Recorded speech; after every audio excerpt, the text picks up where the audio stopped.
In this instant the heavens rose higher. The 31st heaven, the 32nd heaven. Heaven and earth once again expanded and broadened. The cosmic membrane that enveloped the entire Honghuang was once more extended, and the heavenly Dao perceived that this newly unfurled membrane of heaven and earth was being scoured by chaos. It urgently required an infusion of the origin power of the heavenly Dao to stabilize it, and the amount of heavenly Dao origin needed to broaden this 32nd heaven was unimaginably vast.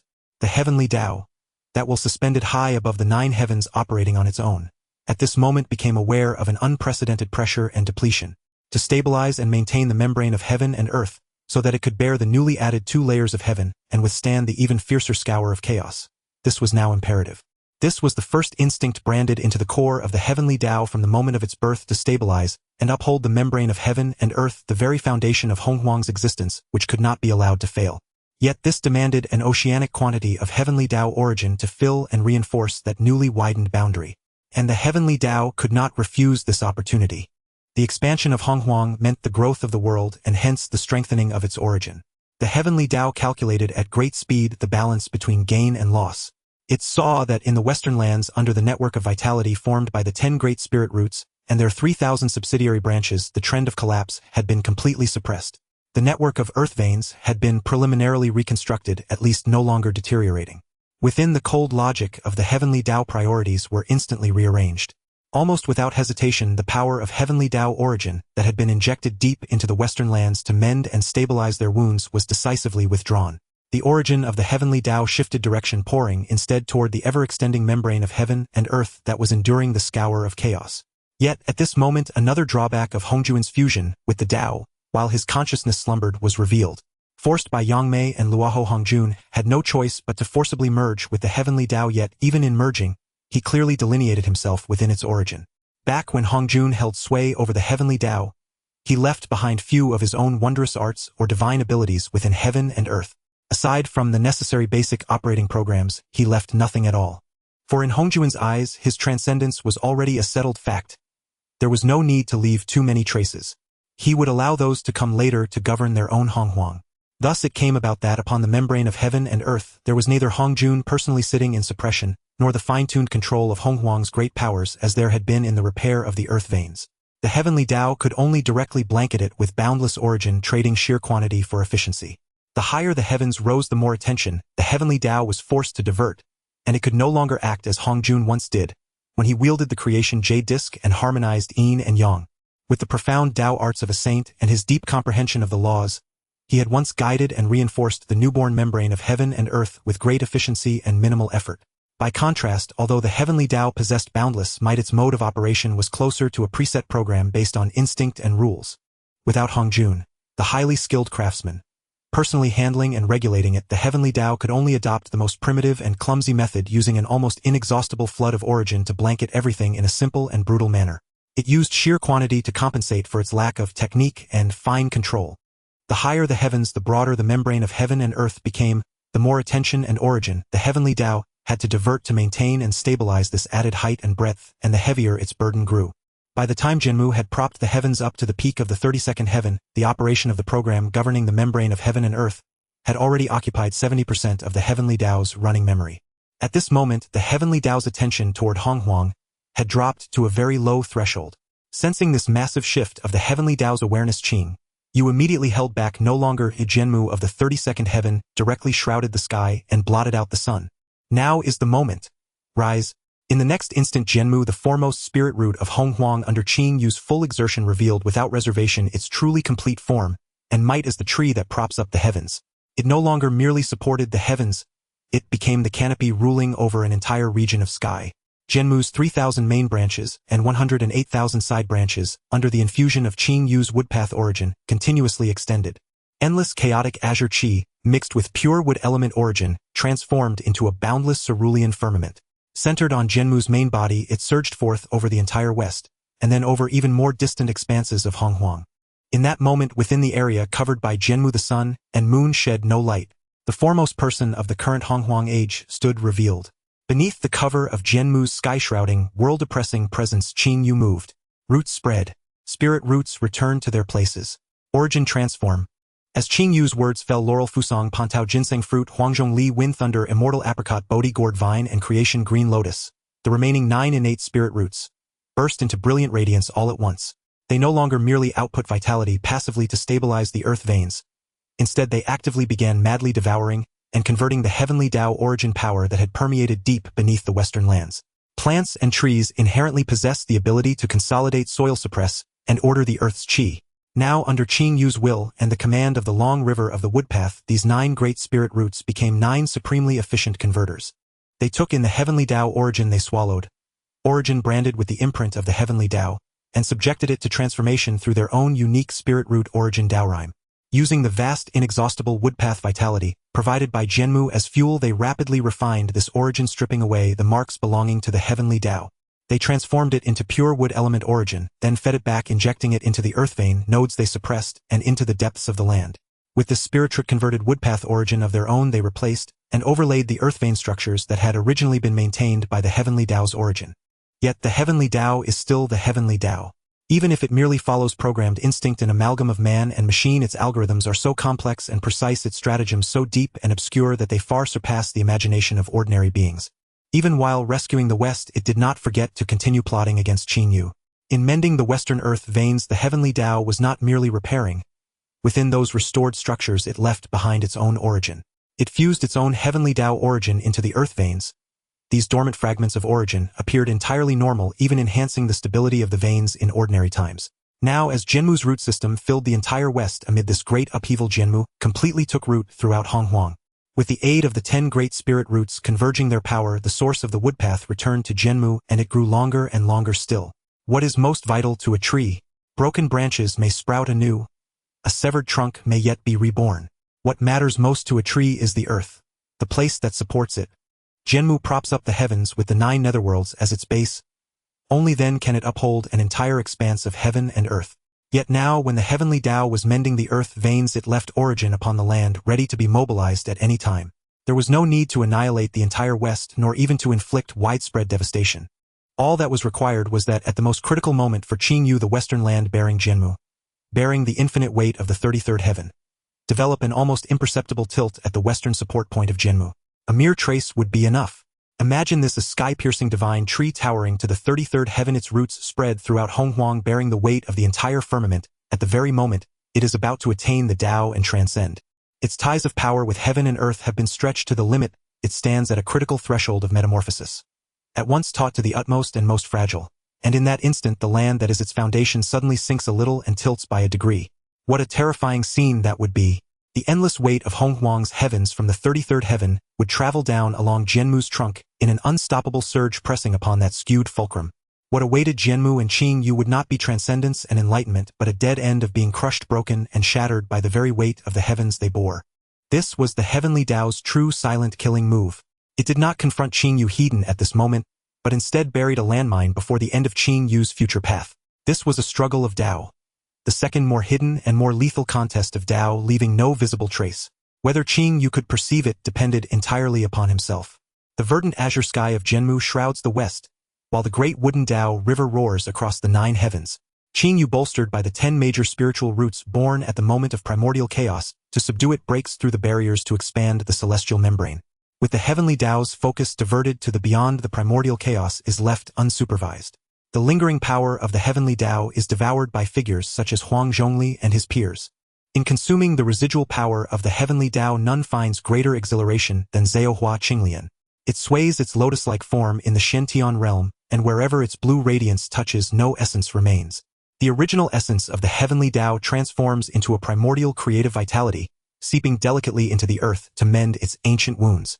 The lotus leaves unfurl as if proclaiming, "It was you, the heavenly Dao, who once cleaved your very essence, and now you have consumed it whole, surrendering it to me. Not content with merely splitting me, you even dare plot against my eldest brother. Indeed, you have invited retribution." Under the full onslaught of Zhaohua Qinglian and her cohorts, Qing Yu perceives that the last trace of heavenly Dao power lingering in the western terrestrial veins is being swiftly eradicated. The roots of Jianmu, in tandem with the reconfiguration of the terrestrial veins and the complete realignment of spiritual roots, have become the very lifeblood of the earth. As in the east, they spread throughout the west and deep into the primordial underworld, unbreakably bonded to the earth's essence. As the final wisp of unbound heavenly Dao power is swallowed, the deepest regions of the earth, suppressed for countless ages, begin to throb with an increasingly urgent pulse of awakening. Freed from the constraints of the heavenly Tao and the fall of innumerable beings, the terrestrial vein can no longer restrain its desire to emerge. Qing Yu pours all his will into releasing its latent power. Beneath Qing Yu's feet on scorched blackened earth, a mesmerizing blood-red sea of flowers erupts and spreads wildly. The other shore flower blooms at the border between life and death, heralding the manifestation of the terrestrial vein.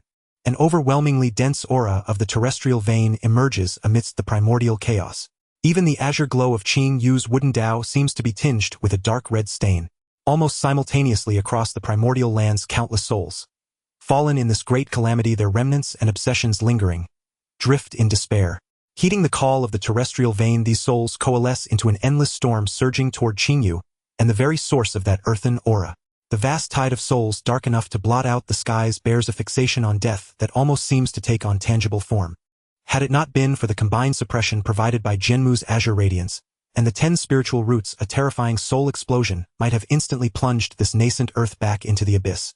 Qing Yu's brows furrow in dismay as he recognizes that the number of souls far exceeds his expectations. Left unchecked, their assault on the freshly awakened yet fragile realm of the 9 Yu would corrupt the newborn terrestrial vein. Thus, the very first step of the terrestrial vein's emergence is cloaked in shadow, risking spectral disturbances that might erase the last vestiges of true spirit in these residual souls. The unruly terrestrial vein defies control, and a concerned Qing Yu labors over it. Though the heavenly Tao suppresses it, such restraint is meant to stabilize the earth for now, as the cycle of the 6 paths of reincarnation remains in flux. Trapped in a state where light cannot enter or depart, the terrestrial vein can bear no more. Its collapse would force the heavenly Tao to unequivocally absorb it. We must temporarily channel it into the Shen-Tian realm, even if it damages that realm. Thankfully, it has not yet depleted its hosts, so we must first steady the terrestrial vein and proceed gradually. Just as Qing Yu contemplated his strategy, Daoxiong, a voice imbued with the power to soothe the sorrows of heaven and earth, sounded beside him. Qing Yu turned to find that Nuwa had quietly arrived at his side. Her countenance remained unchanged, yet within the depths of eyes that had witnessed creation and wept for all living beings flowed a silent torrent of lament for the passage of time and the decay of life. While Qing Yu labored to mend the terrestrial veins, Nuwa, who had assimilated part of the heavenly Tao, had not idled, gleaning profound secrets in the process. She tirelessly traversed the western lands to aid in the restoration of the terrestrial veins, journeying across vast expanses, and upon witnessing the extinction of life by human folly was overcome by sorrow. She gathered a single drop of essence from every species erased by the calamity, preserving each one. In reconfiguring the terrestrial veins and harmonizing the cosmos, Daoxiong, you have poured forth your utmost effort. Nuwa gazed at him with eyes brimming with compassion for the forthcoming return of myriad souls and the settling of their spirits. She paused, then added, "Leave it to me."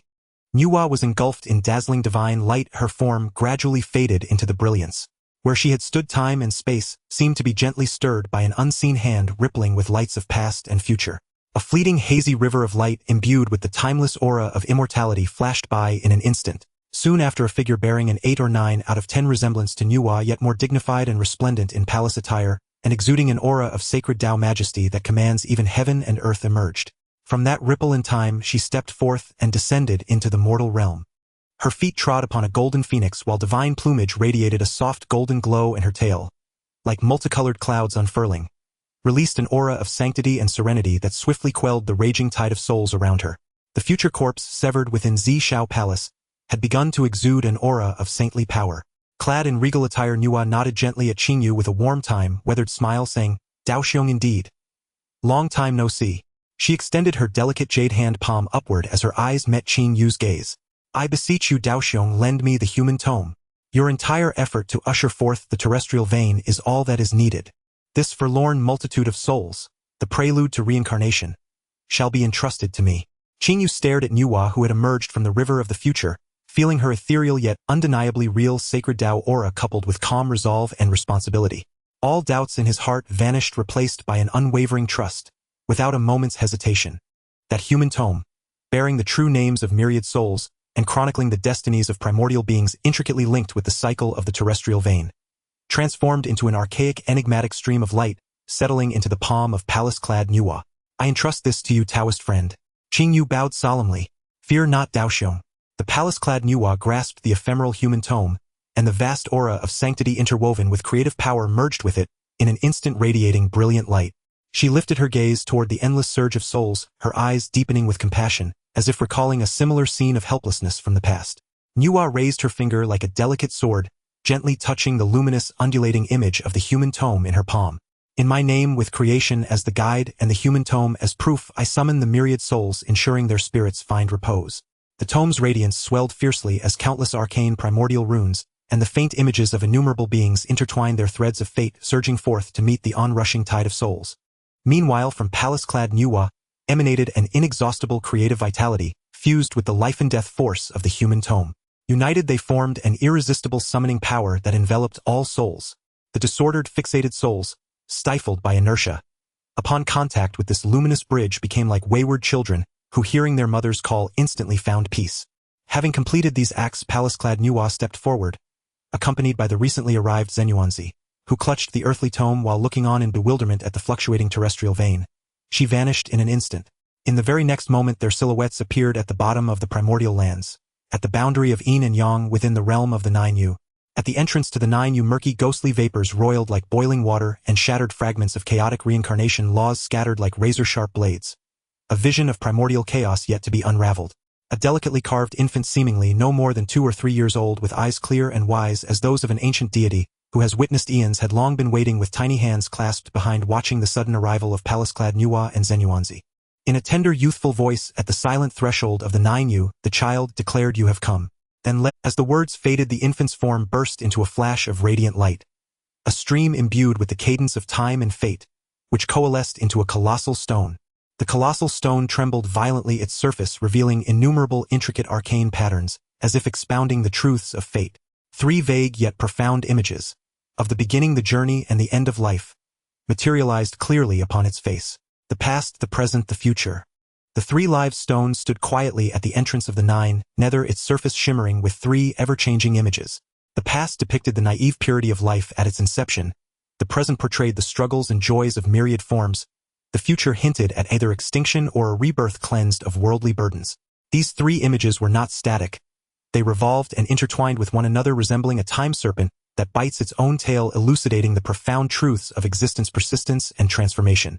Nuwa, adorned in palace attire, gazed at this wondrous stone, transformed from the fruits of past corpses, her eyes reflecting a complex mix of emotions. There was a sense of longing coupled with a hint of serene understanding. Without hesitation, she gently pushed the mysterious divine light that carried the human book towards the center of the 3 live stone. With the human book as the vessel for fate, let the 3 lives establish order. The foundation of reincarnation must be established here. The moment the human book touched the 3 live stone, a deep hum resonated, and the entire stone erupted with unprecedented brilliance. The light was not blinding. Rather, it was exceptionally soft, carrying a soothing power that seemed to unravel destiny and ease obsessions.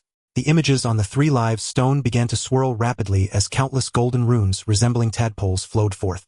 These intertwined closely with the profound patterns that once narrated fate upon the 3 live stone.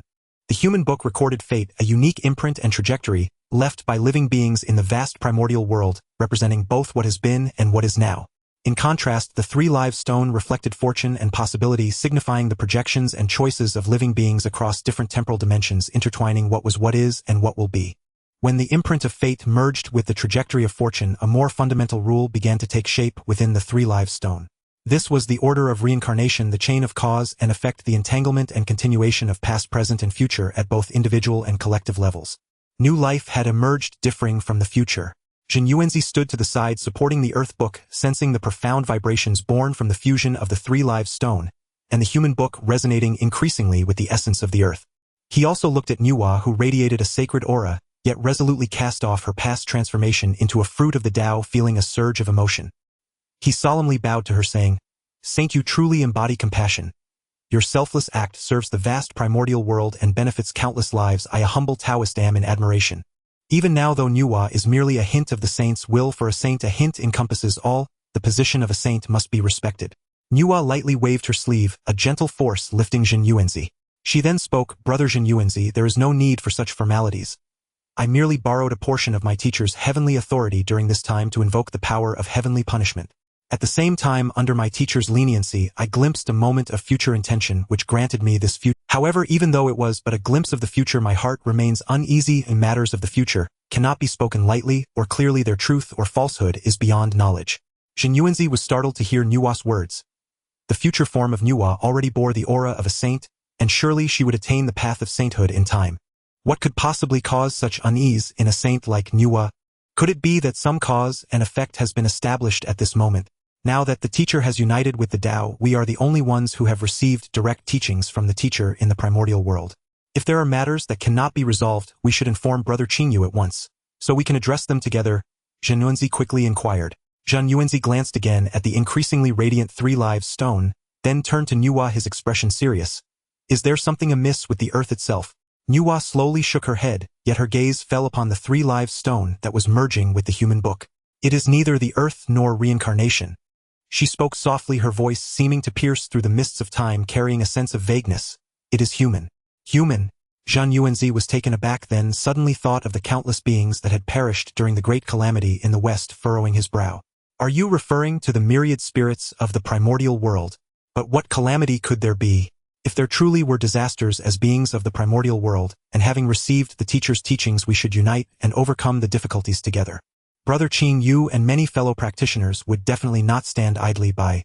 At this moment you should speak frankly. Upon hearing Zhen Yuanzi's urgent and sincere words, the hint of worry in Nuwa's eyes seemed to diminish somewhat. A gentle smile appeared on her lips, one that lacked the saint's aloofness, and was infused with the genuine emotions of the present Nuwa. Your noble intentions, brother, are indeed commendable. The future is ultimately the future, shaped by countless presents converging into one. With the present not yet determined, the future holds infinite possibilities. Brother, the road ahead is fraught with challenges. Please, take care of yourself. As her words fell, without waiting for Zhen Yuanzi to ask for further reassurances, suddenly the vast and sacred aura emanating from Nuwa began to recede like a retreating tide. Following this, a boundless force imbued with the essence of creation and life surged forth from her being. This was not merely the aura of creation, but rather the operation of some supreme authority of the heavenly Tao integrated within the act of creation, accompanied by a trace of the Tao rhythm from the primordial sacred realm. This power transformed around her into a ceaseless river of creation. The river of creation belonging to Nuwa within the Nine Nether was directly drawn into the Nine Nether, surging continuously. With the infusion of saintly power, the essence of the earth was thoroughly awakened. A trace of saintly power equals eternity. This is the essence of the supreme saint. With the support of saintly power, the earth now stood on the same level as the heavenly Tao. Where the heavenly Tao had Saint Hongjun, the earth now possessed a trace of Saint Nuwa's power. Though there are strengths and weaknesses, it is akin to two oceans, not a drop of water falling into the ocean and being assimilated directly. Brother Zhen Yuanzi, at this moment Brother Qingyu is managing the celestial tree, externally connecting heaven and earth. It is a crucial time, and he cannot be distracted. The earth is about to begin its preliminary operation, requiring the ancestor of the earth immortals to oversee the core and stabilize its foundation. I am grateful for your assistance. After saying this, the river of creation suddenly coiled, wrapping around the still reacting Zhen Yuanzi, taking him along with the human book within the Three Lives stone deep into the Nine Nether. Fellow practitioner, go forth. Stabilize the essence of the earth. When the time comes, using the earth book as a foundation, establish the order of the underworld. Zhen Yuanzi felt the light and shadows swirling before him, enveloped by a gentle and vast power, as Nuwa's final admonition echoed in his ears. In the next moment he found himself within the essence of the earth, nurturing endless cycles of life. The human book in his hand burst forth with brilliant light, resonating strongly with the core of the earth unfolding on its own. He once again entered a forced closed-door state, but this time it was to prepare for the imminent emergence of the earth. After sending off Zhen Yuanzi, Nuwa stood alone beside the Three Lives stone. She extended her hand, gently caressing the flowing light and shadow on the stone surface, feeling the power of sedimentation belonging to the past. There is a past, therefore there will be a future. She murmured softly, the last trace of her worry about the fragments of the future transforming into determination. How fortunate I am, merely a thread of future extrapolation, an embodiment of possibility, rather than a true present existence. She closed her eyes, surrounded by the resplendent holy light, the borrowed cadence of the heavenly Tao. All that belonged to the future Nuwa began to transform into a light rain infused with causality and destiny, actively merging into the Three Lives stone. The choice of this moment is what is real. The future is determined by the present. One must be human. The final whisper, imbued with the severing of confusion, merged completely with the increasingly radiant and harmonious Three Lives stone. At the moment she fully merged, it was as if a soundless sigh pierced through the endless barriers of time and space, emanating from the river of the future, ultimately returning to silence. In the 33 outer heavens, the Empress Nuwa emerged to create life. After millennia of striving for tranquility, saints were no longer unworthy of humanity. With the infusion of this thread containing the power of the saint's resonance and the future, the Three Lives Stone underwent a fundamental metamorphosis. The fate of the people and the fortune of the Three Lives Stone in harmony with that thread of saintly power finally achieved perfect integration. A wave began to expand from the Three Lives Stone, radiating outward to the Nine Nether region, instantly sweeping across the entire newly born Nine Nether. This wave also penetrated the barriers between the Nine Nether and the primordial land, causing the beings of the primordial world to feel an inexplicable tremor, a sense of death's belonging. The souls that had been purified by the palace-clad Nuwa with the power of creation, now drawn by this power of the Three Lives, ceased their aimless wandering. Instead, they transformed into points of true spirit light, shedding their obsessions and malevolence like meteors continuously flowing toward the Three Lives Stone. The saint at the zenith of the Tao possessed boundless power and immeasurable law. Even though Nuwa's future self relied on a borrowed thread of saintly resonance, it still contained the eternal and all-encompassing power. The light of the Three Lives Stone whirled madly, as the past, present, and future images upon it continuously intertwined. Now they were no longer mere images. Under the incorporation of Nuwa's future self, they transformed into three swirling entrances, each radiating a different cadence of the Tao. The initial stage welcomed the newly born, the flourishing embraced the present, and the departed returned to old age, three forms of return encompassing an unending stream of souls. Although the complete structure of the six paths of reincarnation had yet to emerge with these three entrances of the Three Lives Stone, the underworld already possessed the ability to transform, and could preliminarily emerge, operationalizing its functions. Countless purified true spirits surged into the Three Lives Stone. They were not being devoured but quietly sinking into the depths of the stone under the combined effects of the saintly resonance and the laws of the Three Lives. Awaiting the moment when the true six paths of reincarnation was established and the underworld took form, they would be orderly sent into the corresponding reincarnation channels, returning to the primordial world to begin their next life. They no longer bore the erosion of calamities and grievances, nor faced the threat of their souls scattering. At this starting point of reincarnation, they found temporary solace and protection. As the influx and purification of true spirits continued, the brilliance on the Three Lives Stone grew denser, and the figure of Nuwa appeared before it. This apparition was not the palace-clad future self, but an image encompassing the traits of the past present. She held the essence of creation in one hand, and the light of reincarnation in the other, her compassionate gaze seemingly watching over the countless true spirits within the stone awaiting rebirth. The past has been set, the future has returned, and the body of the present emerges at this moment. A breath of completeness directly pointing to the origin emanated from that apparition before slowly retracting. The figure of Nuwa reappeared before the Three Lives Stone, not as the three corpses but as the body of the present world, uniting the two lives to sever the third corpse, now the body. Nuwa derived a method of the three corpses suitable for herself from the Hongjun Three Corpses method, the Three Lives body. The body of the present world has emerged, directly merging with the original body. Now that Nuwa has severed the three corpses, the origin has been established and the aura of a peak quasi-saint permeated around the Three Lives Stone. At that moment when the Three Lives Stone stabilized completely and the foundation of reincarnation was laid. Dong! Dong! Dong! The entire primordial land seemed to tremble 3 times like a heart resuming its vigorous beating. Upon the western lands, under the collective efforts of the Qingyo, the 10 great spiritual roots, the Wood Dao River and countless immortal deities, the collapsed network of earth veins was finally completely reconstructed and stabilized. Although it would take a long time to restore vitality to its peak, the foundation was solid, and the wounds no longer were. The continuously diminishing and weakening essence of the earth at this moment finally ceased its loss, and began to draw power from various places in the primordial land. Especially from this new life, the earth vein network nourished by Wood Dao vitality continuously absorbed strength, starting to self-repair. Unburdened by the western earth veins, the underworld began to operate. Nuwa also contributed to the underworld. In the depths of 9 nether, golden lotuses emerged from the earth, and ghostly springs shone with light. Countless mysterious yellow gases mixed with the heavy essence of the earth, and the profound ghostly energy gushing forth from the essence of the underworld. They intertwined and spiraled in the air, ultimately coalescing into a spiritual treasure resplendent and resonant with the Tao. The whip's body displayed a warm earthy hue, naturally imprinted with the patterns of the primordial mountains, and earth veins along with engravings of myriad spirits, and dark golden starlight, representing the underworld, flickered. At the handle, vines symbolizing vitality and creation entwined. The entire long whip exuded a profound aura of bearing and nurturing cycles, its might reaching the pinnacle of the innate spiritual treasure level of 48 innate prohibitions. The underworld, responding to aid in establishing the foundation of reincarnation, automatically condensed the essence of the underworld in merit, giving rise to the supreme treasure of the underworld, the Kuan Yuan creation whip. The long whip, as if possessing its own spirit, pierced through the darkness and flew straight toward the Three Lives Stone, now formally entering the peak quasi-saint realm, heading towards Nuwa's true self, whose aura of the Tao was still in the process of settling.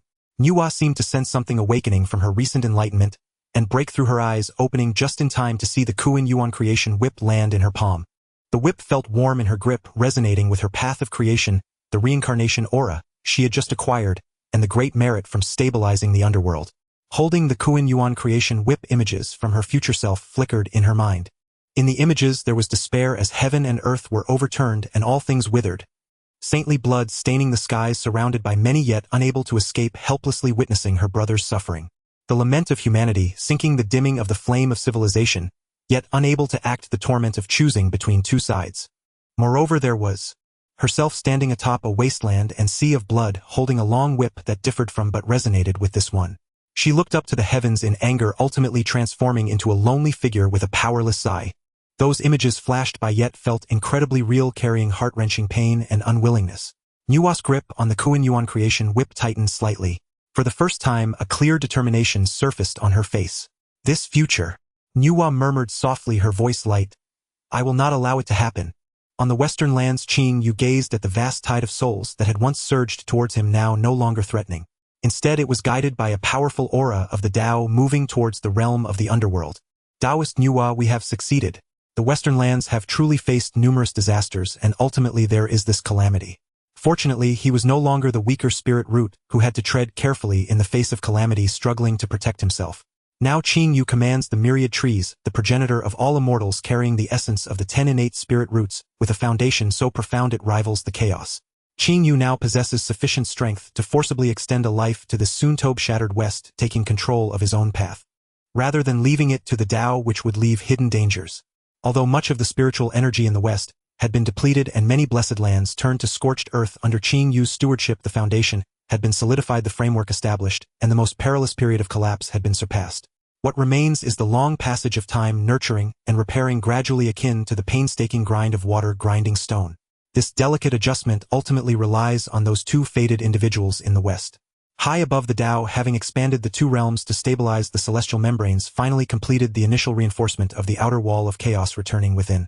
Endless golden clouds began to gather and surge in the heavens. This was the great merit of restoring the West, saving countless sentient beings, and mending the shattered heavens. How many participated in this grand endeavor? From Qing Yu, the 10 spirit roots, the 3 pure ones, Dong Wang Gong, Shi Wang Mu, and many other powerful beings, to the countless cultivators who answered the call and tirelessly sorted the ley lines, even those deities who silently contributed their powers, all had a share of merit. The required merit was naturally immense, yet the speed at which the golden clouds surged and gathered was exceptionally slow, far from the swiftness seen when merit descends, as if it were delaying payment. Clearly, after the Tao repaired the West and stabilized the celestial membranes, actions consuming the most primordial essence, its own reserves were quite strained. At this moment, gathering such a massive amount of merit would inevitably feel somewhat beyond its capabilities, even revealing a sense of careful calculation and forced effort. However, the Tao is just and will not withhold what is due. The beings of chaos, especially the countless cultivators below, who looked forward, eagerly understood this principle. They were not anxious, quietly remaining on the western lands, awaiting the descent of merit. The time spent waiting was not tedious. Cultivators would either sigh with familiar Tao friends about the might of the immortal ancestor, who supports the heavens and turns the tide, or they would carefully search the newly stabilized surging earth, hoping to find spirit materials or fragments of spiritual treasures that had emerged due to the shifts in the ley lines. Some even tirelessly sorted minor branches, hoping their contributions would be recorded a bit more, sharing a bit more merit. Finally, after 5 years of gathering alongside the complete stabilization of the earth path in the 9 nether, the celestial phenomena of the golden lotus of earth virtue emerged, and the golden clouds of Tao merit in the skies were finally fully condensed. Endless golden light rain mingled with the golden flowers of the Tao cascaded down from the heavens onto the countless cultivators below who awaited eagerly. The golden light sparkled brilliantly, 1,000 auspicious rays, illuminating the western sky that had just faced calamity, rendering it magnificent and sacred. The distribution of merit inherently follows its own internal causality and the measures of the Tao. The total merit was 10 parts Qing Yu as the leader core support master of the celestial tree, and the greatest contributor to the reconstruction of the western ley lines claimed 4 parts. The other 9 innate spirit roots as key nodes for stabilizing the ley lines and converting vitality shared 2 parts. The merit was evenly distributed to their respective bodies or locations. The 3 pure ones with the essence of Pangu suppressing the core nodes of the ley lines made significant contributions and received 1 part. The merit transformed into 3 streams, each merging into Laozi Yuanshi and Tong Tian. The male and female immortal groups led by Dong Wang Gong and Shi Wangmu along with many powerful beings and loose cultivators who joined later organized and coordinated, effectively sharing one part. Among them Dong Wanggong and Shi Wangmu took the larger share, while the rest were distributed based on their contributions. All other loose cultivators and beings who contributed their powers shared one part. The merit transformed into countless golden light points falling into the bodies of every contributing cultivator, ensuring everyone had a share, resulting in great joy. The last remaining one part of merit swirled in the air, seemingly a bit lost, unable to find its rightful Ultimately, this unclaimed one part of merit did not dissipate but transformed into the purest life-nurturing power, evenly falling like sweet rain upon the western lands. It merged into the grass and trees, and the beings that had survived the catastrophe aiding their recovery, serving as the Daos' final compensation to the surviving beings of the West. Qing Yu watched as the unclaimed merit ultimately returned to the earth, feeling a stir in his heart and understanding the cause and effect. This must belong to Daoist Jinyuan. At this moment, he is integrated with the core of the earth Dao, isolated from the Dao, making it impossible for the Dao to reach him, and thus merit could not be bestowed. Looking at the vast merit flowing towards him like a golden torrent, Qing Yu felt little turmoil in his heart, instead reflecting, it has truly been a long time since I have experienced the Dao being so generous. Since the merging of Hongjun Daozu with the Dao gradually gaining control over the powers of the Dao, the merit he received was either curtailed by Hongjun or delayed in distribution. Some were even directly confiscated for the grand endeavors of heaven and earth. Now, with the Dao operating independently while Hongjun sleeps, it has indeed returned to its just nature, giving what is due without fail. This human-machine state of the Dao is still quite sincere. Qing Yu smiled, faintly shaking his head. Yet he also understood that this sincerity was limited to procedural justice. Once it involves fundamentals such as transcendence, he had long experienced the Dao's decisive actions and calculations. Not wanting to dwell on it further, Qing Yu focused his attention back on himself. Feeling within him the complete and flawless unified primordial essence, his heart surged. In terms of the essence of spirit roots, he had reached the ultimate innate level, arriving at the theoretical limit that primordial beings could achieve. Bearing the essence of the 10 innate spirit roots along with the infinite principles of time-space creation, the Tao of the 3 pure ones, the laws of the 12 ancestral witches, the thick virtue of the earth, and the heavenly mysteries of the 8 trigrams. Even the traces of the 3,000 great roads imprinted through the fragments of the creation jade plate. The last being to reach such an innate perfection was the creation green lotus, transformed from the remnants of chaotic green lotus, originally endowed with chaotic potential. It was meant to break the innate shackles and achieve a chaotic spirit root in the primordial chaos, but received the full suppression of the Tao, even at the cost of consuming the primordial essence to cut off its path to transcendence. Although Qing Yu at that time lacked sufficient strength, he still left a glimmer of hope for the creation green lotus.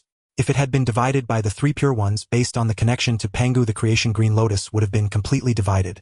However, with the strength of the Tao at that time, completely erasing the creation green lotus was not easy, especially since the primordial essence of the Tao was still growing.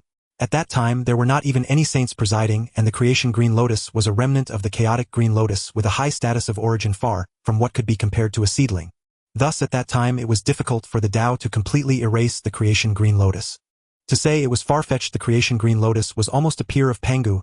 At that time, the Tao did not have that capability unless the 6 saints returned to their positions and the Tao advanced significantly.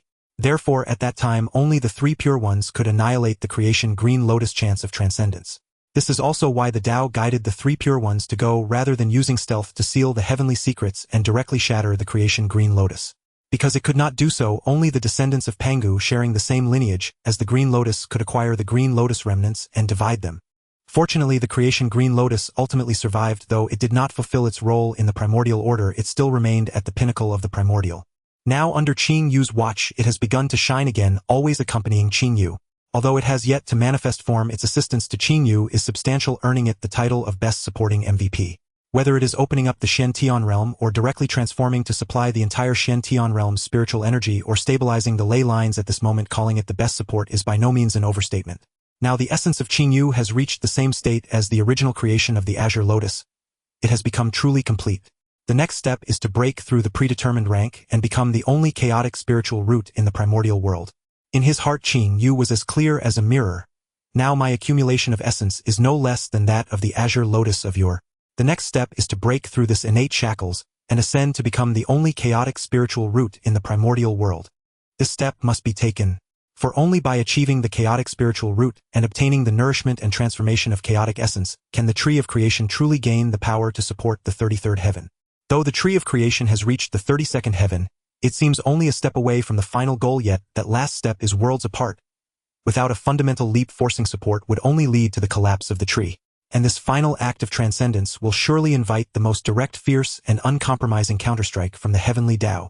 The heavenly Dao will absolutely not allow any existence in the primordial world that could potentially transcend its control, especially one like him closely connected to the essence of the primordial world, whose transcendence might trigger a chain reaction. Next time it will be a true hard battle. Qingji's gaze was profound as he looked towards the endless void, where the will of the heavenly Dao faintly manifested. Regaining his composure, Qingyu knew he must address the matters at hand. With a wave of his hands, he communicated with the 10 major spiritual roots spread across the west. Return to your positions. Instantly, the spiritual roots rooted at various key nodes in the west responded, retracting their divine light, shrinking their forms, and returning to their places. Among them, Xianjinzi and Su Miao, transformed into 2 streams of profound light, landed before Qingyu. The two felt slightly drained, yet their spirits were high, their eyes reflecting a sense of accomplishment and admiration for Qingyu as they bowed in unison. We have fulfilled the elder brother's trust and stabilized this chaotic situation in the west together with you. Indeed, seeing the veins of the earth reconnecting and life rekindling, I feel this journey was worthwhile. Su Miao nodded with a smile. Qingyu looked at them and said gently, "Thank you for your hard work. You have contributed greatly this time, so I have 2 spiritual treasures here that resonate with your essences, which I bestow upon you for self-defense and enlightenment on the Dao." With that, his palm glowed, revealing 2 spiritual treasures. One was a long sword of deep yellow, heavy and ancient in appearance, subtly swirling with the essence of earth and primal yellow energy. Even before the sword was drawn, it emanated a weighty Dao rhythm that could suppress all under heaven and carry all things. The other was an unusual spiritual treasure, resembling crossed scissors radiating 8 colors of light, exuding a mysterious aura of cutting rules, refining the Dao and extinguishing life. This sword is called the Honghuang Earth Sword, containing 36 innate prohibitions, based on the Dao rhythm of the yellow infused with the essence of earth and primal yellow energy. It embodies both offense and defense. With a swing of the sword, it carries the weight of mountains, and the solidity of the earth, its power unfathomable. Qingyu handed the deep yellow long sword to Xianjinzi. This pair of scissors is named 8 Mysterious Creation Scissors, also a top-grade innate spiritual treasure of 36 prohibitions, transformed from the Dao rhythm of the gourd vine. It can cut creations, refine the Dao, and extinguish life, profoundly mysterious with boundless uses. He then handed the 8-colored scissors to Su Miao. These 2 treasures are connected to your original essences. Once refined, they will serve you, as if they were extensions of your own limbs, greatly aiding your understanding of your own Dao. Xianjinzi and Su Miao were both surprised and delighted, as they received the treasures with both hands, feeling a deep connection, knowing their elder brother had put in great effort for them. The 2 solemnly thanked him again. "Thank you, elder brother, for the treasures. We will certainly live up to your expectations, refining and comprehending the Dao well." Master, what about me? Do I not have one?" A timid yet full of expectation voice came from the side. One could see a little boy dressed in a soil-colored robe who had slipped over at some point, blinking his big eyes and looking at Qingyu with great hope. It was the child transformed from the ginseng fruit tree that had just taken form, unable to find its master Jinyuanzi, and thus came to Qingyu. He still vividly remembered that when Qingyu and his master chatted under the tree, it seemed they mentioned wanting to prepare a treasure for him as well.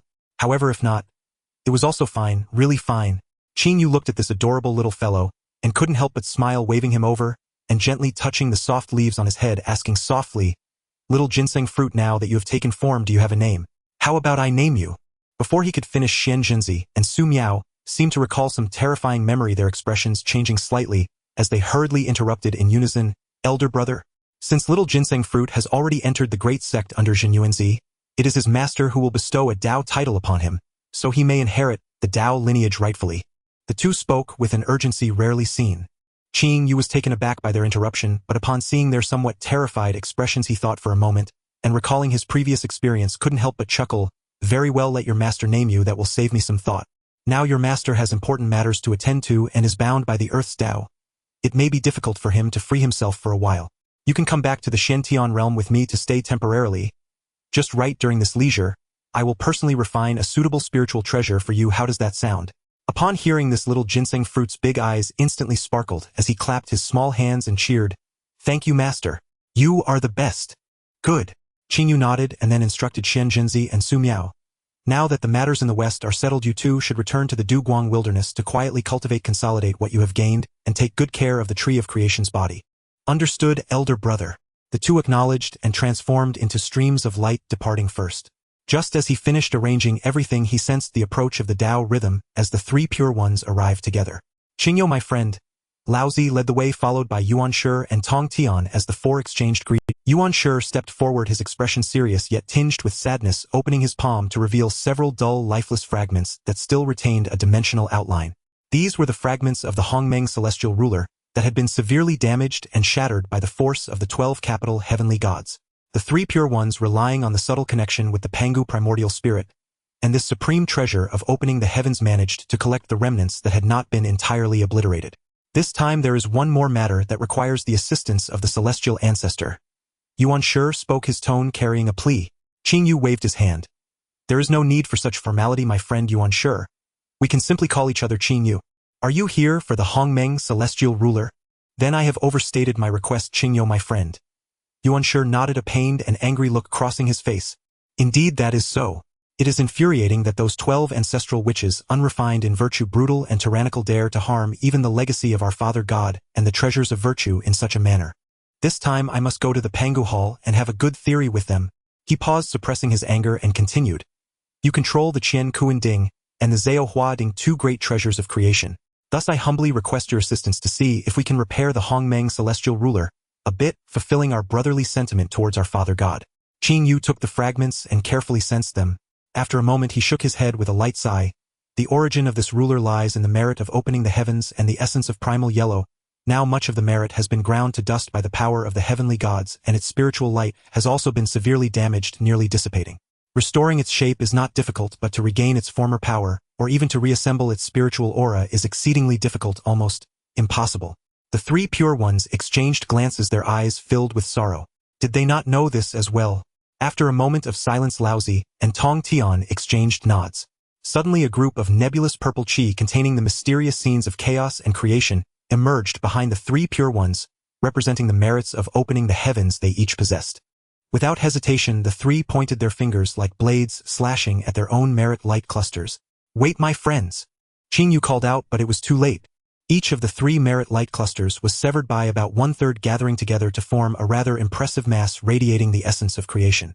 This merit purple chi, evolving the supreme Dao rhythm, hovered before Qingyu. Qingyu, my friend. Yuan Shi Tianzhen's face turned slightly pale, but his tone was firm. If this merit of opening the heavens is used as a supplement, fusing it with the fragments and re-refining this ruler, would there be hope? Qingyu looked at the merit of opening the heavens before him, then at the expectant gazes of the three pure ones. His heart moved. He pondered for a moment, ultimately nodding. If enough merit of opening the heavens is used as a guide, using the Qian Kuan Ding to reverse the innate principles and the Zhao Hua Ding to refine the spiritual mechanism, perhaps we can reforge the ruler's body, preventing it from completely vanishing. However, its rank and power will surely be greatly diminished, far from the former might of the treasure of virtue. No problem, no problem. Tong Tian, the most impatient, showed a pleased expression upon hearing this. As long as we can preserve the ruler's body and maintain the legacy of our Father God, that is already enough. If the power is diminished, we can slowly nurture it back in the future. I leave everything to you, my friend. Laozi nodded as well, stroking his beard. Indeed, this is the point. If we can preserve something from our Father God, we will not have wasted our efforts. Then we shall trouble you, Qingyu. Now that this matter is settled, we will head towards Zhou Mountain to seek out those 12 ancestral witches and resolve this matter. As he spoke the last part, his tone turned cold. The three pure ones offered a bow to Qingyu and prepared to turn and leave. Qingyu looked at the considerable merit of opening the heavens before him, sufficient to repair the Hongmeng celestial ruler, and was about to speak that it was unnecessary to use so much. Suddenly a subtle transmission echoed directly in his divine sense, coming from Yuan Shi, who was about to leave. Qingyu, my friend, please accept this merit. This merit of opening the heavens left by our Father God, when he created chaos and stabilized the cosmos, contains a trace of true chaotic intent, and the ability to break. This merit of opening the heavens left by our Father God, when he created chaos and stabilized the cosmos, contains a trace of true chaotic intent, and the ability to break laws, and may prove invaluable for you in the future. We have gradually understood the will of the heavenly Dao. The path of transcendence is fraught with trials, and since you have come this far, the road ahead must be perilous. I carry the karmic ties of Pangu and bear the fate of the heavenly Dao. There are some things I cannot do yet must do. Thus I offer this merit, a small token of our friendship. My friend, the path ahead is clear. The heavenly Dao will not stand idly by. Please prepare early, take great care, and do not end up like the azure lotus of creation. The transmission abruptly ceased. The figures of the three pure ones had already transformed into rainbows, heading straight for Zhou Mountain. You ancestral witches, if you do not come out, do you not recognize virtue? How dare you hide in the land of our father God's spine? The chaotic energy unleashed by the Pangu banner tore through the skies, mercilessly striking towards the ancestral witch.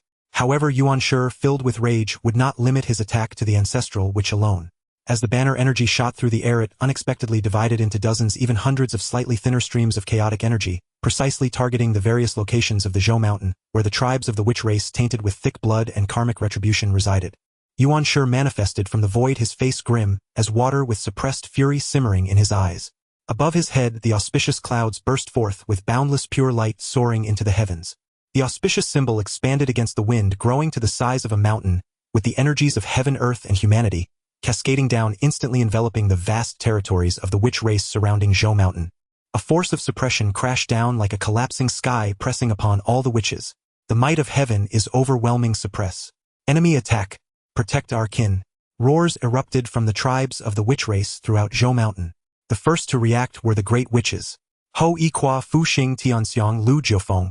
One by one, the towering forms of the great witches rose from the ground, their blood energy soaring into the sky, malevolent aura gathering like clouds.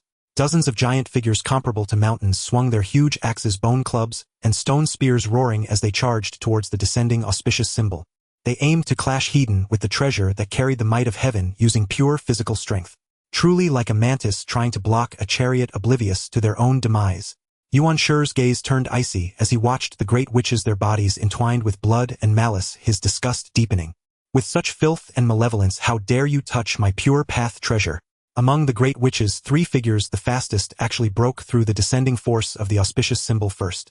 Their spatial power fluctuated violently, their forms flickering in and out of existence, as they nearly merged with the spatial layers directly assaulting the body of the auspicious symbol, the great witch from the Dijiang tribe, adept in rapid spatial movement. Yuan Shi's eyes narrowed sharply, remaining calm instead of angry, merely flicking his sleeve, revealing an object in his palm. It was a piece of chaos that had not yet been carved, untainted by the restrictions of the Dao. As the box opened, a pool of blood and spirit was extinguished. Yuan Shi held the jade box towards the 3 great witches that had rushed, closed the lid of the box slightly ajar. Be gathered. There was no earth-shattering sound, only the slight opening of the box. The 3 great witches from the Dijiang tribe at the forefront suddenly felt darkness envelop them as all light and existence their senses registered were stripped away. They looked up, and what reflected in their eyes was not the box's opening, but an abyss so deep it could swallow everything, where even darkness itself did not exist. Regardless of their innate gifts to move mountains and seas, to traverse space, and even their life-risking methods of burning their bloodlines before this return to silence, they remained as insignificant as dust. Their movements halted in an instant, their thoughts freezing before their undying witch bodies.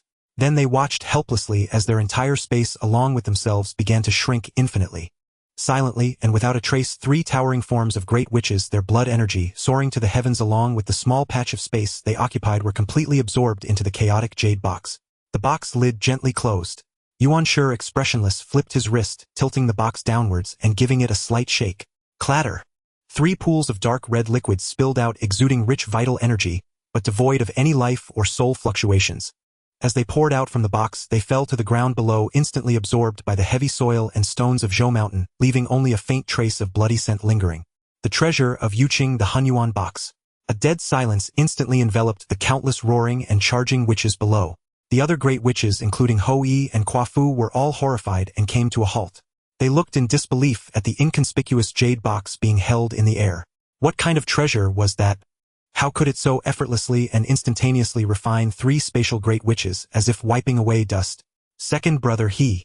Beside him, Tong Tian, witnessing Yuan Shi's ruthless and decisive actions so different from his usual composed and self-restrained demeanor, felt a slight shock in his heart.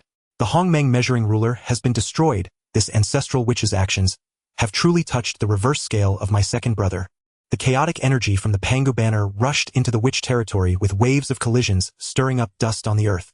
A phantom of a misty palace manifested, blocking several streams of Yuan Shi's chaotic energy. Humph! A cold snort filled with anger emanated from the Pangu hall. In the next moment, 6 mighty auras, all injuries healed, and even subtly improved, stepped out from the hall, confronting the Sanqing across the void. It was the 6 ancestral witches, Dijiang, Xianming, Ru, Shou, Zhu, Manggong, and Zhu Rong. Their auras were overpowering, showing not a trace of weakness. At the forefront, Di Jiang scanned the 3 pools of blood from the great witches below yet to dry, then turned his gaze to the ominous Yuan Shi and the cold-faced Tai Ching Tong Tian behind him, angrily exclaiming, "Good San Qing. Good Pangu orthodoxy.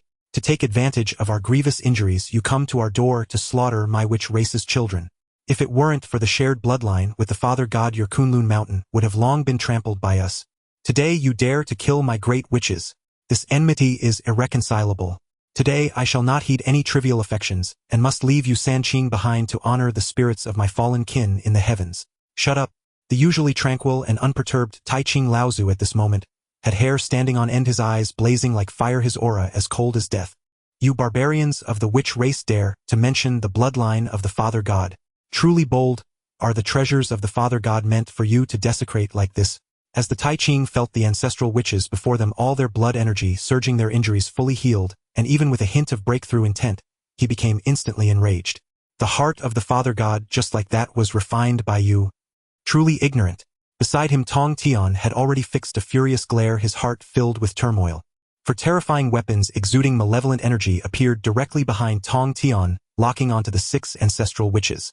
Yuan Shi was even more furious, ultimately arriving a step late. He knew this barbarous witch group would dare to destroy even the Hongmeng measuring ruler. What else would they not do? With their entire being filled with malice, how could there be anything good? They were utterly shameless, even daring to devour and refine the heart of the Father God. The heart of Pangu lay within Zhou Mountain, closely connected to it. As the heart weakened, so too did Zhou Mountain.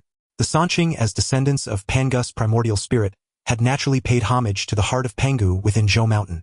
Although at that time the ancestral witches had already been using the heart of Pangu to enlighten the witch race, it still ultimately remained on the primordial Zhou Mountain. Though there was some loss, it was still acceptable. Moreover, at that time, the enlightenment of the bloodline was also a legacy from the Father God, which the Sanqing tacitly permitted. Now, however, the ancestral witches returned heavily injured, and with powerful beings already initiating attacks for revenge, they had no choice but to destroy the measuring ruler to escape and return to Zhou Mountain. Yet now they had directly refined the heart of Pangu to restore their injuries rapidly, and even sought to use it to break through to the pinnacle of Croissant, truly exhibiting a complete lack of shame. Tai Ching opened his eyes, filled with fierce intensity. The supreme virtue is like water, but once the bottom line is touched, it becomes a flood of rage. "Second brother, third brother, together let us reclaim the heart of the Father God." As Tai Ching saw only 6 ancestral witches appearing, and sensed the essence of Zhou Mountain continuously flowing away, he understood that the remaining unseen ancestral witches were like locusts, continuing to devour the blood of the Father God. Tai Ching held nothing back, unleashing the aura of the pinnacle Croissant. Although he was not as remarkable as Qing Yu, he was still the foremost among the Sanqing, and could stand tall in the primordial world. Taking a deep breath, the last trace of tranquility faded from Tai Ching Lao's eyes, leaving only coldness. Swiftly resolve this, break their ranks and seize back the heart of the Father God. The Supreme Elder Ta Ching acted directly. The peak cultivation of a Croissant was unleashed without reservation, and the dual forces of yin and yang surged forth from the clouds, instantly transforming into a vast Taiji diagram that overshadowed the heavens. The yin-yang fish slowly rotated, evolving into a great millstone of yin and yang that could obliterate all things and return to the source. It descended upon Emperor Jiang and the 6 ancestral witches, intending to suppress and annihilate them with absolute strength. At the same time, Tong Tian shouted, "Rise, sword array of extermination." The sword array of extermination instantly expanded, enveloping the heavens and the earth. For beams of sword light representing extermination slaughter trap, an absolute surged upwards from the 4 gates of the array, stirring the elements of earth, water, fire, and wind, evolving into boundless calamities. The 4 types of annihilating sword energy crisscrossed, completely sealing and severing the space occupied by the 6 ancestral witches. Neither copper nor iron nor steel, it had once been hidden beneath Mount Shumi. Without the need to invert yin and yang for refinement, could there be no water and fire to temper the sharpness. Extermination of immortals, slaughter of immortals, the trap of immortals ignited red lights all around. The transformation of the absolute immortals was endlessly marvelous, stained with the blood of the great Luo immortals. The sword array of extermination manifested its unparalleled ferocity in the wilderness for the first time since the fall of the demon ancestor Luo, who, targeting the bloodline of Pangu and the ancestral witches, Yuan Shi saw his elder brother and 3rd younger brother exerting their full power, suppressing the 6 ancestral witches. A cold light flashed in his eyes, and he no longer paid attention to that side. He once again summoned the primordial box in his hand, and the jade-clear celestial light spilled forth like mercury, sweeping across the various witch tribes on the lower mountains. Jade-clear celestial light illuminating karma, judging good and evil. Those burdened with blood calamity and deep karma shall be drawn into the box returning to the void. This time Yuan Shi no longer distinguished between great witches and small witches. As long as they were laden with thick blood calamity and deep karma, they would have nowhere to hide under the illumination of the jade-clear celestial light. Locked by the terrifying force of annihilation, they screamed, as they were drawn into the primordial box, ultimately transforming into pools of pure blood. At that moment Yuan Shi had long discarded the unwritten rule of the wilderness that great powers do not easily act against juniors. His disgust towards the witch tribe and the filthy blood calamity had reached its peak, and his killing intent burned fiercely. To him, this was no longer a battle of magic, but a cleansing of impurities. In the opening and closing of the primordial box, thousands of witches were consumed and refined. Strangely, Yuan Shi not only did not become tainted by the karma from the massacre, but rather by eliminating those witches with heavy karma, the surrounding heavens and earth were purified and subtle fortune was secretly bestowed upon him. Sensing this subtle change, Yuan Shi paused slightly and blood tears appeared in his eyes. He laughed wildly in pain, his voice full of despair. This is the result of the Pangu descendants. How could they be loathed by all beings? The primordial box opened and closed with increasing frequency and swiftness, while the jade-clear celestial light swept mercilessly across the witch tribes near the surrounding mountains like rays of death. The blood energy surged skyward, dyeing the sky above the surrounding mountains a dark red. The rich scent of blood could be faintly detected even from millions of miles away. Not enough. Far from enough. Yuan Shi's gaze turned cold as he looked towards the many great witches and more witch tribes that had temporarily escaped disaster under the shadow of the Pangu Hall. His killing intent intensified. Once I deal with these obstacles, I shall enter the Pangu Hall and clean up all of you parasitic worms that feed on the blood of the Father God. Overhead, auspicious clouds rolled as the benevolent and malevolent corpses emerged, simultaneously standing at a triangular position with Yuan Shi. The range and power of the jade-clear celestial light and the primordial box instantly multiplied several times. In an instant, the area around the surrounding mountains was engulfed in blood energy, staining the clouds and mist above. This earth-shattering scene of slaughter, along with the soaring sword energy of extermination, the yin and yang millstone, and the jade-clear celestial light, had already alarmed the entire wilderness. In the western lands, the surviving cultivators who had yet to fully disperse sensed the terrifying fluctuations and surging blood energy coming from the eastern direction of the surrounding mountains. The eastern king and the western queen approached Qingyu, who had not yet departed, gazing at the sky in the east, which was faintly stained red by blood energy. The western queen furrowed her brows slightly and asked who is causing such commotion in the land of the surrounding mountains. Killing intent, soaring blood energy filling the fields. The surrounding mountains bore the residual pressure of Pangu, making it difficult for ordinary great powers to exert their full strength here, let alone create such a large-scale scene. Qingyu stood with his hands behind his back, his gaze penetrating through endless space, and he saw the scene above the surrounding mountains, saying, "This is not internal strife, but rather the three clear ones." The three clear ones. The Western Queen was momentarily taken aback, then suddenly realized indeed that Hongmeng measuring ruler is a legacy of Pangu, a treasure of creation, yet it has been destroyed by the ancestral witches. As the three clear ones are the true disciples of Pangu, how could they simply let this go?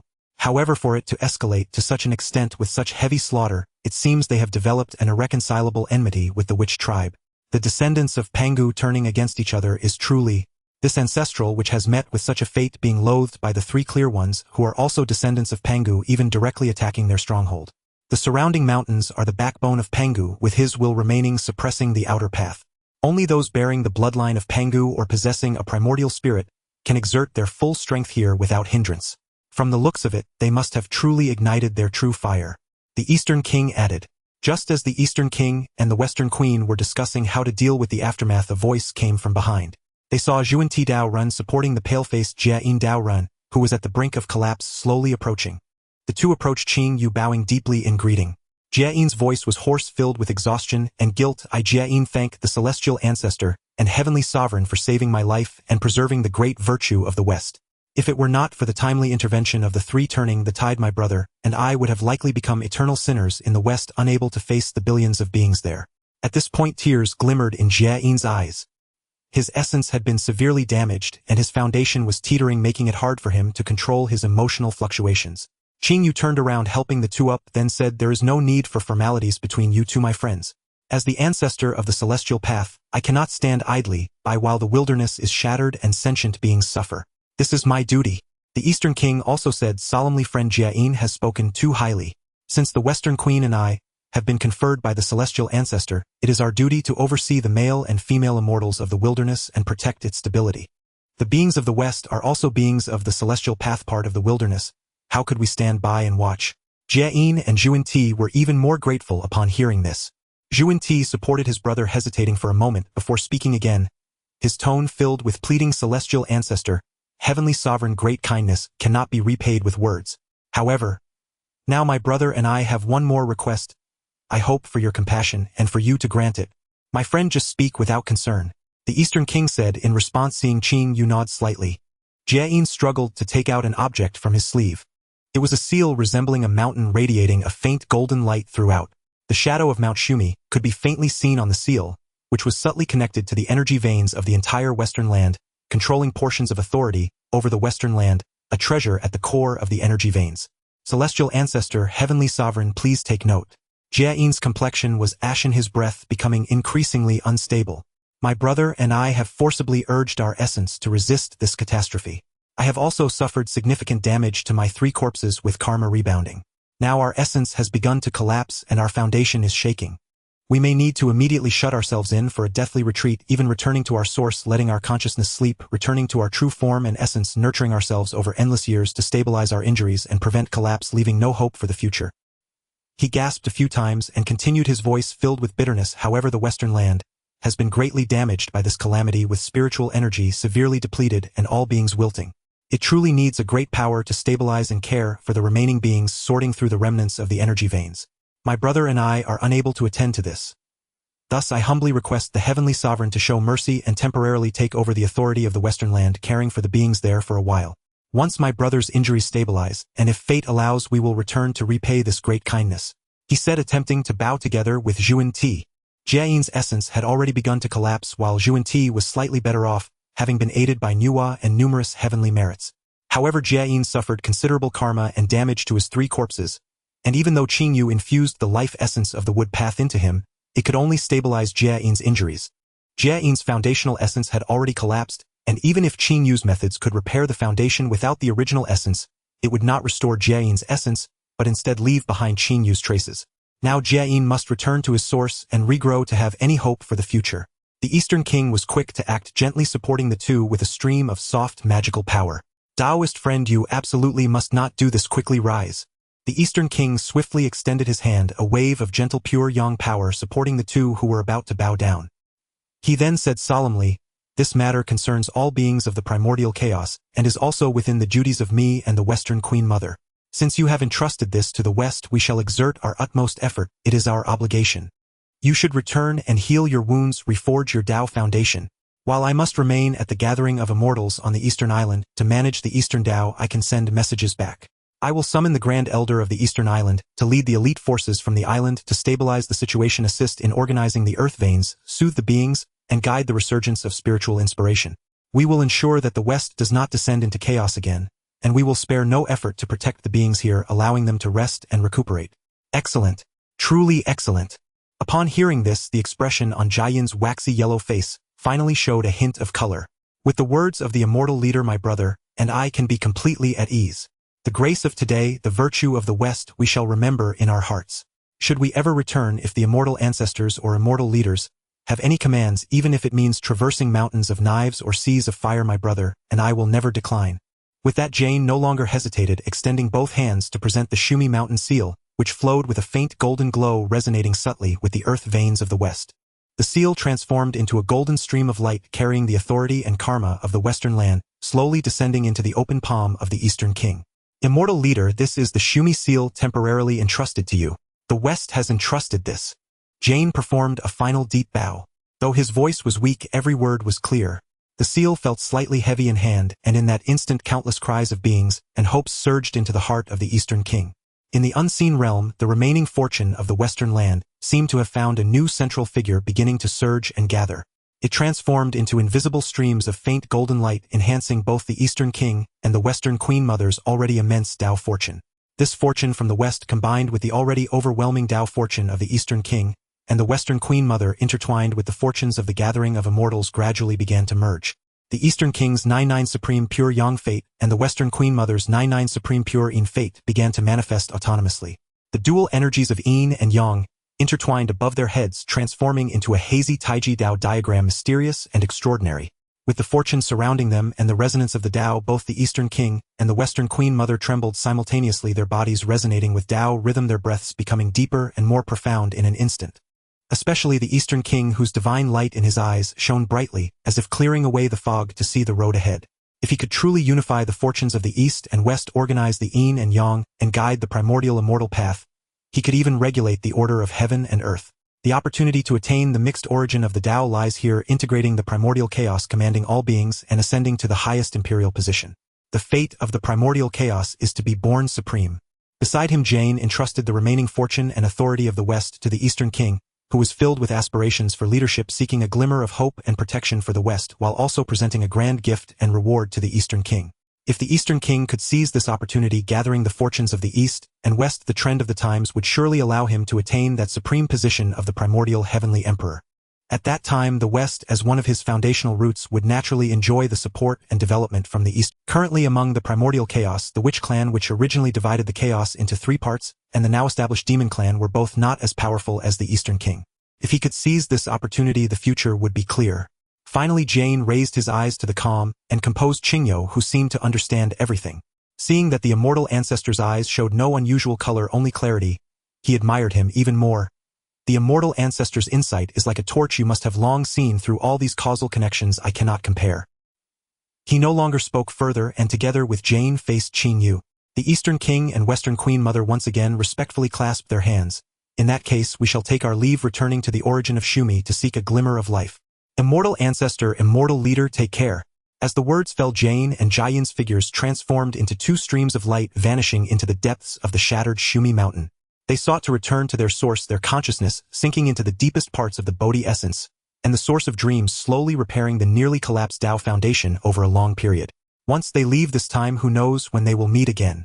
Qingyu watched the 2 leave without saying much. His divine sense swept across the recently shattered western land. Before him lay a vast red earth, scorched and still, the chaos of spiritual energy at the broken veins sharp as knives. The West had not yet recovered, and it was in utter disarray.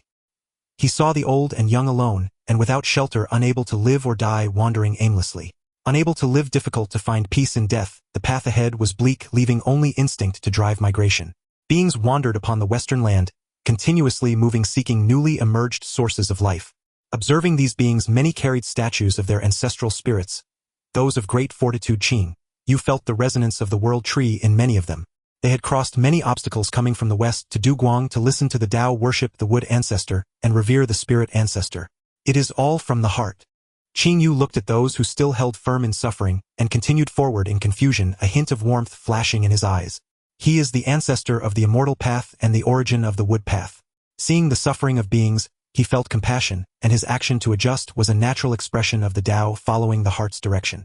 He extended his finger like a sword, gently pointing upwards towards the boundless blue sky. Come! In an instant, above the 9 heavens, the wilderness of Du Guang, the towering world tree that connects heaven and earth, swayed gently.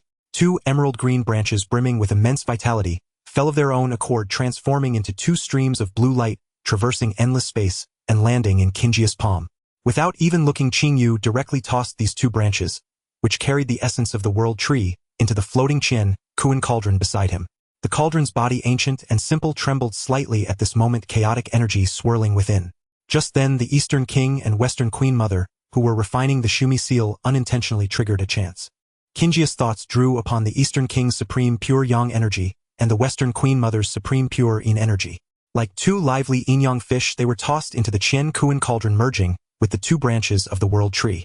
Qian Kuan in reverse, yin and yang, generate life, Dao rhythm as the core, fortune as the fuel command. Qingyu formed intricate seals with his hands, and the Qian Kuan cauldron instantly radiated brilliance. Chaos opened up, yin and yang differentiated, the cycles of the 5 elements turned, and the Dao rhythm born from creation spread out.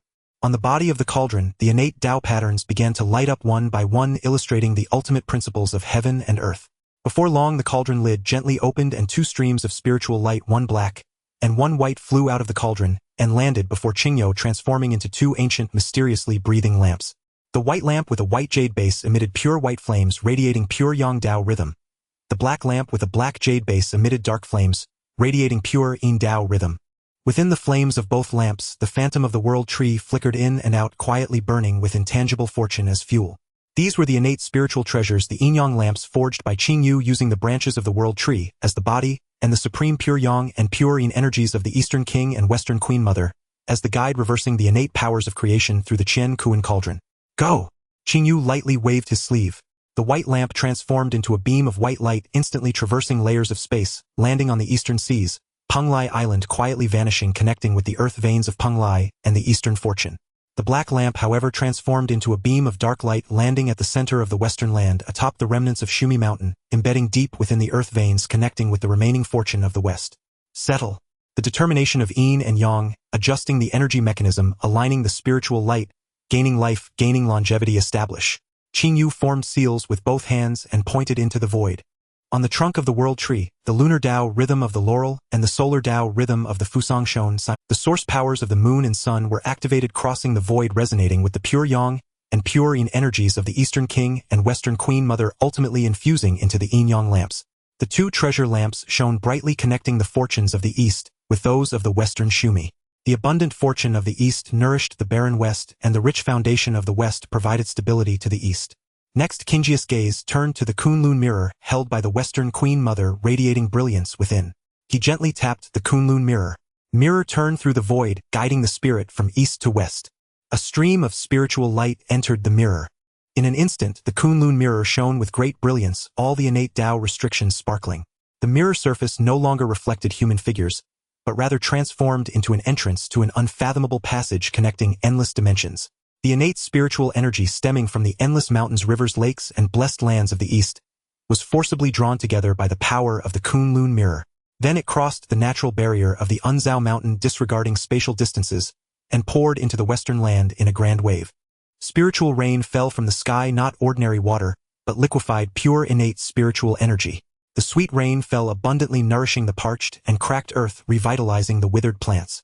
It also invigorated those weary beings whose sources were damaged during their migration, as they greedily absorbed this long-lost pure spiritual energy. The Western Queen Mother, holding the Kunlun mirror, felt the unprecedented liveliness of the precious mirror, as well as the mysterious power that precisely guided massive amounts of spiritual energy across boundless space. Her beautiful eyes sparkled with wonder, full of admiration. The immortal ancestors' divine powers are truly unfathomable. Although the Kunlun mirror has the ability to traverse the void and reflect the myriad worlds to guide and harmonize the spiritual energies of the East and West on such a grand scale, even as the master of a spiritual treasure, I find it hard to achieve even the slightest bit. Spiritual energy is formless and intangible, gathering and dispersing unpredictably. Only those who are in harmony with the Tao, who can perceive the essence of heaven and earth, can wield it with such ease, invoking it at will. At the Ma clan gathering, the leader watched as this pool of spiritual water lost its last trace of spiritual energy side, and prepared to search for a new place to survive. The leader looked at the remaining 1,000-strong clan, which had already diminished to a fraction of its former self, not knowing how many would remain after this time. For them, fewer resources meant competition and death. Having escaped natural disasters, now there were human calamities awaiting the beings of the West. All were striving for survival without notions of right or wrong. Just as the Ma clan leader gathered the clan to prepare for the search for the next survival point, he stepped out and stepped on a tender green spiritual grass, feeling a soft sensation. On the western land, the clan that was about to depart set down the statue of their ancestral spirit, realizing they could stay in place. Though Qingji's face was somewhat pale after doing all this, his eyes were filled with joy. Mobilizing the spiritual energies of the entire primordial chaos from the east and west consumed quite a bit of his strength. After all, the primordial chaos is now guarded by sages of the highest ranks. Why do this? It is simply from the heart. Having reached his level of cultivation, the highest being seeks nothing but a carefree existence where thoughts are clear and unimpeded. Seeing the suffering of beings in the West, he could not bear it, so he took action to help. When a thought arises, and thus he moves. When a thought moves, action follows. Not deviating from one's true heart, not bound by external matters, is true freedom and great liberation. If there are benefits to be gained, it is natural to pursue them. If there are none, yet it can be done, then it shall be done too. Clarity can encompass benevolence, can discern wisdom, does not harm perception. Straightforwardness does not mean straying. This is called being a ruler. The ruler is the collective of all beings. Qing Yu left this phrase of Dao sound echoing softly in the void, as if it were a reminder to the Eastern King, and also an interpretation of his own heart's journey.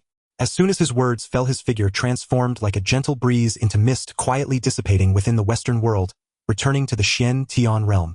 The Eastern King stood where he was holding the Shumi seal, the last words of Qing Yu echoing in his ears.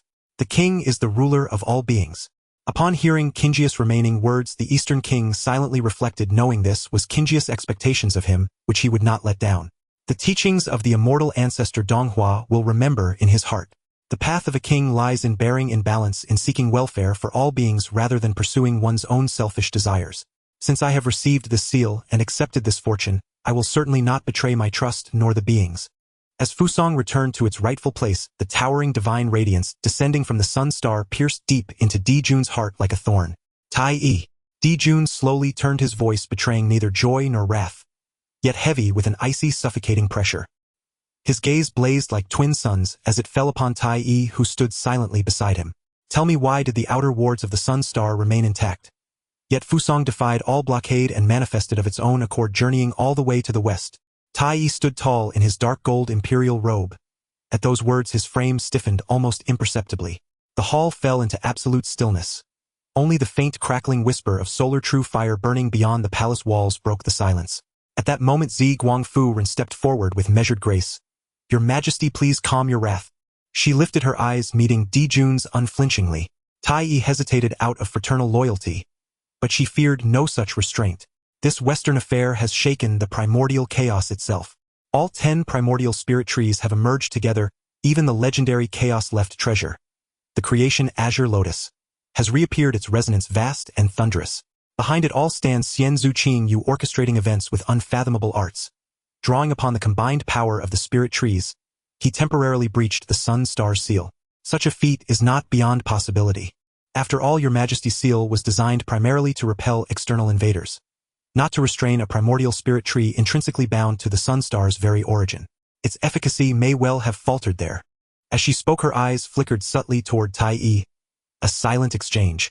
Their energies entwined, a sliver of starlight essence merged seamlessly with the core of solar true fire. In utter silence they veiled the faint tremor rippling through the sun-star's depths, the subtle disturbance caused by Fusang's departure and return. Unless Dijun descended now into the sun-star's most sacred core to probe with meticulous scrutiny, he would never detect the deception, woven flawlessly by Tai-yi and Zi Guangfu. Yet Dijun had no time for such an inquiry. He listened to Zi Guangfu-ren's explanation, brow still nodded. The logic held, but something felt deeply amiss. Just as he opened his mouth to speak, Dijun let out a muffled groan. His form swayed and his face drained of all color. A searing, rending agony tore through his primordial soul, as if some alien force sought violently to usurp his true spiritual essence. Darkness surged at the edges of his vision. Fragmented, blurred images flooded his mind uncontrollably. Elder brother! Tai-yi cried out in alarm and instinctively stepped forward to support him.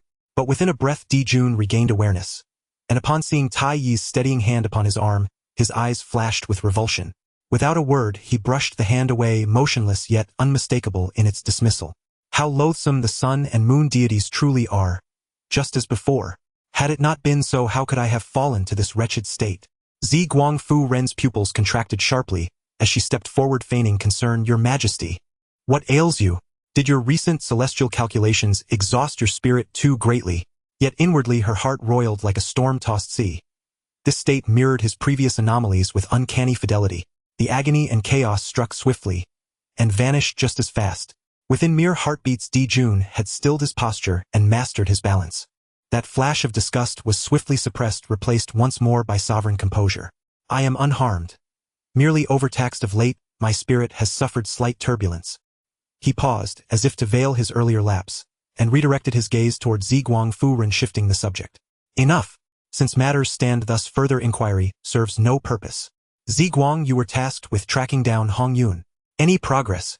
Suppressing her inner turmoil, Zi Guangfu replied, Your Majesty, after receiving the primordial purple qi from Dao Zhu, Hong Yun Dao Ran has wandered without trace. Exceedingly wary. His last confirmed location was the shores of Bei Ming. Thereafter all signs vanished, as though some unseen force had deliberately obscured his celestial fate. Bei Ming. Dijun's eyes turned glacial. His fingers tapped idly upon the armrest of his throne. Kuan Peng's lair, is it? Humph. Clever at hiding. His tone hardened into steel. Continue the search. Double your agents, deploy every resource at your command. Hong Yun possesses shallow fortune and insufficient virtue. That primordial purple qi was never meant for him. It belongs to me, to our Yao clan. As he spoke his gaze drifted, seemingly casual, toward Tai-yi. Within Tai Yi's body resided another strand of primordial purple qi bestowed directly by Hong Jun. Yet Hong Jun had tampered with it, binding it irrevocably to Tai Yi's primordial soul, rendering separation near impossible. A shadow flickered deep within Di Jun's eyes. Had Hong Jun seen through him? Why else would he manipulate only Tai Yi's qi? At that thought, cold dread flooded Di Jun's marrow. No, it was impossible. He had awakened only after the third lecture at Zishao Palace, then at the peak of a quasi-sage cultivation realm. His consciousness had only begun its slow resurgence, gradually supplanting this world's Di Jun. By then Hong Jun had already merged with the heavenly Dao dwelling beyond all mortal perception, utterly incapable of sensing his return. It must be coincidence.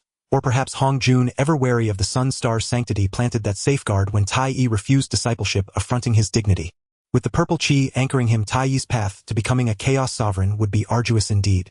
Di Jun forced down the tremor of fear, and continued, Tai Yi, Hong Yun remains Ziguang's charge. For now, however, a far greater matter demands your immediate attention. Your command, your majesty. Tai Yi bowed low, quelling his inner tumult. Di Jun rose and strode to the hall's threshold, gazing across the vast expanse of the primordial chaos. The Wu clan, shattered by the western battles, sacrificed their merit-bestowing treasures to escape, thus incurring the enmity of the three pure ones. They now clash fiercely with the three pure ones at Zhoushan, bleeding themselves dry in internal strife. Meanwhile, Dong Wanggong, newly vested with Western authority, is preoccupied consolidating dominion and harmonizing celestial fortunes, leaving him no room to intervene. He whirled about, his imperial robes billowing as if stirred by an unseen gale, radiating a fierce aura of slaughter and sovereign majesty. This is heaven's gift. Our Yao clan has lain dormant long enough. It is time the myriad beings of the primordial chaos remember the awe inspired by the sun's golden light. Tai Yi, I command you muster the Yao legions at once. Invoke the celestial stellar array, and march upon the primordial chaos. Reclaim lost territories. Annihilate the Wu tribes. Your first targets shall be the great Wu tribes left defenseless, deprived of their ancestral Wu's presence, their strength hollowed out. Remember, strike like thunder. Leave no remnant. Let this campaign proclaim our might, gather celestial fortune, and exact from the Wu a price steep and terrible. Di Jun's voice reverberated through the hall. Tai Yi's spirit flared. His eyes ignited with fierce, unquenchable battlelust, utterly dismissing the sun-star's anomaly, consumed only by the thrill of war. I shall not fail your majesty's trust. Ziguang. Di Jun turned again to Ziguang Fu Run. Oversee the rear, allocate resources, monitor the celestial stellar array's operation, ensure our forces advance without hindrance, and watch closely Zhoushan's battle, and all movements between east and west. This humble servant obeys. Ziguang Fu Run performed a graceful full kowtow. Go! Di Jun swept his hand forward. Yes! Tai Yi and Ziguang Fu Run withdrew from the hall. Soon mournful yet majestic horns echoed across Tanggu, and across countless Yao-aligned stars orbiting the sun star, resonating through the starry sea. Within Tanggu, legions of Yao soldiers and generals, long-honed for war swords drawn, shields raised, swiftly assembled under commanders such as Jimeng and Ing Zhao. Banners rose like forests, weapons gleamed like frost. Vast clouds of Yao energy surged upward, from Tanggu, from countless stars, obscuring heaven and earth. 10,000 Yao roared, blood qi pierced the heavens, overwhelming battle fervor fused with the burning desire to reclaim ancestral lands and wash away ancient shame, shaking the very fabric of space. They all knew under the sun god's banner they would launch their formal counteroffensive upon the primordial chaos, to wage vengeance upon the Wu who had seized the earth and slaughtered their kin for eons. Alone atop the sun god palace, Di Jun gazed down upon the rapidly assembling host, its killing intent piercing the sky, yet his face bore no triumph, only glacial stillness. Hong Jun, the moon god, Muzhu, so the foremost figure in today's primordial chaos, is but a fortuitous insect from ages past. Qingyu appeared in the Shen-Tian realm, accompanied by the little ginseng fruit that followed closely beside her. We are home, Qingyu gently said, patting the little ginseng fruit on its head. She let it bounce and run toward the vibrant mountains and rivers not far away, eager to explore this novel land for her. In the center of the Shen-Tian realm, the chaotic green lotus sensed Qingyu's return and swayed gently. Qingyu stepped forward, slowly reaching out to caress the cold yet warm lotus petals, a hint of emotion flickering in her eyes. This time thanks to you for transforming the endless chaotic energy through the resonance of the chaos Dao rhythm. It provided the purest essence to reshape the western earth vein. Otherwise, stabilizing the nearly shattered western land would be exceedingly difficult. The chaotic green lotus glimmered as if in response. She felt the ever more complete and increasingly vibrant aura of the chaotic green lotus. Qing Yu gazed toward the place where the Tao of Heaven resided. Wait a moment, it will be soon. Let me test how dense the restrictions of the Tao of Heaven are in this chaotic universe. As her voice fell, she waved her robe sleeves, and two ancient treasure cauldrons emanating a profound and desolate aura floated before her. These two cauldrons were both formed from the core essence of the primordial treasure, the chaos cauldron which shattered during the great catastrophe of creation. One governs reversal, the other governs transformation. Both are instruments of the great Tao, infinitely profound. My path is based on chaos, utilizing all things. Opening the heavens and parting the earth is creation, returning to chaos is also creation. Chaos cauldron, can I take that step, transcending the limits of spiritual roots? Perhaps the true opportunity of chaos lies with you. Qing Yu fixed her gaze on the two cauldrons. An external factor might lead to the attainment of Tao fruits, but whether success could ultimately be achieved still relied on personal verification. She raised her hand and summoned a scroll depicting the circulation of yin and yang, which emerged from the void, slowly unfurling the Taiji diagram. The yin-yang fish rotated, stabilizing the earth, fire, water, and wind, evolving into boundless, marvelous realms. The great realm is the furnace, the treasures are the fire, chaos is the fuel. Today I will use this Shen-Tian realm as the foundation to reforge the two cauldrons, trace back to the source, and recreate the instruments of chaos. Qing Yu first placed the curious little ginseng fruit and the piece of spiritual soil. It was rooted into the map of mountains and rivers, ensuring they were properly settled. Then she took a deep breath, forming a complex seal with her hands, and pointed toward the sky of the Shen-Tian realm. Open! Endless chaotic energy, guided by Qing Yu, rushed in from the outer chaos. The chaotic energy instantly filled the Shen-Tian realm, twisting the void and disturbing the laws as the previously stable earth, fire, water, and wind began to revert to chaos. However, in the center of the Shen-Tian realm, the chaotic green lotus rotated, scattering chaotitude Tao rhythms like a stabilizing needle, calming the influx of chaotic energy. Taiji stabilizes the cauldrons yin and yang as charcoal. Reversing the cosmos, creation returns to unity. Command! Qing Yu called out clearly, a flawless, auspicious cloud, appearing above her head, three flowers swaying as five energies converged to form a canopy in her chest. She pointed, and the Taiji diagram transformed into an immense square, with the yin and yang energies cascading down like two ancient rivers, drawing the Qian Kuan cauldron and the chaotic cauldron into the center of the diagram. The positions of the yin-yang fish's eyes corresponded perfectly with the two cauldrons. Infinite yin-yang Tao fire sprang forth from the Taiji diagram. The chaotic energy that flowed in was transformed by the chaotic green lotus into the purest essence of chaos.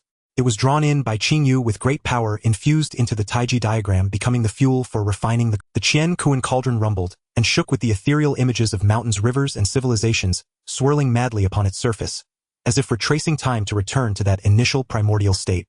The chaotic cauldron emitted chaotic-colored flames, merging with the yin-yang Tao fire outside the cauldron. Under the harmonization of the Taiji diagram and the infusion of chaotic essence, the two cauldrons began to draw closer, creaking under the unbearable pressure, as if resisting yet also calling to each other. Within the Shen-Tian realm, chaos surged, the Tao fire blazed, and the sounds of the great Tao roared. Meanwhile, Qing Yu sat cross-legged beside the chaotic green lotus, fully immersed in the ritual of the two cauldrons. As Qing Yu focused on reforging the chaos cauldron, striving to break through her own Tao path, barriers, the entire primordial universe was enveloped in boundless blood and calamity energy. The massacre calamity had fully erupted. With the absence of 6 ancestral shamans and the prior battle against the 3 clear ones on Zhou Mountain, the top combat power of the ancestral shamans was restrained, leading the remaining tribes of the shaman clan to face utter annihilation. Leading the charge was the Eastern Emperor Tai, supported by the 10 demon leaders Ing Zhao Fei Lian Zhouing Guiche Ci Tai Fei Dan Qin Yuan Shangyang and Bai Zhe. Countless demon soldiers surged like a black tide, utilizing the great array of the constellations to channel the power of the stars, descending from the 9 heavens star sea to sweep across the primordial land. Kill! Avenge our fallen kin! Reclaim our land! Tai atop the chaos bell proclaimed as the bell's sound reverberated, stabilizing the earth, fire, water, and wind. This was the battle cry issued by Dijuan for the demon clan. Wherever they passed, space solidified and time slowed. The shaman clan's proud and strong physiques crumbled like paper under the might of the chaos bell. The demon leaders displayed their powers, some summoning wind and rain, others unleashing thunder and lightning, some spewing toxic flames, and others commanding ferocious beasts. Countless remnants of races once slaughtered and driven away by the shaman clan emerged from their hidden mountains and forests, joining the counterattack against the shaman clan.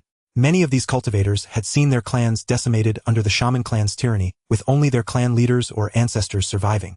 They burned with deep hatred and a determination to die, having cast aside all thoughts of life and death. Heaven sees. The time for revenge has come. An elder of the canine clan, drenched in blood and wearing a tattered robe gazed at a great shaman entangled with several others, determination flashing in his eyes.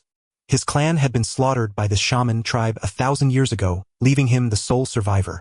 In that moment he burned his last essence, ignoring all attacks, and clung tightly to one of the great shaman's arms. "Get lost, old dog!" The great shaman roared, swinging a giant axe toward the canine elder. However, the elder smirked savagely as his power suddenly reversed and exploded violently. Boom! The self-detonation of a great Luo Jingxian was terrifyingly powerful. The violent energy blasted apart half of the great shaman's body, rendering it bloodied, and exposing its skeletal structure, instantly sapping its vitality. "Now! Kill him!" Surrounding great Luo cultivators unleashed various divine abilities and treasures like a downpour, completely engulfing the severely injured great shaman. With the self-explosion of the canine clan leader, there are now no more canine clans in the primordial world, except for the heavenly dog lineage led by Xiao Bai from the Duguang lineage. More and more clans were completely vanishing from the primordial realm, leaving only their ancestors, and with their self-explosions their clans were headed toward extinction. The last great Luo Jingxian elder of the feline clan detonated the innate spirit pearl. He had shared countless years with perishing alongside a great shaman. A few remaining elders of the Feather clan, using their own blood and souls as bait, set up a great array of heavenly fire, turning a shaman tribe into a sea of flames. Blood stained the rivers of the primordial world. The once clear spiritual river was tainted with thick blood and malevolent energy, emitting a nauseating stench. Corpses piled high across the mountains and rivers. The earth was covered with layers of solidified dark brown blood scabs devoid of any grass. Resentment surged into the skies. The unwillingness and hatred of countless slain beings coalesced into a towering calamity energy, permeating the primordial universe. The greatest beneficiary was none other than the Blood Sea and the Dark River. The Blood Sea, which devoured all impurities, rapidly expanded at a visible rate. Above the Blood Sea, the fiery red lotus of karma bloomed in profusion, growing ever more enchanting and the ancestor of the Dark River sat atop the 12-grade fiery red lotus with the Yuan Tu, and the Ubi swords buzzing greedily, absorbing the blood and vengeful souls that filled the heavens and earth. Ha ha ha! Kill, kill! The more that die, the better. The Dark River laughed wildly, its aura surging at an alarming rate. The phantom of the third corpse evil shadow flickered behind him, and under the push of this boundless blood energy, it seemed to show signs of being completely severed. A bit more and my blood godchild will need this endless nourishment. The myriad races of the primordial realm were rapidly withering away. The names of the races that once shone during the ancient times faded one by one from the stage of the primordial realm, leaving behind nothing but unrecorded blood and tears. The number of races in the primordial realm plummeted. The entire primordial world was enveloped in a madness akin to the end of days. The shaman clan was weakened, the ancestral shamans were trapped. This was the only opportunity for revenge, a fight to the death. Nuwa walked quietly across the ravaged land. She had successfully severed the 3 corpses. Her cultivation had greatly advanced, yet there was no joy in her brow, only an unshakable sorrow and profound contemplation. She emerged from the cycle of earth and walked past Fengqi Mountain, hesitating for a moment outside the mountain, but ultimately did not enter. Fuxi, watching Nuwa depart from within the mountain, felt a sense of relief. His sister no longer needed him. Nuwa walked past Zhou Mountain, feeling the residual shockwaves of the earth-shattering battle and the gradually dissipating aura of Pangu deep within the mountain. She traversed the entire east, observing nothing but the smoke of battle and the desolation after the calamity. She even went to Duguang, to what should have been a peaceful and tranquil ancestral land of fairy paths, under Qing Yu's protection, the holy land of Wood Dao. The once bustling scene of countless beings seeking the Dao had vanished. Those beings who had traveled from all over the primordial realm, enduring countless hardships to come to Duguang, seeking the Dao after achieving their goals, mostly chose to depart. Nuwa, once transformed to stop a black panther about to leave, and inquired. The Black Panther, with a resolute face and determined eyes, replied, "Senior Duguang is a sacred land, and the fairy ancestors are benevolent, imparting teachings as if granting rebirth. We can find peace here and comprehend the great Dao. Yet my clan still struggles for survival, with kin dying in battle, every moment succumbing to famine and cold. I have learned the immortal arts. How can I thrive alone? The future of my clan should rest on our shoulders, not rely on the everlasting protection of the fairy ancestors. Their clan needed them to protect them. They took the clan's protective treasures to come to Duguang. Now that they have learned, they must naturally return and bring the fairy ancestors' teachings back. One must strive relentlessly." Nuwa watched the young man resolutely leaving, repeating these words softly, her eyes sparkling. These seeking beings knew that staying in Duguang would ensure a worry-free life, as the Wood Ancestor would always protect this paradise. But they had come from somewhere, they had people to protect, and they all chose to leave without hesitation. "Brother Qing Yu, is this the Dao you imparted?" Nuwa murmured, a flash of insight crossing her mind, as if she had come to an understanding. To teach a person to fish rather than just giving them a fish. To provide hope and strength rather than eternal swaddling. Yet the reality is cruel. Not long after, at the edge of a battlefield, Nuwa ultimately saw the corpse of that Black Panther. He had returned to the battlefield of his clan's annihilation, burning everything and perishing alongside several shaman warriors. Nuwa had once saved him in his dying moments, but upon waking, he merely bowed deeply to her before charging back into the ranks of the shaman clan. Ultimately, the Black Panther clan was completely annihilated. Life at the moment when my kin were exterminated was already gone. Others can save for a moment but cannot save for a lifetime, nor change the resolve to seek death. Nuwa gazed at the flicker of true spiritual light in her palm, taken from the Black Panther's remnants, containing its last trace of longing and regret, and remained silent for a long time. She walked over blood-stained lands, having saved dying beings, and deflected the aftermath of battles with the shamans, but more often she simply watched quietly. She observed those beings bursting forth in despair, perishing in hatred, moving toward inevitable ends under the desires for protection and revenge. The images of future corpses grew clearer. She had originally thought she would prevent such bloody scenes from occurring, allowing them to live securely under Nuwa's protection. She once believed that if she possessed enough power to establish an eternal and peaceful sanctuary sheltering all weak beings, she could avoid the bloodshed and tragedy depicted in those future images. But now she walked through these mountains of corpses and seas of blood, watching the Black Panther she saved still choosing death, witnessing survivors who would drag their enemies down, even if their clans were reduced to one. She fell silent. Is life truly life? Living like a walking corpse with hatred and despair remaining in the heart, how is such life different from death? The path of the saint seemed to become clearer beneath her feet, yet it felt heavier than ever. Sigh. A long sigh dissipated in the wailing winds of the primordial realm. The path of the saint seemed to become clearer beneath her feet, yet it felt heavier than ever. Sigh. A long sigh dissipated in the wailing winds of the primordial realm. Nuwa retracted the last true spiritual light of her extinct clan and continued onward.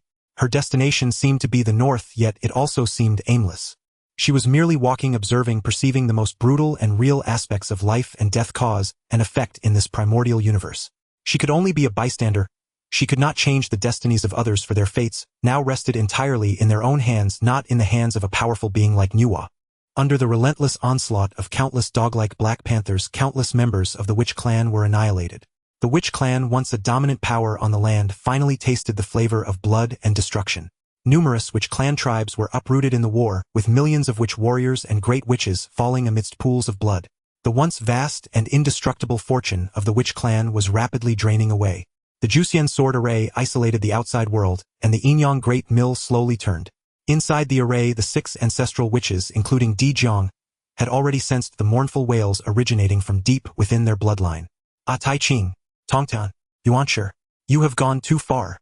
Di Jiang's eyes were bloodshot, almost bleeding, as he frantically struck at the barriers of the Juxian sword array.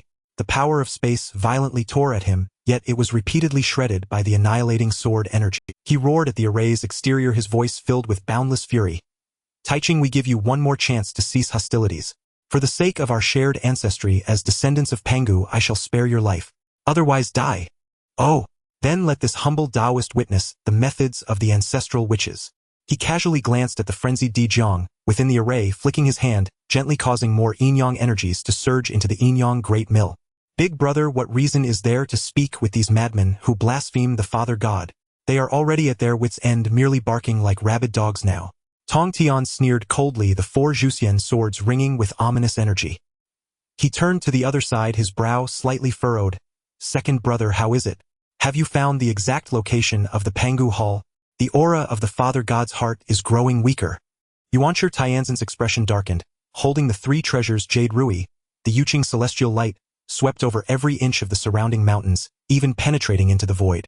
However, the Pangu Hall seemed to have completely merged into the surrounding mountains. No matter how he searched, he could not capture even a hint of its aura.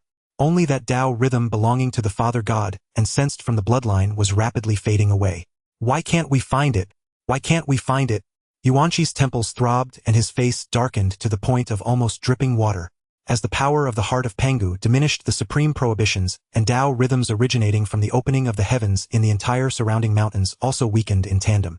Until the Tao rhythm above the surrounding mountains completely vanished, 6 divine lights surged from a hidden spot in the mountains, soaring into the sky.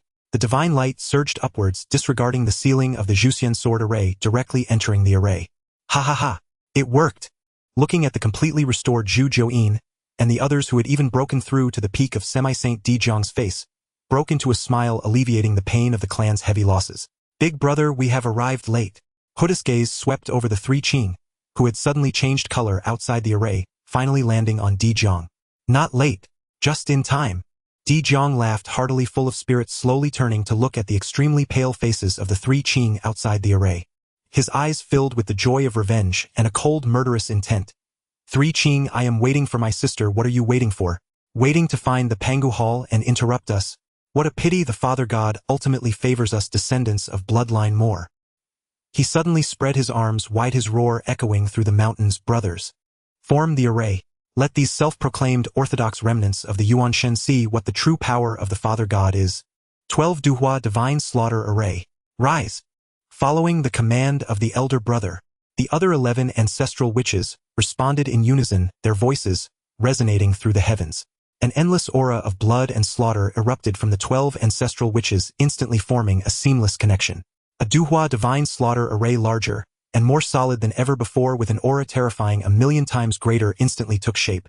This time the main array controller was no longer Di Zhang, but rather the most formidable and majestic Hutu. With Hutu at the peak of Semi-Saint as the core, gathering the powers of the other 11 peak ancestral witches, along with the refinement of the heart of Pangu. The summoned image of Pangu possessed a might that could shake the heavens, far exceeding its previous strength by more than tenfold. The moment the Pangu image appeared, the entire primordial world trembled, and countless great beings looked towards the direction of the surrounding mountains in shock. Zha! The Pangu image emitted a Dao sound akin to the chaos of creation, and its giant hand grasped the void. The Pangu banner in Yuanshi Tianzhen's hand suddenly shook violently, emitting a deafening roar. Chaotic energy surged from the banner's surface, threatening to fly out of his grasp and into the hands of the Pangu image. As if a wanderer returning home, the divine artifact recognized its master. Not good. Yuanshi's face changed drastically, and he exerted all his power to suppress it. Suppress it.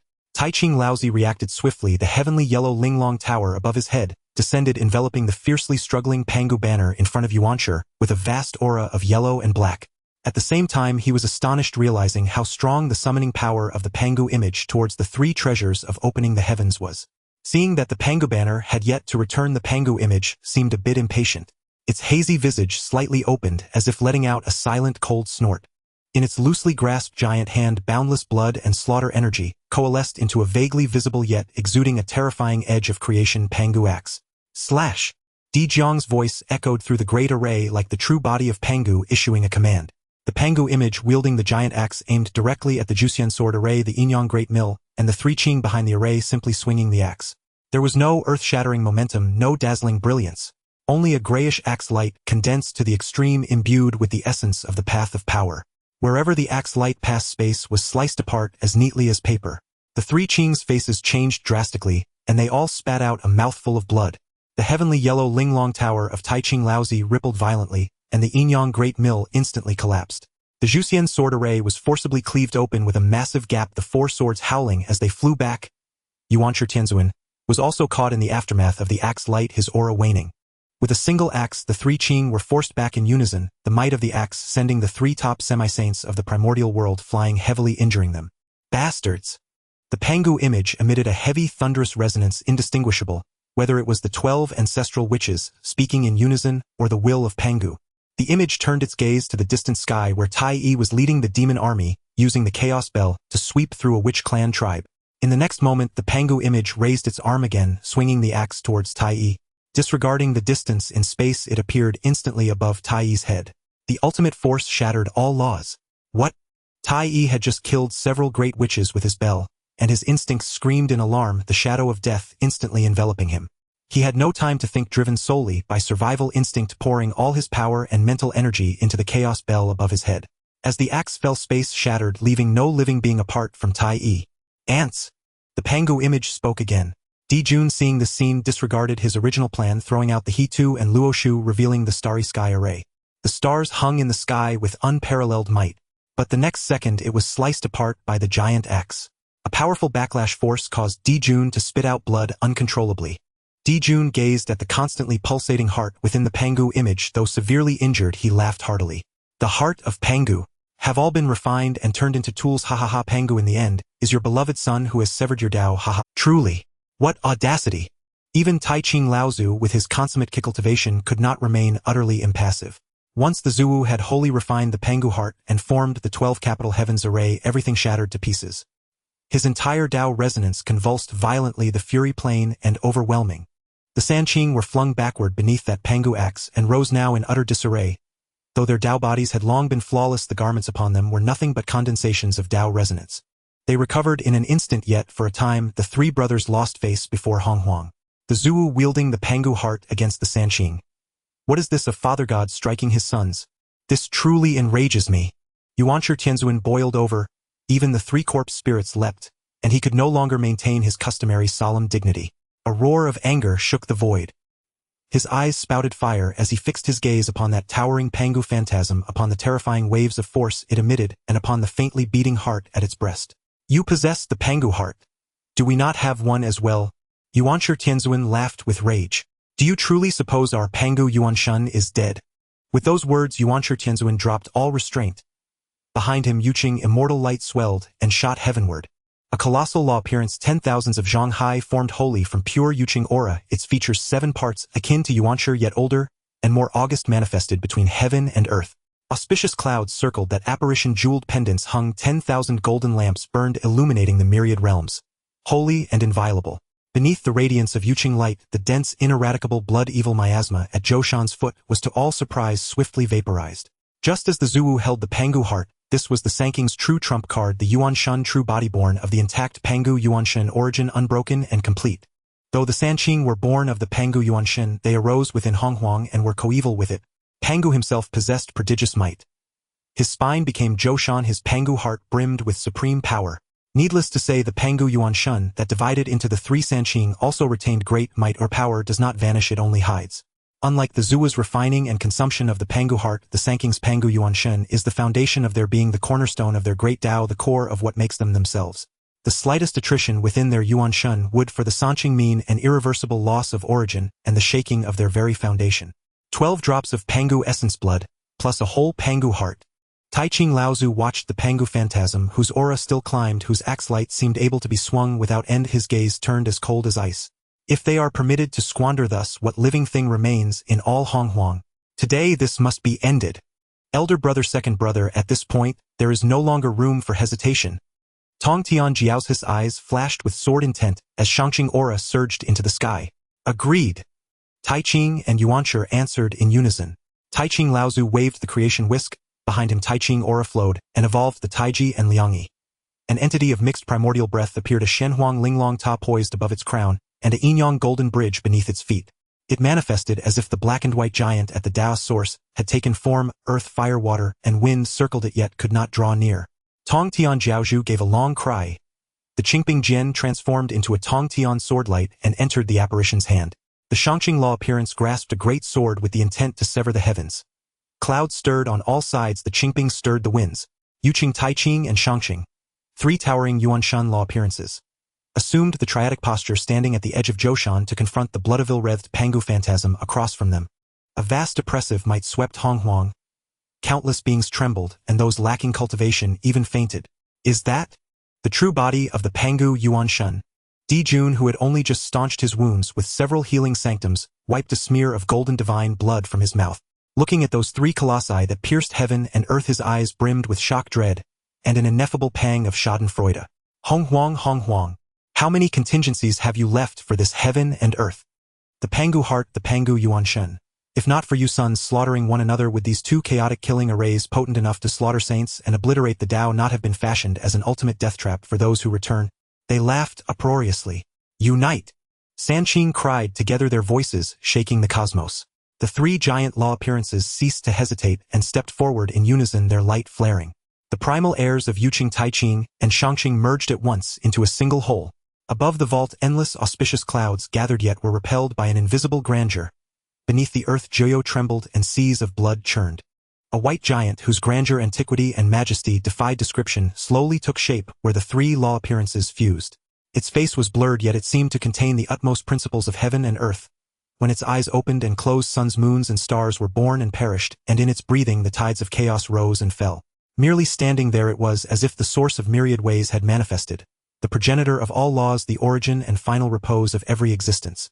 The Pangu Yuanshen true body, though not Pangu reborn, was the intact origin of his Yuanshen, and under the Sanking's merciless urging it manifested in the form closest to the supreme Yuanshen of the primal age. Its oppressive majesty even exceeded the earlier phantasms centered on the Pangu heart. Those short of quasi-saint rank could not bear to look directly upon it lest that boundless Tao resonance scar their souls. Above thunderclouds rolled purple lightning coiled like dragons. The will of the heavenly Tao had gathered an apocalyptic lightning punishment. Yet when that saint-fleeing lightning struck the giant's lair of precreation, might it hit a bronze wall and dissipated, it could not descend. The heavenly Daos primordial power pooled again, and again the calamities might rose step by step. Zixiao Xinlei Dutian Xinsha Lei Hundun Yami Lei. Those dreadful calamity thunders of legend, successively manifested, bathing the sky above Zhoushan in a destructive purple-white. Yet however the heavenly Tao rallied them once within 100 li of the Pangu Yuanshen true body, they were nullified into nothing. Even Pangus power manifested only as a Yuanshen, but it was not something the present heavenly Tao, lacking saints, could lightly meddle with or punish. A nearly restless ripple emanated from the Tao will. Unstable factors had to be stopped. The Pangu fashioned by Zhuwu, though powerful, remained controllable. The rebirth of a complete Pangu Yuanshen, however, was an altogether different matter. The heavenly Tao grew anxious and sought to contact and awaken the Tao ancestor Hongjun, slumbering deep within the Tao. Invisible ripples of Tao resonance struck and caressed the silent core in Zixiao Gong's depths. Within Zixiao Gong atop the Tao platform, Hongjun's figure wavered between illusion and reality. In those successive heavenly calls, he finally sent forth a filament of exceedingly faint awareness.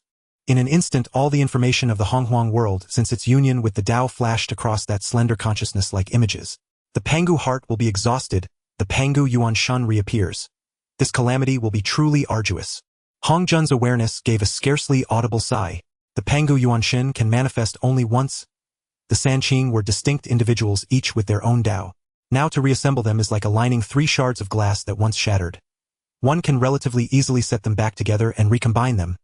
Though seams remain, the whole is tolerable. But if shattered again, the glass yields more splinters and jagged edges, and recombining becomes far harder. If those of one source fare thus, all the more so for the Sanqing who have walked ever further apart on their own paths. He glanced at the two opposing giants, then at the heavens above futilely gathering lightning punishments, and at the Kalamatiki and karmic forces, hidden in the void, restless and eager to stir. He did not forcibly marshal heavenly Tao power to intervene. He was only an old man. Hongjun barely moved a finger. A thread of purple radiance, faint almost to the point of imperceptibility, slipped from his fingertip. Ignoring the blockades of space and the Tao, it moved as if alive and plunged with unerring precision into the sunstar below. After that act, Hongjun's filament of awareness seemed to exhaust itself. Without lingering, it returned to boundless silence and fusion, resuming its slumber. No matter how the outer Tao urged, there was no further reply. A Yuanshen that can appear but once, what point is there in forcing it? Moreover, these were his disciples. Hongjun naturally trusted that the three would exercise restraint. The heavenly will looked upon the newly silenced Zixiao Gong, then toward the two giants below that might at any moment unleash a world-ending strike. The heavenly Tao had no recourse but to go seek Qingyu in Shentianjie. After all, it loved Qingyu. Now that trouble had arisen and no one could resolve it, it would naturally turn to him.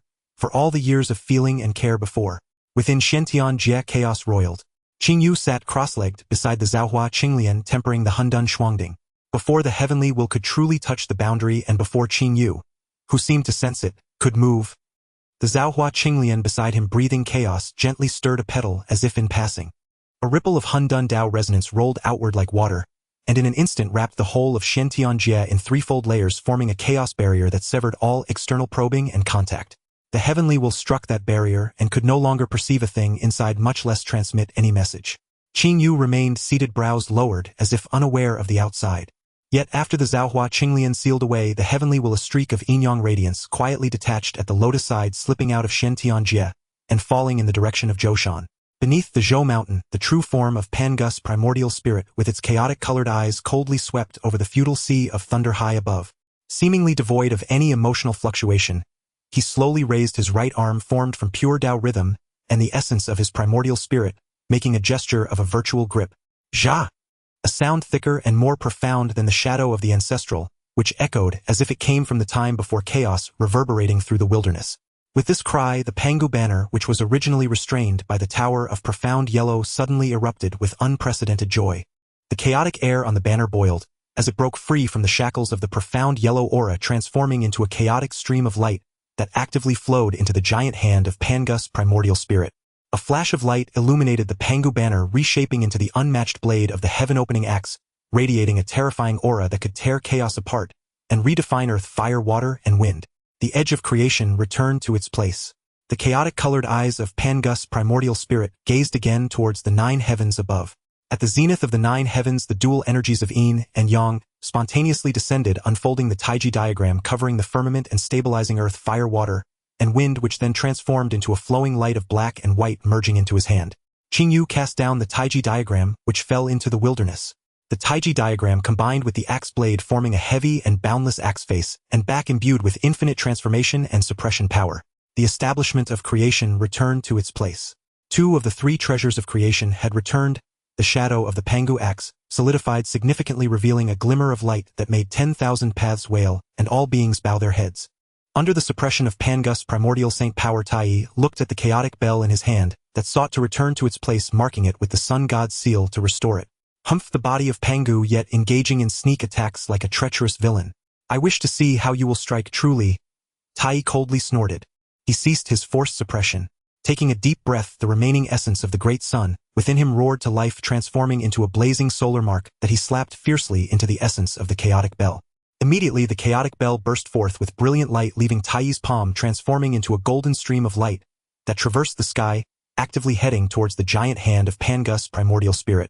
The suppression of creation returned to its place. As the flowing light from the chaotic bell merged, the previously solidified shadow of the giant axe in Pangu's primordial spirit suddenly erupted with unprecedented radiance. The sharpness of the Pangu banner, the weight of the Taiji diagram, and the suppression of the chaotic bell. 3 strands of creation, Dao, rhythm different yet originating from the same source, forcibly converged under the dominion of primordial spirit power. An axe solidified to more than 90%, its entire body swirling with chaotic energy, the blade gleaming with the edge of creation, the axe body imprinted with the yin-yang Dao diagram, and the axe handle entwined with the ripples of time and space was astonishingly formed. Though still faintly void and unable to fully restore the complete form of the chaotic supreme treasure, the power it radiated had already surpassed any known innate treasure. Merely the natural flow of energy on the axe blade caused the surrounding space to silently vanish and the river of time to manifest and then sever. The Pangu axe nearly completely recreated the wilderness. However, all mighty beings who had reached a certain realm could clearly sense that within the giant axe, though the 3 strands of Dao rhythm originated from the same source, there existed irreconcilable stagnation and repulsion in subtle details. The sharpness of the Pangu banner carried the traces of Yuqing Dao from the primordial, the flowing yin and yang of the Taiji diagram was imprinted with the cohabitation of Qingjia's Wood Dao, while deeply embedded within the chaotic bell were Taiyi's solar divinity and the Eastern Emperor's seal. They were forcibly summoned together by the power of Pangu's primordial spirit, yet could never again reunite into the true chaotic supreme treasure, the heaven-opening axe, as they had at the dawn of creation. This gathering was a matter of opportunity, of cause and effect, and also of conclusion. From this day forth, unless Pangu were to be reborn, the 3 treasures of creation would never reunite again. From henceforth, cause and effect are concluded. This opportunity is but once. It seemed as if a whisper dissipated with the wind in the Shen-Tian realm. Qingyu and Tai, one cast down the diagram, the other released the bell, both understanding that this was the only chance, and it was an inevitable act to completely sever the last bond between the 3 treasures of creation and Pangu, allowing them to truly stand independent in the world. The heavenly Dao loomed high, the sea of thunder was futile. The heavenly Dao would absolutely not allow for a next time. The Pangu axe trembled lightly, unleashing an invisible wave that swept across the wilderness. At that moment, nearly all mighty beings in the wilderness, no matter their location or what they were doing, involuntarily turned their gazes towards Zhou Mountain, their minds captivated by that giant axe. Atop Fengxi Mountain, Fux's eyes flowed with the rhythm of the Dao, his abilities of divination pushed to the extreme, yet he could still only glimpse the tip of the iceberg of the endless paths flowing upon the axe blade. His mind swayed, and he could not help but exclaim, "Indeed, it is the Pangu axe. On this axe, the Dao of power governs the 3,000 great roads of life and death circulate. On merely observing its form and feeling its rhythm, I feel that many past barriers have suddenly cleared up." Pangu's primordial spirit moved. He firmly grasped the Pangu axe, which was solidified to 90%. The motion was slow and heavy, as if what he held was not an axe but rather the weight of the entire wilderness, the supreme authority of creation. On the opposite side, the shadow of Pangu completely froze at the moment the nearly complete heaven-opening axe. It was not that the ancestral which did not wish to move, but that the instinct derived from bloodlines produced an irresistible suppression when faced with this higher level of power closer to that of the Father God. One strong, one weak, one solid, one void, one was the manifestation of the essence of primordial spirit wielding the gathering of the three treasures of creation, while the other was a weapon driven by blood and spirit holding the power of blood energy in virtual form. Who was stronger and who was weaker it was clear at a glance. There were no roars, no shouts. Pangu's primordial spirit simply held the axe with both hands and slowly cleaved towards the blood-colored shadow ahead. That cleave seemed to slow down to the extreme, every trajectory clear to see. Yet it also seemed to speed up to the extreme, transcending the constraints of time. Where the axe blade passed, there was no earth-shattering explosion, no tearing of the firmament. Only an extremely subtle trace, as if it could swallow all light and concepts quietly extended. Wherever this trace passed, space disappeared silently, as if erased by an eraser, leaving behind an eternal void. Time lost its meaning before this trace. The shadows of the past, present, and future were stirred into a chaotic mass, and then returned to silence. The four basic elements of earth, fire, water, and wind wailed into oblivion. The threads of cause and effect snapped one by one. The river of fate was cut open here, creating an unhealable rift. On the axe blade, the fleeting shadows of the 3,000 great paths briefly flickered, then shattered in the light of the axe, returning to chaos. The Pangu shadow only managed to place the dimly glowing shadow of the giant axe in front of itself with great effort. There was no loud clash of metal. That Pangu axe, along with the enormous blood-colored shadow behind it, could not even withstand a moment when it touched the trace and directly collapsed. 12 groans nearly resonated simultaneously.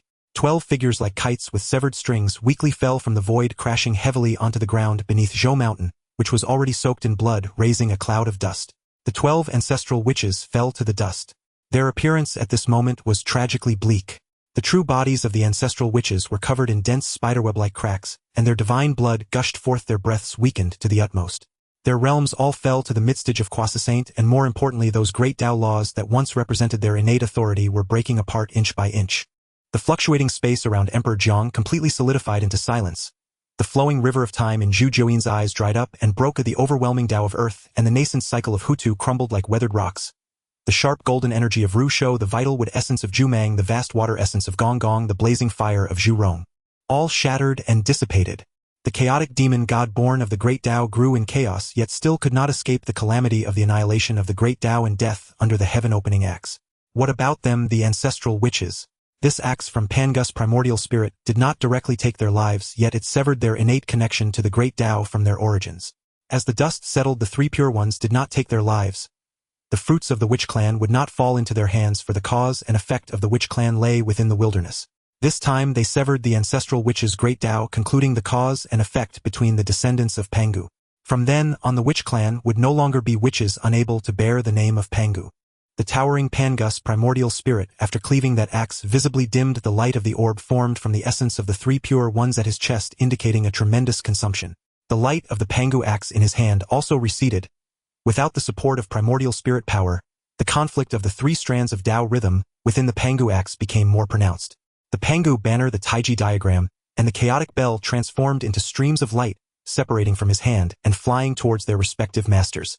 The three treasures of creation, the Pangu banner, the Taiji diagram, and the chaotic bell transformed into streams of light, separating from his hand and flying towards their respective masters. The three treasures of creation returned to their masters. Pangu's primordial spirit also completely dissipated, transforming back into the three pure ones, whose faces were pale and breaths unstable.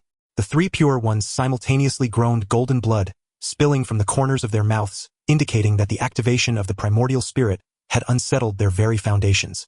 The complete manifestation of Pangu's primordial spirit appeared in the wilderness, though it was merely a manifestation of the primordial spirit and not a true resurrection of Pangu. Yet the supreme aura naturally emanating from it, stemming from the initial opening of heaven and earth, was enough to inspire awe and reverence from the souls of beings in the wilderness. This was fundamentally different from the true form of Pangu, condensed from the 12 cities of the heavenly gods, which relied on the heart of Pangu as an energy source mixed with boundless blood energy.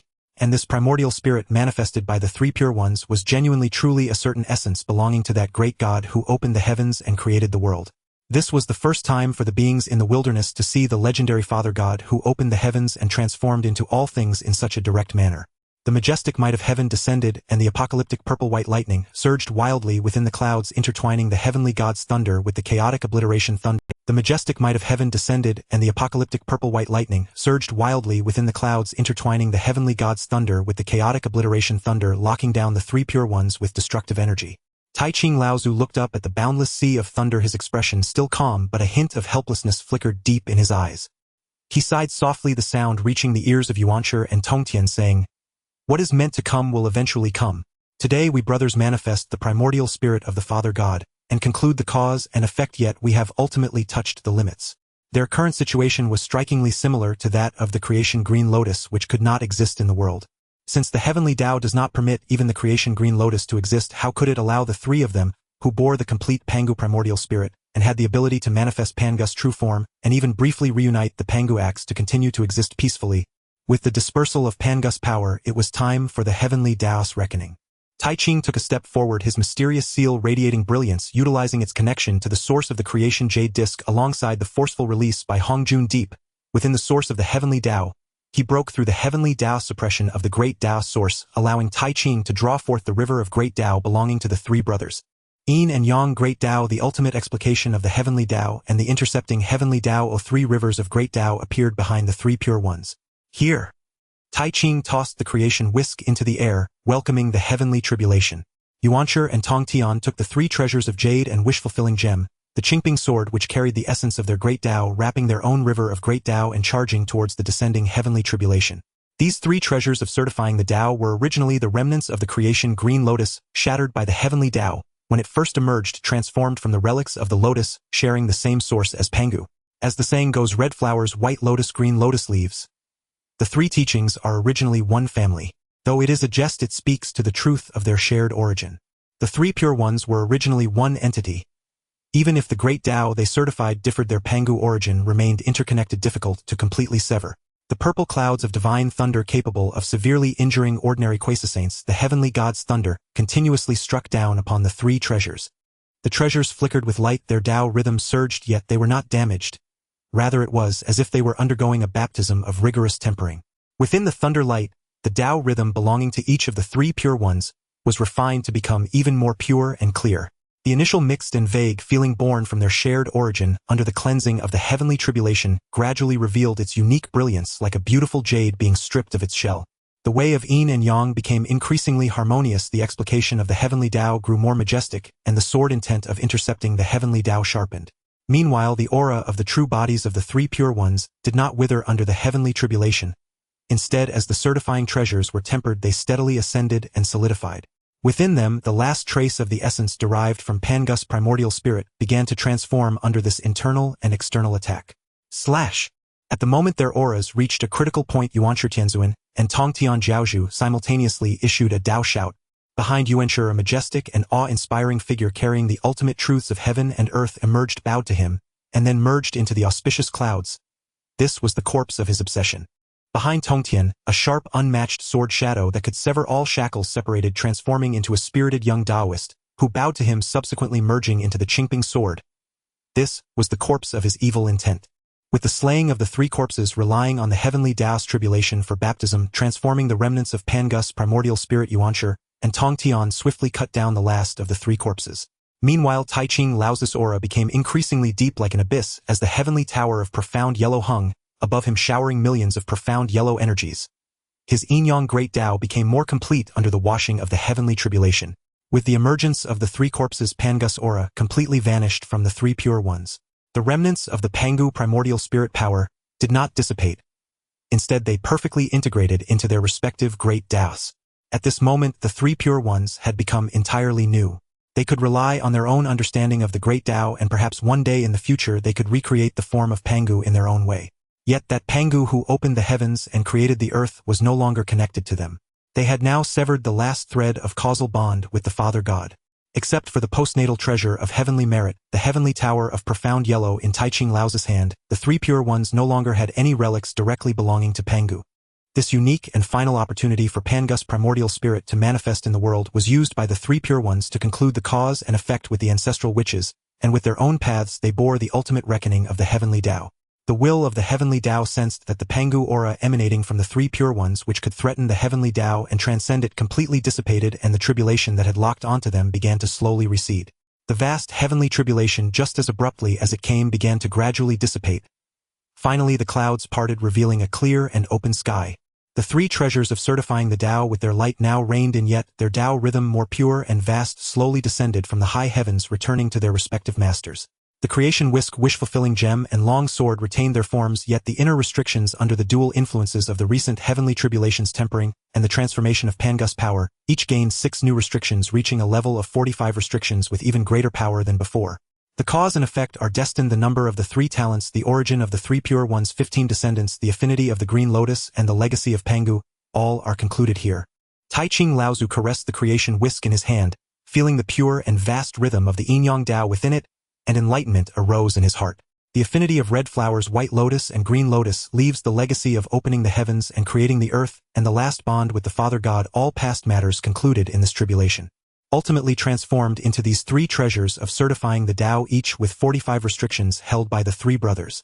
Yuanshi Tianzuan grasped the 3 treasures, their increased power weighing heavier in his hands, as his divine sense swept across Zhou Mountain. Yuanshi, holding the 3 treasures of greater power, scanned Zhou Mountain, remaining silent. The Tao rhythm concerning Pangu above Zhou Mountain had now completely vanished, and apart from the mountain's inherent strength, there was no longer any trace of protection. The oppressive force that once prevented those of insufficient cultivation and weak will from ascending no longer existed. Fortunately, this mountain bears great cause and effect, is a pillar of heaven, and concerns the stability of the wilderness.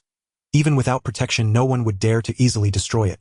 Yuanshi pondered silently, his gaze falling upon the 12 ancestral witches below, whose auras were weakening.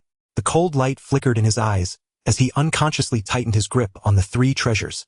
A chilling intent to kill surged in his heart. These ignorant witches, who only knew slaughter and destruction entangled in karmic retribution, deserved their current fate, truly of their own making. Second brother. The voice of Tai Ching Laozu rang out, just in time, carrying a note of warning. Pangus blood must not fall to the hands of Pangus primordial spirit. Likewise, Pangus primordial spirit must not be tainted by Pangus blood. This is a rule established at the dawn of creation, an invisible shackle between us and them. The reason the witch clan, despite their rampage in the wilderness, never truly attacked Kunlun Mountain was not out of a sense of shared origin, but because they could not. This was a restriction set by the heavenly Tao to prevent the descendants of Pangu from devouring one another, leading to one side becoming dominant, or even the emergence of an entity that gathered both essence and primordial spirit. Yuanshi Tianzuan looked at Taiching, but his anger did not fade. Elder brother, those who do not recognize the heavenly order filled with karmic retribution should be purged by us, lest they harm the wilderness and the heavens. Yet despite this, he slowly relaxed his grip on the 3 treasures. Rationality told him that Taking's words were not wrong. This restriction had existed since their transformation into ancestral witches, a safeguard set by the heavenly Tao to prevent the worst-case scenario. Today they could sever the ancestral witches' great Tao. That was already their limit.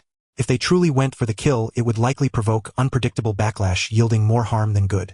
In the end, the 3 pure ones simply cast a cold glance at the ancestral witches below, their figures shimmering, as they transformed into 3 streams of light and departed Zhou Mountain, returning to the Kunlun Dojo. They needed time to consolidate their recently achieved realm, digest what they had gained, and repair the fundamental losses incurred from activating their primordial spirit. As the 3 purities departed, the powerful beings, observing the battle from various parts of the primordial world, began to retract their divine senses. However, just as most gazes were about to completely shift away, boom, boom, 2 blood-red divine lights drenched in blood and moving at lightning speed tore through the void, rushing from the distant horizon towards the nearly lifeless ancestor witch on the ground. You 3 purities are bound by rules and cannot touch the blood of Pangu, but I can. Let's see what this old ancestor can do. The cold, hoarse voice of the ancestor of the underworld echoed through the surrounding mountains, accompanied by the shrill wails of the blood god. Almost simultaneously with the underworld's attack, several powerful divine abilities of varying strengths, at least at the mid-level of the quasi-saint realm, rushed towards the ancestor witch from different directions. There were the devouring black winds of the demon master Kuanping, and the bizarre treasures unleashed by the hidden identity of a Taoist. Clearly, it was not just the underworld who sought to take advantage of the ancestor witch's loss of resistance. Although the Great Way was severed, the physical body and essence blood of the ancestor, which still contained supreme value. Seizing the opportunity to claim their blood, the temptation of the Pangu bloodline was irresistible at any time. Despicable. Shameless. The ancestors, including Di Jiang and Zhu Jiuyin, had their eyes bulging in anger, roaring in fury, yet they were powerless. The backlash from the 12 capital heavenly array, combined with the strike of the Pangu axe severing the source of the Great Way, left them not only drained of their mana at this moment, More importantly, their innate authority of the laws was severed, leaving them unable to summon even a trace of the power of heaven and earth for protection. Now they could only watch helplessly as lethal attacks approached, preparing to withstand with their formidable ancestor. Which bodies did they narrowly escape the hands of the three purities, only to fall to these opportunistic villains? Unwillingness surged in the hearts of the ancestors. At that moment, Hutu, the only one among the 12 ancestors with a trace of a weak primordial spirit, struggled to rise, forcibly connecting her primordial spirit with the mountain's earth veins. When the 12 siblings attacked Mount Shumi, the method used by the receivers was naturally seen by Hutu. Back then they mocked the two from the west as timid turtles, yet now they too needed these earth veins for protection. Otherwise, under such attacks, even if their physical bodies were strong, with the Great Way severed and heavily injured, facing direct assaults, they would likely not last long. Hutu strained to rise, wanting to see her weak, primordial spirit attempt to invoke the mountain's earth veins. However, all the earth laws were dimmed, and her strength was nearly depleted, let alone her feeble primordial spirit. Attempting to invoke the earth veins, which could be considered the ancestral veins of the primordial world, was tantamount to a fool's dream. Yet seeing the impending attacks descending upon her 12 siblings, Hutu could not afford to hesitate. With one last breath, she manifested her ancestor, which form covered in the laws of the earth which had already been shattered. Hutu took a deep, lingering glance at her 11 fallen siblings beside her, their breaths faint. Sister, no! Hutu, what are you doing? Di Jiangzhu, Jiao In Xianming, and the others sensed Huta's strangeness and cried out in horror. Hutu returned a faint smile, then her massive ancestor, which form suddenly dissipated, merging into the earth beneath her feet. With a loud bang, the entire region shook. Huta's figure vanished from the surface of the earth, leaving behind 3 drops of dim, yellow essence blood. Using the Pangu bloodline as a guide and sacrificing all her remaining essence. In this life-and-death moment, Hutu forcibly connected and finally invoked the power of the mountain's earth veins. A ring of yellow light spread out, instantly centered around those 3 drops of essence blood. It formed a solid light shield, firmly protecting the remaining 11 ancestors within. Huta's body transformed into pure earth essence, shielding the last trace of her primordial spirit's brilliance, sinking deeper into the earth until it fell into the 9 nether. Above Mount Buzhou, the power of the earth veins circulated, emanating an indestructible aura that bore the weight of the primordial world. The Buzhou Mountain Earth Vein Array, the blood god of the underworld Kunping, and several other attacks approached. Seeing the abruptly rising light shield, they were all taken aback, their eyes narrowing. Withdraw! Retreat! Almost instinctively, all the quasi-saints who had launched sneak attacks frantically tried to retract their assaults. They dared to strike at the ancestors because they were certain of the ancestors' severe injuries and inability to resist, but they would never dare to easily incur the immense karma of damaging the Buzhou Mountain's earth veins. That karma was enough to send them to an irrecoverable doom. However, the attacks had been unleashed, the distance was too close, and they were executed with full force. It was not something that could be simply recalled. 5 quasi-saint level attacks that could not be retracted slammed solidly into the newly raised yet still unstable earth vein shield. The earth vein shield shook violently, the light flickering, and cracks appeared on its surface. The entire Buzhou Mountain trembled, parts of the mountain began to fall, and some even started to collapse. Having been drained of all its Tao rhythms by the ancestors, Buzhou Mountain used all its remaining strength to maintain its most crucial ability to hold up the sky, leaving no protection for its own body. All the damage inflicted upon the earth veins was solidly transferred to Buzhou Mountain, with dust and smoke rising into the sky. Puff! The 5 quasi-saints who failed to retract their power simultaneously suffered heavy blows, spitting out large mouthfuls of blood. Especially for the underworld, who acted the earliest and fastest with the 2 strongest forces, the backlash was also the most violent. The underworld's early and swift action included his own unretracted attack. At this moment, the unparalleled karma of destroying Buzhou Mountain directly backfired onto him, causing him to spit out a mouthful of blood. He quickly summoned the karmic fire Red Lotus to begin transferring this backlash. Even with the karmic fire Red Lotus assisting in transferring part of the karma, his aura visibly weakened at a rapid pace. Originally having reached the peak of the quasi-saint realm, he was now subtly touching the threshold of the 3-corpse realm due to the influx of blood energy. Under this backlash, his state fluctuated violently before plummeting, and the impending 3rd corpse's understanding was directly shattered, rendering it impossible for a long time. The other quasi-saints who had struck out fared even worse, their faces pale, their auras chaotic, and their realms had direct. The karma of Buzhou Mountain was terrifying.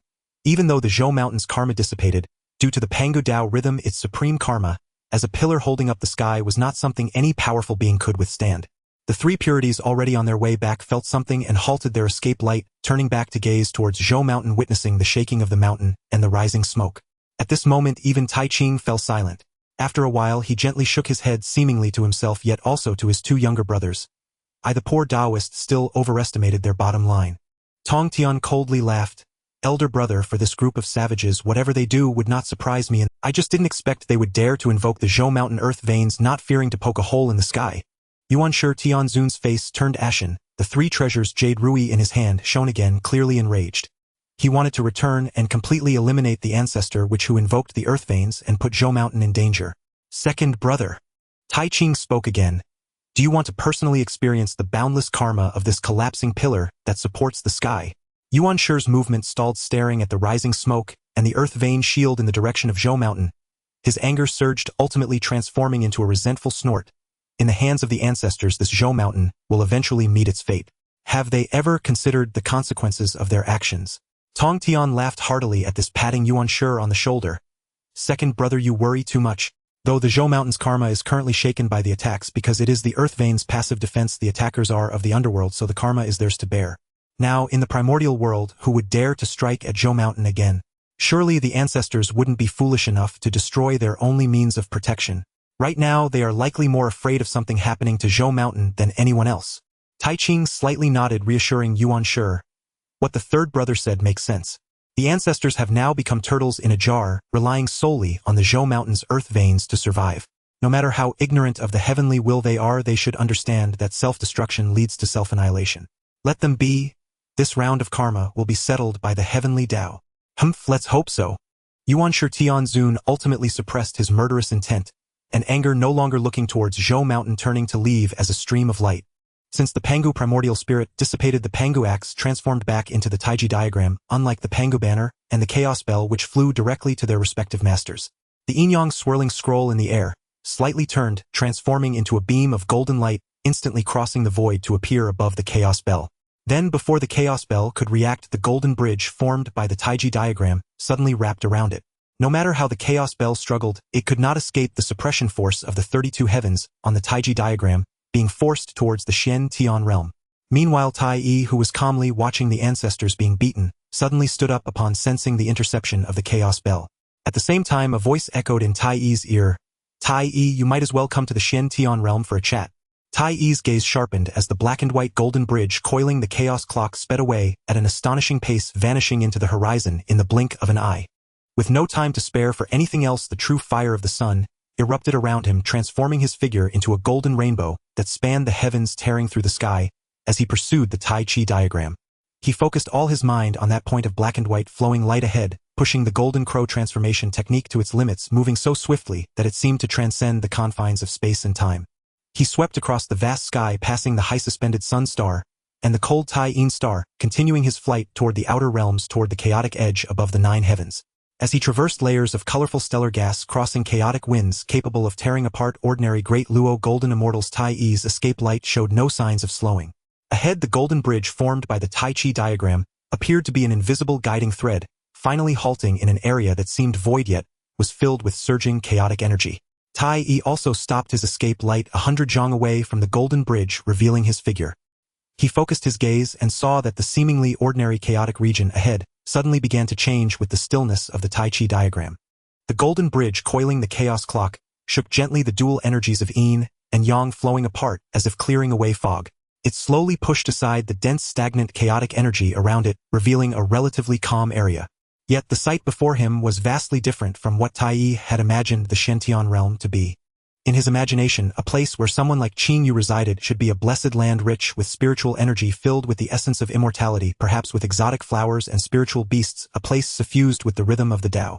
However, what now lay before his eyes was merely an endless churning chaos. It seemed no different from the chaotic area he had just traversed, except that the chaotic energy here appeared somewhat more organized, not entirely in disarray.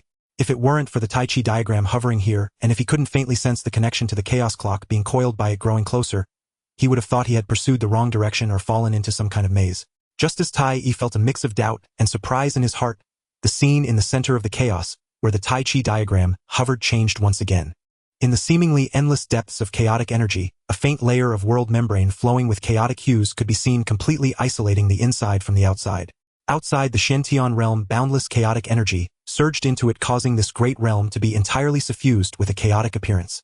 If one did not approach closely to observe, they might indeed think this was simply chaos, as there was a layer of world membrane separating it from the chaos.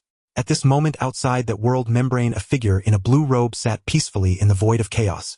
His eyes were gently closed, his expression tranquil, blending seamlessly with the surrounding tumultuous chaos. Though there were no powerful waves of magical energy emanating from him, all the chaotic energy that approached him became docile and orderly. As if combed by an invisible hand, the chaotic energy continuously flowed into the world membrane behind him, nourishing the internal Shen-Tian realm. Before Qing Yu, 2 large cauldrons floated within the chaotic energy of the Shen-Tian realm, receiving the relentless wash of boundless chaotic energy and the continuous refining of the wooden Dao power he projected. The intertwining of the wooden Dao power with the chaotic energy actually gave rise to a spectacle of earth, fire, water, and wind, the creation and destruction of all things around the cauldrons. At that moment, the golden bridge formed by the Tai Chi diagram still ringing flew before Qing Yu, and with a flash of light it landed in the palm of his outstretched left hand. The chaos clock transformed into a small exquisite bronze bell about the size of a palm, spinning smoothly in Qing Yu's hand. The 3-legged golden crow's phantom constantly flickered on the bell body, emitting a reluctant buzzing sound, sensing Tai Yi's aura nearby struggling more intensely. Qing Yu's right hand continued to calmly project wooden Dao divine light to refine the 2 chaotic cauldrons, while his left hand grasped the struggling chaos clock and gently waved. A vast boundless power of the world surged from his palm, wrapping the chaos clock layer by layer, eventually calming it down slowly, its struggles gradually weakening, settling quietly like an ordinary bell resting in Qing Yu's hand. Only then did Qing Yu shift his gaze away from the chaotic cauldrons, lowering his head to scrutinize the chaos clock in his hand, lightly brushing his fingers over the mysterious patterns on its body. He sensed the profound Dao rhythm within it, embodying the principles of creating heaven and earth, suppressing the primordial chaos. The town of creation is truly legendary. At last I behold the final treasure of creation. Return the chaos clock to me. Tai Yi, unable to contain himself at this moment, stepped forward, the fierce essence of the sun, erupting violently, illuminating him like a brilliant sun, walking among mortals, driving away large swathes of chaotic gloom. He fixed a piercing gaze on the chaos clock in Qing Yu's hand, his tone firm and unquestionable. Simultaneously, boundless solar energy transformed into tangible waves of golden flames, sweeping toward Qing Yu, the scorching heat causing the chaotic energy to sizzle. However, this solar energy, capable of burning mountains and boiling seas, seemed to hit an invisible wall when it was still 10 feet away from Qing Yu. A layer of green, thin as a cicada's wing shield, appeared quietly, easily blocking all the solar true fire and heat waves, preventing any intrusion. Tai Yi's pupils shrank slightly, but he did not retreat and once again shouted in a deep voice, "Return the chaos clock to me." This time he unleashed his cultivation of the great Luo 24 heavens, without reservation, the domineering pressure belonging to the sun star radiating outwards. He opened a realm belonging to the great sun in the chaos, and more intense and purer solar true fire erupted from his body, transforming into a sea of golden flames, attempting to burn away the green barrier. Seeing this, Qing Yu raised an eyebrow, seemingly finding the solar true fire quite opportune. His left hand still held the chaos clock, while his right hand reached into the void, and a branch of laurel appeared quietly between his fingers, its leaves crystal clear, flowing with cold moonlight, a gift from the former Tai Yin star master Shihe. Qing Yu casually tossed the laurel branch into the sea of solar true fire ignited by Tai Yi.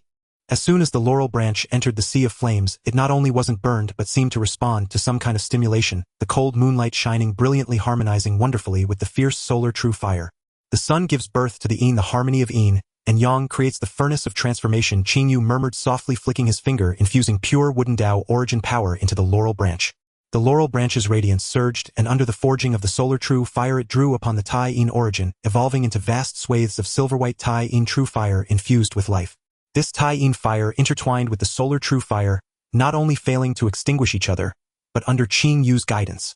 They formed a magnificent image of fire where Yin and Yang converged, the clash of hot and cold, its power rivaling that of the solar true fire unleashed by Tai Yi with all his might. Then the Tai Chi diagram in Qing Yu's outstretched left hand flew up again, transforming into a golden bridge, spanning the chaos, suddenly rolling toward the conflux of solar and Tai Yin true fire. Gather. As the dual energies of Yin and Yang flowed, the 2 divine fires capable of burning the heavens and boiling the seas were drawn in entirely by the Tai Chi diagram, as if a giant whale was gulping water. They were then guided by the Tai Chi diagram to descend toward the Shen-Tian realm.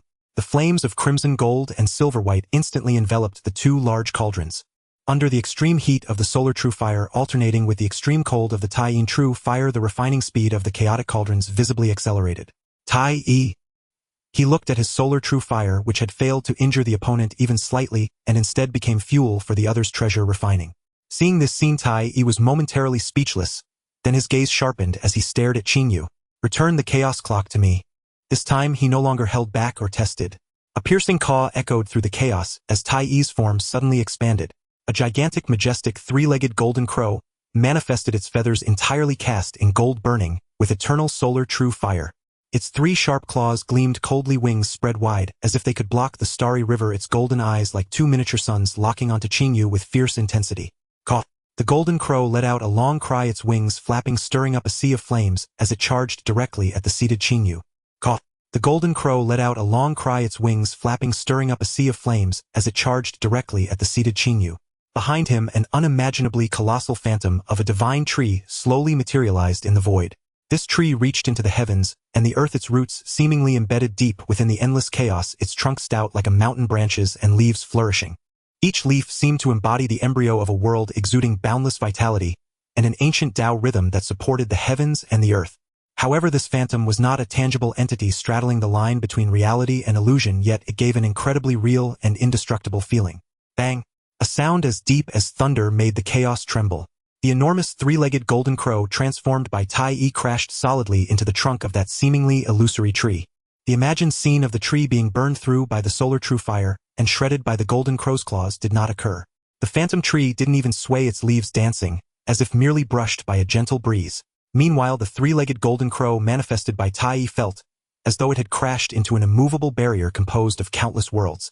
Immediately, an irresistible force of recoil surged back. The golden crow emitted a pained cry, its massive body flung back at a speed even faster than it had come. With a muffled sound, the golden crow rolled several times in the chaos, before barely stabilizing its form, transforming back into Tai Yi's humanoid appearance. However, his complexion was a bit pale, a small bump seemingly swelling on his forehead, and his eyes were filled with incredulous astonishment. He held his head, feeling dizzy, as if countless stars were spinning before his eyes. Heh! Seeing this scene, Qingyu finally couldn't help but chuckle softly.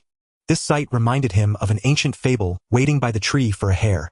However, this time it was a fiery-tempered three-legged golden crow that had crashed into him, turning into the one waiting, and he did not pursue further. With a single wave of his hand, he released a flow of wooden energy, transforming it into a gentle azure-green cloud.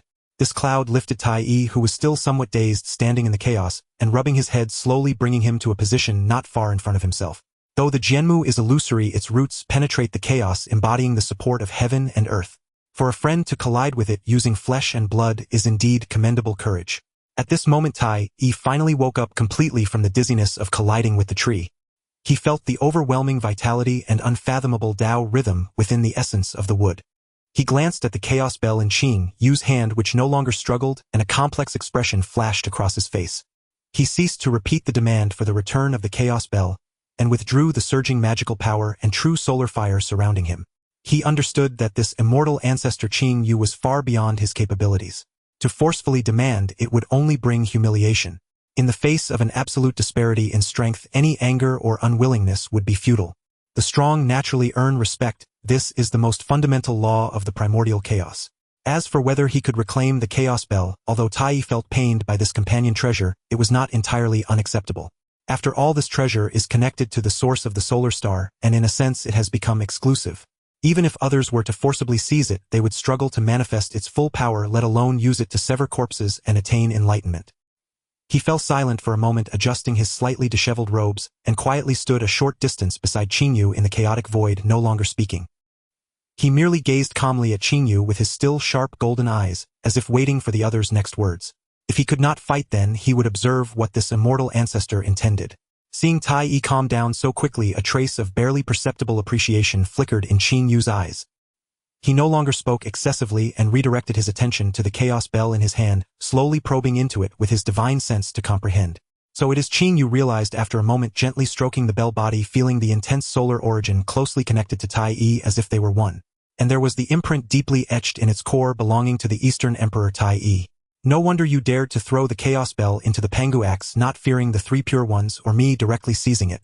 You actually fused your solar star origin deeply with the chaos bell's origin, even refining it into your exclusive spiritual treasure of the solar god.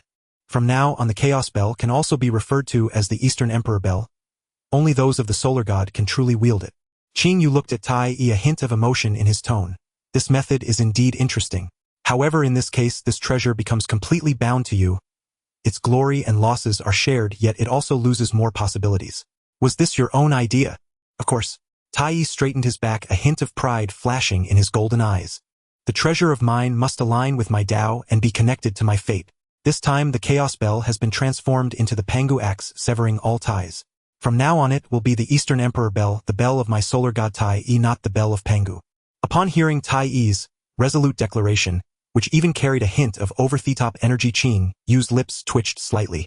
Well, this is very Tai. Previously she borrowed a source to embody in the laurel, and now Tai shares his essence with the Chaos Bell. The lineage of the solar star truly has unique and creative ideas regarding binding. The Eastern Emperor Bell, huh? That's quite a nice name. Qing Yu nodded, no longer entangled in the matter, and continued. Since it is the Eastern Emperor Bell forged by you with the solar origin, it is naturally your exclusive treasure. I, a humble Taoist, will not forcibly occupy it. However, this treasure originates from the creation of heaven and earth, and contains supreme Tao rhythm. It would be just right for me to borrow it for a period of comprehension. Seeing Qing Yu expressing intent to return it, Tai did not hesitate, directly dispersing the solar origin from the Eastern Emperor Bell, allowing Qing Yu to comprehend. No problem. But remember to return it to me. You won't be able to use it anyway. The last few words were spoken very softly but still heard by Qing Yu. Of course. Qing Yu smiled in response. Seeing Qing Yu agree so readily, Tai's last trace of doubt also dissipated. Though proud and domineering, he was not without reason or awareness of the times. Qing Yu's strength far surpassed his own. If he truly wanted to forcibly seize it, although Qing Yu could not use it, he could not either. In such a situation he was entirely powerless to stop it. The fact that the other party was so polite in discussing this had already given him immense face. Although Dijun always regarded Qing Yu as an enemy, he had no such thoughts when facing Tai, especially since he himself respected strength above all.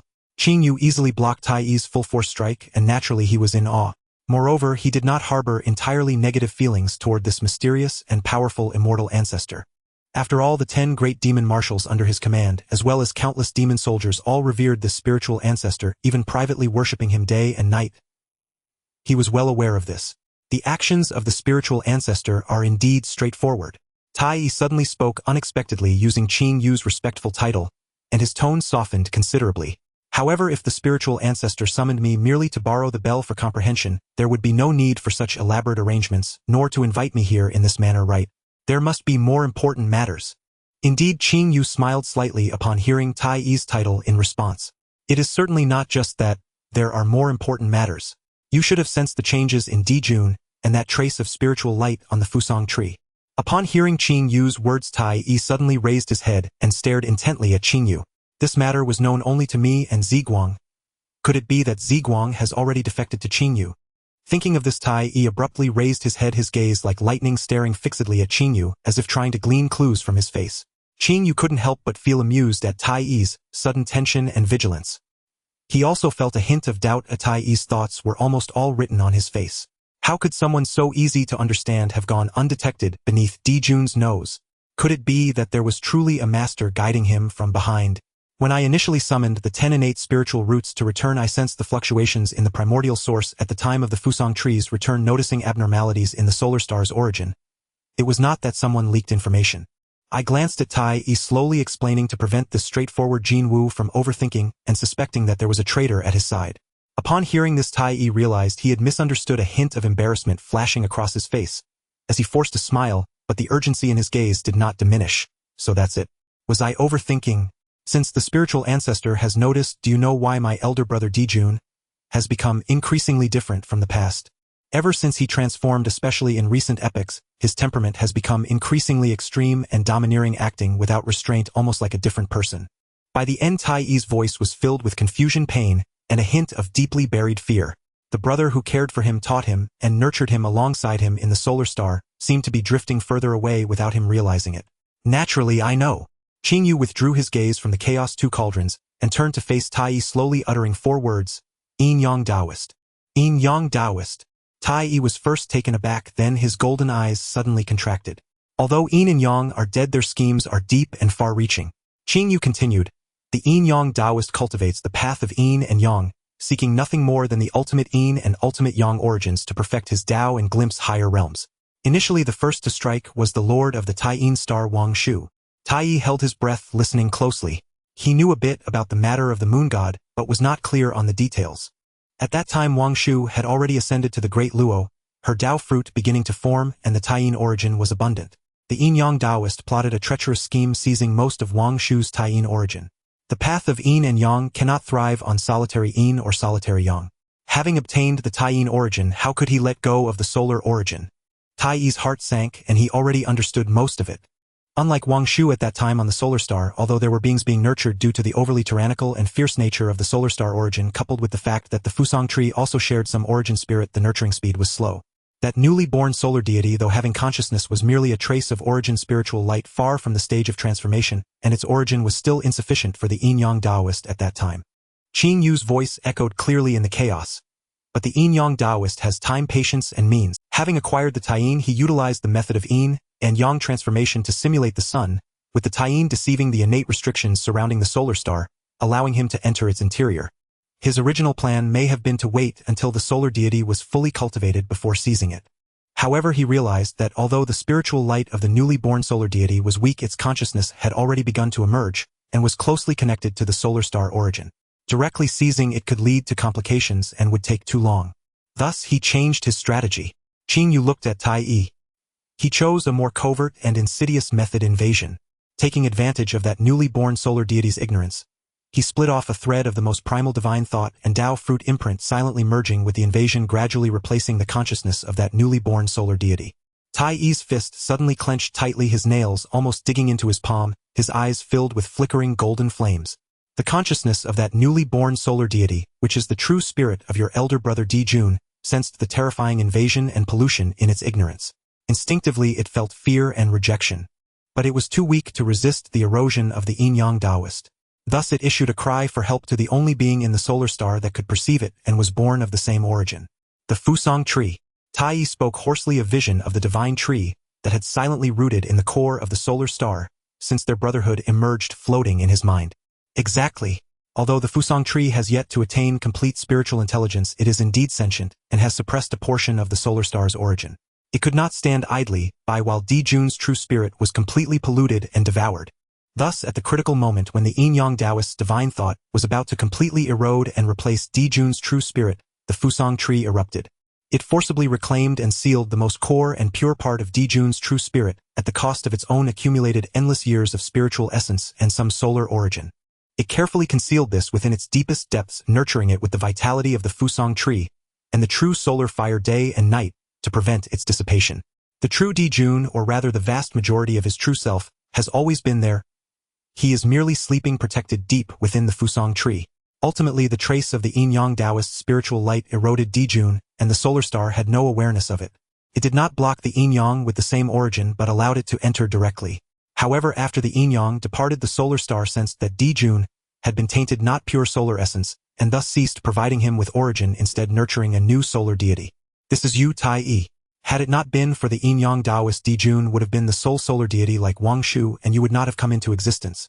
But without the nourishment of the solar star, the currently incomplete origin which had been tainted instinctively sought completeness, beginning to absorb other powers, and the collective will of beings towards the solar star was his best choice. The remnant trace of Dijun's spiritual light was reborn and nurtured.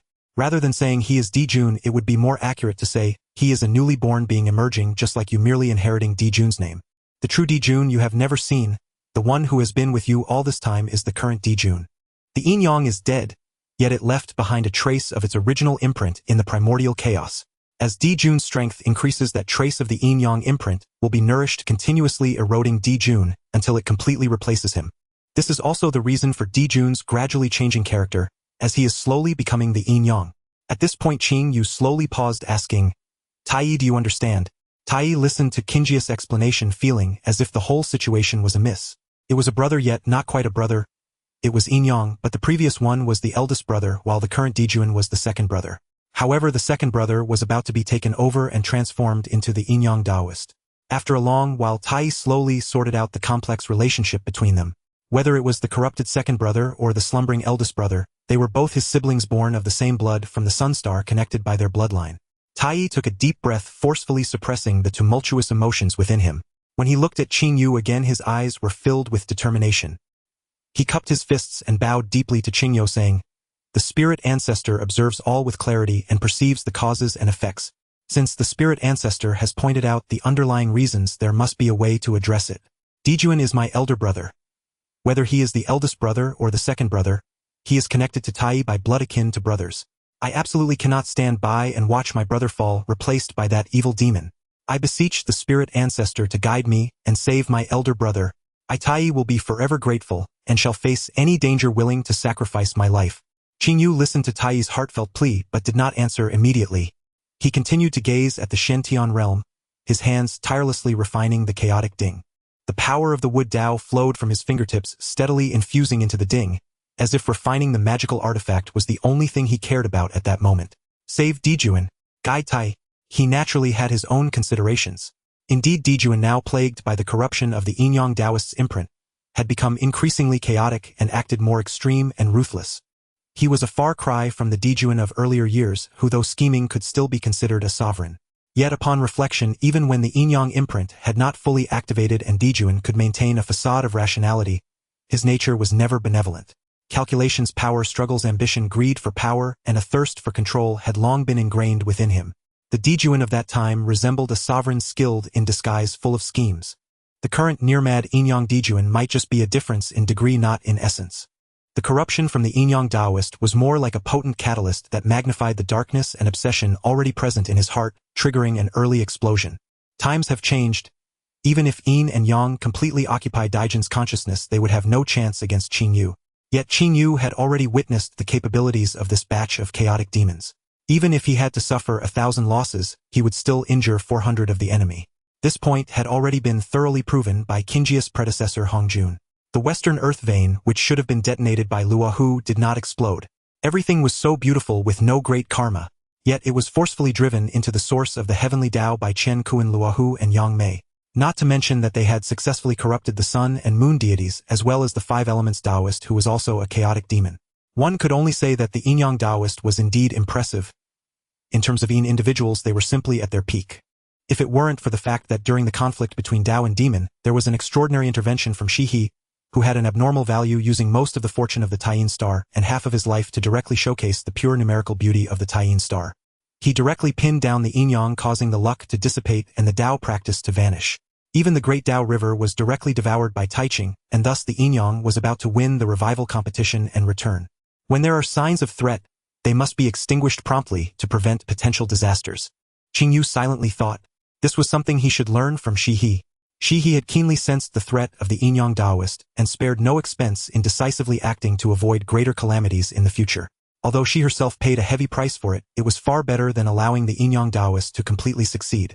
After a long while, Qingyu slowly withdrew his gaze from the Shentian realm and turned to the expectant Tai, saying, "The Yinyang Daoist cultivates the Yinyang Dao, where Yin and Yang assist each other, and the virtual and the real give rise to one another. It is the most treacherous and hard to guard against. I had once joined forces with Shihi to curse and kill him during the Long Han period, leading to the collapse of the Great Tao. If he can be reborn using Daijin's body this time, he will certainly be more cautious and hidden, plotting for something greater. Now he occupies the body of the Sun God, with the Sun representing Yang, and the Yin aspect lacking Ul. He will certainly seek the convergence of Yin and Yang, fearing some anomalies. You must be extremely cautious." Tai nodded solemnly, saying, "Tai understands. Please, spirit ancestor, instruct me on what to do." Qingyu pondered for a moment and replied, "To save Dijuan, you must first strip away, or at least suppress, the continuously reviving and growing Yin-Yang imprint within him. This imprint originates from the fundamental essence of the Yin-Yang Taoist, and common methods are hard to reach, making it easier to alert the snake by stirring the grass. However, although the Yin-Yang Taoist is dead, his great Tao imprint has not completely dissipated in the wilderness. There is one person who may assist you." "Who is it?" Tai asked eagerly. "Kunlun Mountain Taiching Taoist," Qingyu said slowly. "The current Taiching is no longer the Taiching of the past.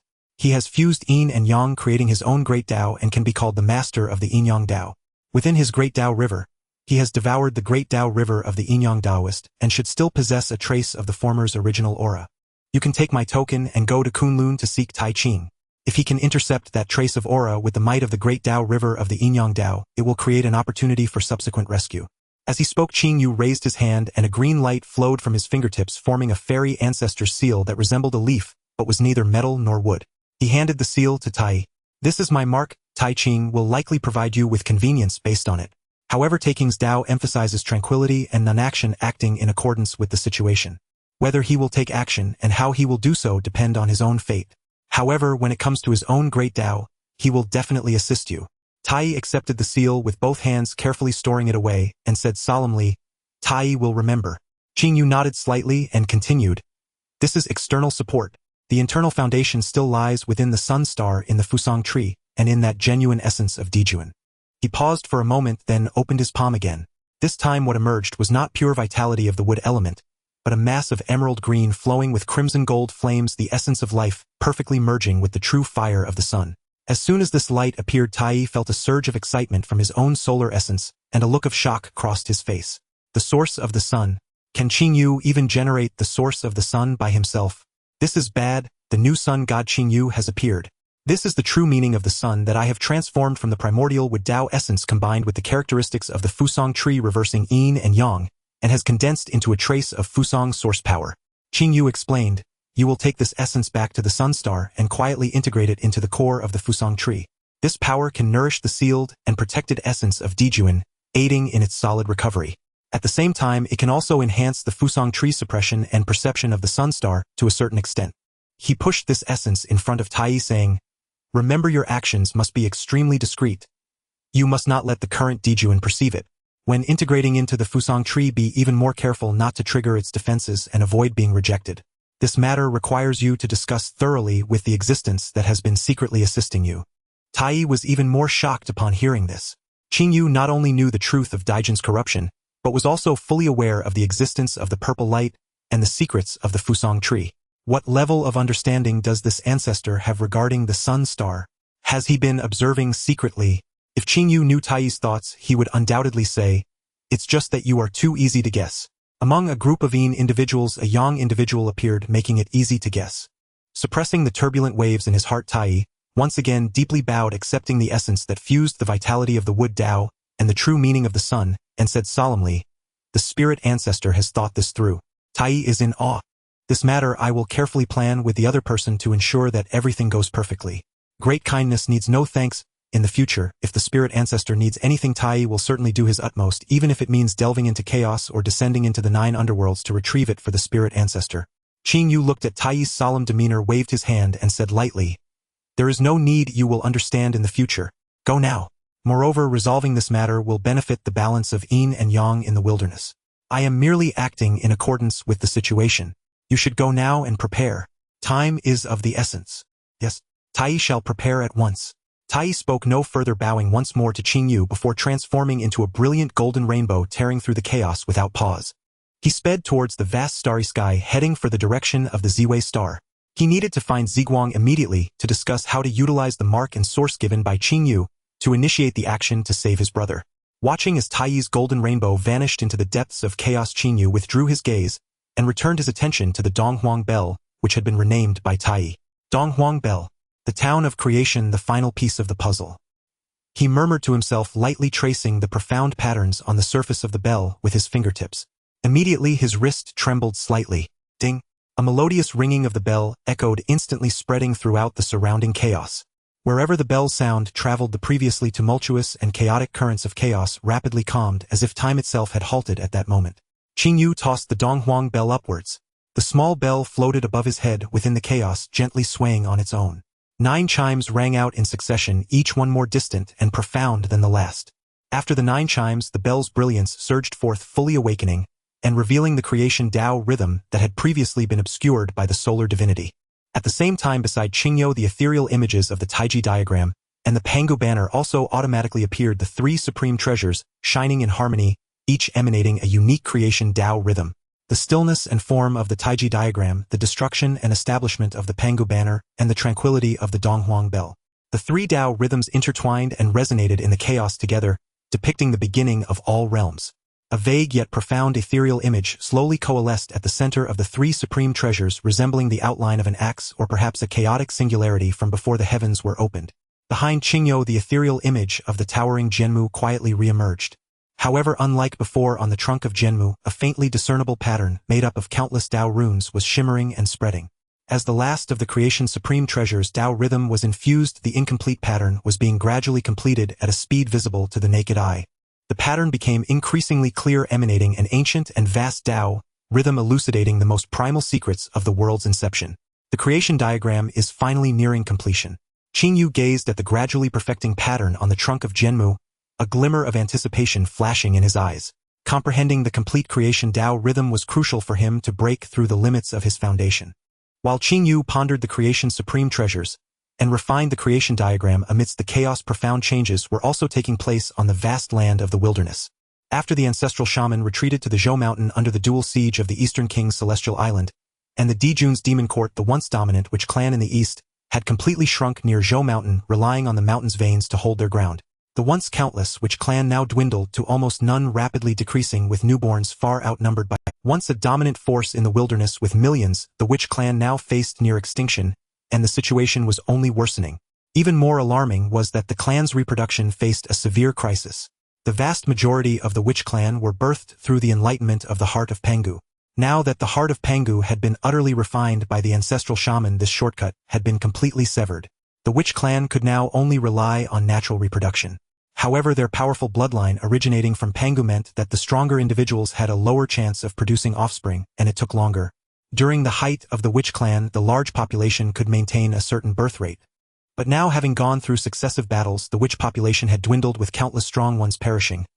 The remaining witches found it nearly impossible to recover their numbers through natural reproduction.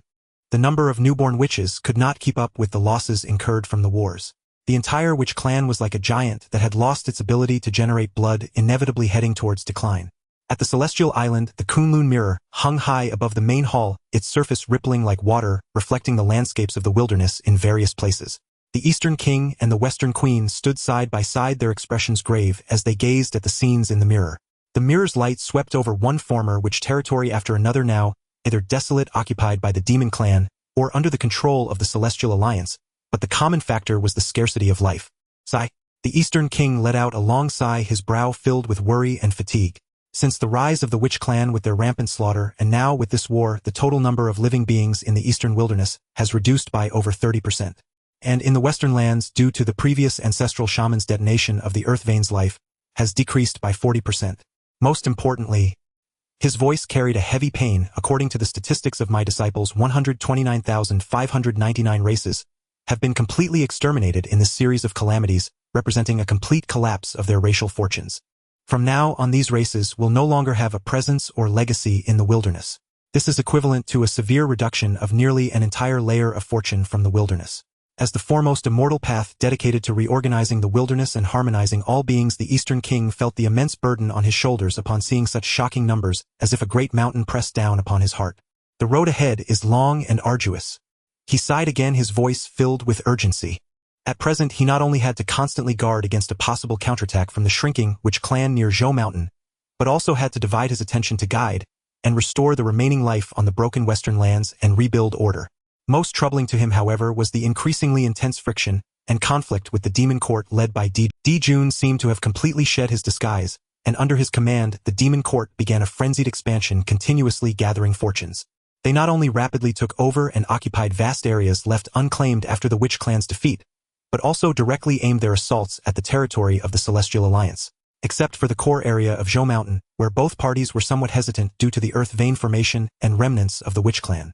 In the expansive eastern lands, clashes between the demon court's forces and the Celestial Alliance have occurred multiple times, with small-scale conflicts almost never ceasing. The Eastern King was not afraid of going to war with Dijun. In terms of high-tier combat power, with the assistance of the Western Queen and the five-directional mixed primordial formation left by the celestial ancestors, comparable to a congenital supreme treasure's defensive array, as well as numerous Deluo scattered immortals gathered by the Celestial Alliance, he felt no fear of the demon court.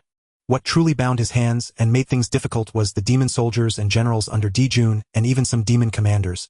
Under the light of the Kunlun mirror, the Eastern King had seen familiar faces several times. Among the 10 demon commanders, 6 were ones he vaguely remembered having helped when he went to Duguang. They all practiced the pure celestial ancestor's teachings and worshipped the celestial ancestor. Later, as the witch clan rampaged, he was blocked by the ancestral shaman east of Zhou mountain, unable to go out and protect the beings. Many beings, in order to survive and gain strength to resist the witch clan either willingly or under duress, joined the ranks of the rising solar deity Dijun, who also opposed the witch clan, becoming the core of the demon race. They too were seekers of the Dao beings of the wilderness. The Eastern King looked at those familiar faces charging under the demon court's banner, clashing with the Celestial Alliance's cultivators, a sharp pain surging in his heart. These beings had once perhaps bowed to him, thanking the Wood Lord. Now, however, due to differing factions, Dijun seemed to have capitalized on the Eastern King's compassion and reservations, using these subjugated demon beings, mercilessly often placing them on the front lines against the Celestial Alliance. And the Eastern King, hesitant to strike hard during battle, often found himself repelling and capturing them rather than killing them. This led to the Celestial Alliance frequently falling into a passive position during their opposition to the Demon Court, with their territory being gradually encroached upon. The territories that the Celestial Alliance had occupied during the siege of the Witch Clan had not even had time to be properly managed and digested before being seized by the Demon Court through various means. The Eastern King was thoroughly grasped by Dijun due to this compassion and moral sense. If only at that time my Dao cultivation had been higher, my power stronger, perhaps I could have sheltered more beings. They would not have had to join Dijun's ranks, be coerced by him, and be caught up in this endless crusade. The Eastern King murmured, his face filled with self-reproach. The Western Queen, seeing the exhausted and pained expression on her partner's face, felt pity in her heart and gently took his hand, softly comforting him. Dao friend, do not be too hard on yourself. At that time circumstances were beyond our control, and the Witch Clan was formidable. You were able to lecture on the Dao in Duguang, leaving a path and hope for countless beings, which is already a great merit. Their choice to join Dijun is also a matter of their own fate for survival, which is understandable. You should have a clear conscience, and that is enough. She paused before continuing. Moreover, what we established with the Celestial Alliance is precisely to create order and prosperity for all beings in the wilderness, isn't it? This path is long and not achievable in a short time, nor is it a responsibility of one person. If Dijun can truly restrain the demon race, govern all beings, and bring stability to the wilderness, reducing slaughter, then we can simply guard the Celestial Island, be carefree celestial leaders guiding the younger generation, who have just entered the Celestial Gate, enjoying flowers, discussing the Dao, gazing at the stars, and drinking tea. Wouldn't that also be a beautiful thing? The Western Queen's words were like spring breeze and rain, slightly soothing the Eastern King's anxiety and self-reproach. He squeezed the cool hand of the Western Queen, in return forcing a smile. Thank you, Golden Mother, for your comfort. However, I observe that Dijun has become increasingly extreme and unpredictable in his actions in recent years, no longer resembling a benevolent ruler, but more like a tyrant. Bringing stability to the wilderness is difficult. He redirected his gaze to the Kunlun mirror, where the scenes shifted, displaying images of the areas near Zhou Mountain. He saw countless demon flags fluttering, demon soldiers and generals swarming like locusts, leaving no inch of sky unscathed. They were conducting a net-like search across the vast sky above Zhou Mountain, seemingly searching for something. Dijun has recently mobilized a large army of demons, repeatedly searching near Zhou Mountain, even engaging in conflicts with the remnants of the Witch Clan. What exactly is he looking for? At the edge of the Eastern Sea, where the sun rises, Tang Valley has now taken on a completely different atmosphere. Since Emperor Jun established the Demon Clan and founded the Demon Court, he has moved the base of operations for dominating the vast wilderness from the distant Sun Star and the Ziwei Star to the Tang Valley, where the first rays of dawn bathe. The reason is simple. To dominate the vast wilderness and gather boundless fortune, one cannot be distant from the mortal world. Although the sun and Ziwei are precious, they are suspended beyond the heavens, making them inaccessible to the earth. Tang Valley lies in the eastern sea of the vast wilderness, receiving the light of the stars, while also being close to the boundless land, making it convenient for controlling the Demon Clan. However, there is the Eastern King blocking the way, and preparations are needed to lead the fortunes of the vast wilderness.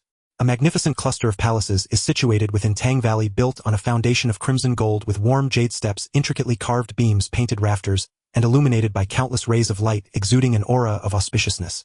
The most majestic palace at the center is the Demon Emperor's Palace. At this moment, the palace doors are tightly shut, all guards dismissed, leaving only the solitary figure seated high upon the throne. Emperor Jun is dressed in a dark golden imperial robe, embroidered with images of the sun, traversing the heavens and myriad demons paying homage, wearing a crown adorned with tassels that partially obscures his face with 12 strands of jade beads. Before him hovers a uniquely shaped lamp, its flame not an ordinary fire but one of yin and yang. The lamp oil is actually the essence of the great sun.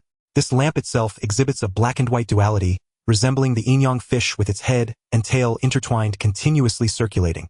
The pure and fierce essence of the great sun is poured into the lamp, and through the burning of the black and white flames transforms into strands of pure and gentle yin-yang energy. Gently inhaled by Emperor Jun, it merges into his limbs and bones, nourishing his Dao body and primordial spirit.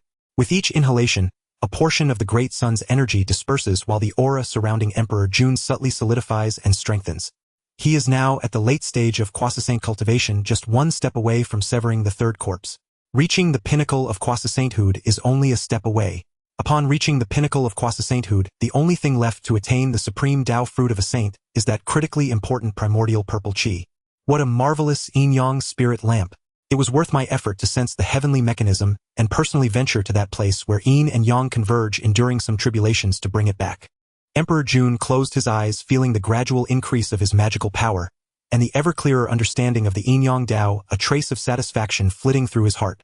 This lamp can transform the utmost yang into the utmost yin, harmonizing yin and yang, greatly aiding his comprehension of the Dao and compensating for his shortcomings.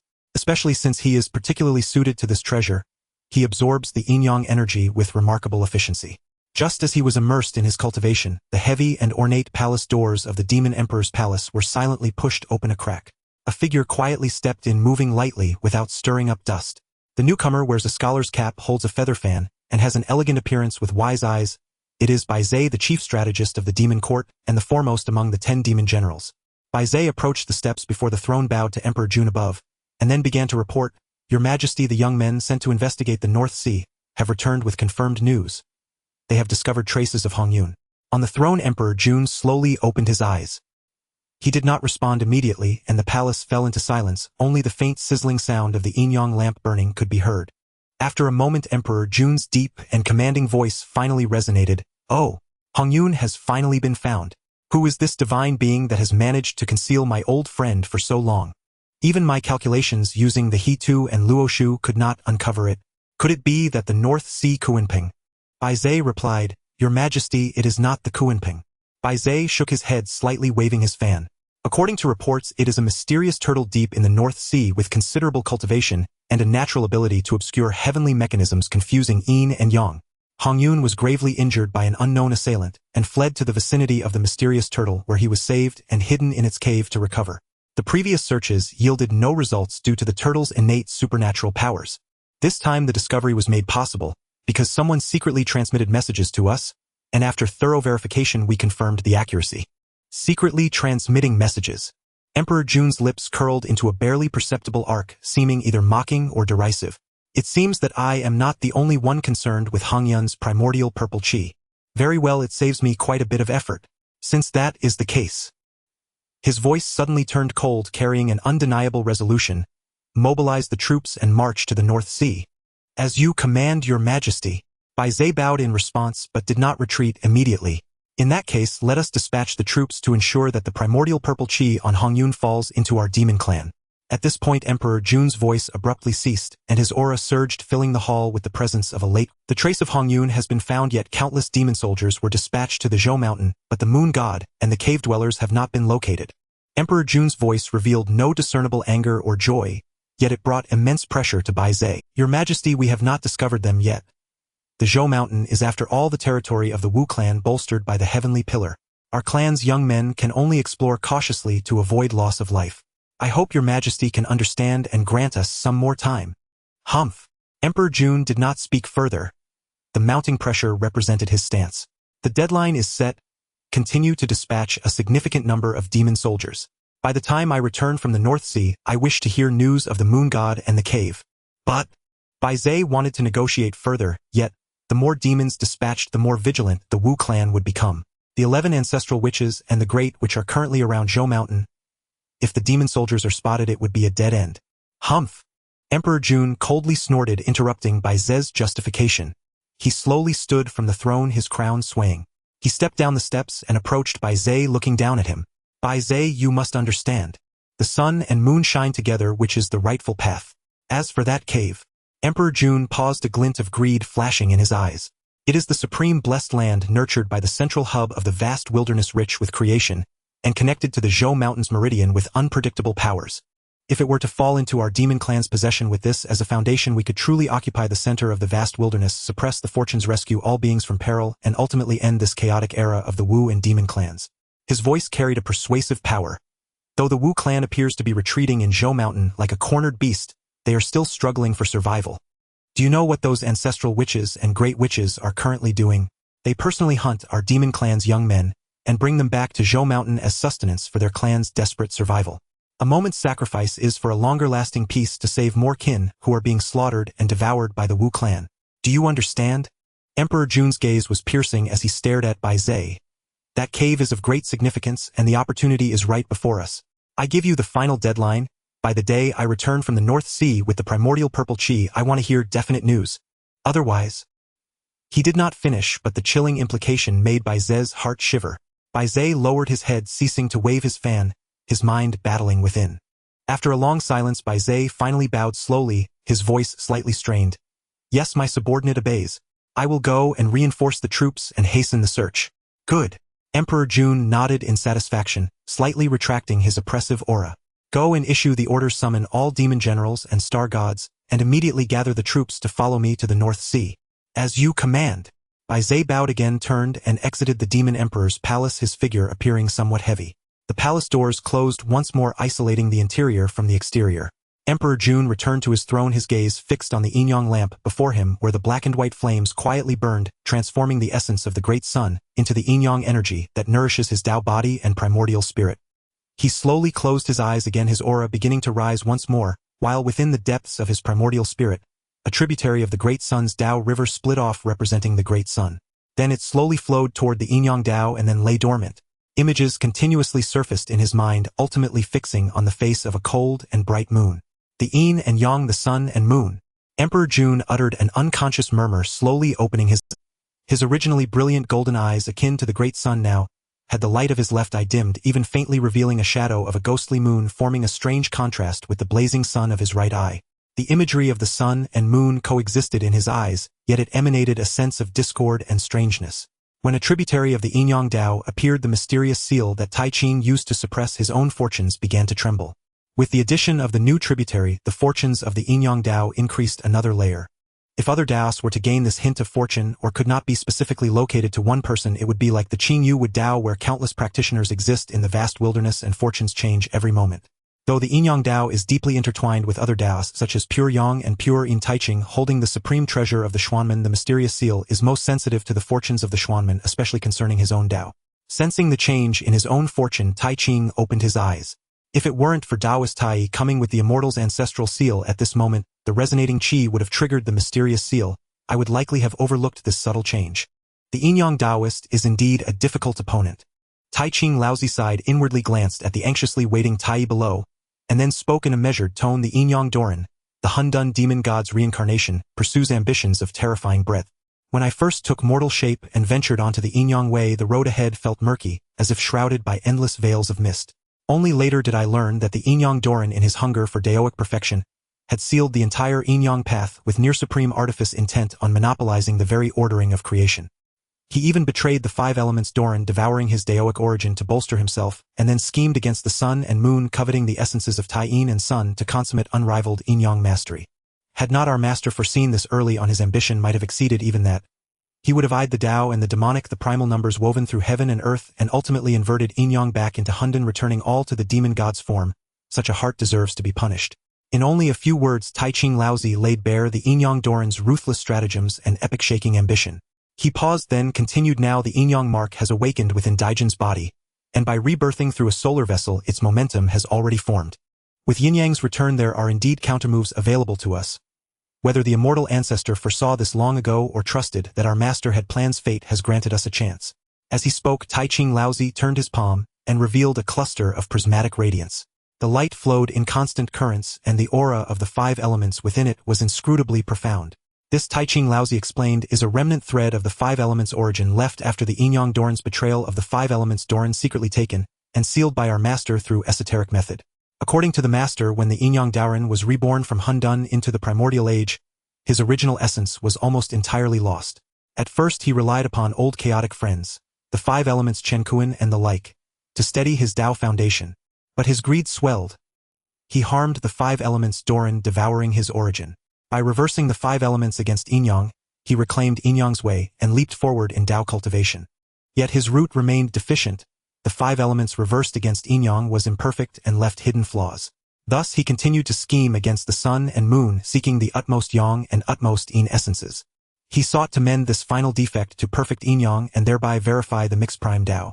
Such was the yin-yang Doran's path to enlightenment. Tai widened his eyes as he stared at the prismatic radiance. He could sense the surging might and archaic Daoic resonance within it. Yet more pressing, he asked Tai Ching, how is this thing to be used? Can it save my elder brother? He asked, voicing the one question that seared him. At those words, Tai Ching Laozi's otherwise placid face twitched almost imperceptibly. He sized Tai up and down, baffled at how someone of such comprehension could by raw insight alone advance so far along the mixed prime Dao, the kind of path that relies most on Daoic revelation, nearing the 24 heavens of the Luo golden immortals. His prior explanation had nearly stripped the Yin-Yang Daoren bare. Causes, methods, aims, flaws, all laid open. And yet Tai had not understood. Seeing Tai's anxious, bewildered, hopeful gaze, Tai Ching Laozi fell silent for a moment, then relinquished the last flicker of hope for Jinwu's comprehension, and in the plainest terms explained the Yin-Yang Doran's origin was obtained by devouring and reversing the 5 elements Doran's essence. It is impure and flawed. This shard of the 5 elements' origin can stir the impure Yin-Yang mark within his body. When he draws on Daijin's form and approaches full rebirth, the critical instant when he becomes the Yin-Yang Daoren, you hurl this object at him and it will activate that impure mark, causing what was once a complete Yin-Yang to lapse into deficiency. Thus his foundation being unsound will collapse outright. Tai Ching Laozi said, calmly enunciating each word so Tai would understand. But this method can only doom the Yin-Yang Daoren who seeks resurrection. It will avenge your brother. He paused, looked Tai in the eyes, and spoke each syllable. It cannot save the Dijuan who has already been deeply corrupted, and is on the verge of becoming the Yin-Yang Daoren. Used thus, the Yin-Yang Daoren and the present Dijuan will perish together. Tai Ching felt he had explained as plainly as possible without clarifying the consequences. Given Tai's temperament, the rash Jinwu might not hesitate to charge in and throw away both lives. As predicted, Tai's eager expression froze, his eyes swimming with torment. Saving his brother and perishing with his enemy were not the same thing. He yearned to bring back the brother who would clap his shoulder and call him second brother, who would dream of a shared future. Not merely drag a foe into mutual ruin. Seeing Tai's shifting countenance, Tai Ching Laozi sighed, inwardly satisfied that the Jinwu had finally understood. Without another word, he flicked his whisk. The 5 elements shard became a streak of light and settled into Tai's hand. The usage and timing of this thing you now know. Whether to use it and when rests upon a single thought of yours. My words end here. With that, Tai Ching Laozi's figure rippled like a water wave and slowly faded within the great hall, his lingering voice whispering, Huluer escort Dong Huang down the mountain. The command sounded directly into the ears of the gourd attendant standing outside the hall. Tai held the 5 elements shard with a mingled, inexpressible heart. As he stepped out of the Sanqing Hall and beyond the Kunlun Gate, a transmission jade talisman in his bosom warmed faintly. His spiritual sense probed. It was Daijin's voice, terse, and to the point. Return to Tonggu at once. Muster the troops. Deploy to Baiming. Tai's expression tightened. Baiming? He dared not tarry. He stilled his tangled emotions, rubbed his face to restore composure, then transformed into a golden rainbow and sped toward the east. Seized Tonggu. The golden rainbow carved the sky, just came from Hundun to Ziwei, then Kunlun, now back to Tonggu and next to Baiming. He felt he had been running ceaselessly. With Daijin's stern decree, the Yaoting intensified its search of the Zhoushan area. Countless demon banners fluttered and malign qi billowed. Dense ranks of demon soldiers and generals scoured the surrounding forests, valleys, and skies in a net-like sweep. Most of these demon ranks were of low cultivation, largely below Tai Golden Immortal. To the ancestral shamans and great witches of the Wuzhu, they were like ants. Yet under the Yaoting's high command and driven by the belief that finding a cave heaven could save many kin and annihilate the Wuzhu, these low-grade troops pressed on, risking lives to penetrate the Zhoushan region. From the Wuzhu perspective, their actions were a buffet served on a platter, more demon scum offering themselves to death. A roar rose from somewhere in Zhoushan. A giant palm-blotted sky and sun bearing terrible force and killing aura came crashing down. Beneath that single blow, an expanse of forest several thousand li across, along with hundreds of searching demon soldiers, was instantly pulverized to dust. Flesh became mud as souls were obliterated. A great witch laughed wildly from the other side, delightful, just what the lads needed for meat. Wielding a colossal axe, he swept across. Where the blade passed, dozens of demon soldiers riding demon winds low to the ground were cleaved in two and their bodies fell. Even in the face of such one-sided slaughter, new demon ranks continued to advance under their captains and minor commanders, pushing into the mountain's depths from all directions. A sharp tearing of the void sounded, several streaks of black light shot like meteors from a valley in Zhoushan and struck concealed points of demon chi several li away with unerring precision. The thunk of arrows into flesh and short sharp screams followed. Another 100 demon clan members were felled. A tall figure stepped from the valley bearing an ancient great bow. Hui's lips curved. He drew his divine bow taut, and a bone arrow steeped in murderous chi condensed of its own accord. Southeast still shows movement. Those 3 white foxes, he murmured with amusement. Perfect. The pelts I caught the other day were poor quality. These 3 have sleek immaculate fur. Just right to make a collar for you. He steadied his breath. The bow arced like a full moon and his sight fixed on a thicket to the southeast. Release. The arrow left the string without sound swifter than eyesight, and filled with inevitable death, flying toward the 3 white fox demons behind the bushes. Yet the anticipated thud of arrow into flesh and the fox's death cry did not come. Hui frowned and flashed to the thicket's edge. He saw his normally infallible murder arrow lodged askew in a nearby rock, the shaft still trembled. Hui's gaze sharpened and his spiritual sense swept the surroundings. In the next instant, his stern visage melted into surprise and a hint of tenderness barely noticeable. Not far off beneath an ancient tree stood a figure of peerless grace clad in snow-white robes. A moonlight glow had just faded from her hand. Changxi, what are you doing here? Are you hurt? Hui hastened to lay down his bow and stepped forward, his tone threaded with concern. Changxi shook her head lightly. Her cool eyes flicked to Hui, and her voice was like a spring under the moon. I am fine.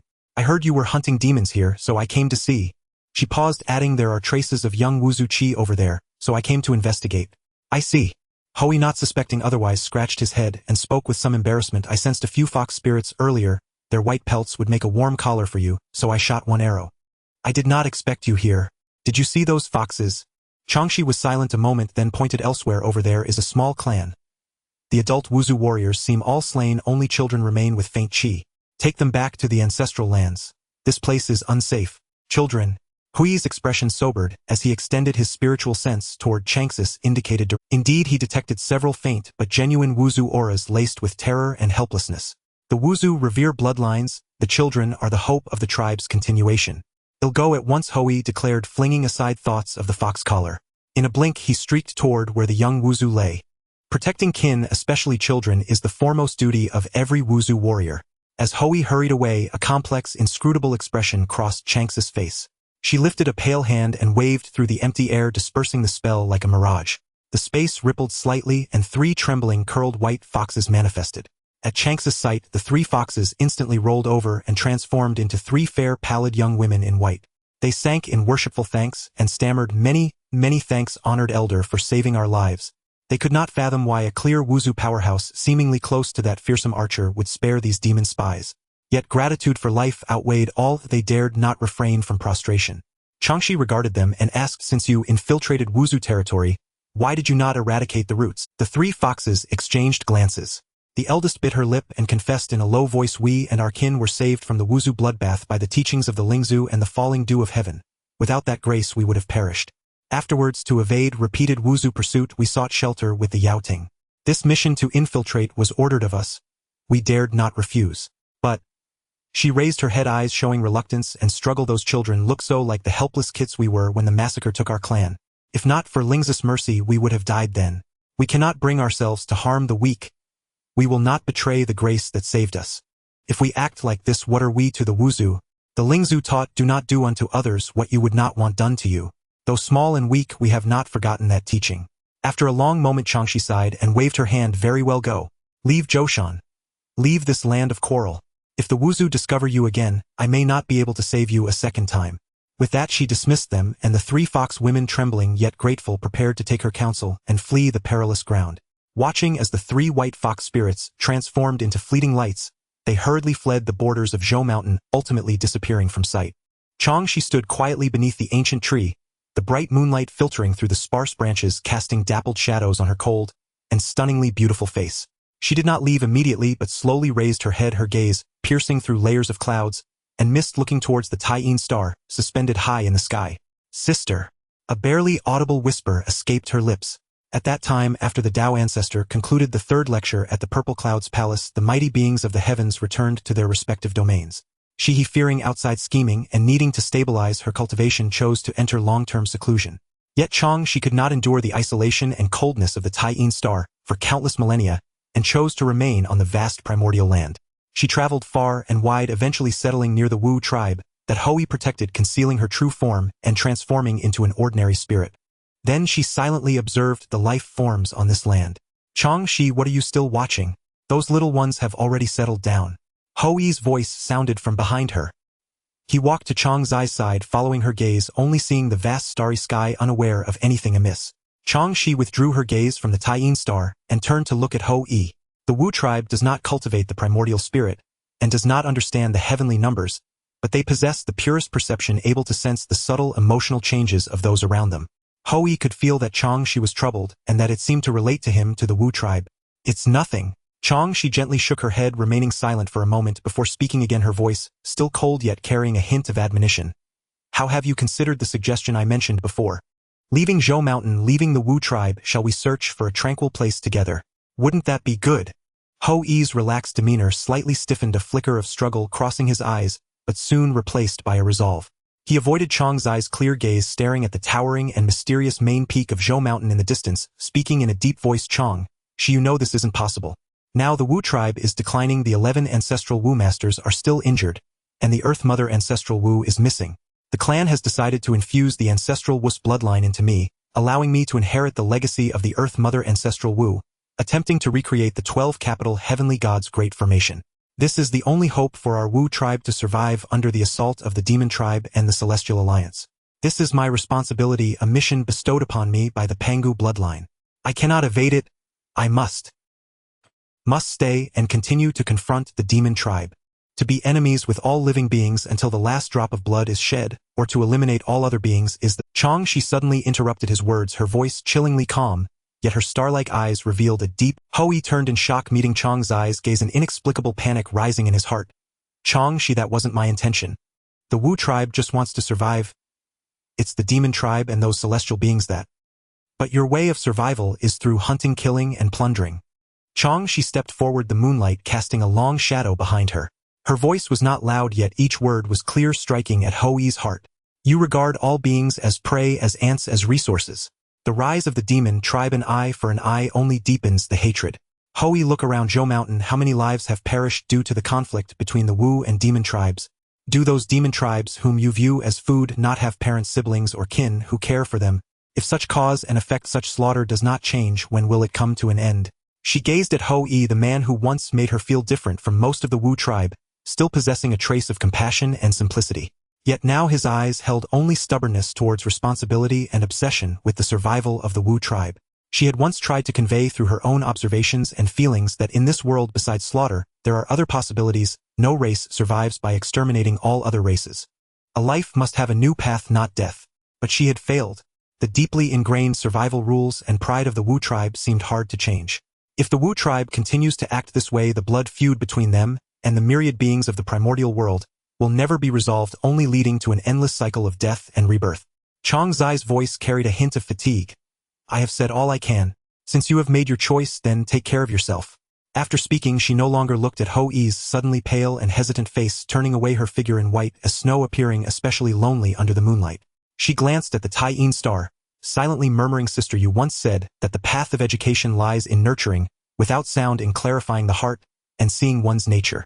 I have tried to do that, but why has there been no change in them at all? Is this path truly so difficult? A barely audible sigh dissipated in the night wind. The bright moonlight enveloped the earth, the Taiyin star pouring down its essence into the primordial world. A figure already at the great Luo golden immortal level quietly entered the Taiyin star. The moonlight flowed like water quietly running. Shihi's avatar returned, merging back into her true self. The dual body technique from Qingyu. Now the avatar carried the pinnacle cultivation of Great Luo, causing Shihi's aura to surge. Her aura began to rise steadily, having integrated this body that bore the pinnacle path of Great Luo. With the accumulation of the primordial world's fortune and insights, her cultivation broke through the bottleneck. The Taiyin Dao rhythm rippled outwards, centered on Shihi. The moon laurel moved, without wind, showering the sky with crystal-clear moon laurel flower rain. The entire essence of the Taiyin star resonated with her, and the pure and vast power of the Taiyin surged madly into her body, cleansing the Dao body, refining the primordial spirit, propelling her cultivation towards a higher realm, the late stage of Croissant. When the water is full, it overflows. The Dao journey is complete. Shihi successfully stepped into the late stage of Croissant.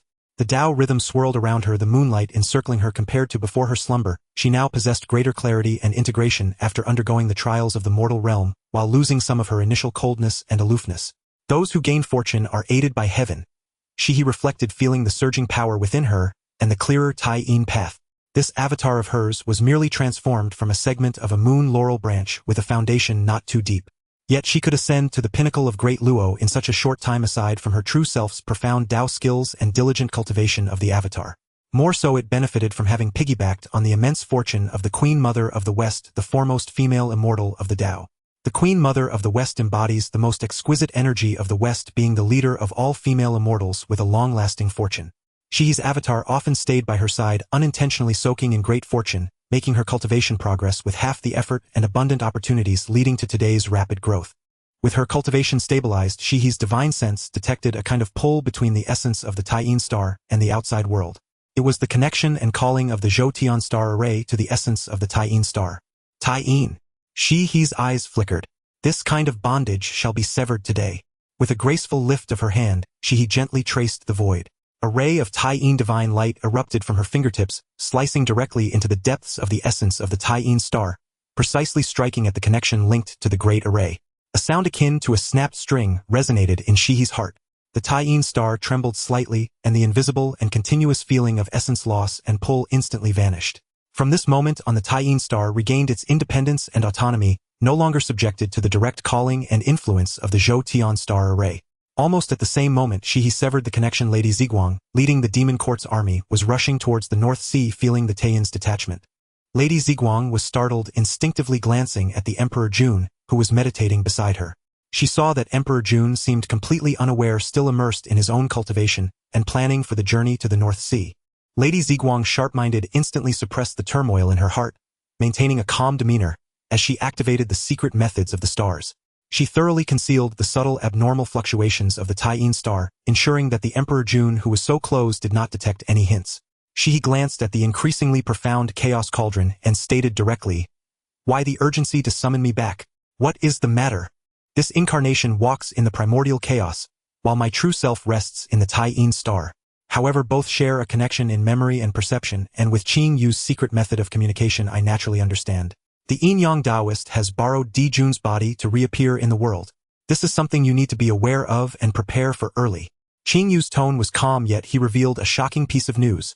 Upon hearing this, Shihi's cold demeanor showed a hint of astonishment, quickly transforming into a serious and slightly cold expression. "He's alive again.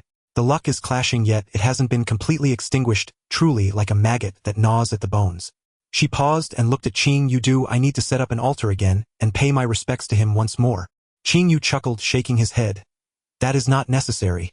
The return of Yin-Yang involves borrowing the body of the sun, for rebirth deeply entangled with Di Jun and inherently linked by fate. As the master of the demon court, the luck is immense. Carelessly using karmic spells to attack could harm oneself, which is unwise. For now, we need only to be vigilant and cautious. The main reason for summoning you here is to ensure you are aware and prepared so you won't fall victim to his schemes again."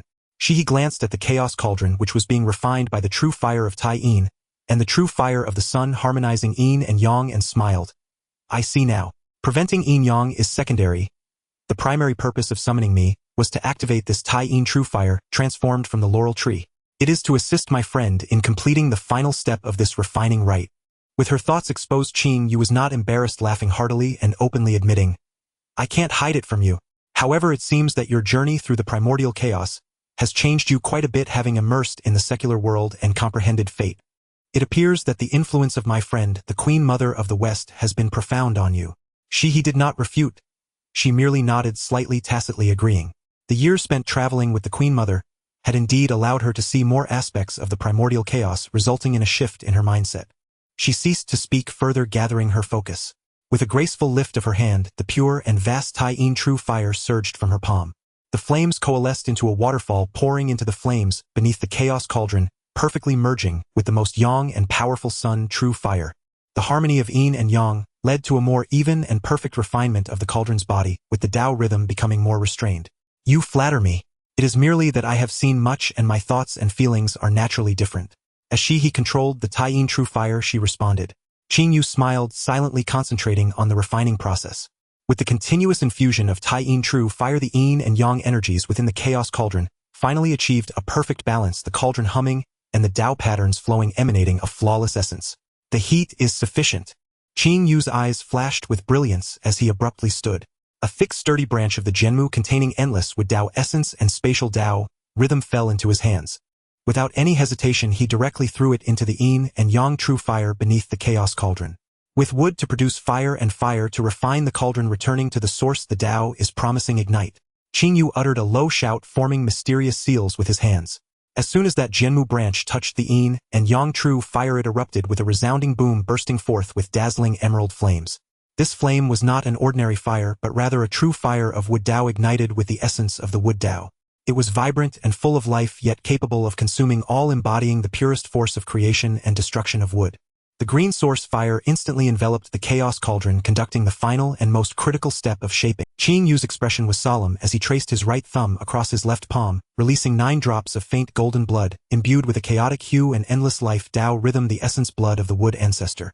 Each drop of this essence blood contained a part of the source of Qing Yu, the ancestor of all spirits and the origin. For the myriad beings of the primordial chaos, even a trace of this would be considered supreme creation, enough to achieve the great Luo Dao fruit flawless and perfect, and even to catch a glimpse of the opportunity to sever the corpse. Go!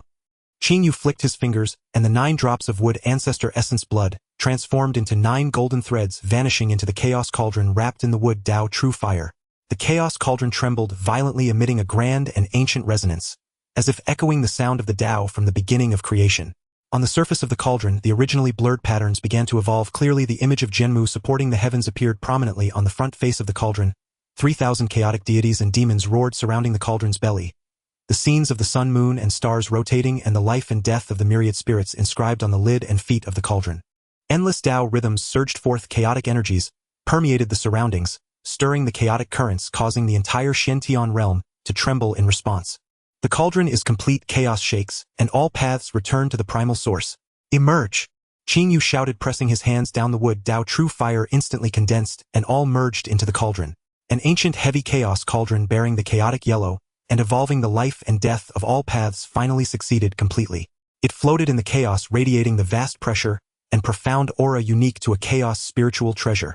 The heavenly Dao will of the Xiantian realm, which borders the heavenly Dao of the primordial chaos, automatically manifested, casting its aura. The residual aura from the Qian Kuan cauldron, which contains the essence of the earth Dao, resonated faintly, exuding the weighty aura of the earth Dao. Heaven, earth, and chaos. These 3 supreme auras shone upon the newly born chaos cauldron, accentuating its extraordinary nature. Is this what they call a chaos spiritual treasure? Indeed, it is unfathomably mysterious, as if it contains a chaotic universe within. He gazed at the cauldron, which had consumed countless efforts, and endured the trials of pure yang and pure yin, refined by the fire of the wood Dao, her eyes glimmering with admiration. However, as she carefully sensed, her brows furrowed slightly. But why does it still feel slightly discordant, as if something is missing? Qing Yu caressed the warm and cool cauldron body, feeling the vast power and potential within, and smiled. You have a good eye, my friend. Although this cauldron is complete to perfectly manifest in the primordial chaos without being instinctively repelled by the heavenly Dao, it still requires one final catalyst to complete its connection with the most fundamental essence of the primordial chaos. With that, he reached out and grasped the void. 2 items appearing in his hands. One was a clump of soil shimmering with 9 colors, incredibly heavy, embodying endless creation and life, known as the 9 heavens essence soil. The other was a segment of a gourd vine, dried yellow yet still exuding a faint spiritual resonance, entwined with the 8-color Dao rhythm, a remnant vine from the transformation of the gourd vine. Although Nuwa possesses the Kuan Yuan creation whip containing the essence of the earth Dao, it ultimately stems from the same source of life and death, governing the earth's nurturing and reincarnation. As for this vine, Qing Yu gently stroked the gourd vine's remnant. It is an innate spiritual root born from chaos, which once nurtured 7 innate spiritual treasures containing the wood's life and creation path, even more pure. It is closer to the origin of life and subtly aligns with the rhythms of heaven, earth, humanity, gods, ghosts, demons, and immortals, making it even more complete. He tossed the 9 heavens essence soil and the gourd vine remnant into the newly refined chaos cauldron. The time is approaching this cauldron should return to its rightful place. He took a deep breath, and his aura erupted with a roar. The mana of the 32 layers of the primordial great Luo golden immortal poured into the chaos cauldron without reservation. He virtually embraced the cauldron, adjusting the angle and trajectory, then pushed forcefully. Go! The chaos cauldron emitted a humming sound, transforming into a grayish chaotic light, tearing through layers of chaos, and moving towards the primordial world at an incredible speed. Since the cauldron is complete, it is time for me to return. Seeing Qing Yu's actions, she knew that there was no longer any business for her, so she spoke. With my incarnation returning to my true form and breaking through in cultivation, I will need to enter seclusion for a while to restabilize my aura, solidify my realm, so as not to alert my sister, the Queen Mother of the West, to the anomaly. Although I walk with an incarnation, it is still a part of she, and the aura is of the same origin as my true self. Now that my true self has broken through to the late Quasi-Saint stage and fully merged with the incarnation, the aura has naturally changed. If I do not disguise it, I fear that the meticulous and profound Queen Mother of the West will notice something amiss, adding unnecessary complications to explain. Qing Yu, upon hearing this, subtly twitched the corner of his mouth, looking at Shi, who wore a face of nonchalance. This moon goddess, who had resided on the Taiyin star for countless years now, seemed somewhat addicted to playing the role of a younger sister while traversing the primordial chaos. What happened to the aloof and cautious moon goddess? Very well, my friend, do as you wish. Qingyu finally only nodded, watching Shihi transform into moonlight and disperse, returning to the Taiyin star for seclusion. Meanwhile, in the sky above the North Sea of the primordial chaos, a great battle was nearing its end. Di Jun and Tai Yi led the elite of the demon court surrounding Hong Yun, who was trapped in the center of the great formation, in a state of utter disarray with a depleted aura. Hong Yun stood upon a tattered crimson cloud, his Dao robe stained with blood, his face pale, yet his eyes held a calm serenity born of utter resignation. Long ago, Hong Yun had accepted the commission of Jia Yin and Zhuan Ti to seek reinforcements from the east, only to be ambushed en route by Kuan Peng, gravely wounded and forced to flee. He was later rescued by a benevolent Xian turtle, who concealed him within its internal pocket realm to recover. Yet Kuan Peng clung like a parasite, relentlessly besieging the North Sea. Now he had even lured Di Jun and Tai Yi, both fiercely determined to seize the primordial purple chi. Knowing no savior would come, Hong Yun refused to endanger the Xian turtle. He left behind his unformed crimson gourd, entrusting it to the turtle's protection, then transformed into a crimson cloud and soared away. In the end, escape was never possible, Hong Yun murmured bitterly, all hope extinguished. He glanced downward at the North Sea sealed beneath a grand formation, then toward Di Jun and Tai Yi looming like tigers poised to strike, and finally into the shadows where Kuan Peng waited, silent, venomous, ready to strike. He knew this day would end in blood. His final affairs entrusted to the Xian turtle, Hong Yun bore no further attachments.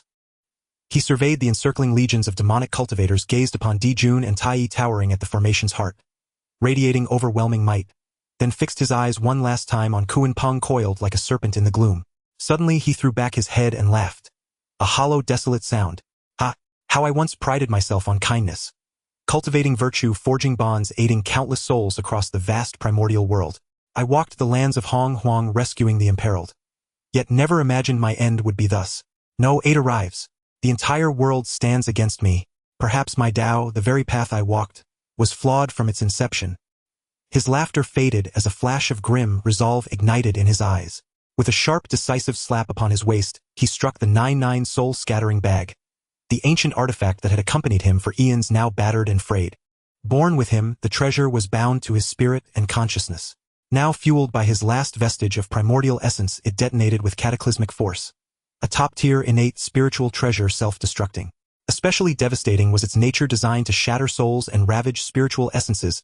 Its eruption unleashed torrents of crimson dust off the mortal world, and soul-scattering chi sweeping violently across the heavens and earth. Kuan Peng had not anticipated such ruthless resolve. Hong Yun's immediate self-destruction of his own life-bound treasure. Caught nearest and utterly unprepared, he was struck full force by the torrential, soul-scattering crimson sand. Even as he hastily deployed the Beiming Palace and his personal aura of corporeal defense, he was hurled backward, spewing blood, flesh rupturing, his nascent soul violently shaken. A pained shriek tore from his throat as his vital energy plummeted to near extinction, clearly suffering grievous Dao wounds. Di Jun and Tai Yi, shielded by supreme treasures, and standing farther away, sustained only minor shockwaves. By then, Hong Yun's self-immolation of his treasure marked the final gasp of a dying master. One last glance swept across the primordial realm of Honghuang, eyes flickering with longing and bitter regret. Then let this Dao fruit return to heaven and earth. Ha ha ha. Amidst the wild laughter, Hong Yun's body swelled abruptly and boundless crimson radiance erupted from within him. No, he's detonating his Dao body and nascent soul. Tai Yi cried out in alarm. Di Jun, however, eyes blazing with fierce intensity, locked onto the faint shimmering violet light pulsing at Hong Yun's brow. An explosion followed, thousands of times more violent than the earlier detonation of the soul-scattering bag, the ultimate self-annihilation of a late-stage quasi-sage. His Daobody, nascent soul, primordial essence, and lifelong cultivation converging into a single cataclysm.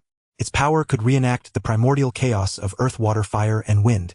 Only the encompassing Zhou Tian star array and the North Sea's barren, frigid isolation, where few lives dwelled, prevented unimaginable slaughter. The essence of Hong Yun's lifetime cultivation bloomed across the sky as a boundless crimson aurora, stretching millions of li, dyeing the northern heavens of Honghuang in sorrowful, majestic scarlet. A single thread of violet chi appeared where Hong Yun had perished. The primordial purple chi. Di Jun's eyes blazed with incandescent desire.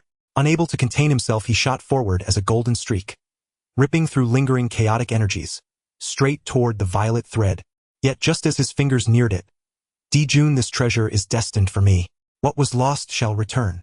A sinister, grating laugh echoed, and the gravely wounded Kuan-Peng by some forbidden art suppressed his injuries. He dissolved into a shadow so profound it seemed to merge with space itself, arriving before Di Jun, a withered razor-sharp claw thrusting forth to seize the primordial purple chi. "Kuan-Peng, dare you?" Di Jun roared in fury, unbelieving that this treacherous elder would dare intervene even in such a maimed state. Instantly he formed his index and middle fingers into a blade launching a condensed beam of black and white divine light, imbued with the profound principles of yin-yang rotation, directly at Kuan-Peng's back. Sensing the assault, Kuan-Peng was forced to pivot and defend, slowing his grasp by half a breath. In that infinitesimal interval, Di Jun's yin-yang divine light collided with Kuan-Peng's defensive aura, triggering a violent maelstrom of energy that momentarily stalled both. And in that fleeting sliver, less than a tenth of a blink, the air split silently, revealing a fissure in space. From it descended a colossal cauldron, falling like a celestial meteor or perhaps crossing the boundaries of time itself. With impossible speed and precision it plummeted from the heavens, striking the drifting primordial purple chi with flawless accuracy. To Di Jun, Kuan-Peng, and the hidden observer alike, the legendary primordial purple chi, the very foundation of the Dao, shattered under the impact of the sudden cauldron. Indeed, it snapped cleanly in two then again, fracturing into 8 fragments, 3 long, 5 short. Its spiritual vitality shattered, its violet radiance dimmed. Yet instinctively it still sought to flee. But the mouth of the chaos cauldron exuded an irresistible suction, drawing the fragments inward. Bearing the splintered violet chi and a wisp of Hongyun's lingering soul, the cauldron crashed into the earth and vanished without trace. It happened too swiftly. From the cauldron's emergence to the shattering of the purple chi to the swallowing of most fragments and the scattering of the rest, in less than the span of a single breath. So swift that Di Jun's enraged bellow remained trapped in his throat, and Kuan-Peng's claw had not yet retracted. Wretched scoundrel! In the next instant Di Jun's fury erupted, like a roasted duck snatched from his very lips, then smashed by the pot itself, which then stole the pieces away. It was an unspeakable humiliation. Find him, ransack the North Sea, scour all of Honghuang, drag that cowardly thief before me, and recover every fragment. Di Jun's roar shook the North Sea, crumbling the remaining ice mountains, reversing the tides. After meticulous scheming, victory had hovered within reach, only to be stolen at the final threshold. No matter how Di Jun probed with divine sense or divined through cosmic fate, not a single trace remained, as if the cauldron had never existed. His wrath unspent surged outward. Di Jun whirled sharply, his eyes blazing with golden solar true fire and eerie black and white yin-yang energy. They locked onto Kuan-Peng nearby and equally stunned and enraged, yet weakened by grievous wounds. Had this old villain not intervened, Di Jun might have claimed the complete primordial purple chi. The thief would never have succeeded. Kuan-Peng. Di Jun's voice cut like frozen steel. A cruel, vicious smile curled his lips and murderous intent thickened around him like solidified mist. You are truly magnificent. Emperor Jun's cold and piercing voice echoed across the northern underworld, instantly freezing the battlefield that had fallen into a brief silence due to the explosion of the crimson clouds and the seizure of the primordial purple energy. The Tai purple light, along with the demon general Jimeng Ingzhao by Zai Shangyang Qin Yuan Guiche Jiuing Ci Tai Fei Lian, and the remaining elite of the demon race instantly responded. With a flash of movement and a surge of magic, they formed layers upon layers akin to a net of heavenly arrays, firmly trapping the heavily wounded and unstable Kuan-Peng in the center. The severely injured Kuan-Peng truly found himself with no way to the heavens and no path to the earth at this moment. In Emperor Jun's hand, a brilliant golden will burning with the true fire of the sun slowly emerged. The golden will rotated slowly in his palm, and with each turn the heat and pressure it emitted grew stronger. The golden flames flowing at its edge hinted at a tendency to scorch and distort space. The sinister smile on Emperor Jun's face grew gentler, yet his gaze remained as cold as ancient ice. He walked step by step unhurriedly towards the trapped Kuan-Peng. The sound of his footsteps was particularly clear in the quiet sky above the northern underworld sea. In Kuan-Peng's narrow dark eyes, shock and fear filled his gaze. He never expected the situation to take such a sudden turn. Failing to seize the primordial purple energy not only angered Emperor Jun, but also made him a scapegoat trapped like a cornered beast. Feeling the icy killing intent from all directions and the suffocating pressure emanating from Emperor Jun, as he drew near, Kuan-Peng realized that if he could not escape today, he would truly perish here. With a sharp piercing cry, Kuan-Peng no longer hesitated. His form suddenly shook and re-emerged as the colossal body of Kuan-Peng that overshadowed the skies. In the northern underworld, there is a fish named Kuan, which transforms into a bird known as Peng. At this moment, although heavily injured, his manifested form was still enormous, almost covering half of the northern underworld sea. He abruptly flapped his massive wings, stirring up a great black gale mixed with the essence of northern underworld's mysterious ice and sunflower water tearing through space, in an attempt to forcefully break the blockade and escape. However, he was fast, but the heavenly star formation was faster. Just as he flapped his wings to take flight, the residual starlight of the formation suddenly brightened. 365 main star banners and 14,800 auxiliary star banners vibrated simultaneously, weaving an immeasurable net of starlight that descended upon him. At the same time, Dong Huang Tai snorted coldly, and the formless power of time-space suppression spread out, causing Kunpeng's movements to slow by a fraction of a moment. With a dull thud, Kunpeng's massive body crashed solidly into the starry net. Not only did he fail to break through, but he was also jolted by the vast star power and rebounding force from the net, causing feathers to scatter and blood to spatter. His enormous body rolled back, crashing onto the surface of the northern underworld, creating towering black waves in a state of utter disarray. Heh! Emperor Jun chuckled lightly, halting his steps, as he watched Kunpeng struggle to rise from the water. Kunpeng, whose aura was even more withered, wore an increasingly gentle smile on his face. Yet the coldness in his eyes was enough to freeze the soul. I have yet to settle the score with you for interfering with my attempt to seize the primordial purple energy. You actually think you can leave without a word? Kunpeng, my friend, do you not consider me a friend? His voice was soft, even carrying a hint of laughter, but to Kunpeng's ears it was colder than the deepest ice of the northern underworld. A trace of despair flashed in Kunpeng's enormous bird-like eyes. He could clearly feel the power concentrated in the great sun wheel in Emperor Jun's hand, reaching a level that made even his primordial spirit tremble. What made him even more apprehensive was that deep within that brilliant true fire of the sun, a deep sinister hue seemingly capable of devouring all light was quietly swirling. Like a venomous snake lurking beneath the sunlight. A sense of impending doom that pierced through his primordial spirit surfaced in Kunpeng's heart with unprecedented clarity. He had no doubt that in his current severely injured state, he would absolutely be unable to withstand the next fatal blow from Emperor Jun, which had been brewing for a long time and contained a strange power. If he were to be hit, he would likely be completely destroyed on the spot with no trace of his true spirit left. In the current primordial world, the way of heaven had long since become supreme and the great path had retreated. The power of the way of heaven suppressed all, and even a master like him could no longer suppress others like the saints of ancient times did. Relying on the connection within the river of the great path source, he could have been reborn using the great path source after falling.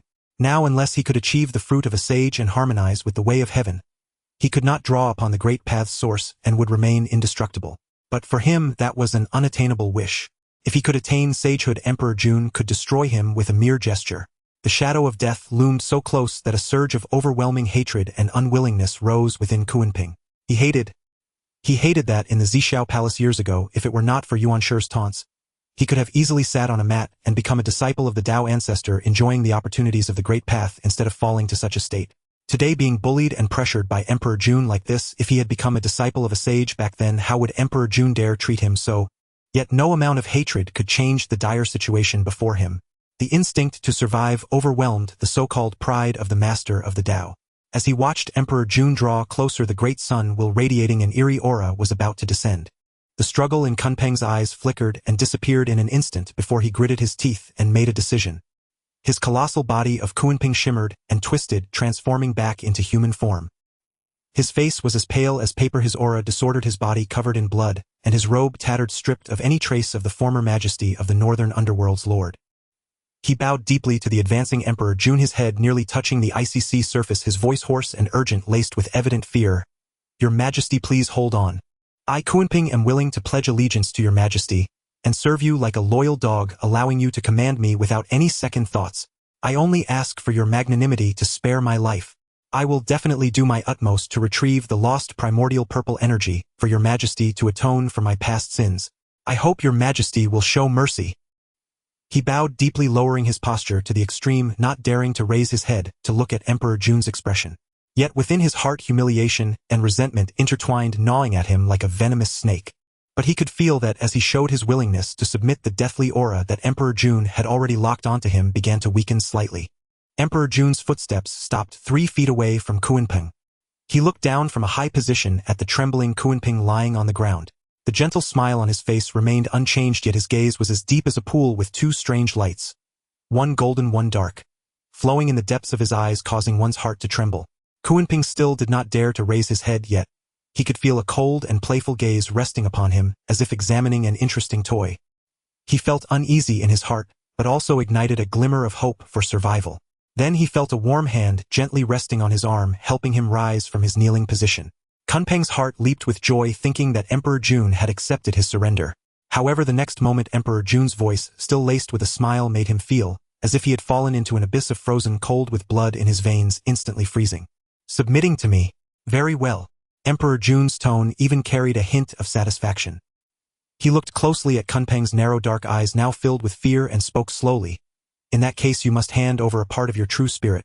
Only then can I truly believe that you are sincerely submitting and not merely acting out of expediency.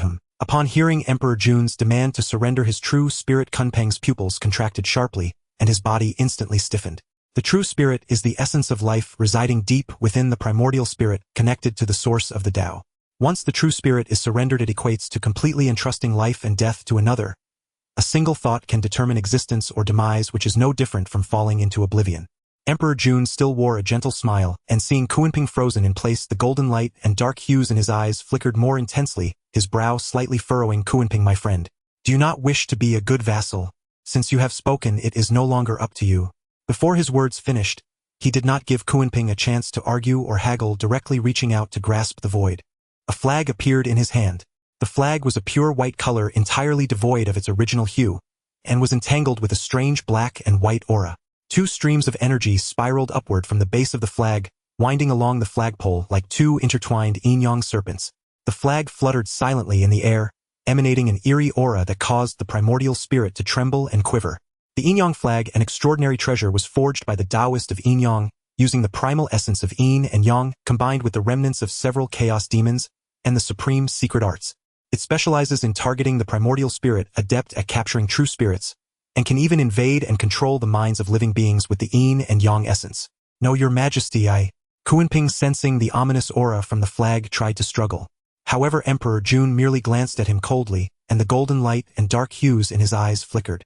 The yin-yang flag moved without wind, and the two serpentine energies abruptly detached from the flag, transforming into one black and one white stream of eerie energy. As if they possessed life, they instantly coiled around the close proximity of Kunpeng. In a severely injured state, Kunpeng's strength had already diminished, his primordial spirit in turmoil, and faced with this peculiar spiritual treasure specifically targeting true spirits, he was utterly powerless to resist. Moreover, Kunpeng had almost no defensive treasures, let alone any means to counter this kind of primordial. He could only watch helplessly as the yin and yang essence drilled straight into his brow, invading his sea of consciousness, and then plunging directly towards the deepest part of his primordial spirit. Ah! The excruciating pain reaching into the depths of his soul instantly enveloped Kunpeng, who let out a shrill cry that sounded inhuman, his body convulsing violently. Kunpeng could no longer maintain his human form. Under the torment of pain, he reverted back to his true form. His massive body thrashed wildly in the air, struggling incessantly, with his huge wings flailing and stirring up monstrous waves. His mouth emitted a mournful wail filled with endless agony, feathers mixed with blood raining down continuously. The scene was horrifying beyond measure.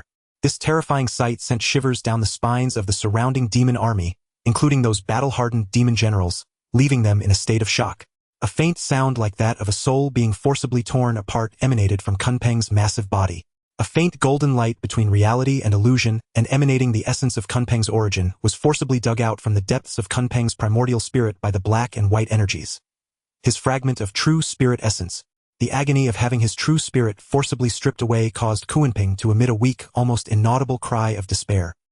His enormous body stiffened suddenly, and then like a kite with its string cut, it plummeted straight towards the surface of the North Sea. Collect.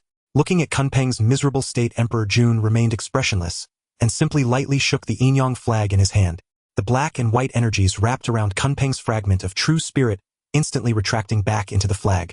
The originally eerily fluttering fabric of the flag trembled slightly. After completing this, Emperor Jun looked at Kunpeng's body, which was now descending towards the sea, unaware of its fate, and casually waved his hand. A ray of solar power descended, enveloping Kunpeng. The divine light contained powerful healing energy, beginning to stabilize Kunpeng's injuries. After a moment, the divine light receded. Kunpeng's massive body moved slightly, reverting back to human form, but his complexion was as pale as paper and his breath was exceedingly weak. The originally fierce and proud gaze now only held deep fear and a trace of hidden resentment that he did not dare. He struggled to rise, not daring to look Emperor Jun in the eye, and toward his direction bowed deeply once more, his voice hoarse and submissive. Kunpeng, pay my respects to your majesty. Thank you, your majesty, for your mercy of not killing me. This time his stance was even more humble, his tone more anxious, as if he were an old dog whose spine had been completely broken. Emperor Jun seemed quite satisfied with Kunpeng's attitude at this moment, revealing that gentle smile once more, and stepped forward 2 steps. Once again he supported Kunpeng up, even kindly brushing off the dust from his body. There is no need for such formalities, Demon Master. Emperor Jun's voice carried a strange affection. Now that you have surrendered your true spirit, you are my loyal minister, the pillar of my demon court. I need your assistance, as if a fish in water. In the future, I hope you will do your utmost to assist me in our grand endeavors. After saying this, he turned around to face the silent demon army behind him, their voices hushed, as if frozen in fear, and proclaimed loudly across the North Sea, Kunpeng, my friend, is a great power of ancient times who has once been with me and the Eastern Emperor in the Zishao Palace together, listening to the profound teachings of the saints, possessing vast abilities and extensive knowledge. Today Kunpeng has demonstrated great righteousness by willing to submit to my demon court. It is indeed a blessing for my demon tribe. He paused, his gaze sweeping over the countless demon soldiers below, continuing to speak in a loud voice. Today, I decree Kunpeng as our demon court's demon master. His status is revered second only to the Eastern Emperor Tai and the Mother of Stars Lady Ziguang. To see the demon master is to see me in person. You all, have you not yet paid your respects to the demon master? Emperor Jun's voice echoed across the skies of the North Sea, clearly reaching the ears of every demon. However, this seemingly solemn and grand declaration of appointment, when paired with Kunpeng's soul-shaking wretched cries and the terrifying scene of his true spirit being forcibly stripped, only served to instill a bone-chilling fear in all the demons present, from the high-ranking demon generals to the most ordinary demon soldiers, sending chills running up their spines. We pay our respects to the demon master. After a brief silence, the 10 great demon generals, led by Jimeng Ingzhao and Bai Zhe, were the first to react. Suppressing the coldness in their hearts, they all bowed in unison, their voices trembling slightly with an unnoticeable quiver. The countless demon soldiers behind them fell silent, hurriedly following suit in bowing. The sound of paying respects to the demon master echoed over the North Sea, yet it carried a note of terror. Having just witnessed Kunpeng, the ancient power and lord of the North Sea, utterly powerless before Emperor Jun being forcefully stripped of his true spirit by that eerie flag and crying out in pain, the demons' respect for Emperor Jun had escalated into sheer terror. The strange aura emanating from the Yin-Yang flag, the chilling horror of the black and white energies invading the primordial spirit, was deeply etched into the souls of every demon who witnessed the scene. They were frightened, fearing that this scene would also befall themselves. Tai, who witnessed this scene, clenched his hands tightly, wishing he could directly merge the 5 elements origin, given by Ta Ching, into Emperor Jun's body to instantly obliterate the Yin and Yang. Under the control of Yin and Yang, was that still his brother? Tai looked at Emperor Jun's actions, which were unlike what he knew of him, his eyes filled with anger. Lady Ziguang gazed at Emperor Jun, but in her heart she pondered, was Emperor Jun not even trying to hide his actions? The Yin-Yang flag, this ominous treasure, where did Emperor Jun acquire it? It shouldn't be possible, as the Yin and Yang had not fully awakened yet. According to Tai's recounting of Kinjia's words, this invasion should have a process, it should have a reaction. Could it be that the Taoist of Yin-Yang's methods were so profound that Emperor Jun did not even have a trace of resistance? Thinking of this, Ziguang's heart was filled with confusion. Could it be that the immortal ancestor had other arrangements, fearing Tai would leak information, thus did not inform Tai? Ziguang glanced quietly at Tai while suppressing her doubts. At the forefront, Emperor Jun sighed as he looked at his brother, who seemed so easily manipulated, thinking he was being invaded by Yin and Yang and nearly wishing for his own demise. Tai, when I unify the primordial chaos and reach the day of proving the Tao, it will be you and I. Qing Yu stirred the vast roots of the Jianmu tree, searching for traces of Yin and Yang. The Taoist of Yin-Yang is no longer within Emperor Jun. This is the conclusion reached by Qing Yu after meeting with Ta Qing. He had long since left Emperor Jun's side with his assistants and hidden away. How could Emperor Jun be so foolish? Even if the Taoist of Yin-Yang's methods were strong, his true body had long since perished, while Emperor Jun had already matured and severed his 2 corpses. Even if Yin and Yang could invade Emperor Jun, it would not be so easy unless Emperor Jun completely let down his guard. But that was absolutely impossible. Although Emperor Jun possessed only a portion of the solar origin, it was already in harmony with the will of the mortal world, and he had developed an independent consciousness. How could he willingly hand over everything? Emperor Jun wished to unify the primordial chaos and prove the Tao, while Yin and Yang aimed to achieve transcendence through the changes of Yin and Yang. There was no contradiction between the two, so why would he need to occupy? Moreover, the impure solar power within Emperor Jun would not be looked upon by Yin and Yang. Forcibly occupying it would require countless years to restore the origin and dissipate the will. Thus the two worked together, staging a covert play amid Tai's group of demons. The true Yin and Yang had long since escaped under the full nourishment of Emperor Jun. The goal of Yin and Yang has always been the most primal solar origin preserved by the Fusang tree. For Emperor Jun, he is an excellent cooperative partner. One in light and one in shadow, they aim to toy with everyone in their hands. Meanwhile, Emperor Jun continues to engage with Yin and Yang, seeking to acquire the treasures accumulated by the Taoist of Yin Yang since his arrival in the primordial chaos. Since the Taoist of Yin Yang is no longer within Emperor Jun, Qing Yu must find Yin and Yang. This is also why Qing Yu wants to convey through Tai that he believes the Taoist of Yin Yang is on Emperor Jun. Tai is truly easy to understand. Since Emperor Jun utilizes Tai, Qing Yu can also convey through Tai. My Jianmu is about to reach completion, and I cannot leave even a trace of Yin and Yang. If the Taoist of Yin Yang were on Emperor Jun, it would be convenient to suppress him, so why go through so much trouble? Now as long as Yin and Yang appear, Qing Yu and Yin and Yang can directly split 9 to 1, with Qing Yu remaining intact while Yin and Yang is torn into 9 pieces. With the matters of the North Sea concluded, the demon master Kuanping was forcefully stripped of his true spirit, becoming a puppet in the hands of the demon emperor. The acquisition of a high-ranking enforcer, who could only obey him, brought a measure of comfort to Dijuan, who had lost the primordial purple energy. Dijuan turned to observe the unmistakable fear in the eyes of the demon soldiers and generals under his command, treating their terror as if it were invisible, a trace of disdain flickering in his heart. In his eyes, these so-called elite demons were merely tools and expendables for him to achieve domination, unify the primordial world, and ultimately attain the Tao of Honghuang. Were it not for the need to gather their fortunes to confront the Witch Clan's Eastern King, and to conquer the 4 directions, did they even have the right to stand alongside him, the Sun God and Master of Destiny? Loyalty. Dijuan scoffed inwardly. In the face of absolute power and control, loyalty was the cheapest and most unreliable thing. Only by holding their lives and deaths entirely in his hands could he ensure their absolute obedience to his commands. Dijuan continuously stroked the yin-yang banner in his hand, which had just captured Kunpeng's true spirit. Feeling the true spirit's fluctuations completely under his control, a hint of satisfaction crossed his eyes. The banner, refined by the Taoist of Yin and Yang, was indeed a fine spiritual treasure, specifically designed to restrain divine spirits, and adept at capturing true spirits perfectly aligned with my intentions. Dijuan contemplated, since I have obtained this treasure, I must refine it once more, reshaping it to showcase my majesty. Since this banner can contain Kuanping, it can also attract the true spirits of myriad demons, controlling their lives and deaths. I shall rename it the Summoning Banner. Once I find the right opportunity to refine this banner again, erasing the traces of Yin and Yang, branding it with my mark, and nurturing it with the fortunes of the demon clan and the power of the stars, it shall become a supreme treasure of the demon race. At that time, any demon, regardless of where they are or their cultivation level, as long as I wave this banner, their true spirits shall be drawn to me, and their lives and deaths shall lie within my thoughts. Should there be any rebellion, the true spirits within the banner would backlash, instantly scattering their souls. Let us see who still dares to disobey my orders, harboring ulterior motives. With this treasure in hand, what is there to fear from betrayal? All thoughts and intentions rest in my hands. Dijuan's gaze was deep as he swept over the demon soldiers and generals below, who still looked at him with fear and reverence, his heart filled with even greater cold laughter. These expendables to sacrifice for my ambitions is their honor. By capturing their true spirits into the banner, not only can I enhance its power, but I can also eliminate future troubles, allowing them to exist in another form, serving me. I have allowed you to survive until now. Seizing the chance to dominate the primordial world is already a great mercy. Withdraw. Dijuan collected his thoughts, no longer looking at the demons below, his indifferent voice echoing through the North Sea. Tai Yi, Lady Ziguang, and the 10 demon generals heard his words, each harboring their own thoughts, yet no one dared to defy him. They began directing the army to clean up the aftermath and prepare to retreat back to the demon palace. While Dijuan was plotting the summoning banner in the demon palace to achieve absolute control over the myriad demons, Qingjia's search in the Shantian realm had also reached a critical point. His mind resonated completely with the root system of the Jianmu that spanned the primordial world, his vast divine sense filtering through countless information in search of that trace of abnormal fluctuations belonging to Yin and Yang.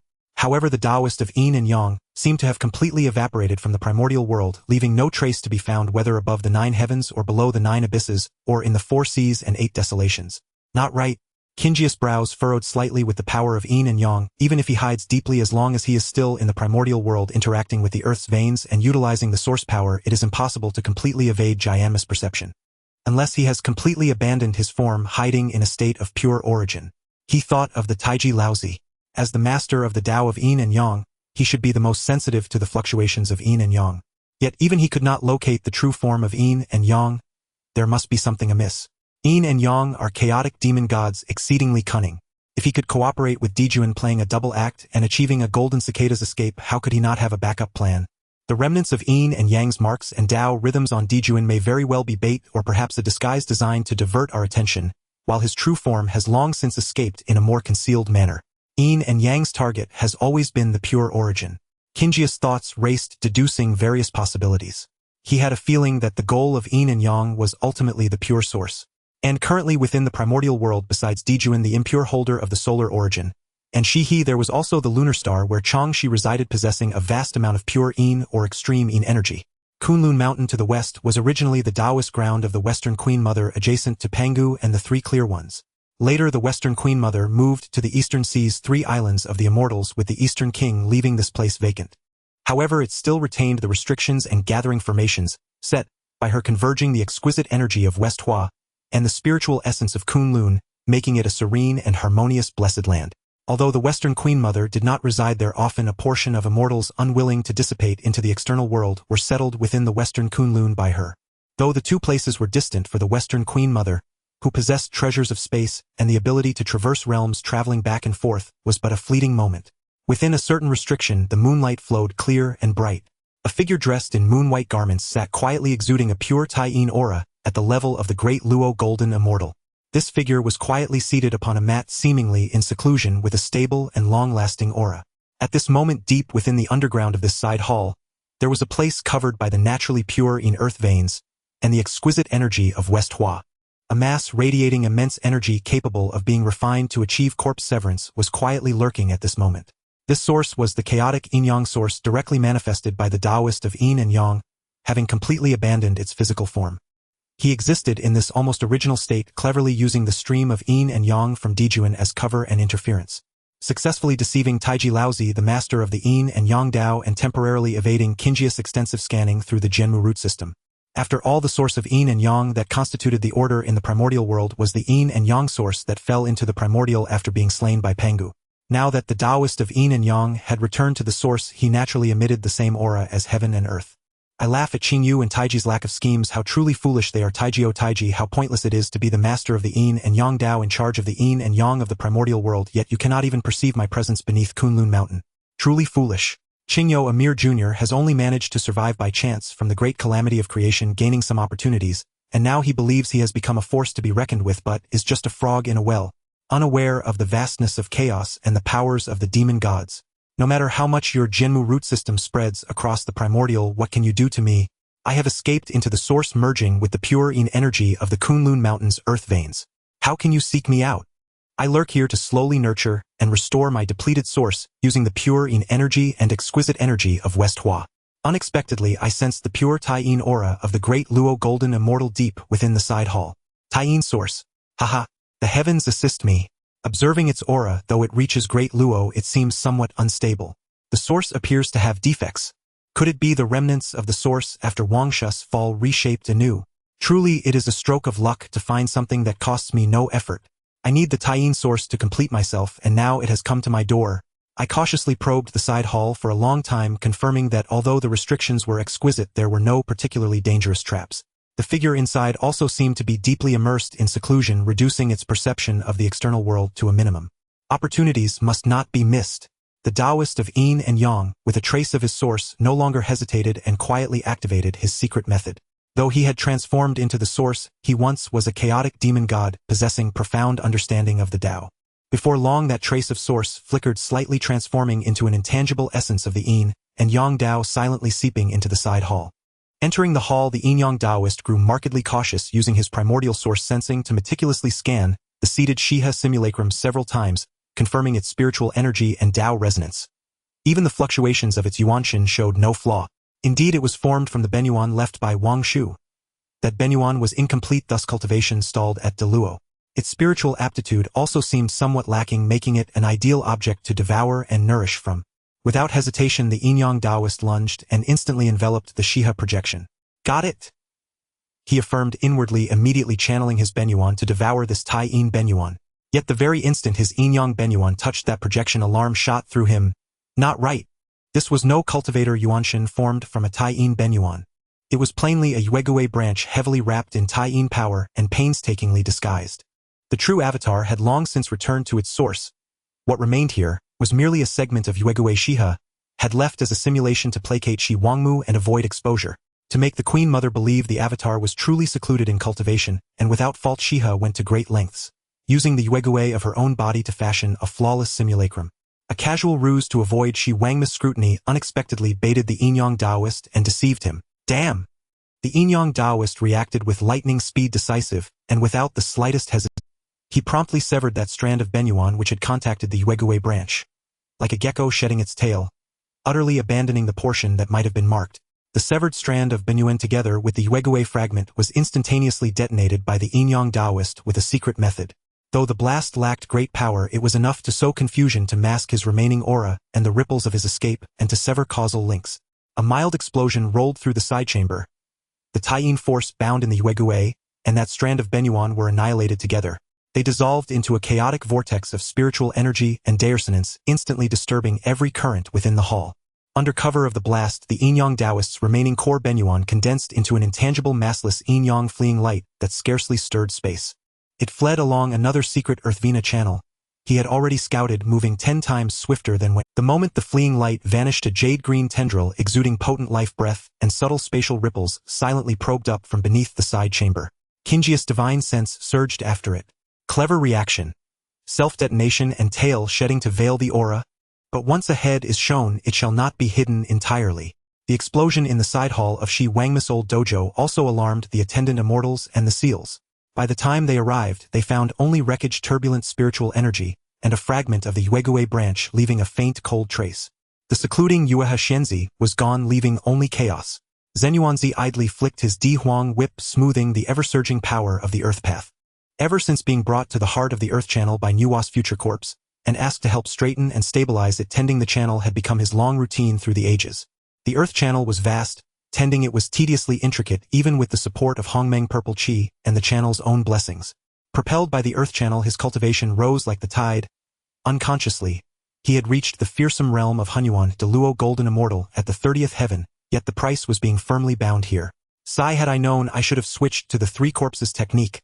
Zenyuanzi grumbled as he mechanically. If I had severed 3 corpses to stand guard, I would be carefree. Unlike now, stuck like a jailer. No worse than a jailer. The jailer at least gets relief by shift change. As he envied the convenience of the 3 corpses method and lamented his ill fortune, a strange ripple suddenly stirred within the earth channel space. A familiar aura appeared in Jiuyo. Sensing it, Zenyuanzi sprang up and looked toward the disturbance, only to find not Qingyu herself, but a spirit treasure exuding Kinjia's aura. Disappointed, Zenyuanzi sat back. A weighty, archaic great ding. Its body carved with the world-supporting Jianmu and emanating Hundun aura, materialized and hovered before him. At a glance he knew the ding could not be separated from Qingyu. 10,000 years had passed, and instead of his Dao brother's visit, he had received a great ding. Zenyuanzi summoned the Hundun ding. Feeling its aura, he paused, then brightened, stroking his beard in admiration. What a treasure! My Dao brother truly has means to recreate the might of a Hundun spirit treasure. Marvelous! Though newly formed, the Hundun Ding's foundation was deep, its Dao resonance innate, fused with the airs of heaven, earth, and Hundun. The Hundun Ding trembled faintly and transmitted a portion of divine thought. Receiving it, Zenyuanzi's face showed sudden comprehension. So this is your plan, Dao brother. To use this ding to draw in the threefold chi of heaven, earth, and man, the primal essence of the Hundun wilds, to evolve an unsurpassed Dao and mend the final imperfection. It requires the earth path's source and the quintessence of worth as catalysts. Easily arranged. He fell silent, grew solemn, and traced the void of the earth channel with his Di Huang whip. A massive weighty surge of earth path power gathered strands of exquisitely pure dark yellow vapor, born of boundless creation and steeped in Dao resonance, were stripped out and slowly poured into the Hundun Ding. This was the earth path's Benyuan Qi, formed from the foundation of the Honghuang earth. Supremely precious, yet to Zenyuanzi's present station it was almost commonplace. At the same time he waved his hand, and a clod of soil exuding innate worth Dao resonance flew into the ding. It was the primordial worth quintessence condensed from his own Benyuan and Daofruit, a supreme treasure of the earth element. With both relics placed within the Hundun Ding, gave a cheerful trill. Having completed its task, it trembled, flashed, and sought to break the void and depart. Behind Zenyuanzi, a figure hurried through Jiuyo, smoothing earth breath and guiding departed souls, truly lightening much of his burden. Some 10,000 years ago, someone finally fell into Jiuyo as Zenyuanzi inspected, and discovered it was Hutu. Though her body had been transmuted into pure Benyuan, her Yuanshan remained preserved. Rescued by Zenyuanzi, she was kept within the earth channel to handle his trifling affairs. In the vast Jiu there had been no suitable hands. With this new work beast added, he could at last relax somewhat. When Zenyuanzi first saw Hutu steeped in karmic force, he had been taken aback. The murderous karma-laden Hutu stood in stark contrast to Zenyuanzi's golden radiance. Still, as the earth ancestral shaman Hutu proved a master at regulation. With Hutus' diligent toil, Zenyuanzi's burdens were truly lightened. When Hutus' body fell into the earth channel, the channel itself acted, restoring her into Benyu and then inverting it into a single drop of Pangus vital blood, exuding overwhelming might which was merged into the channel's depths. Now the earth channel's Benyuan was abundant and its power apparent. Whatever one wished could be nurtured and fashioned from its own making, trustworthy to use. The Pangu vital blood brimming with limitless might served perfectly as the source for such creations. Moreover, Hutus Benyuan had long been saturated with karmic force and required the earth channel itself to wash. The current underground path is no longer as ignorant and weak as it once was, nor is it incomplete in its regulations. Now it has been stabilized by Qingyo, who has established the earth veins and adjusted the primal mountains and rivers, while Nuwa, with the power of the future corpse saint, has provided enlightenment in advance. Additionally, with Zenyuanzi's control over the core using the Earth Book and Earth Emperor's Whip under the management of their small construction team of 3, the underground path has already established a solid foundation with abundant origins and gradually emerging regulations. All things in heaven and earth naturally tend towards perfection, and the underground path is no exception. Wounds yearn to heal, beings seek higher realms, and the world continuously perfects its own rules. With strength one naturally pursues a more perfect realm. The underground path is likewise, although it currently operates under the maintenance of the 3 lives stone, which is transformed from both Nuwa's past and future forms, allowing the departed souls to return to the 9 nether for rest. At the same time, the preliminary reincarnation rules have been established, guiding the departed souls and nurturing the essence of the 9 nether, allowing the underground path to grow stronger. However, the underground path itself can clearly sense a sense of incompleteness, a certain stagnation. The current 9 nether is more about receiving and accommodating, with the influx of departed souls nourishes the essence, but there is a lack of an effective mechanism for transformation, organization, and output. If this continues with only influx and no outflow, even the most abundant essence will eventually become clogged, stagnant, and ultimately collapse. This is not the completion of reincarnation, but more like an ever-growing garbage dump or a prison. The underground path needs to be integrated into the cycle of heaven and earth, establishing a feedback mechanism to form a dynamic balance, creating a closed loop of perpetual existence. The core of this mechanism requires a vessel capable of carrying and transforming, as well as a corresponding set of. Just as the underground path was spontaneously evolving and deducing countless possibilities for this final step towards perfection, the physical body of Hutu, which contains the immense essence of the earth and the blood of Pangu, fell into the 9 nether. For the underground path, this was akin to a pillow arriving just as one was feeling sleepy. No, it was the best material to create that pillow. Those ancestral witches in the past had recklessly destroyed the earth veins on the western land, causing the western territory to shatter completely, thus binding themselves in great karma with the underground path. Under the joint mark of the 12 ancestral witches in the sky and the 2 paths of the earth, they have long been entangled in karma. Hutu, being one of the ancestral witches, naturally falls into the category of sinners. Under the joint mark of the 12 ancestral witches in the sky and the 2 paths of the earth, they have long been entangled in karma. Hutu, being one of the ancestral, Huta's small shard of primordial spirit is too weak. To the underground path it is like a willow fluff, exactly what Zenyuanzi needs, so it was directly tossed to him. Facing Huta's form, which contains the essence of the earth, transformed from the blood of Pangu, the underground path acted, without hesitation, unleashing the immense power of its essence. It directly drew Huta's body, entangled in karmic malice, into the core of the underground path, for refining, using the underground path as a furnace and the enduring essence and purifying power accumulated over endless epochs as the means. The body of the ancestral, which filled with resentment, malice, and karma, was repeatedly tempered and purified, then reshaped. Ultimately a drop of dark golden essence, seemingly capable of giving rise to all things, and carrying everything, floated at the deepest core of the underground path. This drop of essence has completely washed away Huta's marks, and all karmic malice, returning to its original essence, the blood of Pangu. Moreover, it is the blood of Pangu that has been baptized by the underground path, using its own rules and essence, perfectly aligned with the primal earth and the 9 nether. Only names and vessels cannot be borrowed from others. The will of the underground path echoed a long ago saying spoken by Qingyu while expounding in Duguang. This phrase was deeply imprinted in the consciousness of the underground path. Names are authority. The definition of rules of vessels are the concrete existence that carries authority and operates rules. These 2 aspects are the core of a power and the essence of a path, which must not be touched by outsiders, especially not by the rulers. The importance of names and vessels is particularly significant within the underground path. If the heavenly path is the running code, then the underground path serves as the processor handling the primal chaos, the heavy earth. As for the aura that resonates deeply with the earth, the soil, and the nine nether, the underground path can naturally sense it. If Hutu were to lead shaping the reincarnation vessel with this drop of essence at its core, with her primordial spirit grasping part of the name of the underground path, the process of perfection would undoubtedly accelerate significantly, potentially becoming even more perfect and smooth. However, the underground path absolutely will not allow this situation to occur. Who is Hutu? She is an ancestral witch, a sinner who once destroyed the earth veins. She is a being burdened with overwhelming karma, and more importantly, if she possesses independent will and the backing of the witch clan, allowing her to hold the core authority of reincarnation. What if, in the future, she turns her heart towards the witch clan and uses the authority of reincarnation to assist them? What if one day she loses her mind and attempts to self-destruct the reincarnation core to threaten the underground path? Even if there is only a 1 in a billion chance, the underground path is unwilling to take that risk.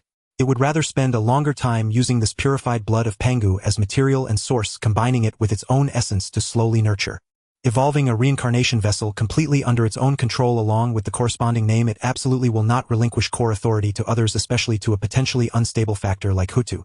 What harm is there in slowing down? Caution and autonomy are fundamental. The will of the underground path conveyed this thought. The drop of Pangu essence was wrapped in layers of the underground path's essence, beginning a slow yet firm process of evolution. Zenyuanzai sensed the thought of I would rather be slow than lose absolute control coming from deep within the underground path, chuckling as he stroked his beard, his eyes flashing with approval. The underground path truly understands the essence of names and vessels cannot be borrowed from others, doesn't it? Zenyuanzai murmured softly, then his gaze fell upon a figure not far away. That figure diligently using a damaged primordial spirit to invoke the power of the underground path, tirelessly organized the earth's energy, guiding a few wandering souls into the nine nether. Watching Hutu's busy figure, an idea gradually crystallized in Zenyuanzai's mind. Though the underground path is good, it indeed feels rather dull. Having lived as a jailer for tens of thousands of years, although my cultivation has steadily increased, I have no freedom. Every day I face the vast earth energy and departed souls with hardly anyone to converse with. If the underground path were to be fully perfected with reincarnation established and spirits returned to their places, would I still be bound here as a caretaker? No, I need to think of a way to find a substitute. He can be in the open while I stay in the shadows, at least sharing most of the responsibilities. Zenyuanzai looked at Hutu, and an idea surged to the forefront of his mind. Currently, the underground path was eerily quiet, devoid of life. Aside from beings studying the path of life and death, others were reluctant to come here. If the witch clan were to make some adjustments and utilizations, it seemed they could be quite useful. Upon thinking of this, Zenyuanzai adjusted his long beard, his eyes filled with delight at the prospect of the success of this matter. And I cough, as the ancestor of the earth immortals, staying underground all the time is not a good thing. I should also go out for a walk, visit friends, and discuss the Dao. This matter still needs to be properly discussed with Brother Qingyu. He is knowledgeable and has far-reaching plans, so he will surely have a comprehensive strategy. Once this matter is settled, I will seek an opportunity to talk with him. How beautiful, how beautiful! Zenyuanzai seemed to envision a future where he could lay down his burdens and wander freely through the heavens and earth, a smile of joy unconsciously appearing on his face.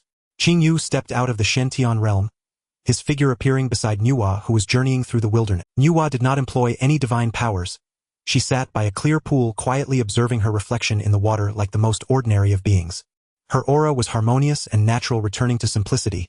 Unless she actively revealed her presence, she seemed almost indistinguishable from the surrounding stones and plants, devoid of any visible pressure of a cultivator. This was precisely the state of her three corpses being perfected, a profound condition where the path was about to be realized but had yet to be achieved. The past, present, and future merged into one. She adapted and elevated the three corpses method passed down by Hongjun to suit her own path of creation. Now the three corpses had completely fused, and the embryonic form of her Dao fruit had begun to emerge, with the primordial purple energy vibrating within her nascent soul, as if on the verge of fully merging with her Dao fruit, helping her take that final step to achieve the Dao of Honghuang. However, that final thread felt like an insurmountable chasm standing imposingly before her. She had traversed the wilderness, observing the rise and fall of all things, comprehending the mysteries of creation, sensing something but always feeling that something was missing. Unable to grasp that last spark of inspiration, unable to fully integrate the constantly trembling primordial purple energy into her own Dao. At this moment, sensing the familiar and reassuring aura behind her, Nuwa did not turn around, still gazing at her reflection in the water. In a soft voice filled with an ethereal quality and a hint of imperceptible confusion, she asked, "Dao brother, what brings you here?" Qingyu stepped forward, standing beside her, and his gentle and peaceful figure was reflected in the water. He looked at Nuwa in the water, as if seeing something deeper beneath the surface, and smiled, saying, I know you are facing difficulties, so I came here. Upon hearing this, Nuwa raised her head and turned to Qingyu, realizing he had come to help her with her troubles. A glimmer passed through Nuwa's eyes, her heart inexplicably relaxing. Without any pretense, she directly asked, since you know my difficulties, do you know what the problem is? Qingyu nodded. Naturally, I know. Nuwa stood up, her garments brushing the water's surface, creating ripples. She looked at Qingyu with anticipation, saying, Dao brother, please, do not keep me in suspense. What is the wonderful method? Please enlighten me. Yet Qingyu did not answer directly. He merely pointed again at the reflections of the two of them in the water, smiling without speaking. Nuwa followed his finger to look in the water. She stood shoulder to shoulder with Qingyu, their figures clear, yet slightly rippling with the water's waves. She frowned slightly, feeling even more confused. Previously, when she sat alone here observing the water for a long time, there was only her reflection, and though she felt something, it always seemed like viewing flowers in the fog. How could it be that, as soon as Dao brother arrived, merely standing here and pointing at the reflection, he seemed to have found the answer? Did he figure it out himself? Or perhaps, seeing that Nuwa still looked perplexed, Qingyu was not in a hurry, and gently said, Let us go, Dao friend. Would you like to walk with me a bit more? Let me also measure this vast wilderness with my feet. Although Nuwa did not understand, she had absolute trust in Qingyu, and nodded immediately. I would be honored, I dare not refuse. The two then walked step by step, without any escaping techniques or divine powers, treading firmly on the vast and boundless wilderness. They traversed mountains, crossed great marshes, passed through forests, and wandered over desolate plains. This was the path Nuwa had once walked alone, and now, she walked it again with Qingyu by her side. Previously, when Nuwa walked alone through a place, she was like the most devout recorder and collector. Whenever she arrived at a site marked by the extinction of life, she would stop and employ her marvelous methods of creation, gathering from the surviving traces of the earth and the scattered fragments of souls. Even from the memories of every blade of grass and every tree, she carefully collected a trace of the essence of the races that had already perished. Now, revisiting these places, whenever she arrived at a site, Nuwa would bring out the essences of the creatures that once lived here but had since gone extinct. Addressing Qingyu with deep compassion, she continuously recounted, Dao brother, look, here was the habitat of the Yunwen deer. They thrived by water and grass, with horns patterned like clouds, and when they ran, their hooves created clouds beneath them, a sight to behold. Alas, 10,000 years ago, two ancient ferocious beasts fought here, and the aftermath swept across 1,000 miles, leading to the extinction of this race. At another charred land here, there was once a clan of Qinghu foxes living in the grasslands, adept at manipulating plants, gentle in nature, yet never harming others lightly. Yet they did not know in which year a meteor fell from the sky, igniting the earth, and they perished along with their homeland. As they walked, Nuwa recounted in detail the stories of each extinct race she had gathered, their appearances, habits, specialties, and even the reasons for their extinction. It was as if she carried the tombstones of countless civilizations in her arms. Qingyu listened quietly, not interrupting, until they reached a desolate plain that had just experienced the ravages of war, with the land cracked and nearly devoid of life, watching as Nuwa once again carefully picked up a few threads of fading soul imprints from the scorched earth. He then gently asked, Dao friend, why have you gathered these imprints of the departed on this journey? What purpose do they serve? Nuwa's actions paused slightly as she gazed at the faint light in her palm, as weak as a candle flickering in the wind. Her expression softened immensely as she sighed deeply, responding, naturally, living beings have their fate, born in this world. Regardless of strength or weakness, wisdom or ignorance, they are ultimately members of this vast wilderness. They existed, struggled, shone brightly, and then were obliterated. I do not wish for them to vanish completely, as if they had never existed. By gathering even a trace of their imprints, it is not for use. I simply wish to remember to leave behind a trace of their existence in this wilderness, in this world. They are also a part of the creation of this wilderness, and should not be entirely forgotten. Her tone was calm, yet it contained a deeply moving power. It was a respect for life, a compassion for existence, and the most profound understanding of the concept of creation. Creation is not only about the creation of life, but also about recording, bearing, and embracing all traces of life that have existed. Qingyu listened quietly, watching the faint light reflected in Nuwa's clear eyes, and behind that light the vast and boundless compassion and determination. A glint of approval flashed in his eyes as he gently nodded, I understand. Dao friend, please continue to move forward. The two walked through a terrifying area that had just been ravaged by violent star power, scattered with crystal. Yet another race had been annihilated by a power from the stars before they arrived. Nuwa bent down, drawing out a nearly imperceptible essence from the fissures of the crystal, placing it into a jade bottle that radiated nurturing energy. How many racial imprints have you collected, Dao friend? Qingyu asked. Nuwa carefully sensed the densely packed imprints within the jade bottle, and replied mournfully, exactly 129,600, which accounts for 1/10 of the wilderness. As she spoke this number, Nuwa slowly closed her eyes. 129,600 lives had completely vanished in the river of time. Behind each number was a civilization that had once lived a history of joys and sorrows. Nuwa collected them one by one, remembering.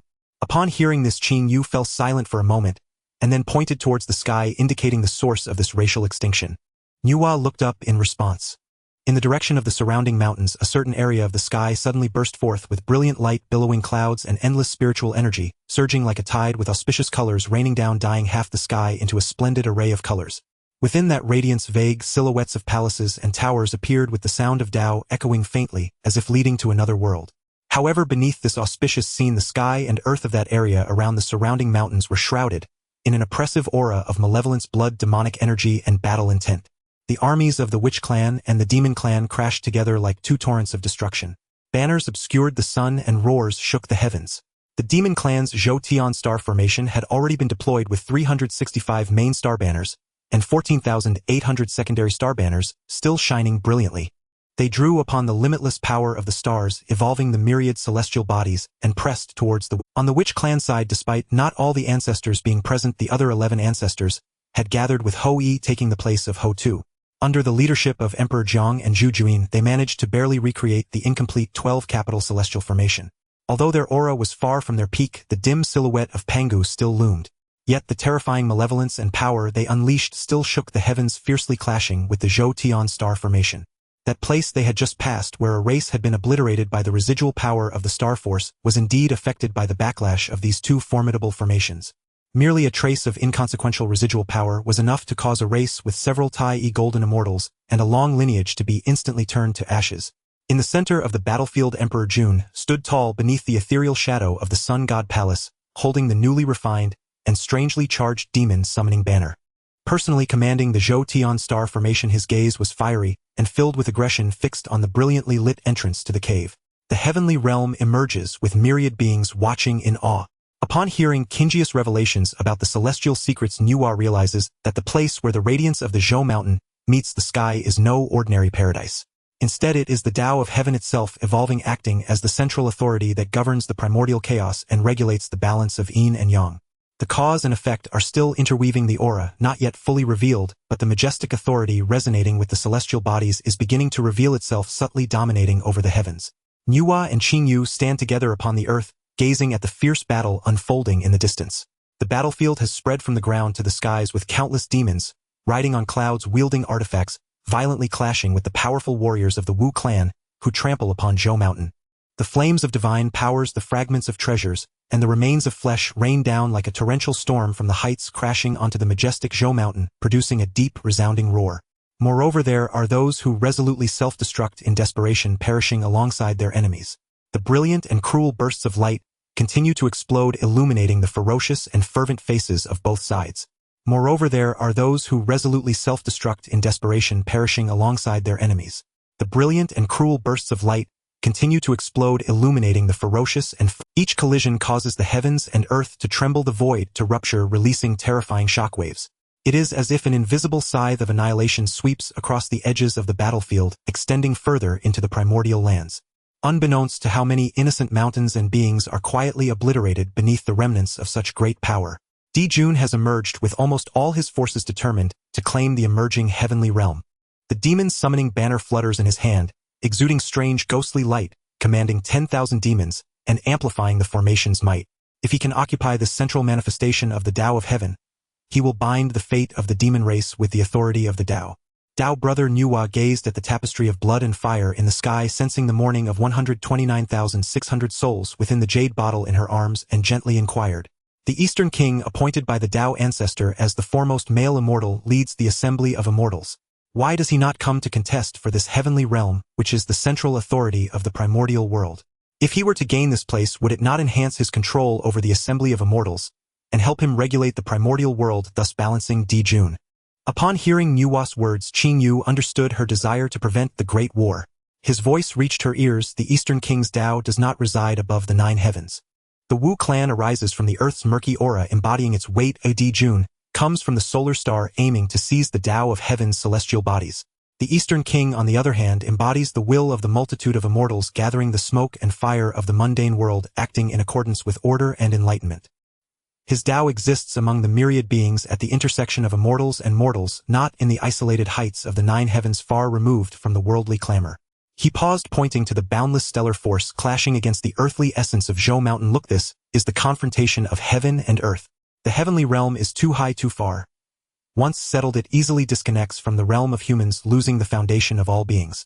If the Eastern King forcibly seeks the heavenly realm, it would merely be chasing shadows and deviating from his own Tao.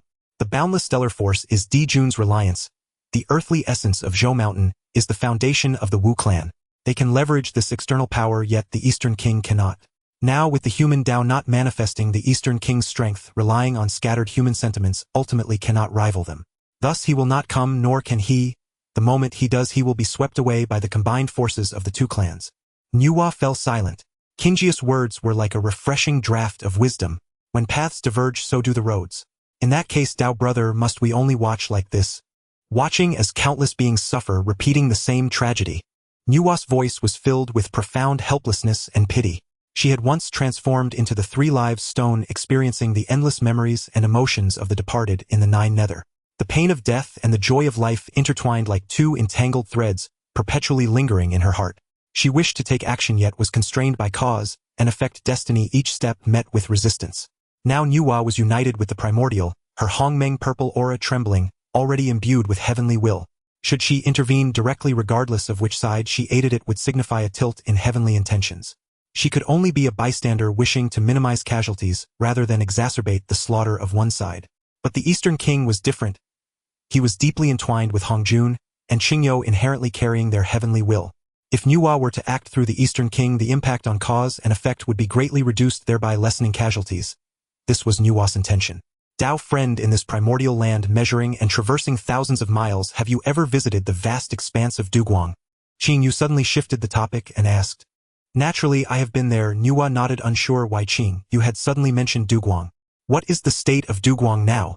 Qingyu continued to inquire. Nuwa recalled her experiences in Duguang and sighed softly. It is far from the grand scene when Tao brother preached the primordial truths there, with myriad beings in attendance and the Daos resonance soaring to the heavens. Although it remains one of the most renowned paradises in the primordial world, rich in spiritual energy and filled with immortal blossoms protected by the Daos lingering resonance, it can be considered a pure land, untouched by myriad laws and untainted by cause and effect. But now most beings from various races come seeking the 3 immortal paths left by Tao friends, and after mastering them they leave in droves, returning to their respective clans, with few staying for long. Oh! Qingyu turned to look at Nuwa, his gaze as deep as a pool. Tao friend Nuwa, why is this? Do you know? Duguang is my Tao field now, the finest in the primordial world. With countless creations, innumerable immortal flowers, and spiritual energy flowing like liquid along with my protection, it remains untouched by myriad laws and untainted by cause and effect.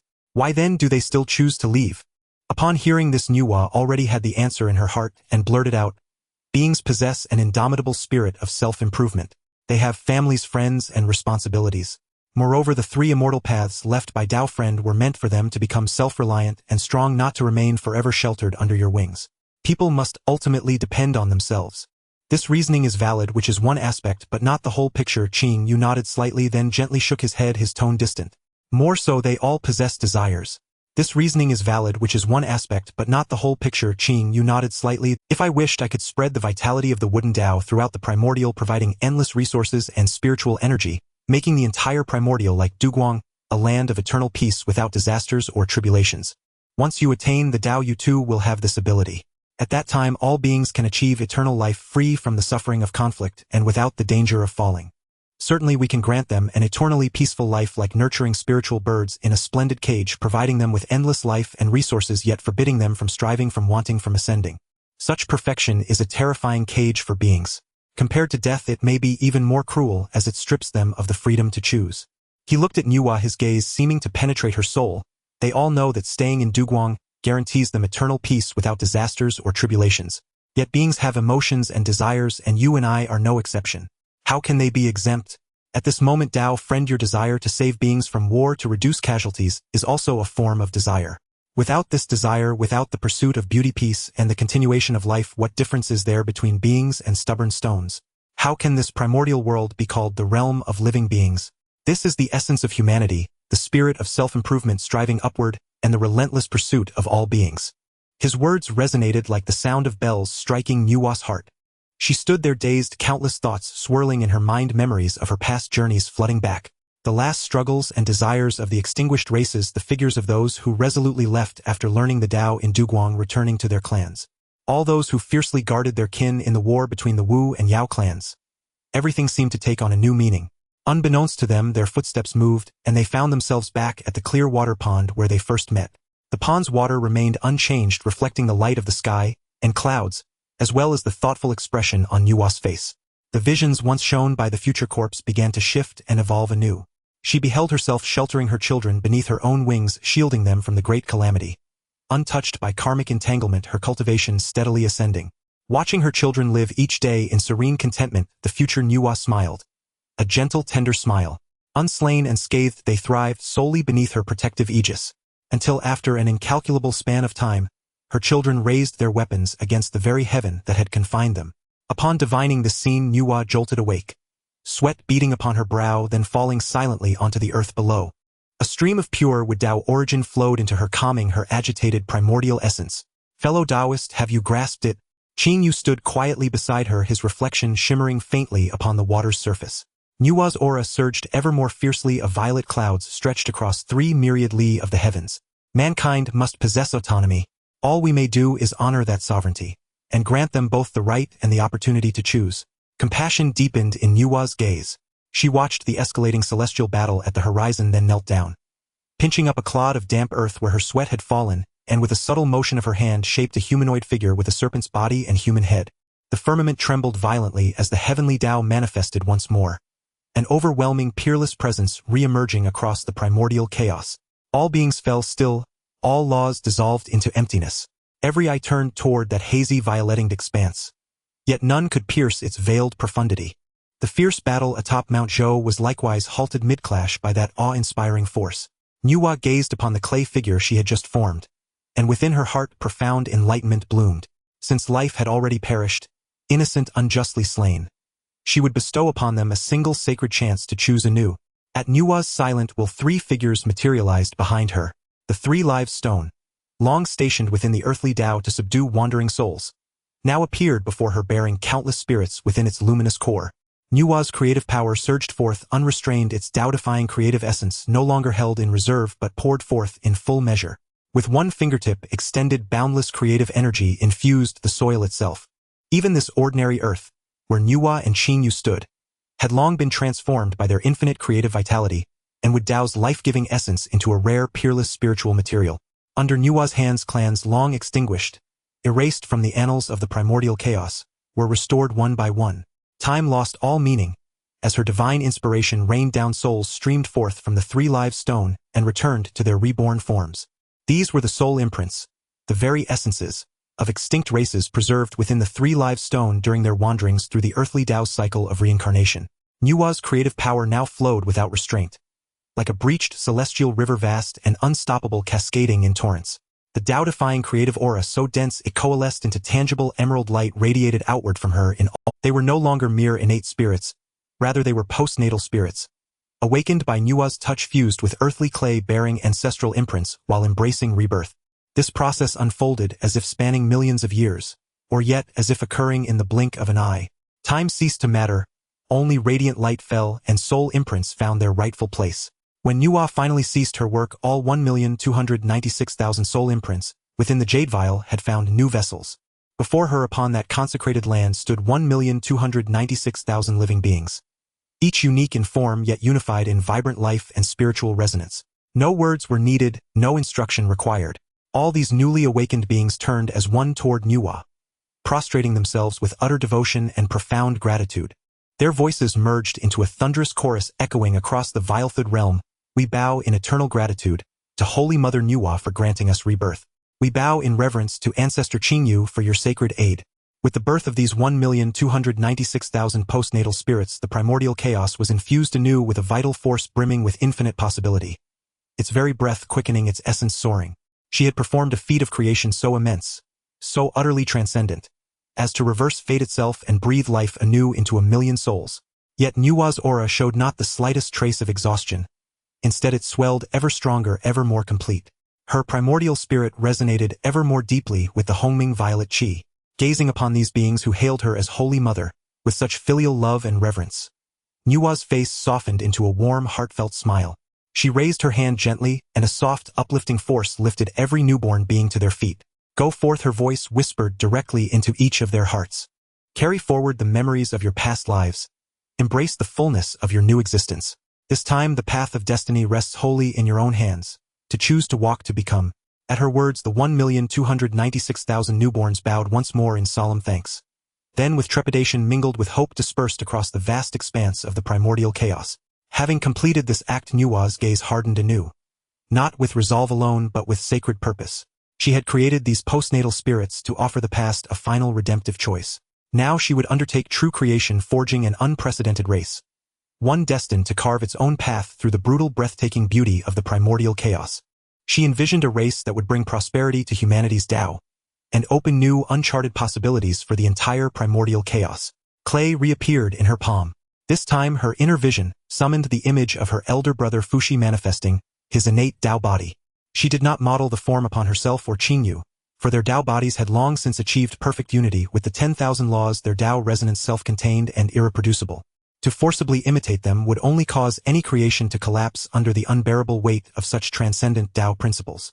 Concentrating deeply, Nua wove the creative Dao resonance, slowly shaping a clay figure whose outline bore 5/10 the resemblance of Fuxi's innate Dao body. She attempted to instill a spark of creative divine insight into the figure, to awaken its sentience. Instantly the clay crumbled soundlessly, reverting to a small mound of mundane earth. Nua furrowed her brow slightly and tried again, only to meet the same result. Even when she offered a drop of her own refined blood, imbued with supreme creative origin essence, the clay disintegrated even faster. The innate Dao body is the very form of the grand Dao. How could mere postnatal clay ever bear or shape it? Qingyu's voice rang out at just the right moment, dispelling her doubt. As he spoke, Qingyu gestured with both hands, and a great cauldron materialized before Nua. Nua peered into the cauldron's base where the 9 heavens resting soil, teeming with boundless Wu Earth origin, and the Wu Earth essence, the very quintessence of terrestrial stability, lay in tranquil repose. Qingyu then drew forth another artifact from his sleeve, the 8-treasure glazed vase.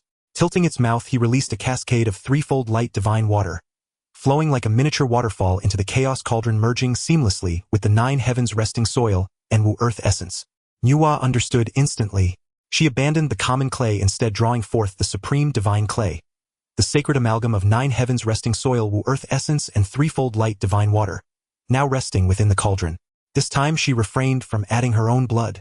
What she sought to create was not an extension of herself, but an entirely independent race possessing its own bloodline, soul, and sovereign path. Not a mere echo of her own existence. This was creation, not propagation. The divine clay stirred, as if alive, swiftly assuming under her focused will the flawless contours of an innate Dao body. Limbs complete, features distinct. Though still devoid of sentience, it embodied the most perfect form of the grand Dao. A flicker of quiet joy lit Nua's eyes. This time the figure held fast. No crumbling, no collapse. She extended her index finger, from whose tip blossomed an infinitely gentle life-infused emerald light, the creative light of creation, like a mother's tenderest touch, sweeping softly over the 3,000 clay figures arrayed before her. Meanwhile, beside her, Qingyu drew forth a sliver of primordial Wood Dao essence from the deepest wellspring of his being. A thread of pure sentient Dao truth, detaching itself silently and transforming into invisible Dao resonance. It flowed into each of the 3,000 clay figures, imprinting upon the nascent soul of each a profound resonant Dao verse. Heaven moves with vigor. Thus the noble person strives unceasingly, earth abides with tranquility. Thus the noble person bears all with virtue, a humanity stands in the world. Thus the noble person advances fearlessly upward. This was Qingyu's Wood Dao, the Dao he carried, and his deepest aspiration for the race about to emerge. The 3,000 clay figures shivered simultaneously. Then, as one, their eyes, sculpted from divine clay, opened wide. Their gaze first held blank confusion, then swiftly filled with vivid, intelligent light. Curiously, they turned their heads, surveying this strange new world, until instinctively, and as one, their eyes settled upon Nua, the one who had granted them both form and life. From the very root of their being arose a profound sense of dependence and of filial affection. The 3,000 newborns, stepping with hesitant yet determined strides, gathered around Nua, and with clear, heartfelt voices cried out from the depths of their soul's mother, some sensing the resonance of Qingyu's aura, so akin to their mother's, drew near with timid curiosity and natural closeness, whispering softly, "Father." Nuwa glanced at Qing Yu, offering no correction to this instinctive appellation. Then, with a thought, the Kuan creative whip appeared in her hand. The Kuan creative whip gleamed in her grasp. Qing Yu gestured for her to place it within the cauldron. As chaos fire roared in layered waves, the gourd vine and the Kuan creative whip fused anew. A half-formed restriction seal appeared upon the whip, adding to its existing 48 seals. Its radiance receded inward, yet emanated an awe-inspiring creative power and a profound all-bearing virtue. Nuwa regarded the semi-primordial supreme artifact, then looked to Qing Yu. "Fellow Daoist, name it. Let it be called the Chenkuan creative whip, or simply the human creating whip." Clutching the newly empowered divine whip, Nuwa's gaze shifted to the remaining divine clay within the cauldron. She no longer shaped each form individually. Instead, she dipped the whip into the cauldron, drawing up the blended divine clay, and swept it gently across the vast consecrated land before her. Each crack of the whip rang with crystalline clarity, tracing arcane trajectories, imbued with supreme Tao resonance. Countless droplets of clay, shimmering with tricolored light, fell like rain of life from its tip, striking the earth below. In the blink of an eye, each droplet transformed into a complete innate Tao body. 1 stroke, 10 strokes, 100 strokes. Nuwa wielded the whip tirelessly, her gaze tender and unwavering upon each new life springing forth. With every stroke, a fresh wave of beings emerged, gazing about in wonder, then instinctively gathering around the firstborn 3,000 and around Nuwa and Qing Yu. At last, when the final drop of divine clay had been drawn and scattered, Nuwa lowered the whip. The whip falls, the deed concludes.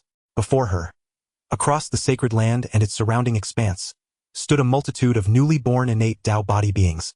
Though still naive, they stood in perfect order, gazing reverently upon the mother who had given them form. Precisely 12 myriads 9,600, exactly matching the number of a cosmic cycle, symbolizing perpetual renewal and infinite continuity. Nuwa set aside the divine whip and slowly surveyed the 12 myriads 9,600 newborns, then turned her gaze toward the 1,296,000 postnatal spirits already dispersing across the primordial chaos to begin their new lives. Nuwa's voice resounded across the region, and through the resonance of the heavenly Tao echoed faintly within the minds of countless great cultivators of the three Tao. The heavenly Tao flourishes, the earthly Tao prospers. Today I, Nuwa, grounded in the creative Tao, moved by the tribulations of all sentient beings, and enlightened by the preciousness of choice, hereby create this race. May you uphold the spirit of humanity's Tao, striving unceasingly, bearing all with virtue, advancing fearlessly, and holding fast to what is good. May you bring prosperity, wisdom, and a future unlike any known before to this land of the primordial chaos. Henceforth you shall be called the human race. The human race. We are the human race. Though they did not yet fully grasp the profound meaning of humanity's Tao or human race, the name itself resonated deep within their souls, evoking an innate blood-deep sense of belonging. They murmured the words, repeating them softly at first, then with growing clarity, growing strength. The human race. The human race. At first their voices rose in disarray, then coalesced into a unified surging tide echoing across the land of rebirth.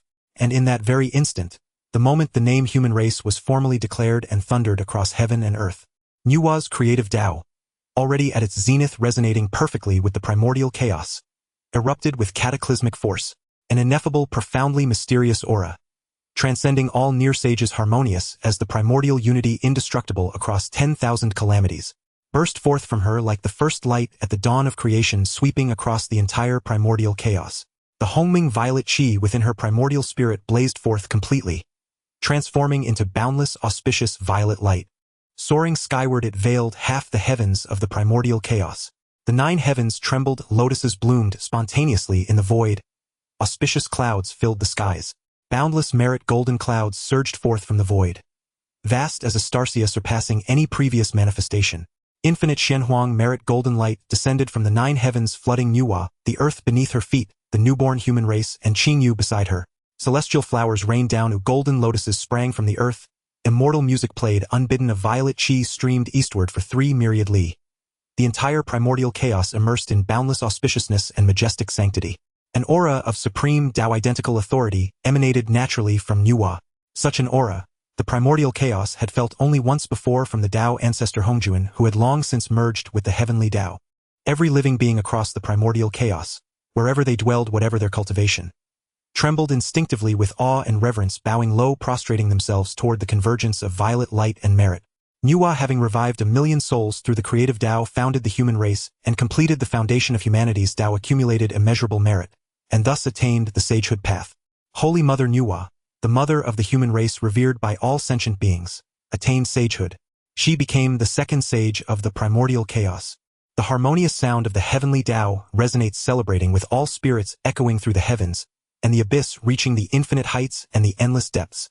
At the same time, countless golden celestial flowers materialize from thin air, fluttering and cascading down. Golden lotus platforms emerge from the tides of spiritual energy, slowly rotating and radiating pure light, as the phenomenon of golden lotuses rising from the earth spreads across every inch of the primal wilderness.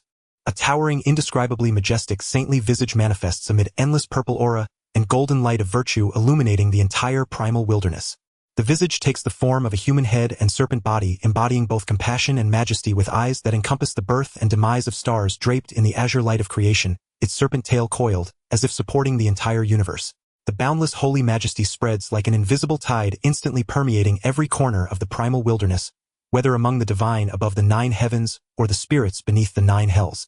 No matter where one is, regardless of their cultivation level, as long as they are within this primal world, what they see and feel in their hearts is the saintly visage that spans the universe and illuminates the ages. Beneath the visage, countless ethereal shadows of postnatal myriad beings and primordial human tribes can be seen devoutly worshipping. A sense of awe, emotion, and enlightenment arises spontaneously within the hearts of all beings in the primal wilderness. Countless beings in unison turn towards the place where the saintly visage manifests, bowing down, sincerely chanting with the most devout voices, great compassion and great mercy enlightening all spirits, creating all beings. Holy Mother Nuwa.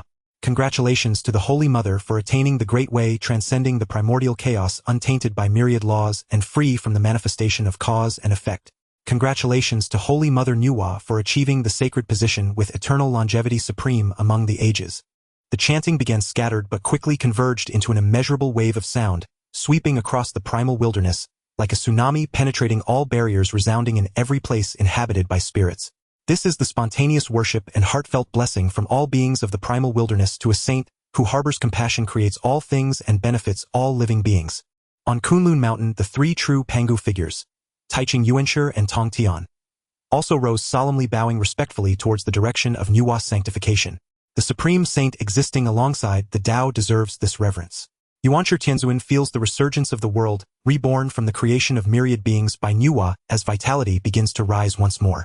Even more vibrant than before the Great Western War, the spiritual essence recalls the wounds inflicted upon the primal wilderness by the Witch Clan. A complex expression of emotion appears on his face as he sighs, "Truly I am filled with shame." The calamity of the Witch Clan brought disaster to the primal wilderness, causing suffering among the beings, shattering the western lands, and weakening the spiritual essence. This calamity, tracing back to its roots, finds us, the descendants of Pangu, unable to absolve ourselves of blame.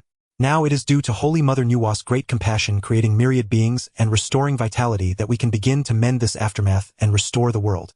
In comparison, we truly feel ashamed.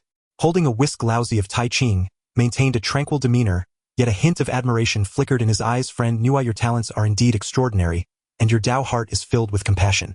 You are able to see through the veils of confusion, comprehend your true heart, not interfering with force but guiding through creation, granting new life and choices to all beings. This act of shaping myriad beings and returning to the primal wilderness is indeed immeasurable in virtue. What is even more remarkable is that those you have created, the human race, are a perfect embodiment of the primordial Tao body, aligning with the form of the great Tao. Though we, your brothers, are transformed from Pangus primordial spirit, we are somewhat inferior in this aspect." Hearing this, Tong Tian laughed heartily, his eyes bursting with battle intent and ambition. "Ha ha ha.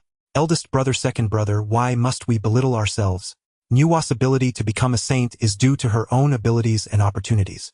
However, we, the 3 purities, true descendants of Pangu, should not lag behind humanity, should we? Do you see? The holy path is right before us. If Nuwa can succeed, so can I, Tong Tian. This primordial Tao fruit is mine to obtain." The 3 purities exchanged glances, seeing the determination and faith in each other's eyes. Nuwa's achievement of sainthood is like a massive stone thrown into a calm lake, stirring not only ripples but also igniting the fiercest flames in the hearts of all top powers aspiring to the great Tao.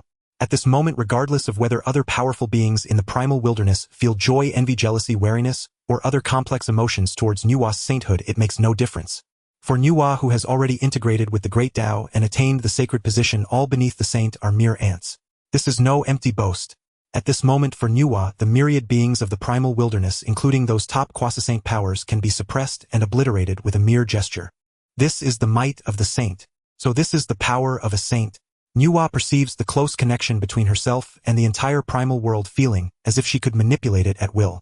Endless information laws and energy surge towards her like rivers converging into the sea awaiting her command. The power of a saint is not merely an infinite expansion of one's own magical abilities, but an absolute control and invocation over the primal world. With the power of heaven and earth converged into one, all laws at her command, this is the fruit of the saint. As long as the primal wilderness exists, the saint shall not perish. With a slight thought, Nuwa's vast and boundless saintly consciousness connects with the elusive root of the great Dao. The river of creation, once hidden deep within the heavenly Dao and subtly suppressed by its authority, manifests directly as she, the master of creation, ascends to her sacred position. An endless, boundless azure river, unknown in origin and destination, radiating limitless creation, vitality, evolution, and aura, descends from the void above the 9 heavens. This river nearly envelopes the entire canopy of the primal wilderness. The ethereal aura of creation, like the purest sweet rain, falls upon every inch of land and every living being in the primal wilderness. This is the saint's return and blessing to the primal wilderness. It is the manifestation of Nuwa's sainthood, creating the great Dao, benefiting all beings. Under the nourishment of this pure, vast, and boundless aura of creation, the mountains and rivers of the primal wilderness, which had suffered damage from the great battle, begin to rapidly restore. The withered spiritual plants and immortal flowers rejuvenate, injured beings heal quickly, and even many cultivators who were stuck at bottlenecks feel their spiritual clarity return and their barriers loosen. Even in the barren western lands deep within Mount Buzhou, the guide who had self-exiled into endless dreams to recover from the shattering of the Dao foundation begins to awaken. With Nuwa's ascent to sainthood, a brand new source of primal will born from the collective will of myriad beings awakens and manifests for the first time in the primal world. Is this the will of humanity? Countless top powers, especially those most sensitive to destiny, such as Taiqing, Laozidong, Wanggong Dijuan, and Dijiao, feel a sudden shock in their hearts. They distinctly sense that the fortune of the primal wilderness is undergoing earth-shattering changes. Heavenly fortune, the fortune of the heavenly Dao, largely fell into the hands of Hongjun Daozu and Lingzhu Qingyu after the Dao Magic War, and much of it was later dispersed, merging into the operation of the primal wilderness. Now this portion of fortune seems to have completely vanished, sublimated, becoming more primordial rules. The earthly fortune remains heavy and profound, closely connected with the earth and mountains, reincarnation, and the underworld. At this moment, a completely new river of fortune filled with variables surges forth with a thunderous roar. It originates from the will of all beings, from the hearts of myriad spirits, from unyielding struggle, and from the yearning for a better life. This is the fortune of humanity, the will of beings, the fortune of myriad spirits. The humanity at this moment is formally awakened by Nuwa's proof of the Dao creation of the human race and enlightenment of all beings. The vast and magnificent river of humanity's fortune converges naturally with its awakeners and founders Nuwa at the moment of manifestation. As much as nearly 50% of the total fortune of the primal wilderness is closely connected to Nuwa, subject to her influence. However, this fortune is not Nuwa's private possession but a symbol of the authority of humanity, the support and trust of the collective will of myriad beings. She can wield great power through it to promote the development of humanity. At this moment, this newly born massive river of humanity's fortune is overwhelmingly composed of the collective will of the reborn million postnatal spirits and various other beings. These newly born humans, though possessing pure origins of fortune and boundless potential, are currently weak and scarce. The fortune they contribute is merely a trickle of golden stream in the vast river, insignificant. Nuwa withdrew her gaze from the vast river of fortune, turning to look at the 12,960 newly born humans at her feet. Her eyes were filled with boundless tenderness and anticipation. These are the children she created after traversing the primal wilderness, feeling the rise and fall of myriad beings, comprehending the essence of the great Dao, and expending countless efforts and insights. They are the crystallization of her Dao, the manifestation of her commitment to granting myriad beings the ability to choose. How could she not love them? Yet precisely because of her deep love, she must not hasten their growth. She did not grant them powerful abilities or innate magical powers, but they possess the highest starting point among all beings in the primal wilderness, the primordial Dao body. What kind of scheme did the Wood Ancestor have to break through the heavenly Daos blockade and suppression, allowing the Wood Dao to flourish, enabling its beings such as plants and stones to more easily transform into primordial Dao bodies? And for the human race, they are born as primordial Dao bodies. They are like the purest blank sheets of paper, weak and naive, yet possess infinite possibilities. Their history, their civilization, their path must ultimately be written, explored, and created by themselves. Like the myriad tribes of the primal wilderness, they grow in the storms and become stronger through trials, creating a future that belongs to the human race. What I can do for you now, Nuwa softly speaks in her heart, is to provide you with a relatively safe and stable initial sanctuary for growth. Then I will let you go to experience the storms and to soar freely. With her thoughts firmly set, Nuwa turned her gaze to the ever-present Qing Yu beside her. Before attaining sagehood, Qing Yu remained unfathomable in Nuwa's eyes. Dressed in a simple blue robe, he stood there quietly, an aura of grandeur that could encompass all things and uphold heaven and earth emanating naturally. The Tao was profound, like an abyss elusive to her understanding. Now she took the initiative, having attained the fruit of sagehood, aligning herself with the Tao, her divine consciousness reaching all corners of the universe. She had thought this time she could finally discern the depth of the Tao brother who had always walked ahead. However, when she looked at Qing Yu from a sage's perspective, a shock surged within her heart once more. The essence of the Tao that surrounded Qing Yu remained vague and grand, as if obscured by an impenetrable mist. Yet she could see the weight he bore upon his shoulders, a vast power from the 32 heavens layered ever more soft. He was responsible for the operation and maintenance of the entire primordial world. The weight and grandeur of it far exceeded ordinary imagination. She could also distinctly feel Qingji's presence growing at a steady and terrifying pace, seemingly endless and unfathomable. His accumulation was so profound it was suffocating. As her gaze shifted slightly, she beheld the great tree that supported heaven and earth. At this moment, from the sage's perspective, the great tree revealed a reality invisible to sages, its top piercing the heavens with 3,000 branches that spanned the sky, each enormous leaf naturally evolving and perishing a complete world. This was not a deliberate act by Qingyu, but a wondrous manifestation arising from the natural circulation of his Tao essence in conjunction with the tree's origin. The path of creation, the source of all beings, the root of the wood, Tao, the source of space. Yin and Yang in order, the sun and moon shining together, destiny unified, the infinite Tao was all comprehended and inscribed by him, fused into one. At every moment new worlds were being opened and closed within his Tao essence, continuously accumulating. Nuwa marveled inwardly, the weight of the great tree, the foundation of the world, is indeed terrifying. Suppressing the shock in her heart, Nuwa refocused her thoughts. The immediate task was to properly settle the human race. As a sage, she naturally knew the most suitable place to settle the human race: by the Eastern Sea, within the jurisdiction of the East King. Seeing that Qing Yu had not taken the human race's fortune, Nuwa granted him a second layer of fortune for the human race, but this was not for the fortune itself. This new fortune was insignificant in the eyes of any formidable being today, not worth mentioning, let alone in the eyes of Qing Yu and Nuwa. Nuwa forcibly gave it to Qing Yu for the sake of a title of Holy Father. Since he was called Holy Father, he should enjoy the offerings of children. Moreover, all beings in the primordial world offered their worship to the spirit ancestor, and Nuwa felt that 2/10 of the human fortune fell upon the great tree scattered widely. How much more would this already called Holy Father of humanity lose fortune? Qing Yu sensed the connection to that strand of fortune and understood Nuwa's intentions naturally. They had known each other for countless epochs and were already well acquainted. Qing Yu naturally knew Nuwa's thoughts, having known each other for countless epochs. He understood each other's intentions and did not refuse. "Go ahead, Holy Mother," Nuwa, Qing Yu teased, seeing Nuwa startled by the title. He continued with a smile, "Go on, I will be here, and my Tao friend can rest assured." "Good." Seeing Qing Yu agree, Nuwa directly headed towards the heavenly court. Under the influence of the sage's emergence, all laws and restrictions were in place, and the witch clan was powerless to contend with the star deity Daos, who ultimately took over the heavenly court. "My sons, follow me to take over the heavenly court." Daos, witnessing the fall of the witch clan, was overjoyed. Holding the demon summoning banner, he led the charge, transforming into a beam of golden light, and was the first to rush into the heavenly court, filled with splendid clouds and auspicious light. Donghuang Tai closely followed the chaos bell, ringing, clearing away all remnants of the witch clan's resistance and spatial turbulence ahead. Millions of demon clans roared like a flood, following the two demon sovereigns into the heavenly court. At the moment when Daos was filled with ambition, just stepping into the core of the heavenly court, the Lingxiao treasure hall, sensing the supreme authoritative aura that connected to the stars and the primordial heavenly Tao. With a heart full of lofty ambitions, he was about to accept the worship of countless demons and formally announce his takeover of the heavenly court. Daos suddenly sensed something, abruptly raising his head. Above the heavens, he saw Nuwa's sage form towering and shining upon the primordial world at this moment, actually changing direction, her gaze like two blazing suns illuminating the ages, directly looking at the heavenly court, looking at him. Not good. Daijin's complexion changed drastically, and a strong sense of foreboding surged within him. Immediately he saw that the sage form actually took a step forward, ignoring the distance in space, directly descending above the heavenly court. Lingxiao. Daos, holding the demon summoning banner, forced himself to stand tall before the Lingxiao hall, facing the boundless and majestic sage form. His face was extremely grim. He could feel that the supreme authority and fortune of the heavenly court, which had been rapidly gathering towards him and beginning to merge with the demon race's fortune, was now being forcibly suppressed by an even higher, more irresistible power.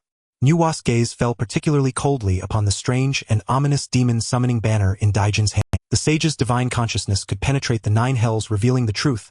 Within that demon-summoning banner were the imprisoned, enslaved, and tormented primordial spirits of countless demon races, and even innumerable beings from other races forcibly abducted. These primordial spirits wailed and struggled within the banner, yet could never escape becoming resources for Dijuan to control the demon race and enhance the power of the Great Formation. "How dare you?" A cold reprimand echoed, carrying the supreme majesty of the sage's wrath. Dijuan was the first to bear the brunt, feeling as if struck by a mountain of divine force. His throat sweetened, and he almost spat out a mouthful of blood which he desperately suppressed. Nuwa reached out and summoned the demon-summoning banner into her hands. Feeling the imprisoned primordial spirits inside Nuwa's side, recognizing the fundamental nature of the primordial spirit imprint, Nuwa wanted to directly erase Dijuan, but now Dijuan had the mandate of heaven as the lord of the heavenly court. The heavenly Dao had already protected him. Nuwa became even angrier.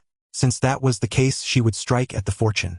Without hesitation, she altered her method, and the towering sage form slowly raised a jade hand enveloped in endless creation's azure light and mysterious yellow merit.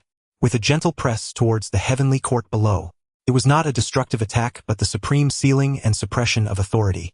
As Nuwa pressed down endless sage power, creation's Dao cascaded like a waterfall, merging into every inch of the heavenly court's bricks and every Dao principle. At the highest point of the heavenly court, endless auspicious clouds gathered and auspicious energy surged. A palace even more magnificent and sacred than the Lingxiao treasure hall, radiating boundless creation and maternal brilliance, appeared.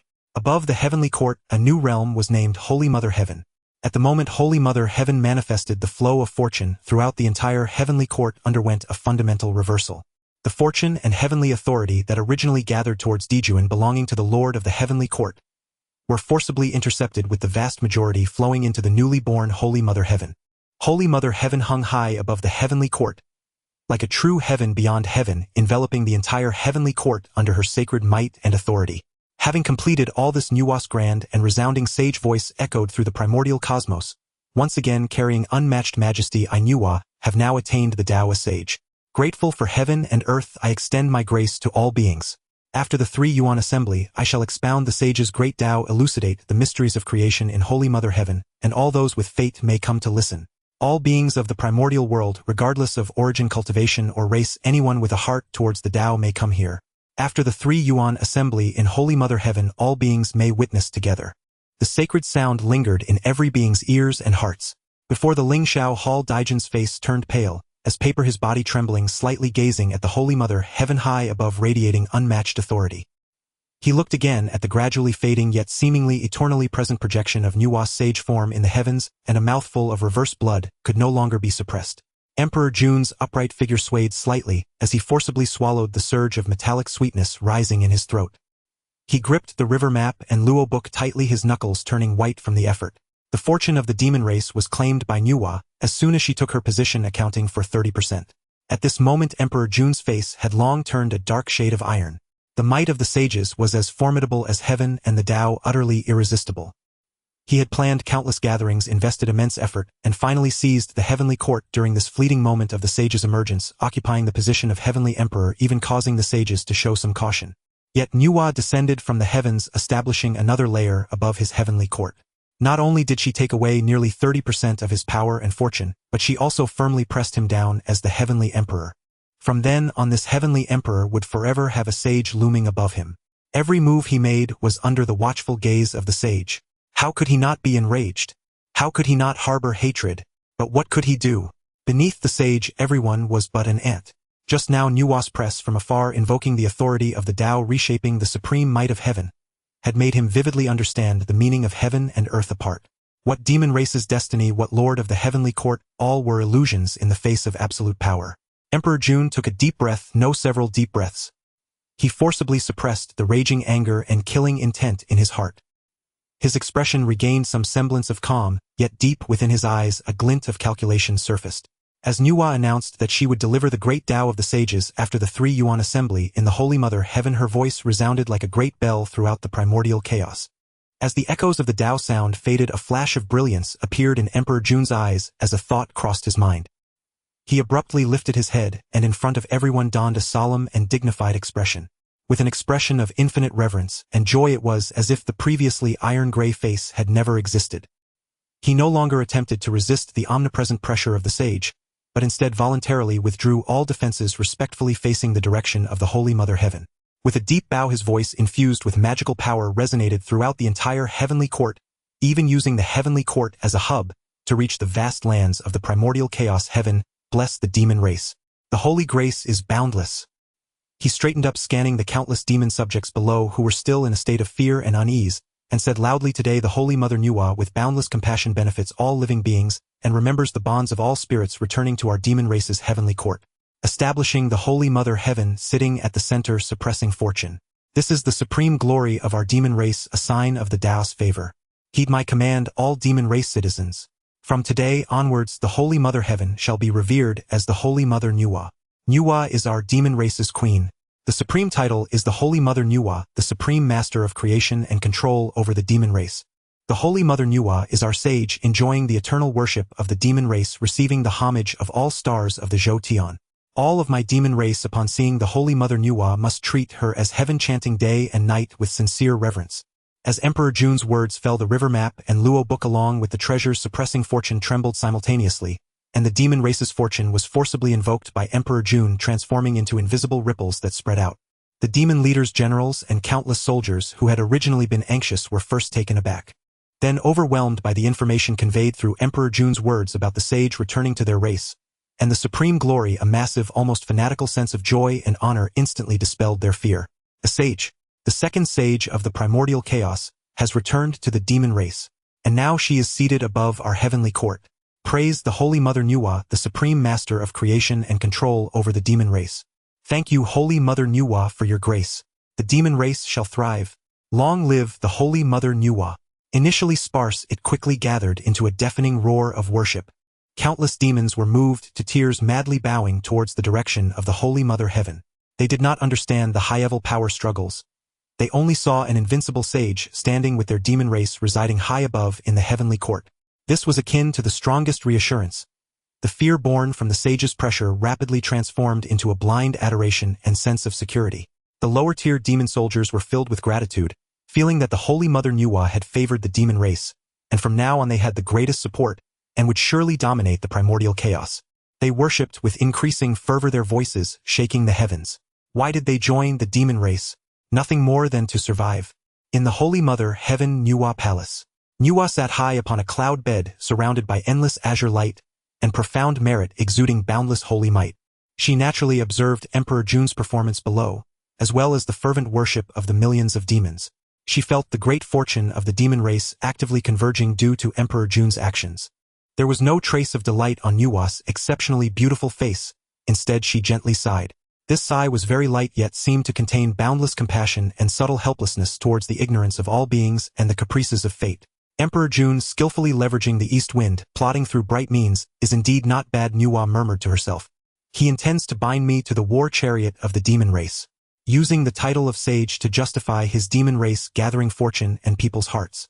She established the human path and enlightened countless spirits. Her original intention was to offer beings more choices and transcend the barriers of race. However, Emperor Jun exploited this, using the blind worship of the lower-tier demons towards the sage to elevate her to the position of the demon race's queen, binding Holy Mother Heaven with demon race heavenly court. She could certainly refuse, even directly using the power of the sage to erase Emperor Jun's title of respect, forcibly severing the connection with the demon race's fortune. But doing so would inevitably provoke a backlash from the demon race's fortune, causing unrest, and might even make the fate of the millions of demons who had just seen hope even more difficult. These fortunes were not important to the sage Nuwa, who could easily sever them, but for the sake of all spirits she bore the burden, as all living beings in her eyes were indistinguishable. The compassion in her heart was not only directed towards humanity, but also towards all creatures in the primordial chaos. The demon race, before establishing their own tribe, was already a part of all spirits. It's fine. Nuwa lowered her gaze, looking at the demon-ensnaring banner in her hand, which shimmered with ghostly light entangled with resentment and soul power. A flicker of coldness flashed in her eyes, but more was a profound sorrow. In Nuwa's eyes, the conditions within the demon-ensnaring banner were clearly visible. Countless true spirit marks were imprisoned within it like moths entangled in spider webs, never to be freed. Among them, the vast majority were from the demon race, but there were also many beings forcefully captured and refined. Their existence was solely to enhance the banner's power, serving Emperor Jun's enslavement and manipulation. The primordial spirit mark of the Kunping was also among them, and due to its quasi-saint status, the primordial spirit was magnificent, the mark clear and powerful, resembling a dark sun within the banner. Nuwa could sense that as long as she focused her mind, even without effort, this primordial spirit mark of the Kunping along with the true spirits within would instantly collapse and be utterly obliterated. Other much weaker true spirit marks were even more fragile. A slight tug would cause them to shatter, and their true spirits would completely dissipate into the world with no chance of reincarnation. What troubled Nuwa even more was that this demon-ensnaring banner, after being refined by Emperor Jun, with the fortune of the demon race, and the primordial spirits of countless beings, had already become a cursed treasure deeply bound to the entire demon race's fortune. If she were to forcibly destroy this banner now, she might save some true spirits within, and strong beings like the Kunping might escape using their powerful essence, but the weak would surely perish. At the same time, it would lead to a violent shock in the demon race's fortune, even causing it to collapse, dragging millions of innocent demons into boundless slaughter. A treasure that defies heaven has actually evaded the scrutiny of the Dao and was born. A cold light flickered in Nuwa's eyes. Truly a human machine. Nuwa slowly uttered the term from Kinjia's mouth regarding the Dao. Those who were meant to be targeted were not, and this cursed treasure was capable of being born without the Dao reacting, instead continuously suppressing the azure lotus of creation, even Dao brother. This term had now also come from Nuwa's mouth. Although she did not know its meaning, she could sense the disdain towards the Dao in the two words Dao brother. And the beings of the demon race actually take pride in being listed on this banner, relying on it for rebirth. So sad, so lamentable. They are completely unaware that their primordial spirits are imprisoned, that their lives and deaths are in the hands of others, no different than puppets or cattle. Emperor Jun is truly ruthless. It seems that the work of education is imperative and a long way to go. Nuwa took out a jade-green gourd glistening with spiritual light. This gourd was obtained from Zhou Mountain long ago. Looking at this cursed treasure, a green gourd appeared in Nuwa's hand. Since the moment this gourd was collected by Nuwa on Zhou Mountain, sensing the spiritual light within it, had been nurtured by Nuwa's sage power. Nuwa tapped the tip of her finger, and the mouth of the gourd spewed forth endless azure flames of creation, instantly enveloping the demon-ensnaring banner. Refine. Under the forging of the sage's power and the flames of creation, the demon-ensnaring banner emitted a faint sizzling sound as the dense bloodthirsty resentment quickly evaporated. The banner's body gradually retracted its ghostly light, and the core restraints that enslaved the true spirits were forcibly altered and reinforced by Nuwa with the supreme principles of creation.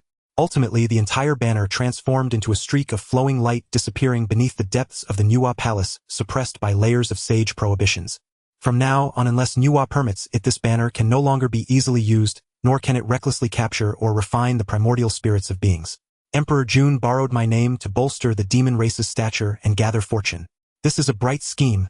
As the Holy Mother and the sage of the demon race, even if I dislike it, I cannot completely exclude it. Nuwa looked down at the heavenly court below her, gaze penetrating the palace, seeing Emperor Jun receiving the reorganized worship of the demon race, and the fortune beginning to steadily rise. Very well. I sit here, at least I can restrain a number of them, protecting those innocent demons from being entirely reduced to casualties under ambition. Suddenly Nuwa squinted her eyes. If you, Emperor Jun, can become the heavenly emperor, then I can naturally change to another heavenly emperor. A sage is not so easily schemed against. Qing Yu gazed at the people gathered before her, obediently waiting for her arrangements, and couldn't help but feel a sense of reflection. The source of life and its end, who can truly articulate it? Over countless years of cultivation, a year has passed in the blink of an eye. The human race faces a new beginning. Their future, whether to soar to glory or to fade into dust, lies in their own choices and efforts. The map of mountains and rivers descended from the heavens, and a gentle breeze swept through, carrying the original human race into the map of mountains and rivers. Qing Yu's figure began to fade, and in the next moment she appeared by the Eastern Sea, utilizing her exclusive divine ability to teleport. With a flick of her sleeve, a scroll fell, revealing 129,600 human beings at the Eastern Sea's edge. Observing their new surroundings, they were all in awe of the vastness of the Eastern Sea. From now on you shall survive and thrive in this place. With perseverance and diligence you shall open up the mountains and forests. Do not disappoint the Holy Mother's hard work and creation. Qing Yu's voice resonated clearly in the hearts of every human. After speaking, she raised her hand and gently scattered something around the valley. Countless seeds, shimmering with various spiritual lights, fell into the earth like spring rain. Immediately, amidst the astonished gazes of the humans, time accelerated, and those seeds broke through the soil, blooming and bearing fruit at an observable speed. In the blink of an eye, the valley was filled with bountiful spiritual fruits, fragrant celestial herbs, and extraordinary flowers and trees nourishing this land. Additionally, a green branch containing unparalleled Dao rhythm flew out from Qing Yu's sleeve. It landed in the center of the valley, took root immediately, and then grew vigorously in the wind, transforming into a towering giant tree reaching 10,000 feet with branches thick and leaves lush its crown like clouds. Upon the trunk, the 3 celestial paths were conveyed. Those who listened beneath the tree could calm their hearts and occasionally gain insights. This was Qing Yu's final gift to them, as well as their first protection and starting point. After completing all this, Qing Yu moved slightly and appeared on a sturdy horizontal branch of the giant tree. Sitting casually, her green robe flowing down, she gazed towards the distant horizon, where the sea met the sky, seemingly in meditation yet quietly observing. Below, the humans, after the initial shock and confusion, felt their instinct to survive begin to drive them. As they looked up at the Holy Father sitting high in the tree, they felt a wave of peace wash over them. In the pitch-black night, long and boundless, it enveloped the newly born and fragile human race. Only in the sky a faint blue light, seemingly eternal and indestructible, emanated from the giant tree and the green robe above.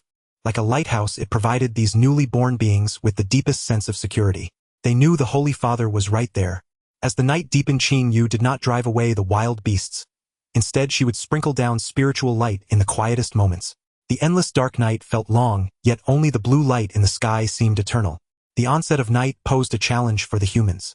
Although some of Qing Yu's emanating wood Dao resources restored them, there were no casualties. However, injuries were inevitable, and fresh red blood stained the eastern sea. The humans took pride in this, for they protected their kin. The giant tree revered by them as the ancestral tree grew stronger day by day, and the range of its clear radiance spread wider. Meanwhile, Qing Yu's figure gradually faded from the tree until it became nearly invisible. Yet all humans could feel a gentle protective aura that continuously enveloped this land, surrounding the ancestral tree. The Holy Father did not depart. He merely changed his way of protection. As the night deepened, a dark curtain covered the valley by the eastern sea that bore new life. The wind blew in from the sea, carrying a salty damp scent and faint sounds of beastly roars. The darkness was both unfamiliar and terrifying for these newly born humans. It obscured their vision, amplified all subtle noises, and brought along the cold and potential danger. Qing Yu's silhouette amongst the branches and leaves of the ancestral tree nearly blended into the night, indistinguishable to the naked eye. She did not drive away the beasts that prowled in the dark, cautiously approaching the humans' gathering place. She simply sat quietly, her gaze calmly overlooking the small trembling figures below, who were groping in the dark and huddling together for warmth. Only in the deepest part of the night, when a muffled cry of pain echoed from somewhere, would she ever so slightly, almost without stirring any spiritual energy, flick her finger. A barely perceptible pure green spiritual light, like a firefly fleeting across the night sky, quietly merged into the body of the injured. What she offered was not absolute protection, but rather the capital and hope to survive. The long and arduous night needed to be faced, adapted to, and overcome by themselves. In the pitch-black night, long and boundless, the humans shivered in the dark, trembling in the cold, and clung tightly together in the face of unknown fears. They fought against beasts, resisted the elements, and struggled against disasters. One person ventured to the ancestral tree, and after performing a grand ceremony, respectfully broke off to. That night, amidst the endless darkness, the first flicker of firelight ignited the fire of the postnatal, the fire of humanity, illuminating their joyful faces. Wood as the source, fire as the light. Qing Yu was the origin of humanity. People surrounded the firelight, driving away the darkness with joyous shouts. The people cheered and jumped, encircling the spark, and that precious ember at the center. Holy Father and Holy Mother, bless us. The fire bearers. Someone was the first to shout. Fire bearers, fire bearers, fire bearers. The cheers ultimately coalesced into a name, the fire bearers.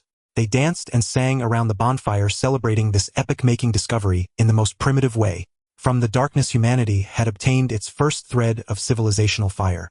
The sky was a blend of profound colors, and the merits fell into the fire of the fire-bearers, not for humanity, but because the postnatal fire had emerged, not entering the innate.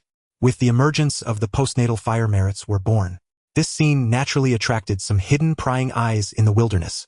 But when those curious, greedy, or calculating divine senses touched the eastern sea's edge, they saw a towering phantom of the world-building tree resonating with infinite Dao rhythm, flashing faintly above the eastern sea. All prying eyes were instantly struck by a thunderous blow, scattering and vanishing. The spirit ancestor. It is the spirit ancestor who is protecting. How could the human race receive such care from the immortal ancestor? Do not provoke, do not spy. The hidden existences were suddenly alarmed, hurriedly retracting their divine senses, no longer daring to probe easily. With the spirit ancestor Qing Yu overseeing, at least in the early days of humanity, no one dared to openly interfere. Storms and calms were unpredictable. One day, a torrential rain mixed with bone-chilling winds struck, hitting the fragile bodies of the humans, bringing excruciating cold and pain. The rain was boundless and the winds howled piercing through the bodies of the humans. Some claimed to have seen the Holy Father sitting high atop the ancestral tree. So they climbed the tree. The rain struck the leaves, producing a rustling sound. They constructed branches and covered them with leaves, creating a treehouse that shielded them from the wind and rain, providing warmth. Merit descended, a postnatal house or perhaps a postnatal cave. Before the ancestral tree, in addition to the fire, another house emerged. The people shouted, "Holy Mother and Holy Father." Surrounding the nest, some claimed to have seen an immortal walking above the eastern sea, his garments flowing, glancing at himself, his clothes insufficient to cover his body. He walked beneath the ancestral tree. As if seeing the Holy Father still in his green robe, he picked up the fallen leaves and skillfully wove them into a garment to cover his body. With the descent of Merits, she brought virtues and customs to humanity. Beneath the ancestral tree, another garment was added. With the descent of Merits, the name of the Black Garment clan began to quietly sprout among humanity as the early forms of virtue and etiquette emerged. The Fire Bearers, the Nest Builders, and the Black Garment clan were collectively revered by humanity as the three ancestors. Beneath the ancestral tree, the fire remained unextinguished, the houses stood firm, and the garments began to take shape. The spark of civilization was ignited on the shore of the Eastern Sea. They began to trade some items with the passing cultivators who bore goodwill and curiosity towards the newly born humans using spiritual fruits. They accumulated items, built larger houses, and even collaborated to construct the tallest and neatest house. Inside they sculpted vague images of the Holy Mother crafting humanity from clay, and the Holy Father bestowing the ancestral tree, worshipping day and night. On the day of completion, all humans gathered before the ancestral tree, and the shrine of the Holy Mother and Holy Father, offering their initial fruits with the simplest songs and the most sincere hearts. It is unclear who began to sing the first verse of praise, but the crowd harmonized their voices, gradually converging into a flowing melody, shaping clay into beings. The Holy Mother descends to the mortal realm. The ancestral tree has grown, the Holy Father protects. The fire is taken, the eternal night is ignited. Building nests for homes unafraid of wind and cold. Crafting garments to cover the body, etiquette and music are initially attained. The creation of humanity begins here. Filled with hope, their song floated on the winds along the shore of the Eastern Sea under the shadow of the ancestral tree, reaching far and wide.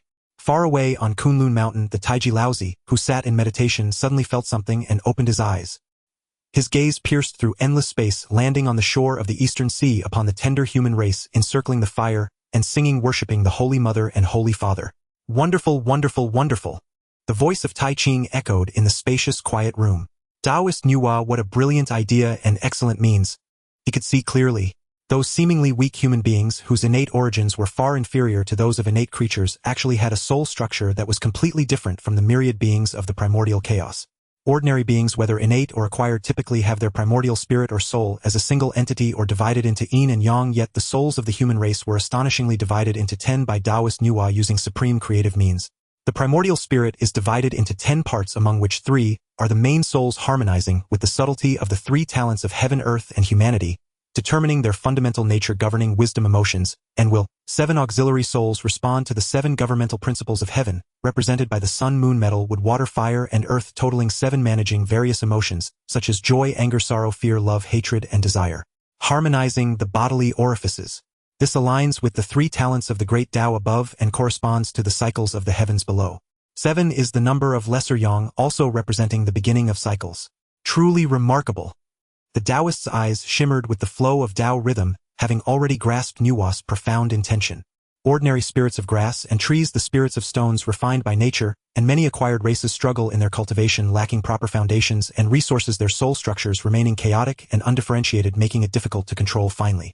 Qingyu and Zenyuansi had spent countless efforts refining the spiritual nature of these grass trees and stones, which Tai Ching certainly knew. Nuwa's creation of humanity, having learned from past lessons, evidently considered the barriers to cultivation from the very beginning. The design of these 3 souls and 7 spirits, while seemingly fracturing the complete primordial spirit, actually assigns each its role in an orderly manner, much like Qingyo lowering the threshold for cultivation. Simultaneously, it makes the human race's souls more malleable and growth-oriented, possibly providing distinct advantages in comprehending the great Tao and harmonizing spirit energy and essence with boundless potential. Such a soul structure conceals profound mysteries, not merely for survival and reproduction, but lays the foundation for seeking the Tao and questioning heaven. Daoist Nuwa's ability in creation has reached an extraordinary level. Combined with her foresight and wisdom, I am truly impressed. Tai Ching stroked his beard, his appreciation for this new race of humanity heightened. He rose and left the quiet room, heading towards the Sanqing Hall. Yuqing Yuanshi and Shangxing Tongtian had already sensed their elder brother emerging from seclusion and came together. Elder brother, is there something on your mind that you wish to discuss regarding the matter of education? Yuanshi Tianzun's gaze swept toward the east as if indicating something. Indeed, Daoist Nuwa has become a holy mother establishing humanity benefiting all living beings, and her merits are complete. However, this newly emerged race, though beginning to awaken, possesses intelligence, yet lacks guidance from the great Tao, akin to a child carrying gold into a bustling market. Observing that humanity, their unique soul, aligns with the principles of the great Tao, perhaps it resonates with my own opportunities. The establishment of the Tao sect and the education of all living beings is indeed timely. I wish to journey to humanity to impart teachings and resolve their doubts. Tongtian responded, Elder brother, please proceed first to ascertain the path ahead. My second brother and I also sense that opportunities are approaching, and we shall enter the primordial chaos to seek that spark that aligns with our Tao. The three of them exchanged glances, each reflecting understanding and determination. The age of saints has begun, and with the fruits of the Tao ahead, who would wish to fall behind humanity? Very well, dear brothers, take care of yourselves. Tai Ching nodded, saying no more, calling forth the azure bull and mounted it. The azure bull lowered softly, clouds forming beneath its feet, as it carried Tai Ching slowly down from Kunlun Mountain, heading towards the shores of the Eastern Sea. Though the azure bull appeared slow, it actually covered 1,000 miles, with each step shortening distances. Before long they arrived at the shores of the Eastern Sea, outside the Valley of Humanity, enveloped in the radiance of the ancestral tree already showing signs of civilization. Tai Ching did not rush to enter, but paused above the clouds at the boundary, quietly observing. Inside the valley, the humanity had already formed the beginnings of a settlement, with fire continuously burning and houses standing tall. Though their clothes were simple, they had covered their bodies and understood courtesy. Children played while adults worked, some gathering spiritual fruits, others crafting tools or weaving clothing. Though lacking divine powers, they emanated a vibrant life force and orderly existence. There was also a grand and tidy sanctuary, where the pure incense and heartfelt wishes were offered to the Holy Mother and Holy Father. In just a short time they have been able to draw fire from darkness, stand firm in wind and rain, make clothes to cover themselves, gather as a clan, and even build a shrine to honor their ancestors. This race's spiritual nature is indeed extraordinary. Tai Ching's eyes reflected deeper admiration. Though blessed by the supreme treasures of the 9 heavens and the 3 lights, divine water with a rich innate origin, the barriers to cultivation, soul, heart, and opportunity, are all indispensable. Daoist Nuwa has laid an excellent foundation for you. Whether you can ascend to immortality and attain the Tao in the future ultimately depends on your own fortune and the resolve to seek the Tao. Just as he was quietly assessing, he suddenly felt a slight shift in the aura ahead. Raising his eyes, he saw a figure in a green robe materializing from a branch of the towering ancestral tree in the center of the valley. The space rippled slightly as a figure in a green robe appeared, quietly revealing itself. It was none other than Qing Yu. Qing Yu seemed to have anticipated Tai Ching's arrival, gracefully descending from the branch and standing before the azure bull with a warm smile, cupping his hands in greeting. Daoist friend, how have you been? Tai Ching also dismounted from the azure bull, returning the gesture. Immortal ancestor, it has been a long time. I have come here to wander, and upon seeing the vibrant life here and the unique Tao rhythm, have unconsciously stopped to observe. Have you been here in quiet cultivation all this time? Qing Yu chuckled. Quiet cultivation is not quite accurate. I was entrusted by Daoist Nuwa to look after these children, so they are not prematurely withered by the winds and rains of the primordial chaos.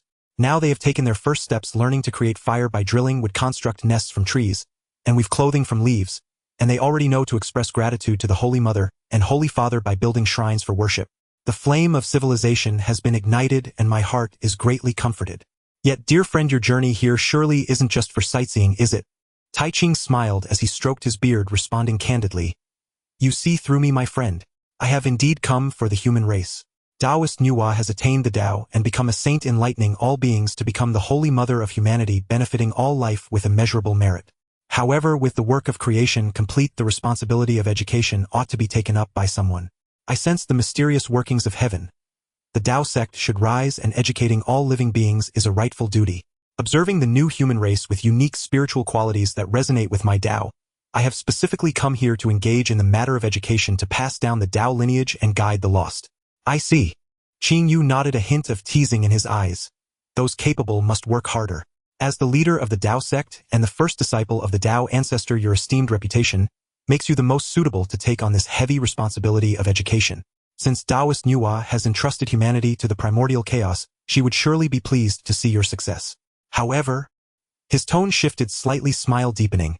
Since you have chosen humanity as the starting point for the Dao sex education, you must put in your utmost effort.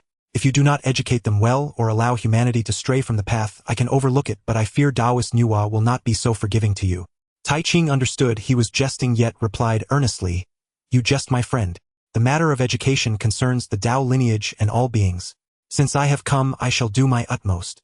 I will teach according to their nature, guide them towards goodness, clarify their Dao hearts, and will not dare to show any slackness, nor will I disappoint Taoist Nuwa's heartfelt efforts in creation. Good. Qin Yu clapped his hands in laughter. With your assurance, I can be at ease. There is no need for me to oversee matters here any longer. Now that they have embarked on their own paths, they should walk and experience them on their own. My presence here might even become their crutch, dulling their resolve. With you here to take over and guide the way forward, it could not be better.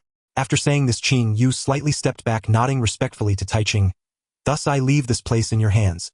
The primordial chaos is vast, and there are other matters to attend to. I shall proceed first. As the words fell, without any visible magical gesture, the figure in the green robe gradually faded like an illusion, disappearing from the spot. It was as if he had never existed, leaving only a trace of pure Dao rhythm at the location, indicating that what had just transpired was not an illusion. Tai Ching bowed respectfully to the spot where Qin Yu had vanished. After the greeting, he straightened up. A slight thought stirred, and his plain Dao robe naturally transformed into an ordinary hemp garment. The shining light of the wooden staff in his hand faded, resembling an ordinary walking stick, and the azure bowl also concealed its extraordinary nature, turning into an aging azure bowl. An image of a simple old Taoist with white hair, youthful face, and kind eyes riding an azure bull appeared at the entrance of the valley. He gently patted the bull's hindquarters, and the old azure bull lowed softly, slowly stepping into the valley inhabited by humanity. Meanwhile, Qingyo, having left the Valley of Humanity, did not head elsewhere, but instead concentrated his thoughts and directly utilized a teleportation technique. Is something trying to slip out? Kinjia's gaze sharpened. Teleporting, he stepped forth and arrived at the boundary of the cosmic membrane, at the extreme east of the primordial chaos. Not far ahead, a faint green light shadow, almost merging with the chaotic currents, attempted to slip through the membrane and escape into the chaos. Humph! You think you can leave?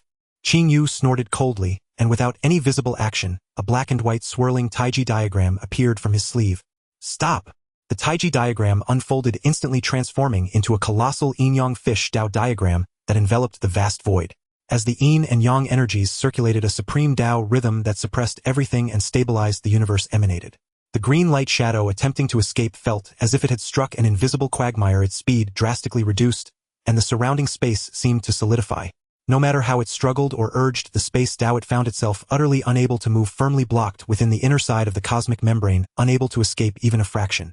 Qin Yu stepped forward, arriving before the immobilized light shadow, leisurely observing this figure wrapped in the energies of yin and yang, continuously twisting yet unable to break free.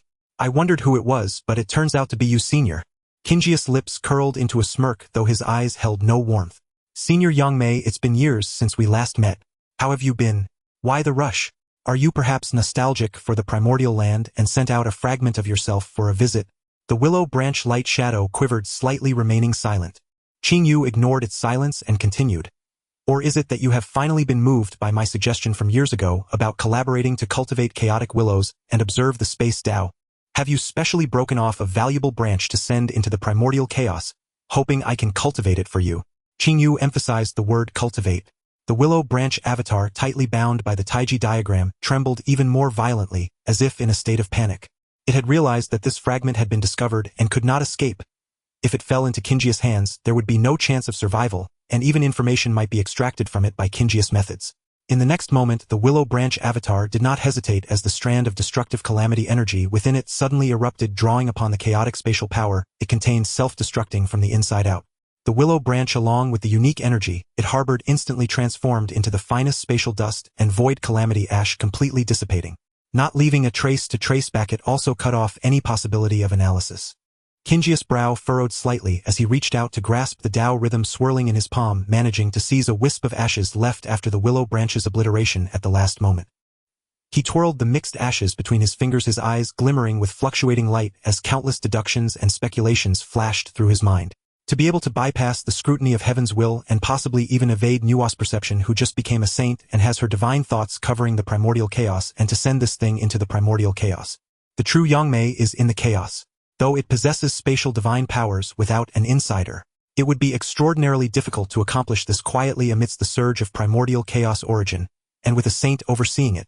An insider, someone who can meddle at the level of heavenly principles, must be Hongjuan, who has already merged with the Dao. With his abilities, any anomaly within the primordial chaos, especially those involving chaotic demons and the demonic path, would be impossible to conceal from him.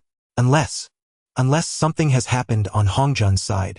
Only someone like Luohu, who has similarly merged with the heavenly principles, is nearest to the center of the heavenly principles and harbors malicious intent toward the primordial chaos, could cooperate with Yang Mei, who is far away in the chaos, to deceive heaven and cross the sea. No way. A hint of absurdity flickered in Qingjia's eyes. Hongjun actually hasn't kept a close watch on Yang.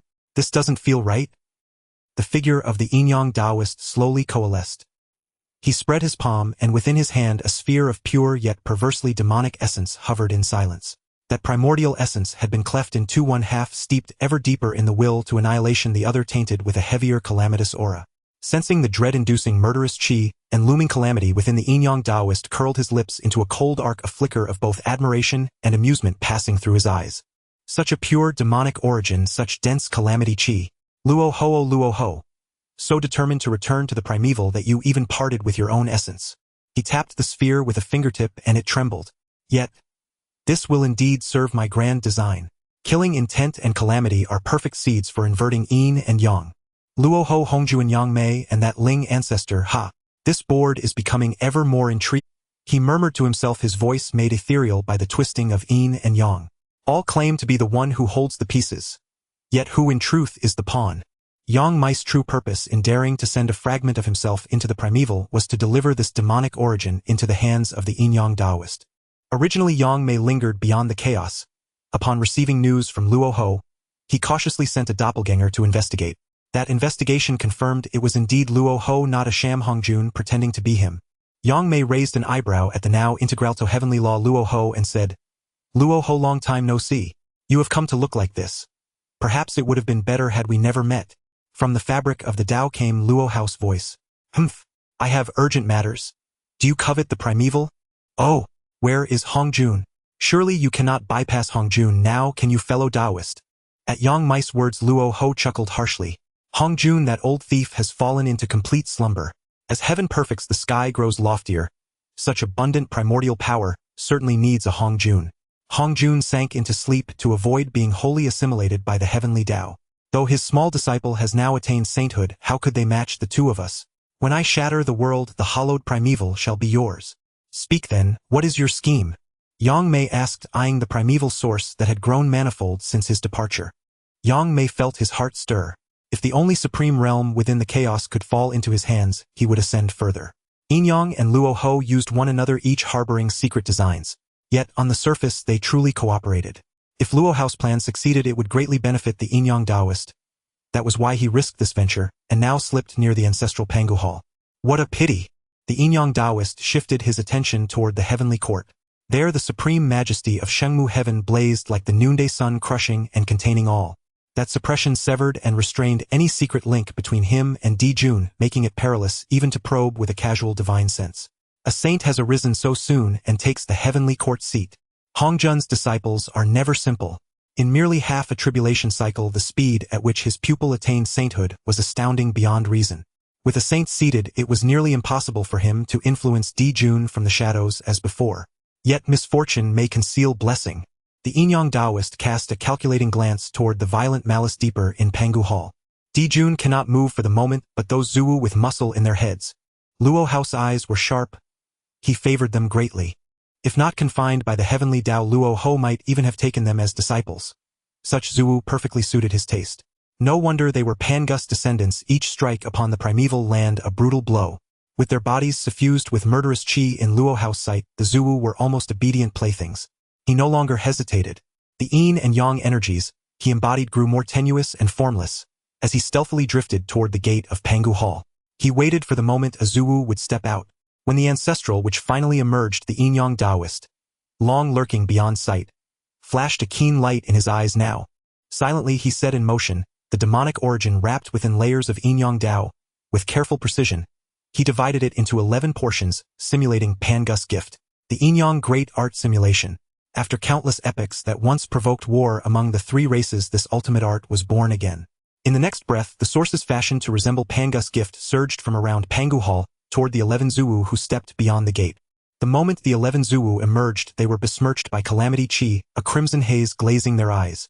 Luo House origin combined with the countless tribulation chi already clinging to them, washing away their clarity. Ha! Is that Father God's breath? Is the earth answering us? Di Jiang paused in bewilderment. It is Father God. He blesses us. Chong Liang roared with exhilaration. Ha ha ha! Father God cannot bear that black-feathered crow. He grants us power to seize the heavenly court. Zhu Rong laughed madly, and without hesitation opened his being to absorb the surging pure power. The other Zuwu followed, surrendering themselves and greedily drinking in the paternal boon and the earth's gift. Their breath nourished by the demonic origin, and the Zuwu's own blood of murderous chi began to surge wildly once more. Far more violent and potent than even in their former prime. At the same time, their already unclear spirit platforms were now thoroughly filled with berserk killing intent and demonic thoughts. Kill! For Father God! For the Wu clan! The other Zuwu howled, their murderous chi tearing into the skies and dyeing the clouds above the mountain a dark red. Nuwa sat upon her clouded throne, Fushi beside her. Qingjia's figure appeared silently within the hall, his expression grave. You come in haste and look troubled. Have you urgent news, fellow Daoist? Qingyu answered softly. I need to borrow a fragment of the Zhaohua Jade Disc. Though Nuwa did not fully understand, she saw the gravity in his face and handed the shard over without hesitation. Qingyu took the fragment and sent a thread of divine sense into it, carrying his recent discoveries and conjectures, attempting to reach Hongjun, the one who in principle watches over the primeval and the Tao. But his spirit sank into silence as if cast into an abyss. The shard only glowed faintly, and when he tried again, a voice came thin and distant, barely audible.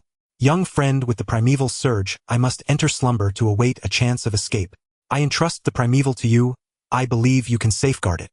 At Hongjun's lingering voice, Qingyo, Nuwa, and Fushi fell utterly silent. Hongjun departed with such decisiveness. Teacher, so this is how you have acted privately. Somewhat hypocritical.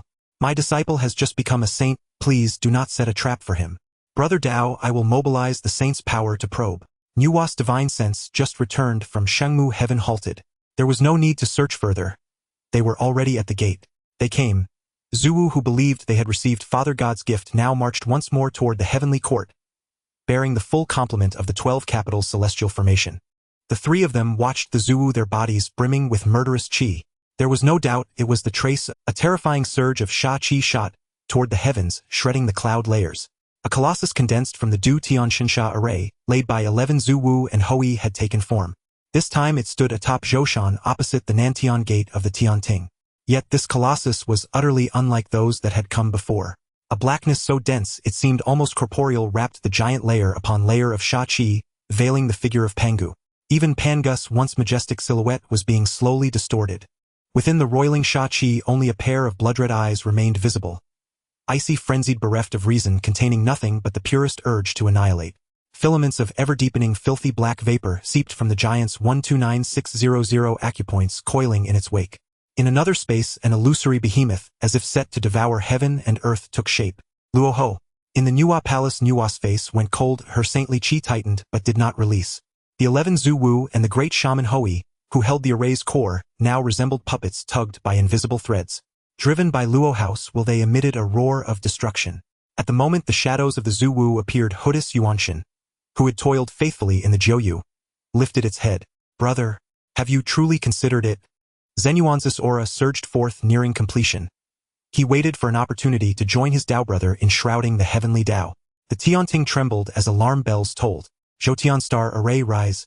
Daijin's figure manifested before the Nantian gate, his features grave to the extreme.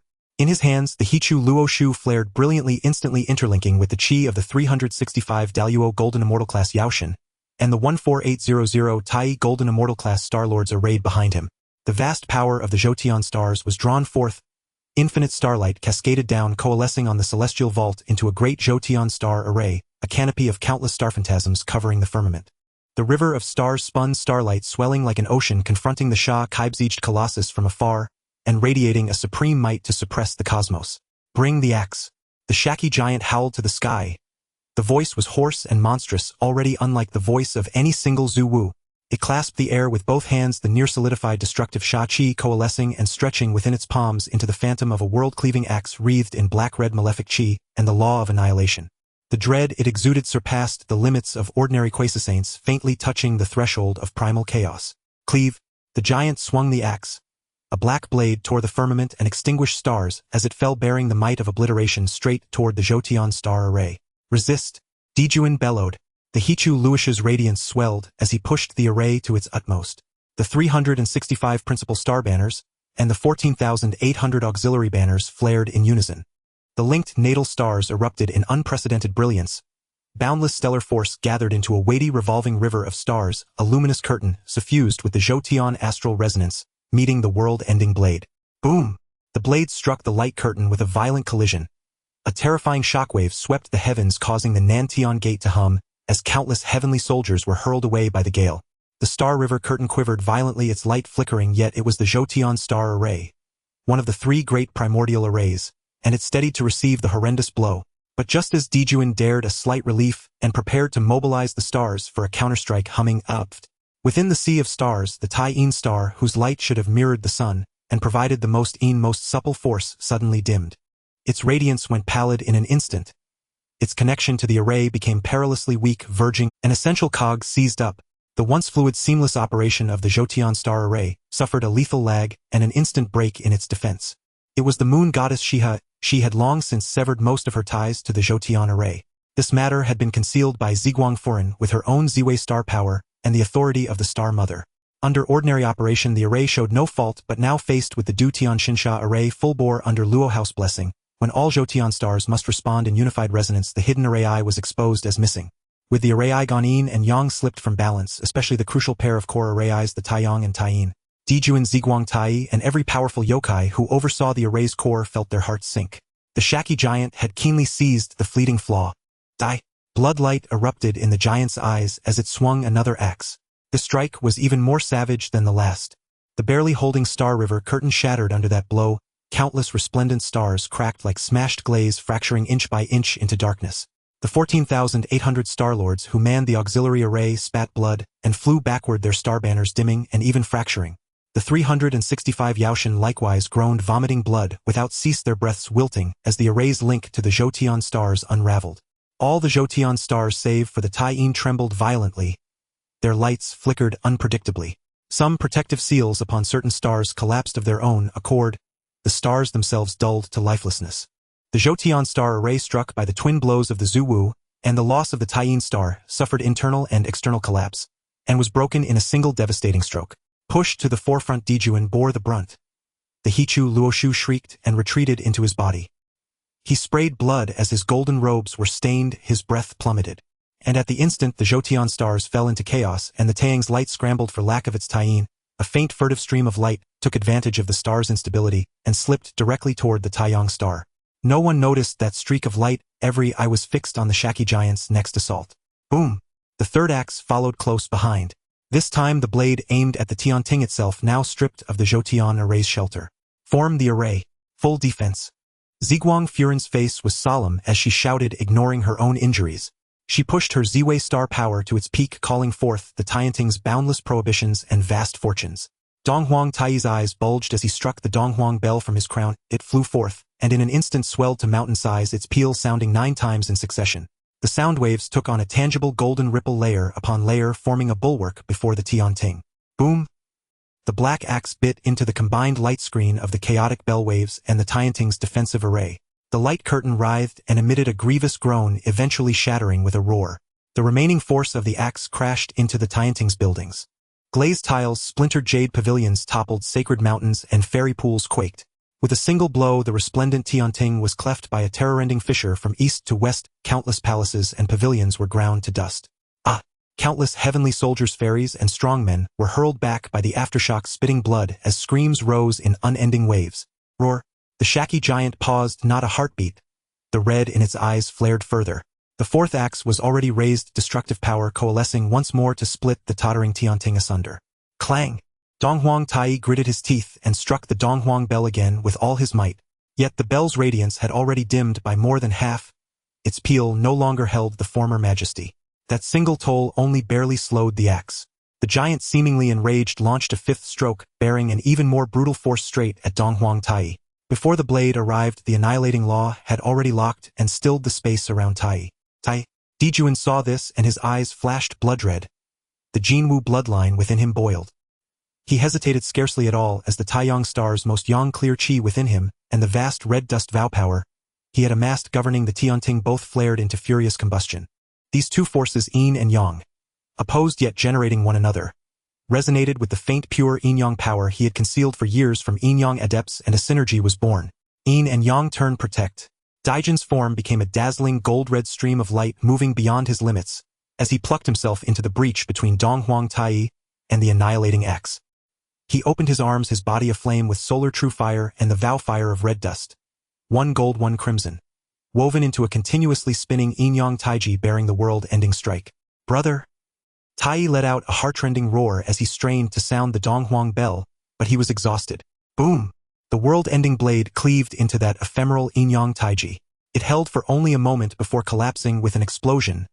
The dread force landed squarely upon Dijuan. The imperial robe upon Dijuan disintegrated into ash in an instant, revealing a chest streaked with golden Dao patterns. Those Dao patterns cracked inch by inch, golden blood fountained from his mouth, 7 orifices, and every pore spraying outward like geysers. His Dao body was webbed with fissures, as if the next breath would see it utterly shatter. Worse yet, a corrupting force blended of Luo House demonic wei, and the Zhu Wu's Sha Qi gnawed like boneworms, ravenously consuming his Yuanshan and primordial root. Exhausted, he mustered his final strength and dragged Tai back behind the ranks of the yokai. Tai, you are unharmed. That is enough. Dijun turned back with great difficulty, casting a glance at his brother, whose eyes were about to burst. He tried to force a smile, but the effort only deepened the fissures upon his face. He treated all living things as kindling and the legions of demons as instruments, yet he could not make use of Tai, that simple foolish brother who had begged and labored ceaselessly to save him. Red dust, a red dust. A streak of crimson cloud quietly rose at the horizon. Dijun stared at it for a long while. Red cloud, it is not that I will spare you. You and I have long been rivals in the Tao. From the source of worldly affairs, there is always opposition, impure greed, impure benevolence. Both of them were corrupted and deranged. Alas, his end was near. In the next instant, the light in Dijun's eyes rapidly dimmed. He lost consciousness completely, and his shattered body fell downward. Brother! Tai emitted a beast-like howl, and threw himself forward heedless of all danger, pressing the last of his strength into the Donghuang bell.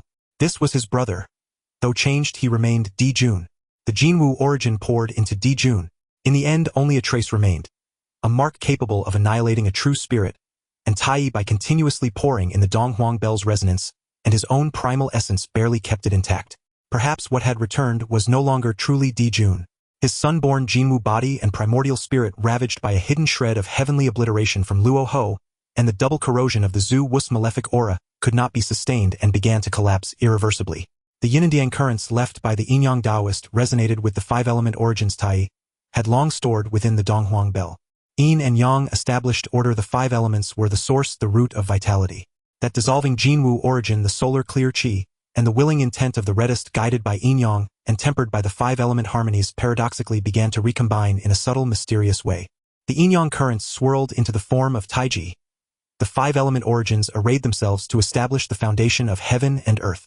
From the interplay of yin-yang and the 5 elements, the manifold workings of creation unfolded.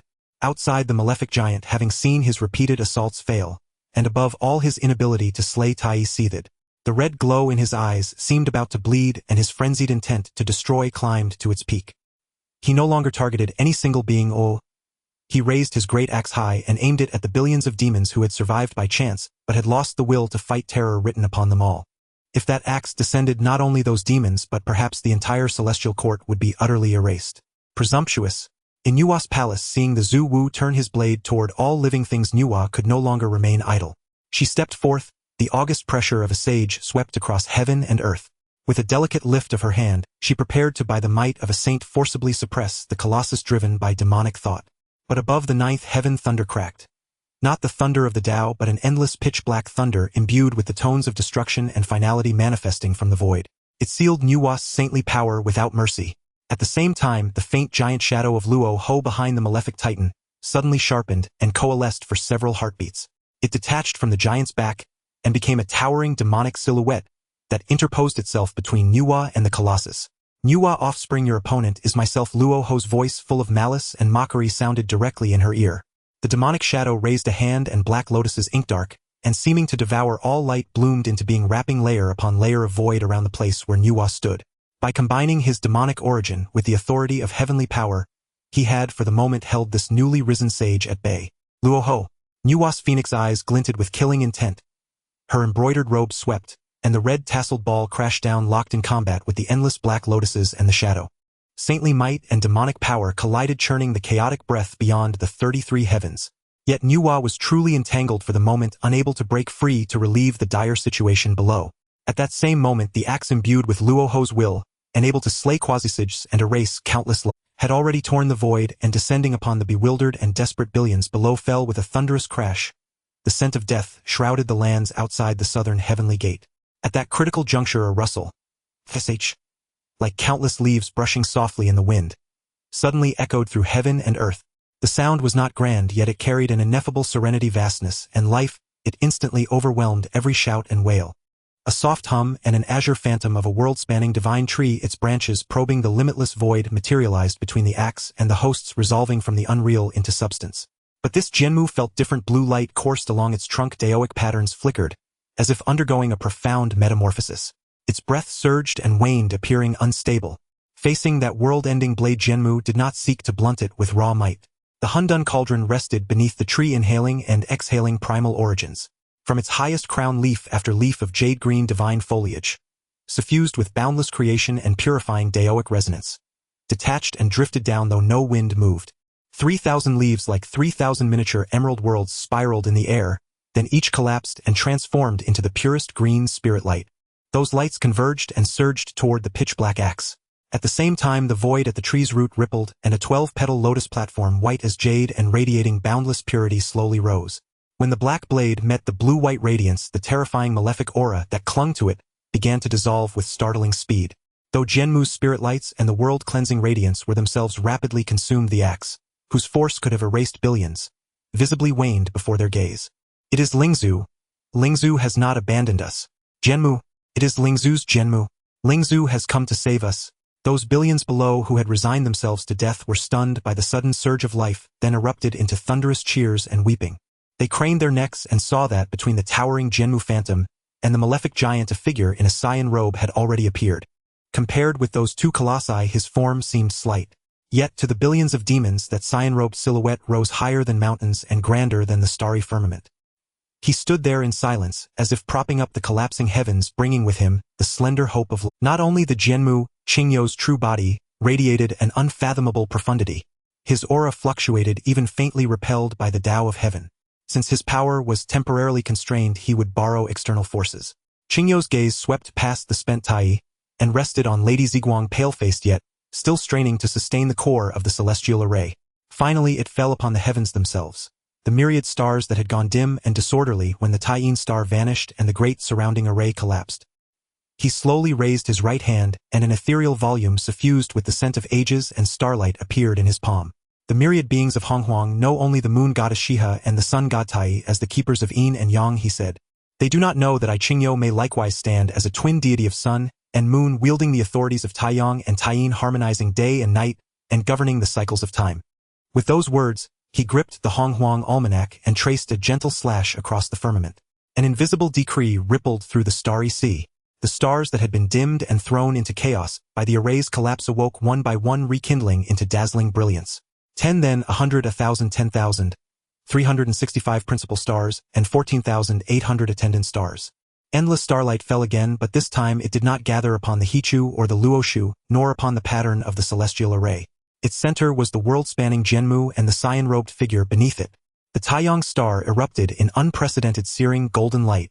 The Taiyin star shed cool lunar radiance. At Qingyou's call, they once more let their light fall. More astonishing still, the Ziwei imperial star answered the summons. Its imperial radiance flared and left its ordained path.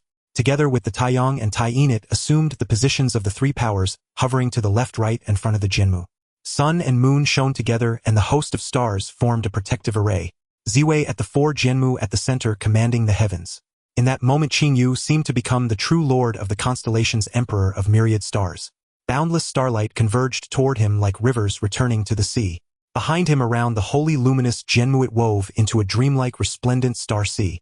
Each star emitted its own distinct Daoic cadence. Those cadences centered on Jianmu, answering and resonating with one another. The celestial array by Qingyu's hand was once more set, a single Will Jianmu as the fulcrum, the Honghuang Almanac as the guide. Disperse, he breathed, and the vast star sea flowed. Innumerable beams of starlight coalesced into a pure, dazzling stellar river. That river swept across the blade which had already been blunted by Jianmu's radiance, and the world-cleansing light, and the remaining edge and the last of its demonic miasma were washed away. The residual acts and the final threads of malefic thought dissolved beneath the wash of stellar origin power, dissipating into nothingness. Billions of demons escaped death. Those blood-red eyes fixed upon the figure beneath Jianmu, the one who commanded the stars, their murderous intent still full of slaughter. Qingyu did not look at the giant. His gaze settled on the Taiyang star, a barely perceptible lift to his brow. As he drew upon the full power of the Taiyang star, he sensed something new. The Taiyang star seemed to harbor another presence. It truly had come without effort. Qingyu sensed the clear aura of the Yin-Yang Taoist on the sun star, holding a scroll of the primordial calendar in his hand. It unexpectedly slipped from his grasp, traversing layers of space to reach above the sun star, disregarding the distance. Immediately above, the vast celestial power of the stars, revolving around the Jianmu tree, suddenly shifted direction with a thought from Qingyu. The boundless starlight no longer gathered at Jianmu but surged toward the sun star. Endless starlight fell, transforming into countless dazzling chains of stars, securing the sun star tightly and completely imprisoning it. The Yin-Yang Taoist, who was lurking in the raging true fire attempting to refine the source of the sun, felt the disturbance from the sun star, and his face turned ashen. "Damn it!" he exclaimed, his originally harmonious yin-yang energy violently fluctuating, revealing his inner shock and anger. Just moments ago, the crucial yin-yang mark he left on Emperor Jun had completely collapsed and dissipated. This meant that the countless schemes he had plotted over many epochs, investing immense effort into Emperor Jun, were now rendered futile. Damn! That waste of Emperor Jun couldn't even hold out for this short time. The Yin-Yang Taoist cursed, inwardly confused. How could Qingyu control the sun star so perfectly, even mobilizing the entire celestial power? Emperor Jun is dead, and even the sun star has fallen to Qingyu. He clearly suffered from having died too early.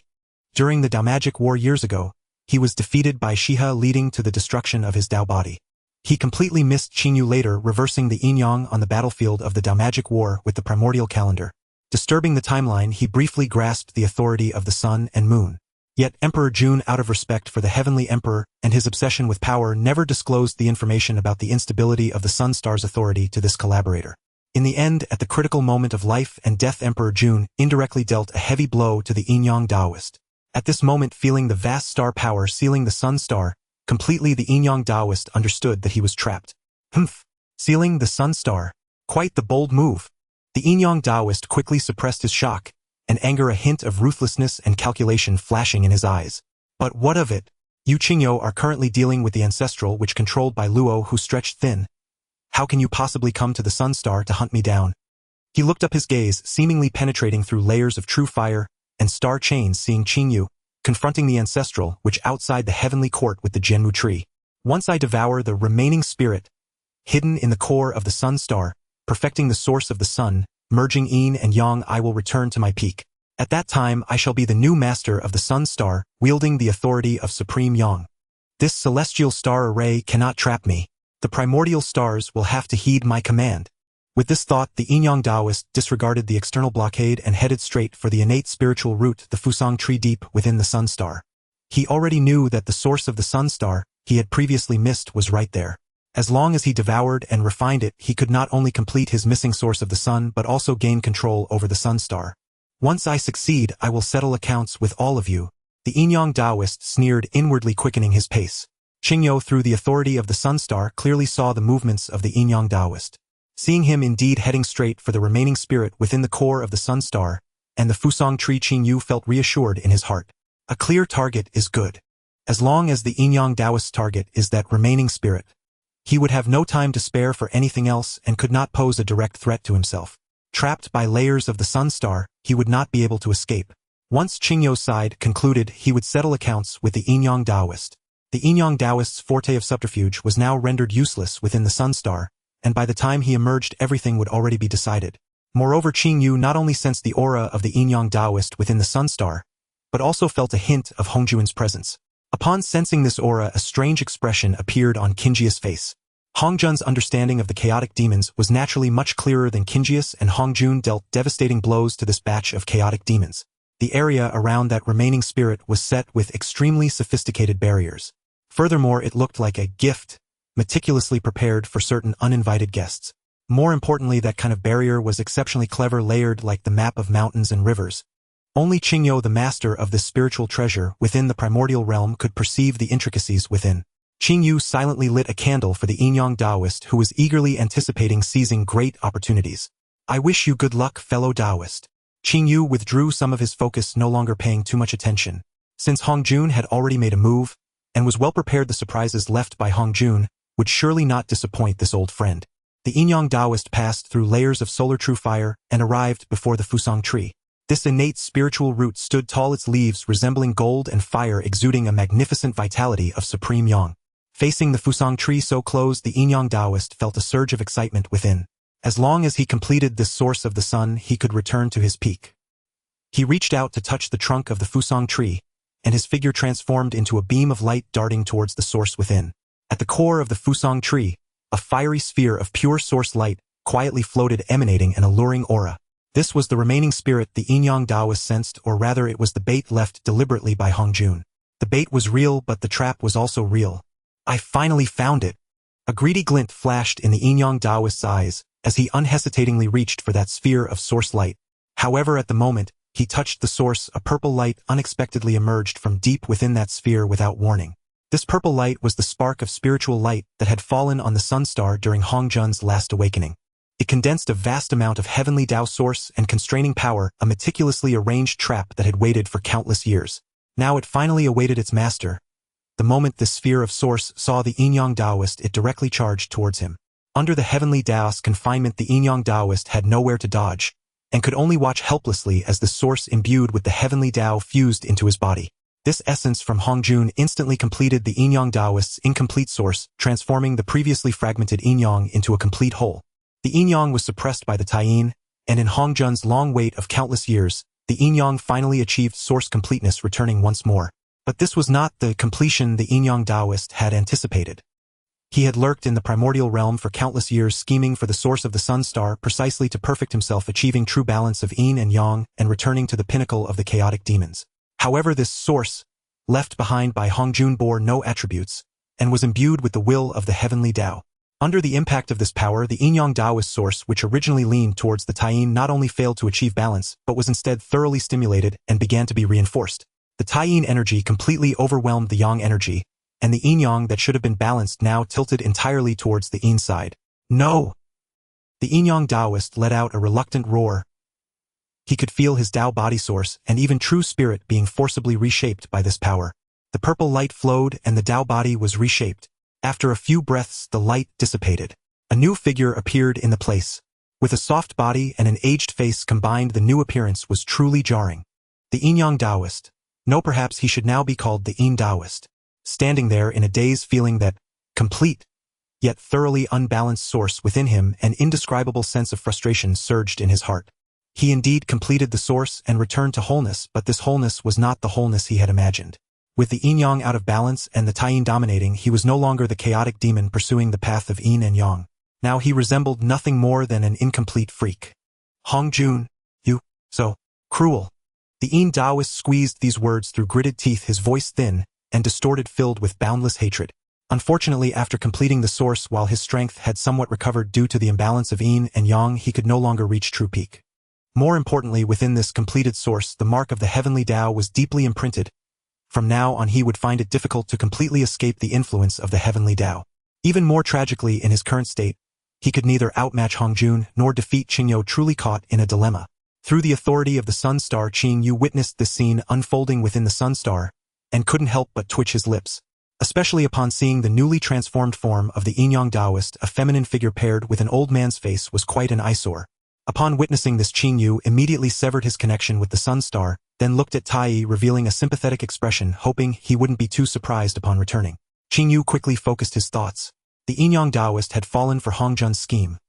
Although his source was completed, it was thoroughly unbalanced and tainted by the mark of the heavenly Dao, posing no threat for the time being. Zhen Yuanzi wore a robe of apricot yellow, holding a whisk, sitting quietly in meditation. His aura was profound and heavy, with the energy of earth interweaving with the mysterious rhythms of reincarnation, having reached an unimaginable state. Deep within his primordial spirit, a strand of primordial purple energy from the underworld trembled, endlessly radiating an unprecedented clear light. It resonated strongly with the revolving wheel of the six paths beneath him. This wheel of reincarnation was a significant artifact cultivated by the underworld, inscribed with the six paths of immortals, humans, demons, beasts, hungry ghosts, and asuras. However, there had only been 5 paths of reincarnation before, missing one, preventing it from achieving completeness. Zhen Yuanzi pondered for many years, yet the 5 paths still could not perfectly correspond to the 3 realms of heaven, earth, and humanity, remaining a link short. Unable to form a perfect cycle, the underworld always fell short of the final step to achieve total completeness. Until he discovered above the sea of blood, the ancestor of the underworld had imitated Nuwa to create humanity, but instead ended up creating the Asura race entangled in karma. At that moment, Zhen Yuanzi nearly lost his Dao heart, wanting to directly suppress the underworld beneath the sea of blood.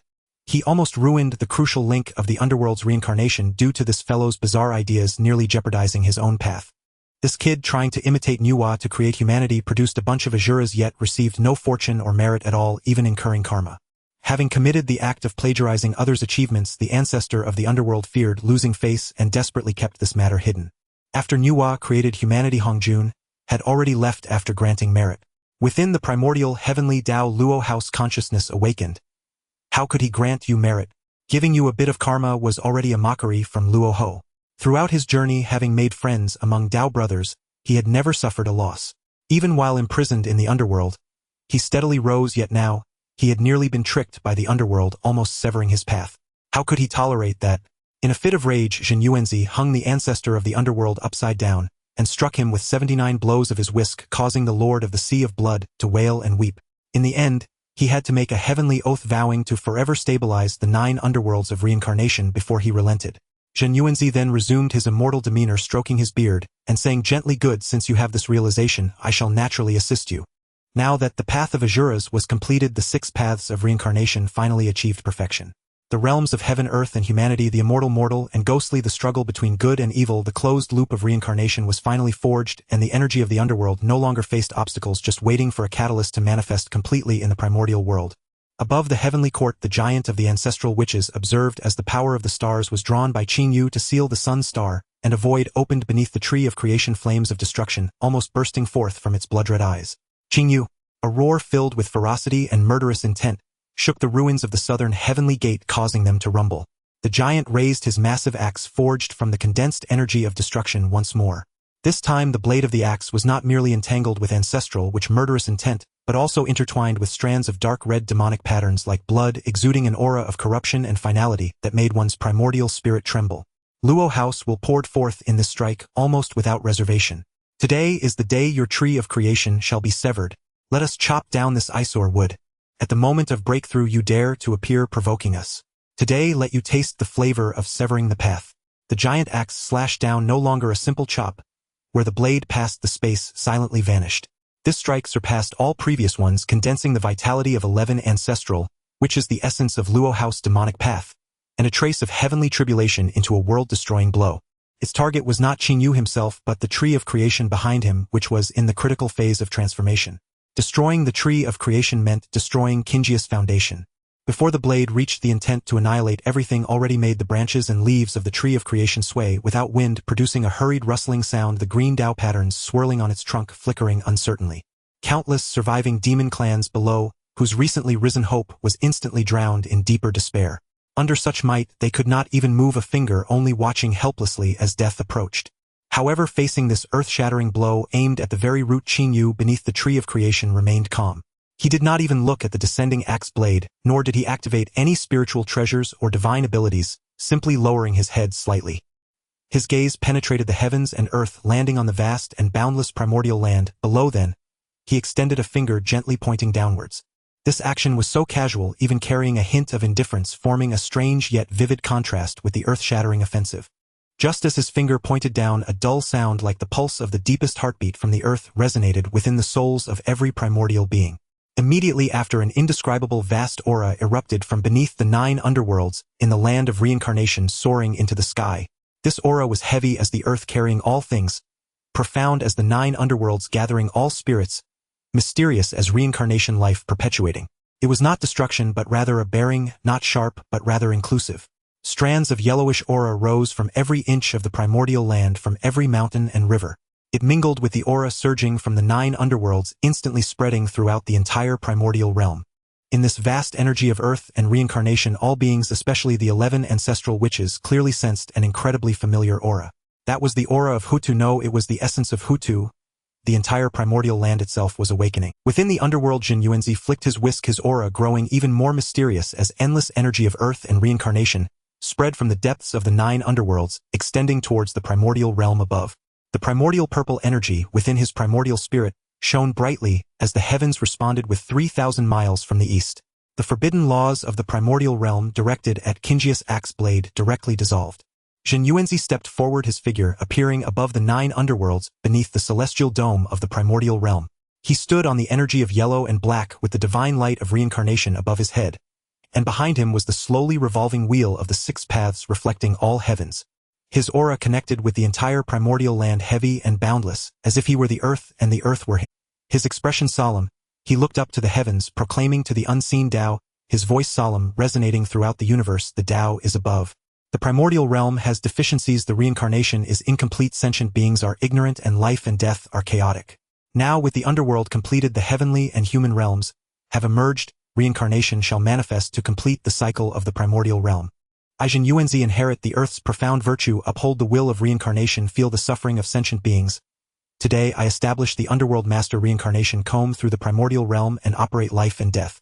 Let the Dao witness this. As his words fell, the heavens rained down profound yellow merit, mighty as the sea. The earth surged with infinite spiritual energy, transforming into golden lotuses. The light of the wheel of 6 paths shone brilliantly, its 6 portals opened, emanating the supreme Dao rhythm that guides the souls of sentient beings and distinguishes the karma of good and evil. An immense, boundless, and heavy sacred power capable of carrying all things and operating the cycle of life and death erupted from Jin Yuanzi, instantly enveloping the entire primordial realm. Unlike the ethereal supremacy of the heavenly Dao sage Hongjuan, nor the transformative dynamism of the human Dao sage Nuwa, this was the weight of the earth, the solemnity of reincarnation, the vastness that bears all. The saint of the underworld Jin Yuanzi today became a saint. The saint of the underworld returned to position, the heavenly Dao of the primordial realm and the human Dao both responded.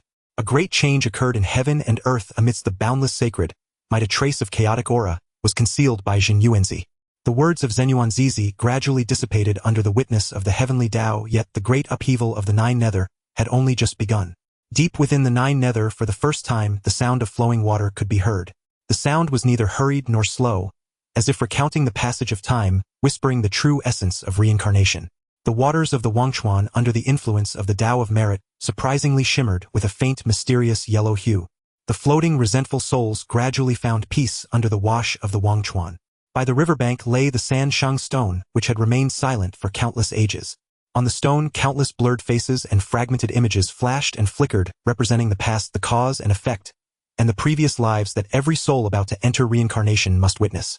Within the Sanshang stone, golden threads exuding the aura of humanity intertwined once more with the gray mist of reincarnation, forming the book of life and death. Now that the Dao of earth was complete and the resonance of humanity was established, the scroll containing the merits and demerits of all beings finally emerged in its fullness. Then from within the Sanshang stone, a figure slowly walked out, aging from an infant to an old woman. The past, the present, the future, reincarnation, this marks the beginning of a new future. As the book of life and death manifested, it radiated boundless human aura, resonating with the earth book above Zenyuan Zizi's head, merging with the aura of the Dao of earth. On the earth book, the veins of the primordial mountains and rivers, the direction of the earth veins, and even the name of the earth immortal who regulates the earthly energy under the decree of the earth book were all clearly visible. And on the book of life and death, names began to appear densely. After each name, a lifespan began to emerge, representing the fate of each being. Those who do not enter the realm of the great Luo have their names recorded in the book of life, and the primordial chaos no longer recklessly expends its essence, but instead allows the essence to begin to circulate. It clears away the past, which had long been as stagnant as dead water, and blooms a future filled with hope.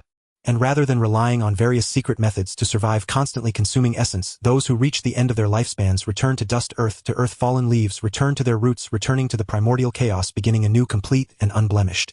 The Dao of earth carries all things, the book of life records all beings. The earth immortal has a name, all beings have a lifespan. Below the great Luo, all have their fates. This is the first rule from the Dao of earth. The aura of the 6 paths of reincarnation appeared within the primordial chaos, those wandering souls scattered due to the war of the witch and demon and various calamities who had nowhere to return were now guided by reincarnation. A faint sound of water splashing arose from the lower reaches of the Huangchuan. A small black awning boat without oars glided through the waters of the Huangchuan flowing upstream. At the bow of the boat stood an old woman. Her figure was slightly hunched, clad in a coarse faded dress, her silver hair simply tied back with a wooden hairpin. In her hand she held a dark green bamboo pole, tapping it on the water, guiding the boat steadily forward. The boat reached the shore, stopping beside a newly appeared hearth. Inside the hearth burned a ghostly blue flame, the nether fire of the 9 nether. The old woman disembarked, walked to the hearth, and picked up a rough stone bowl from the stone platform, ladling a spoonful of clear broth. She looked at the first soul to arrive at the hearth, the soul of a black panther. In her eyes remained the determination from before death, the reluctance to part from her kin, and the fear of death. She had seen him before. "Child, do not be afraid." The old woman's voice was gentle, like that of a mother, full of comfort. "Child, the past is but a wisp of smoke. Drink this bowl of broth and you will be clean and light, ready to go to the next life." The Black Panther's residual soul in a daze received the stone bowl and drank the broth. As the broth went down his throat, the emotions in his eyes quickly faded, transforming into a clear blankness. He blankly set down the bowl, instinctively bowed to the old woman, then turned away, his face bearing a tranquil expression of relief. He walked calmly towards the reincarnation disc, which radiated 6-colored mysterious light, his figure merging into the portal of humanity, disappearing from sight. "I am Meng Po, the guardian of the origin of reincarnation, the ferryman of the Huangchuan." As the old woman continued to ladle broth for the next soul, she spoke slowly. Her gaze swept over the long queue of souls continuously arriving from beside the Sansheng stone, filled with compassion. "This broth is nameless. If it must be named, it can be called Meng Po soup. Drinking it allows one to forget their past life. Only a trace of true spirit remains, allowing entry into reincarnation and a new life. As for the tragic and painful past, let it remain on the other side. At this moment, living beings have gained a path. They can choose rebirth, and their true spirits can rejuvenate." She accomplished this, granting them the opportunity to choose anew. This time she could guard the reincarnation. She was here, and no one would disturb them. This time it was entirely different. The painful past remained in the past. At this moment, she was not the Nuwa who foresaw the future. She was Meng Po, the guardian of the origin of reincarnation. "Good." Zenyuan observed this scene from afar, nodding. His thoughts were connected to the Tao of Earth, sensing the initial operation of reincarnation, and he waved his dustbrush once more. Rumble. The entire 9 nether resonated with a steady tremor as the laws of the Tao of Earth further completed. Buildings began to rise from the ground, manifesting around the reincarnation disc and by the Huangchuan. The Naiha Bridge spanning the Huangchuan connected the road to the past and the return. The platform for gazing back at home slowly emerged, allowing souls their final glance at the mortal realm. 10 distinct halls of Yama arranged behind in sequence, though at this moment they were merely shadows of authority with no true spirits residing. Yet a complete structure with clearly defined functions of the netherworld had already begun to take shape. Above, the heavenly court governed the heavenly order, regulating the stars and determining fortunes. Below, the netherworld presided over reincarnation, distinguishing good from evil and deciding life and death. The vastness of the netherworld, the weight of its responsibilities, and the complexity of its operation were no less than that of the heavenly court in the 33 heavens.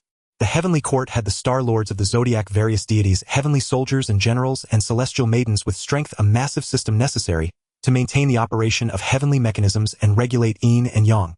Zenyuan gazed at this nascent yet empty netherworld, and despite his countless epochs of cultivation, could not help but feel a twinge of helplessness. The authority of the Tao of Earth was ready, and the ominous aura had already manifested.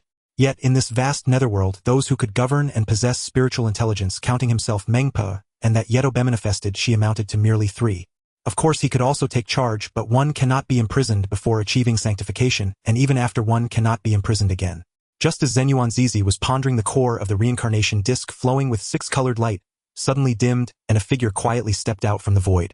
She was dressed in the simplest black robe, without any embellishments, her long hair simply tied back with a cloth of the same color, barefoot upon the cold ground of the 9 nether. Her face retained the contours of Hutu, yet stripped of all the flamboyance and wildness belonging to the ancestral, which only calmness remained. Her clear eyes were devoid of ripples, gazing at all things, reflecting everything without emotion. Her aura was closely connected to the essence of the Tao of Earth, pure and transparent, untainted by a trace of earthly smoke, nor did it bear any remnants of past karma. She stood there like the embodiment of the fairness of the Tao of Earth. Her gaze swept over this nascent netherworld, finally resting upon Zenyuan and she slightly bowed. In her movements there was not a trace of Huda's shadow. Pingxin, I have met with sage Zenyuan Zizi. From now on I shall oversee all matters of the netherworld, adjudicating fairly without bias. Pingxin's voice was steady without fluctuation, as if stating a fact. Zenyuan Zizi looked at her, a flicker of complexity passing through his gaze. This Pingxin was indeed of Huda's essence, yet she was no longer Hutu. When Hutu fell into the Nine Nether, her primordial spirit was not integrated into the cycle of reincarnation. Instead, by Zenyuan Zizi's side, she used her residual will to guide those souls that gathered from various parts of the primordial chaos, leading them to slumber by the Sansheng stone, awaiting the commencement of reincarnation.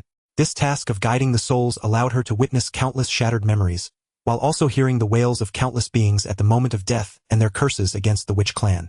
Among those souls, nearly 70% had died due to the warfare of the witch clan, viewing all things as blood food, and even the malevolent aura of the witch clan was directly related to their demise. Initially, she could numb herself with thoughts such as the survival needs of the witch clan and the survival of the fittest is the iron rule of the primordial chaos. But as the number of souls she guided grew, the tragic, innocent, and resentful memories surged upon her primordial spirit like a tidal wave, especially when she saw the residual souls of some young beings who had perished merely for nearing the witch clan's territory. The pure fear in their eyes left her silent. Her primordial spirit no longer burdened by the innate malevolence within the ancestral witch's essence, her perception became increasingly clear and sharp. The boundless compassion which Nuwa granted to all beings became ever more vivid and piercing in her consciousness. One who prides herself as the mother of the witch clan and the mother of the earth yet has committed such atrocities, while the other is the true mother of all beings, nurturing and providing life and choice. In contrast, her former pride in the protection of the witch clan appeared unimaginably narrow-minded, and when the Tao of Earth was fully realized and reincarnation manifested, she felt even more acutely the overwhelming karmic burden belonging to the witch clan, heavy as the surrounding mountains, thick as the sea of blood. Huda's primordial spirit gradually faded amidst the unending guilt day by day. She no longer conversed with Zenyuan Zizi, merely silently guiding the soul's day. Huda's primordial spirit gradually faded amidst the unending guilt day by day. She no longer conversed with Zenyuan Zizi, merely silently guiding the soul's day after day. Her true spirit was also dissipating little by little, quietly merging into the reincarnation laws of the Tao of Earth. She was evading. Hutu chose to escape, attempting to use this method of dispersing her essence to flee from the endless guilt. Fellow Taoist Hutu, the great way is 50. The heavens unfold 14. Can mortal affairs ever match one's wishes? If you harbor a heart to mend, why not retain this useful form? Take charge of Difu, order the wheel of reincarnation, atone by meritorious deeds, and amend past wrongs through practical service. Zenyuanzi had repeated the plea more than once, his tone threaded with genuine regret. He saw it with crystalline clarity. Hutu was born intimate with the earth, her Yuan Shun harmonized with the cycle of rebirth. She was the optimal choice to preside over Difu and steer the nether realm. Even if guilt stained her, even if certain sins could not be pardoned, with her in place many more sentient beings could preserve their true spirits and be granted the chance to be reborn. This was why Zenyuanzi spared Hutu, not for her sake alone but for the sake of myriad lives. He could not allow Huda's crimes to blind him to the countless souls that might yet be returned to the wheel. The cycle of reincarnation could be born of Huda's body, though ultimate control would not lie solely with her. The congruence was profound. Like an extension of the arm, through the 6 paths she could mend many fragmented true spirits. If another ruled, only 60 out of 100 true spirits might be reborn. Under Huda's stewardship, 85 might be restored. This was the future Zenyuanzi perceived. Zenyuanzi could not decide the fate of those missing 25 lives. Hearing his counsel, Hutu only shook her head in silent refusal. Perhaps she was not merely fleeing culpability toward the Wuzu. Perhaps she also fled the tangled, unspeakable affections for those 11 elder siblings, perhaps a thin thread of resentment she dared not probe. She did not know how to face them, nor how to face the blood that already stained her hands. She could not endure seeing each departed soul loathe her.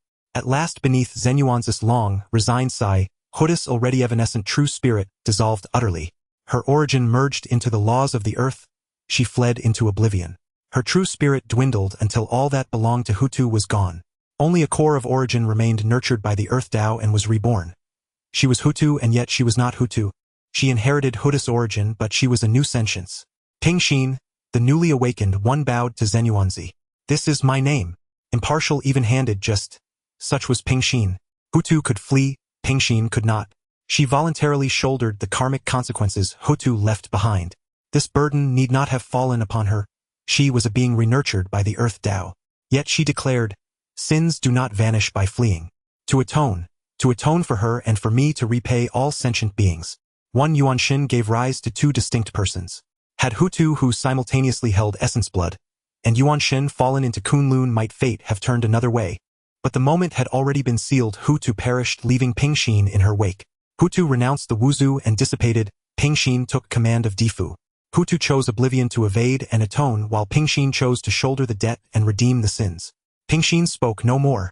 A single step brought her to the center of Difu. Zenyuanzi stirred his intent and lent the power of an earth Dao sage. The entirety of Difu and even Jiuyou trembled in response. Pingxin stood at the banks of Wangchuan before the wheel of reincarnation. Her dark robes stirred though no wind blew. Her gaze swept across the nascent yet vast Difu, across the endless procession of converging souls. Then her voice rang through Difu, through Jiuyou, resonating with the earth Dao and into the hearts of all sentient beings in Honghuang. The Great Way presides above. The earth Dao bears witness. Now the cycle is established. Difu shall stand. I, Pingxin, accept the charge of the earth Dao and shall order the realm of the nether. Henceforth, when souls return to Difu, good and evil shall be distinguished. The cycle shall be orderly and life and death shall be equal. Above is Tiando's merit, below is Didao's hidden virtue. Deeds and faults shall be recorded, blessings and calamities shall spring from conduct. All Honghuang sentience, wheresoever you dwell, if a soul remains after death, it shall enter the cycle and according to its deeds and faults be judged into the 6 paths to be reborn anew. As she finished, she raised her pale hand. The Shengxi ledger, which had hung between the Sanqing stone and the earth book and resonated with the space, became a stream of light and descended into her left hand. At the same moment, from the deepest recesses of Difu, the seat that symbolizes judgment and punitive authority, a somber, profound, dark light surged upward. It cleaved Jiuyou and fell into her right hand, transforming into a pen wholly black, its tip stained a bloodred. The Pangguan pen. It was an exquisite, innate spirit treasure bound by 48 prohibitions. With the Pangguan pen in hand, Pingxin's face revealed neither joy nor sorrow. Left hand, holding the ledger, right hand the pen. She did not look toward the 11 Zuwu. Instead, she gently touched the pen's tip to the Shengxi ledger, facing row after row of names entangled with accrued karma, and then made a single stroke. The pen's edge swept, and with the laws of the earth Dao, it instantly spread through Honghuang, marking those beings weighed down by grave karmic burdens. According to the earth Dao statutes and the rules of reincarnation, old debts shall be reckoned to correct the cycle. Those who have not attained Deluo, who have not endured the 3 calamities yet, who have wantonly slain and fed upon the essences and souls of myriad beings to prolong their lifespan and augment their cultivation. Their names shall be erased, their souls shall be dissolved, and their origins remade as a warning to others. Sins in life shall be judged in death, execution shall commence forthwith. Pingxin's voice was not loud, but it rang clear across Honghuang. As she spoke, the Pangguan pen traced the ledger and began the cleansing of karmic stains. Those who had not achieved Deluo, who had not survived the 3 calamities, and sustained themselves by consuming myriad souls, perished. Among the names instantly purged, the Wuzhu were the first to fall. Over 60%, the judgment pointed squarely at the Wuzhu. And this was after the Sanqing had already cleansed them once, yet still 60% remained. Hutu. Sister. Why? Why do you aid outsiders and judge my clan? The 11 Zuwu watched this scene in disbelief as they fixed their gaze upon Pingxin. Why? Their hearts roiled further. The waning clarity that had been breaking free of Luo House influence snapped back under its sway. If you are not Sister Hutu, then die. The giant Zuwu, driven to frenzy by this perceived betrayal, had their last vestiges of reason devoured by boundless rage, hatred, and the desire for annihilation. You are not Hutu. You usurper who stole her origin. Die by my hand. The giant roared with an inhuman sound, and in a surge of fury briefly pierced the suppression of some of the earth Daos' sacred might. Bloodlust and malefic aura flared wildly around him, as he once more coalesced a darker, more monstrous great axe, its blade threaded with ancestral resentment, and the demonic chi of Luo Ho. He brought it down with all his fury toward Jiuyou, toward the core of reincarnation where Pingxin stood. An assault meant to obliterate. Obstinately blind.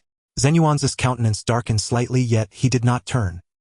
He merely flicked the whisk in his hand toward the direction of the great axe as casually as brushing a speck of dust from his sleeve. The dark crimson axe, suffused with the Zuwa's last madness and Luo House demonic chi, met the thin strand of Shen yellow earth chi. The whisk swept forth and dissolved without even a ripple. The embedded resentment and demonic aura were effortlessly absorbed by the fathomless weight of earth chi. An earth Dao sage upon the Honghuang plain was invincible. Zenyuanzi no longer deigned to regard the utterly unhinged Zuwu, who could not be saved. He turned and nodded slightly to Pingxin. Difu affairs are in your care, fellow Daoist. If difficulty arises, summon me at will. Pingxin returned the bow calmly. It is my duty, sage. Do as you please. Zenyuanzi spoke no more. With a step, He vanished from Zhuyo and reappeared beneath the Honghuang firmament, forming a faint triangular array with Nuwa and Qingyu. He drew a deep breath and cast aside restraint. The dormant might of an Earth Dao sage amassed over eons unfurled without reserve. At that instant Honghuang itself rejoiced. Endless Xian yellow earth qi rose from every inch of soil, answering the firmament and resonating with Nuwa's compassionate human path sanctity. Heaven, earth, and humanity, since the first days of creation, had never before achieved such harmonious resonance and synchronous operation. All Honghuang beings, regardless of station or cultivation, felt an unprecedented completeness fill their hearts. From the vault of heaven golden flowers rained without end. From the earth golden lotuses sprang forth endlessly thriving. Tiandao too seemed joyful. As heaven, earth, and humanity resumed their stations, the Honghuang origin swelled and ascended in exultation. At the edge of Nuwa and Luo House battlefield, the human path river's spectacle flared brilliantly, forcing the entangled demonic black qi to retreat a step. Nuwa lifted an elegant brow, or her human path radiance burned ever more brilliantly. Her personal authority in the human way was fully liberated, perfectly blending with the rhythms of Tiandao and the Earth Dao. The breath of the Jianmu, long masked by sacred might and the upheaval of Daoic harmonies, had already reached its critical point. An infinite, incomprehensible force, unbound to any known Honghuang power system, surged forth from Qingyu. It was the source of chaos, an emanation of the Great Way, the origin transfiguring. Behind him, the Jianmu that supports heaven and earth erupted, casting an immeasurable chaotic brilliance that pierced the 32 heavens and illuminated myriad realms. Qingjia's form hazed within that boundless chaotic light, sometimes towering like a primordial divine demon, sometimes dissolving into the formless cadence of the Great Way, sometimes rooted in chaos manifesting 10,000 worlds. Above the Hundun Ding bobbed and breathed chaos, engendering myriad things. The Honghuang calendar floated its river of time, seeming tangible, flowing on in silence. Qingjia's aura continued to rise, surpassing itself in the final metamorphosis of its origin. Qingyu's silhouette settled once more upon the Jianmu tree, merging seamlessly with it. Seated there, he became the spirit and intention, guiding the Jianmu's upward growth, outward expansion, and celestial ascent along the Dao. Above the azure firmament, the profound Dao resonance, stirred by the triumphant return of the three sages of heaven, earth, and humanity, achieving their first perfect cyclical alignment, began transforming into nourishing rain, blessing the primordial chaos. The heavenly Dao's boundless ineffable will immerse itself in an unprecedented state of great harmony and perfect fulfillment, a condition unseen since the very act of creation. For the heavenly Dao, such harmony and completion represented the ultimate telos of its operational principles. With the three Dao realms, heaven, earth, and humanity, now fully realized and resonating in mutual accord, their formal circulation commenced, absorbing nearly all of the heavenly Dao's operational capacity. At this precise juncture arose the critical opportunity. A flawless primordial and unified essence, like the ancient moon long concealed beneath still deep waters, now reaching its moment of overflow, its silvery radiance breaking forth at last. Since the Dao established the 32 heavens, countless eons of arduous cultivation, embodied insight, and profound realization had accumulated. Yet in this instant they ceased to be mere quantitative accretion, erupting instead into a qualitative transcendence, a breakthrough from point to plane. In the blink of an eye, Qingyu's cultivation ascended effortlessly to the 33rd heaven. At such an exalted level, conventional notions of cultivation realms had long ceased to hold meaning for him. Within the heavenly Dao's computational framework, Qingyu's cultivation level had been deliberately recalibrated and stabilized at the 32nd heaven. Though it appeared he lacked but a single step from attaining full Daorealization, in truth Qingyu had already attained inner perfection. The sole remaining requirement was the opportune moment. The 33rd heaven was never a mountain to be climbed, but rather the natural terminus of his own Dao. The shore he had already reached, unbidden and inevitable through the sheer integrity of his path. While spiritual power may be amassed and divine abilities comprehended, the moment of metamorphosis is as fleeting as a white steed passing a crevice, grasped only in a single incandescent instant. Now that gate stood wide open. What mattered most was the Jianmu tree. Its ascent to the 33rd heaven constituted Qingyu's decisive opportunity for Dao realization. Grow. Qingyu's Dao word flowed through every growth ring and grain of the Jianmu tree. The majestic trunk, supporting the 32 heavens, trembled gently, not in violent upward thrust but with serene sovereign grace, conforming to heaven and earth's principles, yet simultaneously inaugurating a new heaven. It extended steadily toward the hitherto abstract, formless concept of the 33rd heaven. This was no brute force imposition but an ontological assertion, an extension of the Dao itself, defined solely by its own authentic existence. Countless eons of accumulation had awaited precisely this moment. Destiny had arrived, and Qingyu's gaze burned with unwavering resolve. The Jianmu tree, which upheld the 32 heavens, began to grow. Under its colossal might, heaven itself was gradually lifted by one additional tier. The instant the Jianmu tree began its ascent, the heavenly Dao perceived Qing Yu's arrival at the 33rd, yet it did not intervene. For the heavenly Dao too sought the final completion, the ultimate height of heaven, the consummate boundary of the primordial chaos. The 33rd heaven was a realm even Pangu had failed to cleave open. The 33rd heaven signified absolute perfection. So profound was this culmination that the heavenly Dao voluntarily unveiled its primordial essence, withdrawing all prohibitions, solely to ensure the Jianmu tree's successful elevation of heaven. As for Qing Yu, it would bind him irrevocably to the primordial chaos, elevating him to the revered status of ancestral progenitor of all living beings, enshrining him as Qing Yu Tianzuan, the primordial elder 9 Qi Azure Emperor, supreme sovereign of heaven supporting. He would become the pillar sovereign of heaven and earth, ranked alongside or even above the sages themselves. Objective complete: the 33rd heaven, achieving ultimate spatial structural perfection. Execution: entity Jianmu tree. Status: continuous growth. Associated existence: Qing Yu. Assessment: Jianmu trees, binding depth with primordial chaos profound. Probability of Qing Yu achieving Honghuang enlightenment within current framework of primordial chaos evaluated as approaching 0, given the 3 sages' reinstallation, stable suppression capability, and existing cosmic laws. Risk level low. Expected yield: acquisition of the complete heaven-supporting pillar, dramatic enhancement of celestial terrestrial structural stability, establishment of an eternal anchoring point. Execution strategy: facilitate completion, reinforce binding, bestow corresponding supreme authority and exalted rank. The heavenly Dao's fundamental operational logic has always favored any entity or action that contributes to wholeness, stability, and the holistic advancement of the primordial chaos. Would Qing Yu break free? In the heavenly Dao's estimation, under the joint suppression of the 3 sages, Nuwa and Zenyuanzi, Qing Yu possessed no viable path to Honghuang enlightenment within the primordial chaos. Qing Yu had no alternative but to accept the supreme, inextricably bound rank the heavenly Dao offered. Indeed, the heavenly Dao had always favored Qing Yu, not out of sentiment but because it favored all beings whose very existence advanced the primordial chaos toward perfection. Now that the 3 sages of heaven, earth, and humanity had reclaimed their thrones, Qing Yu could not attain enlightenment under Nuwa's and Zenyuanzi's suppression. He needed only to lift heaven. All else, the heavenly Dao would arrange flawlessly on his behalf. Upon the 33rd heaven, sage Nuwa emanated a warm, vast aura of human Dao light, harmonizing silently with heavenly Dao energy to soothe every tremor in the newborn firmament. Upon the mortal realm, sage Zenyuanzi channeled boundless terrestrial qi, the virtue of bearing all things, steadily upholding this newly elevated height of heaven. Under the dual veiling of Nuwa and Zenyuanzi, chaotic energies were filtered and neutralized by the earthly and human Dao before ever reaching the heavenly Dao's perception, leaving not a single trace to leak forth.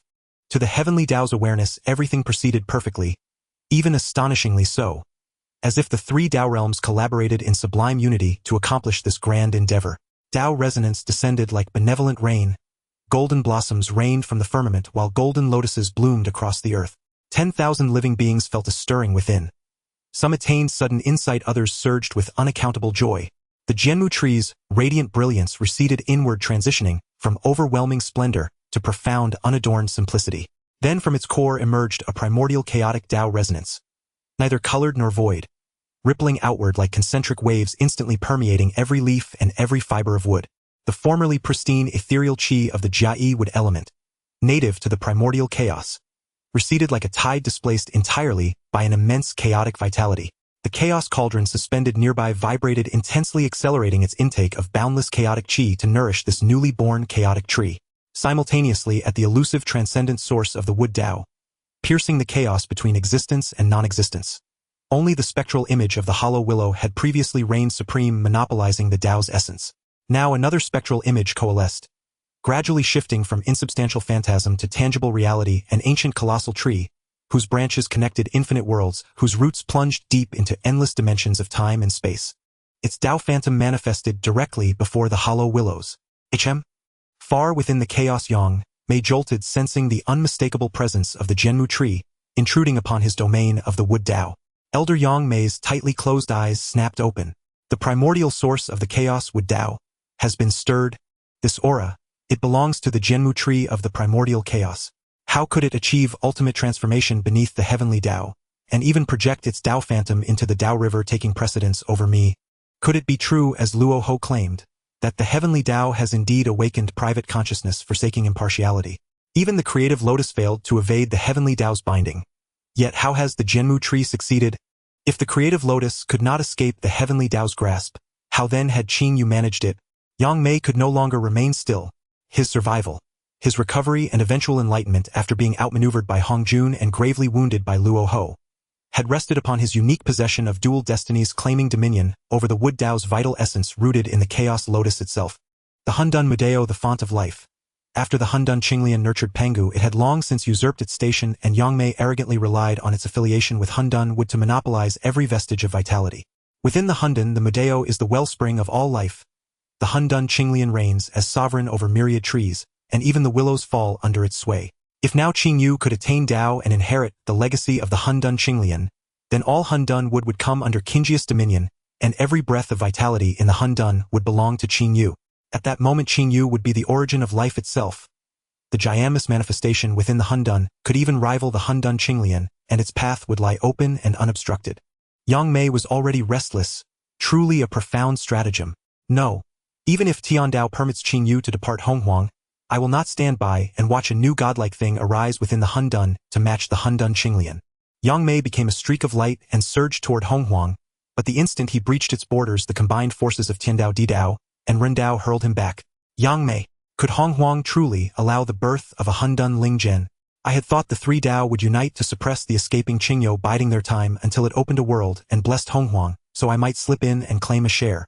Yang Mei's attempted intrusion, though repelled by the combined power of the three Dao, nevertheless sent ripples through the fabric of things.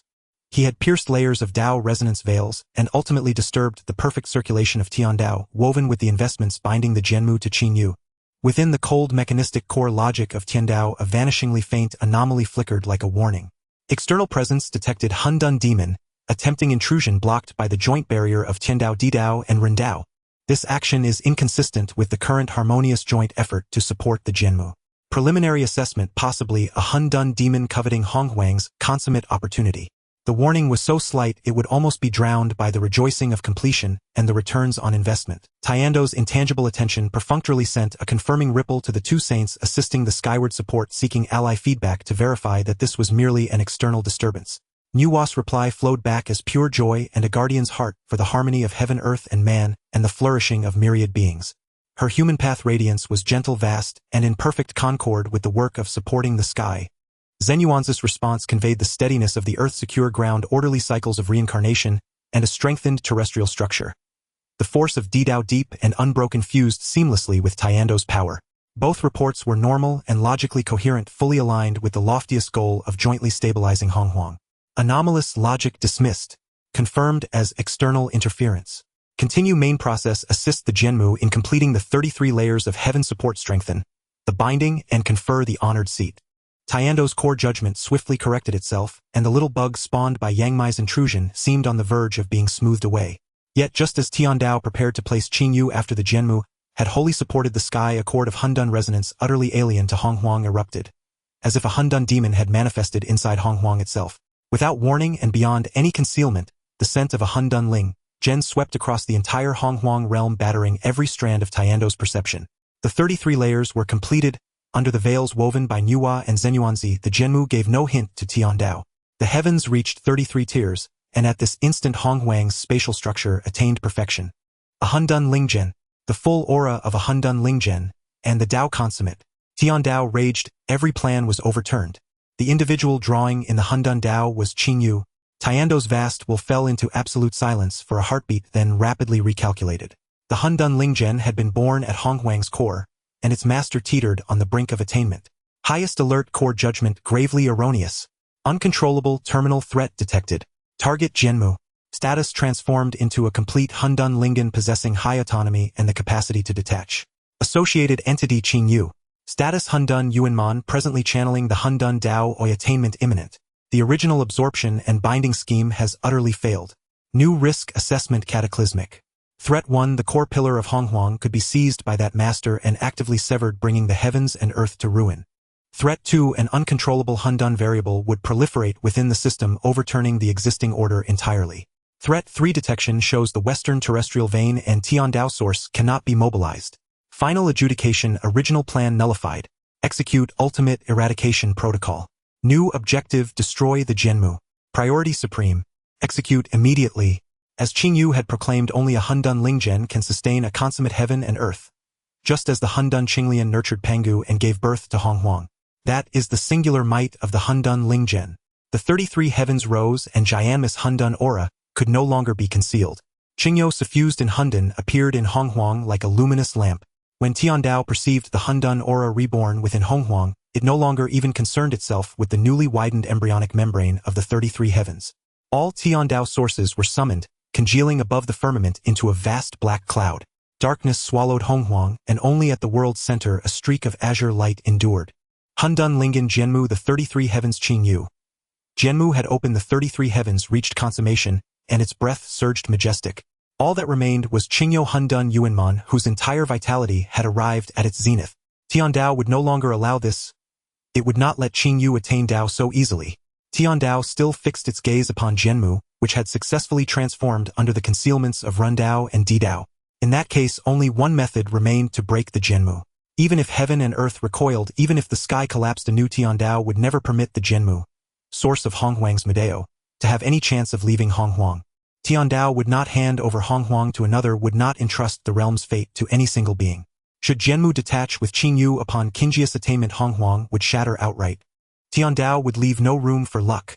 Qingyu had already caused its root to transform into a Hundun Lingzhen, and thus would inevitably attain Dao beneath Tiandao's eyes.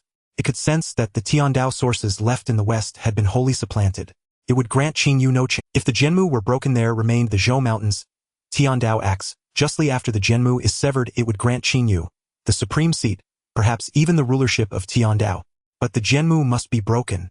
Tiandao would brook no further tolerance. Qingjia's aura began to contract slowly, as if preparing for a final surge. Tiandao's cold, remorseless gaze fixed unblinking upon the Jianmu. In Honghuang there could be no such anomaly, and certainly no thing allowed to slip from its control. At the instant the pitch-black calamity cloud descended for its annihilating strike from beneath the Nainyu, from the land of reincarnation, where life and death turned, the source of Didao roared upward. Merged with Zenyuanzi, it became an immensely weighty swirling pillar of cyclical light ochre and profound that stood between the Tiandao calamity cloud and the Jianmu. The law of Didao thundered, and a grand will resounded through the world. The Jianmu supports the heavens. By completing the 33 layers, it has immeasurable merit for heaven and earth. How can Tiandao be unjust, attempting to destroy such meritorious treasure and sever the pillar of the world? At the same time, Nuwa's saintly radiance blossomed, manifesting the specters of myriad lives, and the ember of civilization aligning faintly with the force of Didao. Tiandao was held in check by the earthly and human appeals, and fairness had to be maintained, yet the core directive to eliminate the threat held supreme priority. The process to break the Jianmu, driven from the deepest layers, would not halt. Walking across Honghuang's earth, Yuanshi Tianzhen's primordial spirit trembled with a Hongmeng violet qi at a frequency never before felt, resonating strongly with Tiandao's will. He lifted his head and fixed his gaze on the soul light at the heart of the boundless darkness, the Jianmu, and the indistinct yet blinding figure at its summit. In the depth of his eyes reflected Tiandao's cold pure light, and a complex fluctuation was swiftly suppressed. Tiandao's decree was clear: the Jianmu must be broken. He, as Tiandao's chief executor, following the Dao ancestor, embodied Tiandao's will, its intention and action. As if Tiandao spurred him on, and as if the moment had come. Across Honghuang rose three distinct yet subtly concordant Dao resonances that cut toward the heavens, echoing with the destruction cloud above. Heaven and earth possess virtue. Now I, Tai Ching Laozu, follow the way of the three talents, educate myriad spirits, my merit fulfilled, hence I attain sainthood. A serene non-action voice arose from a mountain and spread calmly through the silent Honghuang. In an instant violet qi surged eastward, 30,000 li auspicious streams multiplied, and myriad auspicious clouds tried to dispel the gloom. Then, I Yuqing Yuanshi follow heavens will to elucidate Tiandao established doctrine, to cultivate sentient beings. My merit is complete and I attain sainthood. I Shangqing Tongtian grasp a sliver of heavenly mechanism, teach without discrimination, establish the Jiejiao to enlighten beings. My merit is likewise complete and I attain sainthood. A clarion Dao voice rang like a sword's clang, carrying the edge to cut through all of the final torrent of vast violet qi merged. The three Qing, San Qing. At this moment each established their schools, invoked the merit of opening the heavens and a founding doctrine, and together attained sainthood. Boundless saintly might swept Honghuang as the vast violet qi stretched through the heavens. There were no golden lotuses, no auspicious clouds. At this moment every Tiandao source was fixed upon Qingyu. This saintly manifestation, these ubiquitous omens of violet qi, appearing beneath the ink-black calamity cloud that heralded apocalypse, lent the scene an especially grim solemnity. What should have been a grand spectacle of reverence and veneration for all beings was crushed beneath Tiando's cataclysmic decree to erase everything and obliterate the Jianmu, leaving Honghuang's myriad lives trembling in boundless fear. The threefold majestic power arose from their respective places and converged upon Dugong Plain, upon the Jianmu, upon Qingyo step by step. The Sanqing crowned in violet qi descended upon Dugong. The vault of heaven was black as ink, and the calamity cloud pressed down, annihilation loomed. Auspicious violet qi streamed eastward, saintly might arrived, and Tiando's judgment shone clearly. Yuanshi held the Pangu banner, within which Hundun sword qi breathed. His gaze pierced the void, locking fast upon the figure in blue atop the Jianmu. It recalled the contest beneath Mount Kunlun over that seed of creation, the Qinglian. Only now the prize was Qingyu and the Jianmu beneath him, grown into a Hundun Lingzhen that upheld 33 heavens and had broken taboos. Violet qi rolled mightily as saintly authority descended. Together with the ink-black calamity cloud, they wholly shrouded Dugong Plain, the Jianmu, and Qingyu. Tiando's decree stood: the Jianmu must be broken. Laozi of Taqing sat upright atop the azure bull. The bull moved steadily, traversing the void, as if walking on solid ground, with the patterns of yin and yang manifesting beneath its feet. Laozi's face was as calm as a still pond, surrounded by the ethereal energies of yin and yang, sometimes transforming into black and white fish shapes that chased and flowed at times, dispersing into the undifferentiated chaos. The profound source of the Dao manifested around him. In his hand he held a whisk, and as the dust strands lightly waved, it seemed as if the universe was born and perished. With the complete establishment of his sacred position, the yin and yang Dao became clear from chaos, with its authority and source fully consolidated within himself. At this moment, trapped deep within the sun star, the Taoist of yin, having undergone a fundamental transformation, sensed the emergence of an unapproachable figure at the source of the yin and yang Dao, letting out a desperate howl. With the proof of Taqing's Dao, the trapped Taoist of yin fell into utter despair, for the sage had arrived and the yin and yang Dao completely belonged to Taqing, who was the source of the Dao. The Taoist of yin sought to attain Dao, and now there was only one way to use the power of Deluo to bring about Taqing's fall. Yuqing Yuanshi Tianzun stood atop the mythical beast, the four-faced creature. This beast bore the head of a dragon, the body of a lion, the legs of a qilin, and the tail of a phoenix, yet its eyes were hollow, devoid of spirit, as if merely a symbol to bear the sage. Yuanshi was draped in the auspicious clouds of the heavens, which unfurled like a magnificent canopy, containing countless golden lamps and precious leaves that shimmered brightly, illuminating the heavens with a solemn and sacred presence that could not be desecrated. In his right hand he held the three treasures Rui, whose ends displayed three colors of radiant light, symbolizing the three talents of heaven, earth, and humanity.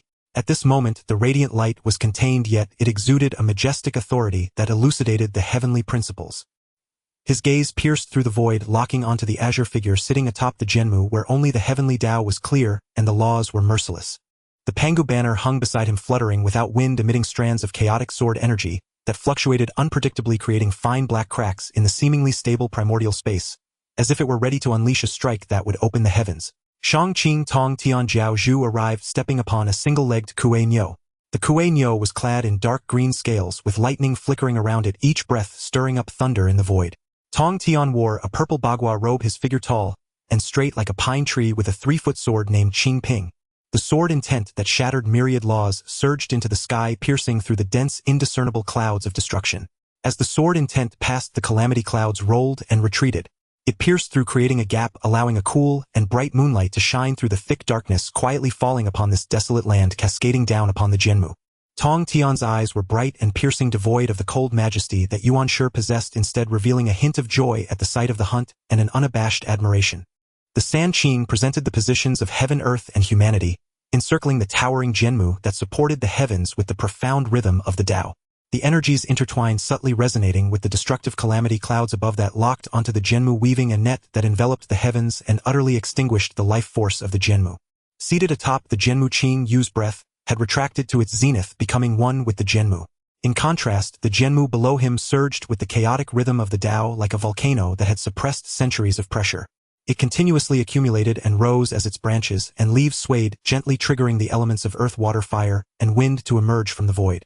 Yet they were swiftly consumed and assimilated by the chaotic currents, their overwhelming pressure causing the primordial beings observing from afar to tremble in their spiritual senses. The Sanqing did not strike immediately. In a battle of saints, pulling one thread could unravel the entire fabric. Their energies were connected like a taut bowstring, ready to unleash but holding back. All the pressure, all the killing intent were concentrated on that one point, the core of the Jianmu Qingyu. Tong Tian's gaze was intense, surveying this chaotic spiritual root that connected heaven and earth, his voice breaking the suffocating silence. breathing in chaos supporting heaven and earth. The ancient and vast rhythm of the Tao is a testament that I have already attained the mysterious origin, and even witnessing it makes my heart tremble.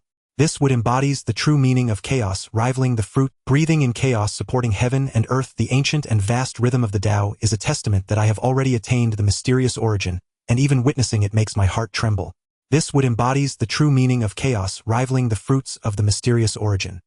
He was straightforward in nature with a clear sword heart, perceiving truth and essence. His admiration was genuine, even if in the next moment they would be fighting for their lives. Yuan Shi's expression was devoid of emotion, and the Pangu banner in his hand trembled slightly, the primordial chaotic sword energy within it thirsting for blood. He waited for the moment when the heavenly calamity clouds would be on the verge of release, when the energy would reach its peak, waiting for Qing Yu's breath to merge with the Jianmu at the critical moment, a transition that was not easy. At the same time, beneath the cold will of the heavenly Tao, a faint ripple of deep emotion stirred. Years ago, beneath the Zhou mountain, that creation of the azure lotus was obtained through an incredible method in a near-death situation. Today, facing the inevitable killing move of the heavenly Tao, facing the encirclement of the three Sanqing saints, Tao friend, can you create another miracle? Qing Yu's aura grew increasingly ethereal, as if in the next moment, he would completely merge into the primordial void, uniting with the Tao. Meanwhile, the pressure of the Jianmu continued to rise. As if there were no limit, the chaotic patterns on its trunk, glowing and pulsing, causing the space within 1 billion miles to tremble with each pulse.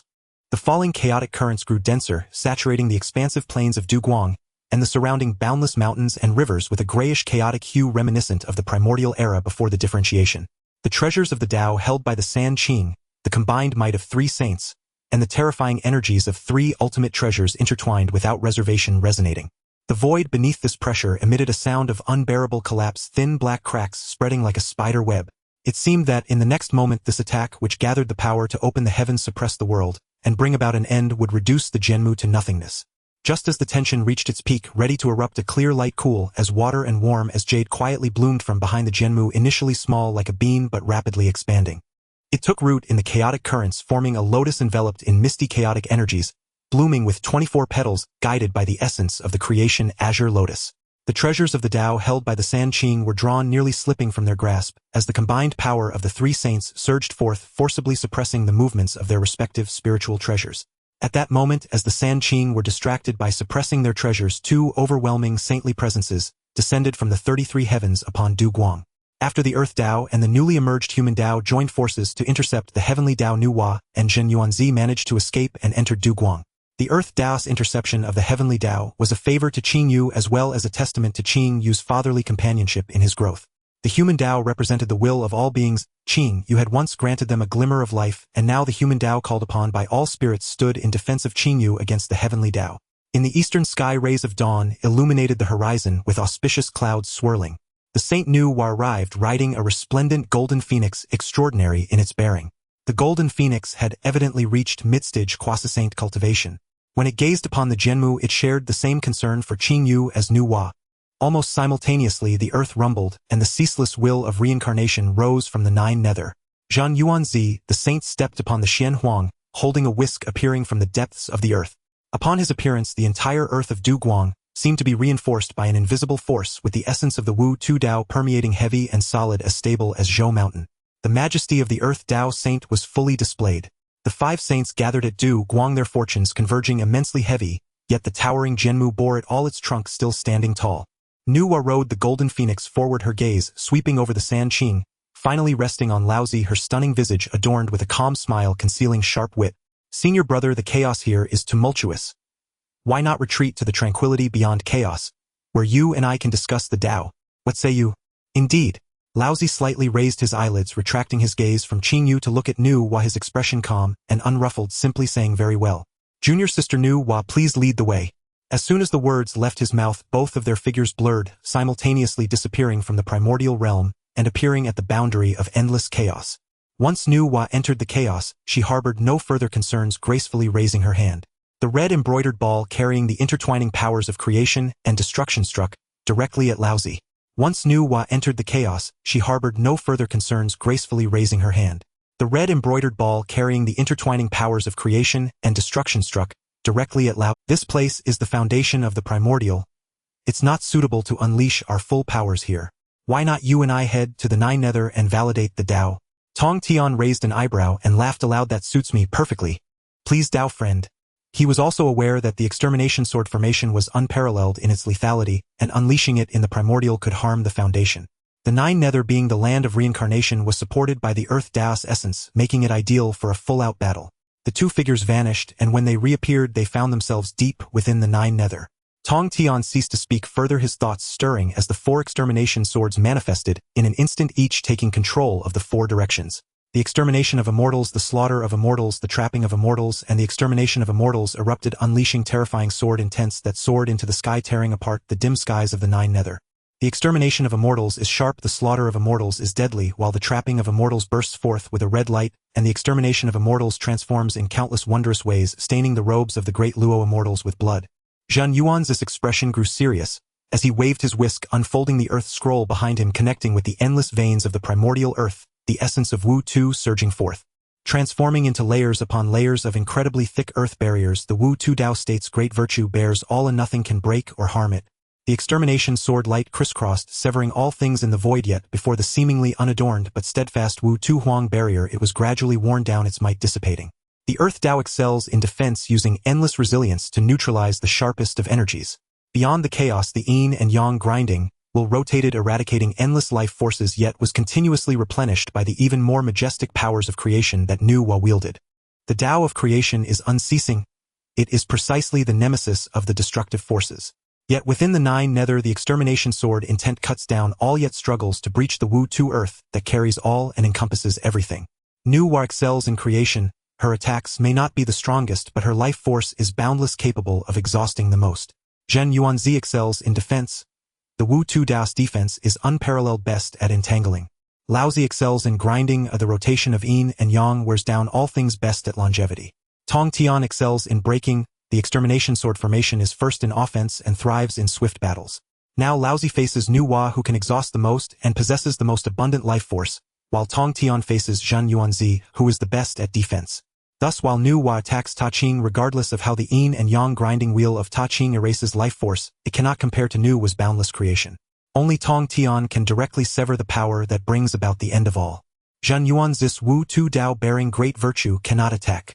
Only Ta Ching can utilize the yin and yang grinding wheel to slowly erase, but once Tong Tian's extermination sword falls to the ground, its overwhelming might gradually dissipates.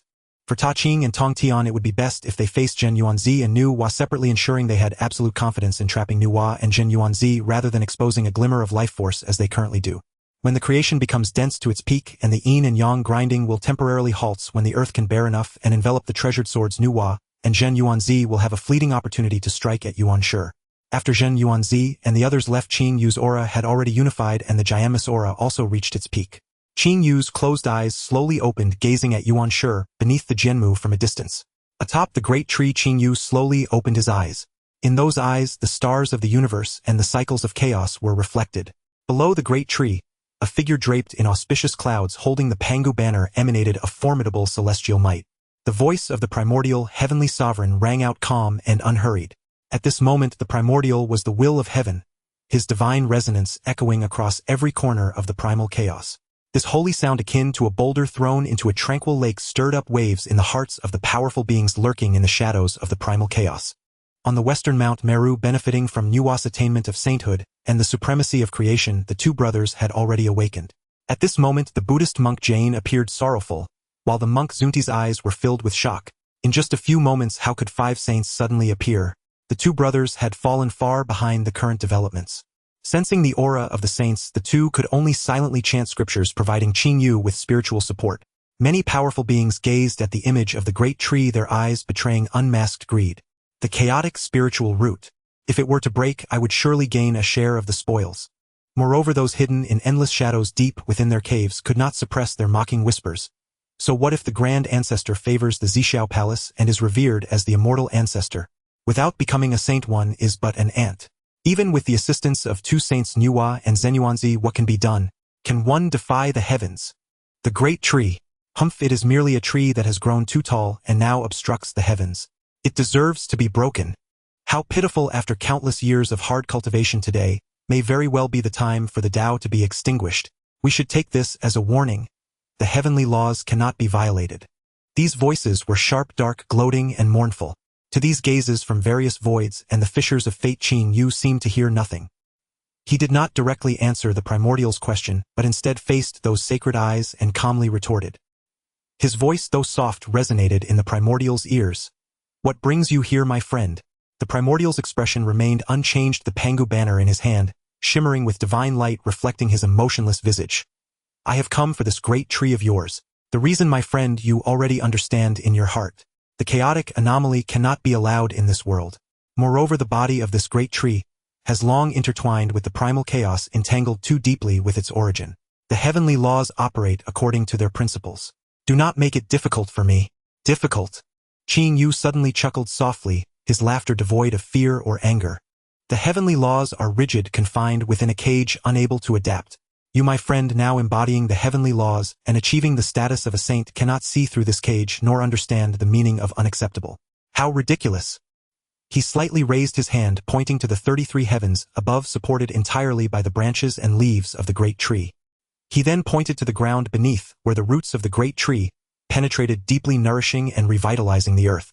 "This great tree of mine has opened up these 33 heavens, broadening and reinforcing the primal origin, allowing the world to be more vast and profound. It can accommodate more living beings to thrive and encompass more spiritual principles, bringing the primal chaos one step closer to eternal immortality.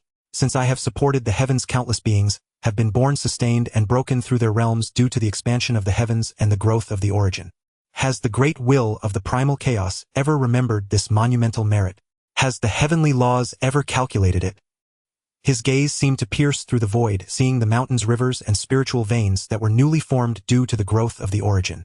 He saw those beings who had broken through their shackles, witnessed a more stable cycle of reincarnation, and observed a clearer order. Today, if this great tree were to be broken, all of this would regress. The heavens will lower, the earth will shrink, the origin will wither, and what will happen to the countless beings that have survived due to the expansion of the heavens? Will the great will of the primal chaos bear the karmic consequences? Will the heavenly laws bear any responsibility? You speak incessantly for the benefit of the primal chaos. Do you not see the weight of the existence and extinction of countless beings? Qinji's voice remained calm, yet each word struck like a hammer, resonating in the void, also striking at the hearts of certain beings who were paying attention to this place, each with their own thoughts. He was stating a fact, a variable that may have been deliberately overlooked or placed in a secondary position in the calculations of the heavenly laws. The primordial listened quietly, the auspicious clouds surrounding him still radiating stability, his will showing no signs of wavering. He slowly shook his head. "Your words, my friend, are leveraging the lives of primal beings to threaten the heavenly laws for your own sake. Such thoughts and intentions are beneath you. The beings of the primal chaos have their destinies, and the cycles of heaven and earth have their established rules. The merits of the great tree are not unacknowledged by the heavenly laws, otherwise how could the previous auspicious fates have arisen? Yet merits are merits and faults are faults. Merits and faults cannot offset one another." He gently stepped forward, his foot making no sound. With just this step, the pressure in the world suddenly doubled. The catastrophic clouds targeting the great tree seemed to have been stirred, the thunder dimly rumbling, emitting a low growl. The primordial's aura, like a great net, began to slowly converge towards the great tree, enveloping it along with Qin Yu. "With your ability, my friend, you surely know what the heavenly laws and we truly fear." The primordial's gaze penetrated the surface of the great tree, directly observing its intricate connections with the primal origin. The great tree is too deeply intertwined with the primal chaos. This is one reason. The deeper layer lies in you yourself, as this tree is truly one entity with you, inseparable from the origin. The great tree is your other Dao body, the other foundational stone of your primordial Dao fruit. Now the great tree has taken root in the primal chaos, becoming a pillar of heaven and earth. Yet you, my friend, will attain the primordial Dao. The primordial is to gather all great powers for oneself, transcending freely, unbound by the primal chaos. At that time, as you embody the primordial, with a mere thought you can draw upon the source of the great tree, effortlessly extracting this other half of your Dao fruit, this already grown chaotic spiritual root from the primal chaos. What will be born from the fusion of two primordial level sources in the chaos? The primordial's gaze was cast toward the chaos beyond the heavens, a place of infinite void and unlimited possibilities. Sufficient to take root in the chaos, to inhale the primordial essence, even to recreate or surpass the status of the past chaotic blue lotus, becoming the new first spiritual root of chaos.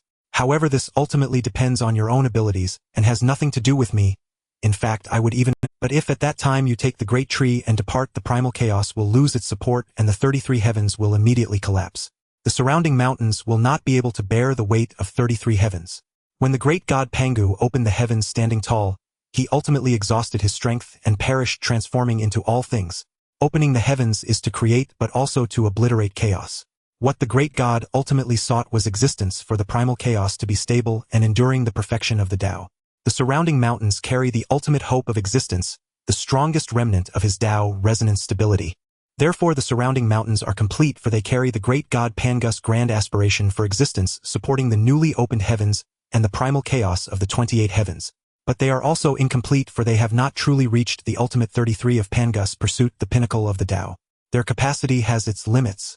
Yet the great tree has completed this 33, supporting the perfect heavens. The weight of this perfection, this expanse and reinforcement of the heavens to a new level, the surrounding mountains cannot bear. For it is essentially a symbol of existence, not a foundation of perfection. Once the great tree is removed, the already fixed perfect 33 heavens will collapse and the surrounding mountains will also crumble. The primal chaos will return to chaos or be completely shattered. If the primal chaos collapses, the sanctified Tao fruits rooted in the primal chaos and based on it will also shatter. For Nuwa, the younger sister, and Zenuanzi, the younger brother, they might trust you, believe in your favor and promise towards the primal chaos, willing to stake their own Tao fruits as a gamble. Yet for the three pure ones and the heavenly laws, such a choice of linking one's own existence and the existence of the primal chaos entirely to one person's thought is utterly impossible. This is not mere personal grievance, but a true competition of the Tao. It is the fundamental conflict between the freedom you pursue, transcending and leisurely wandering, and the stability of the primal chaos and the continuation of all beings, the transmission of the saintly Tao lineage. You desire great freedom, unrestrained and unrestricted. Yet the heavenly laws, the primal chaos, and we seek only survival and order. Your freedom in our eyes is the greatest form of unfreedom, a blade hanging above the heads of all beings ready to fall at any moment. Thus the great tree must be severed. Even if severing the great tree damages the primal chaos and causes regression, the foundation still remains. The surrounding mountains endure, order can be restored, and the saintly Tao fruits remain secure. This is a desperate bid for survival, and there is no other choice. The words of the primordial flowed through the void across the hearts of all listeners. This is not a simple matter of good and evil, but a clash of ideologies, a divergence of paths, the fundamental contradiction of two freedoms that cannot be reconciled. Qing Yu listened quietly, the smile on his face long gone, leaving only a profound calm. He did not refute the primordial's discourse on the limits of the surrounding mountain's capacity, nor did he explain whether he would truly sever the great tree.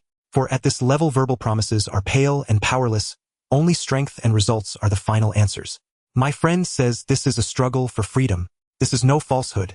However, in my view, the order of the heavenly laws, the fruits of the saints, and the survival of the billions of beings in the primal chaos are essentially one.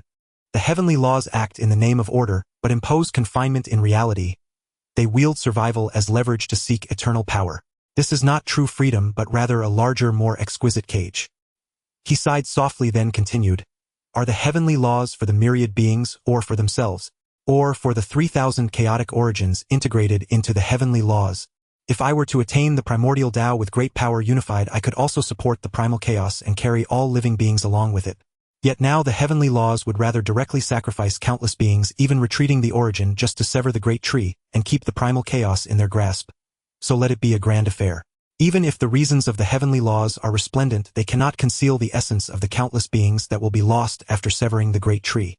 This point has long been seen through by Ta Ching Tong Tian. Hence, the two chose to confront Nuwa and Zenuanzi, where they were most likely to make mistakes, leaving a chance for survival. But the primordial is different. He has already taken on the heavens. This is the mission of the three pure ones being shouldered by the primordial. Ta Ching Tong Tian may willingly believe that Qingyo, after attaining the Tao, would not immediately withdraw, allowing them time to reverse engineer the primordial from the saintly Tao fruits. However, the primordial cannot. Either he or Qing Yu must fall in this direct clash between the primordial and the heavenly laws. Ultimately, how to choose depends on the primordial himself. The same question will naturally arise for the human Tao Nuwa and the earthly Tao Zenuanzi. This is also why the heavenly laws firmly believe that Qing Yu will never escape. The three saints, along with Ta Ching Tong Tian, make it impossible for Qing Yu to have any chance. Yet Nuwa and Zenuanzi believe in Qing Yu. Sometimes interests cannot obstruct emotions and bonds. At this moment, Qing Yu and the primordial faced each other from afar. One side was to comply with the heavenly laws, sever the great tree, sacrifice 4 layers of the origin of heaven and earth and 4/5 of living beings, gaining complete control. The other side chose to believe in Qingyo, allowing the primal chaos to reach perfection, working together for mutual benefit, while placing freedom in Qingjia's hands. Qing Yu slowly stood up from the top of the great tree, and at the moment he rose, the chaotic spiritual root that connected heaven and earth merged completely with him. A chaotic Tao resonance brimming with infinite vitality erupted simultaneously from him and the great tree. It clashed violently with the cataclysmic clouds and the saintly might of the primordial. The void fell silent and was quickly filled with chaotic airflow. Then let it be a grand affair. Let me see who will succeed. Upon finishing his words, the great tree's entire body surged with blue light, its branches and leaves swaying as chaotic winds danced like dragons. Qingyu stood at the pinnacle of the tree, his blue robe fluttering facing the saint, his chaotic aura, no longer concealed, merging with the power of the chaotic spiritual root beneath him, transforming into a beam that opened up the chaos, revealing a true blue pillar of light, standing proudly between heaven and earth, breaking through the black cloud that shrouded the primal chaos. The complex expression in the primordial's eyes returned to calm as he slowly raised the Pangu banner in his hand, the auspicious clouds above shining brightly. Good. My friend, please. Please. In the end, it still had to be a grand affair. Cultivator, do you fear that should I fall I might detonate the Jianmu before you sever it? Just as Luo Ho once did. Qingyu gazed at Yuanshi and spoke suddenly. Luo Ho sought only to shatter half the western geomantic veins. Yet today the roots of the Jianmu have already permeated the entire geomantic network of Honghuang. It is in truth the master axis of Honghuang's geomantic veins, the very spinal column of the Honghuang earth. Should the Jianmu detonate? He left the sentence unfinished, yet its unspoken implication sent chills down the spines of all who heard it. It would be a catastrophe millions of times more devastating than the ancient destruction of the western geomantic veins by the ancestral spirits. A cataclysm that could fracture the Honghuang earth itself, leaving it irreparably scarred. Upon hearing Qingyu's words, a flash of light flickered in Yuanshi's eyes and his auspicious clouds above rippled faintly. Yet his expression remained utterly serene, neither sorrowful nor joyful, offering no immediate reply. Only the hand gripping the Pangu banner tightened. Just slightly. Seeing Yuanshi's reaction, Qingyu's face softened into a knowing smile, wry, incisive, and deeply perceptive. So even the heavenly Tao does not wager blindly. It wagers that having fallen I shall spare the Jianmu out of compassion for the myriad beings of Honghuang, and thus accept my preordained fate. The heavenly Tao prefers to gamble on my mercy and attachment, betting I will willingly sacrifice my Tao path and surrender my freedom for the sake of trillions upon trillions of lives. Yet it refuses to wager that having achieved Dao attainment I shall still cherish Honghuang, or even surpass its expectations. Qingyu's voice pierced through layers of Tao resonance and tribulation clouds, resonating deep within the souls of countless sentient beings. In truth, at this very moment, both you and I are merely gambling. Gambling on my choice. Only, your wager rests upon my benevolence and bond, whereas mine rests upon my Tao and future. The heavenly Tao dares wager on my compassionate reluctance, but utterly refuses to grant me even the slimmest possibility of agency or sovereignty after attaining Tao. For then choice resides in my hands, not in heaven's. Cultivator, or rather the heavenly Tao, seeks only absolute control to fully subdue me and with me all that I embody, the ultimate variable. Silence fell across heaven and earth. Absolute suffocating. Only the thunderous roiling of tribulation clouds broke the stillness. One stood as the sovereign who had merged with the heavenly Tao, wielding celestial authority and brandishing the primordial creation banner. His majesty boundless. The other was the transformed essence of chaos itself, a primordial tree-rooted being of profound origin standing on the cusp of perfect Dao attainment. His aura fused seamlessly with the Jianmu, the very pillar sustaining heaven and earth. Please, please. Two voices echoed almost simultaneously, and Yuanshi Tianzuan moved first. A sage remains still until he moves, and when he moves mountains collapse, heavens shatter, and earth rends asunder. His celestial auspicious clouds blazed with dazzling radiance, jeweled tassels chimed softly, 10,000 golden lamps ignited, 1,000 lotus leaves of conch shell shimmered forth, unleashing boundless light that illuminated all realms and stabilized the four primal elements: earth, water, fire, and wind. Yet the Pangu banner did not stir. Instead, with a flick of his left palm, a primordial bronze bell materialized. Gray and mist-shrouded, exuding an aura so profoundly unsettling that even immortal souls trembled and spirits quaked. Without sound it traversed space in an instant, hurtling straight toward Qingyu's crown atop the Jianmu. The Luapa bell, the supreme innate treasure of Yuanshi Tianzuan, specialized in shattering celescences and scattering spiritual consciousness. Under the might of a sage, its power became unimaginably terrifying. Any non-sage cultivator locked within its resonance would instantly suffer soul fragmentation and eternal descent of true spirit. Seeing the Luapa bell descend, Qingyu remained unruffled. At the mere stirring of his intent, the five directions answered. He summoned forth a pillar of Xianhuang light rising from the heart of Honghuang, which settled into his waiting palm. He planted it in the 8 directions, its yellow-gold hue radiant. The Xianhuang banner unfurled, swelling with each gust of wind, until it stretched across the heavens like a colossal, impenetrable veil. 10,000 golden lotuses bloomed spontaneously upon its surface, layer upon layer ceaselessly emerging, forming an impregnable, inviolable field of blossoms that firmly held the descending Luapa bell aloft, no matter how fiercely the Luapa bell vibrated, sending waves of soul-piercing resonance. The golden lotuses merely swayed, gently radiating ever more brilliant Honghuang light, pinning the bell motionless in midair. Yuanshi observed this impassively, then tossed forth another artifact with his right hand. It expanded swiftly in the wind. A divine cauldron entwined by 9 dragons roaring with fierce blazing flames, the Zhilong Shenhuazeo. 9 dragon spirits of sacred flame erupted from within the cauldron, each stretching billions of zhong, armored in jagged scales, exhaling primordial divine fire capable of incinerating heavens and boiling oceans, melting all existence. They coiled from all 4 directions, converging upon the towering Jianmu, blazing with such intensity that half the sky turned crimson, warping and collapsing space itself beneath their scorching fury. Qingyu responded, calmly pointing southward.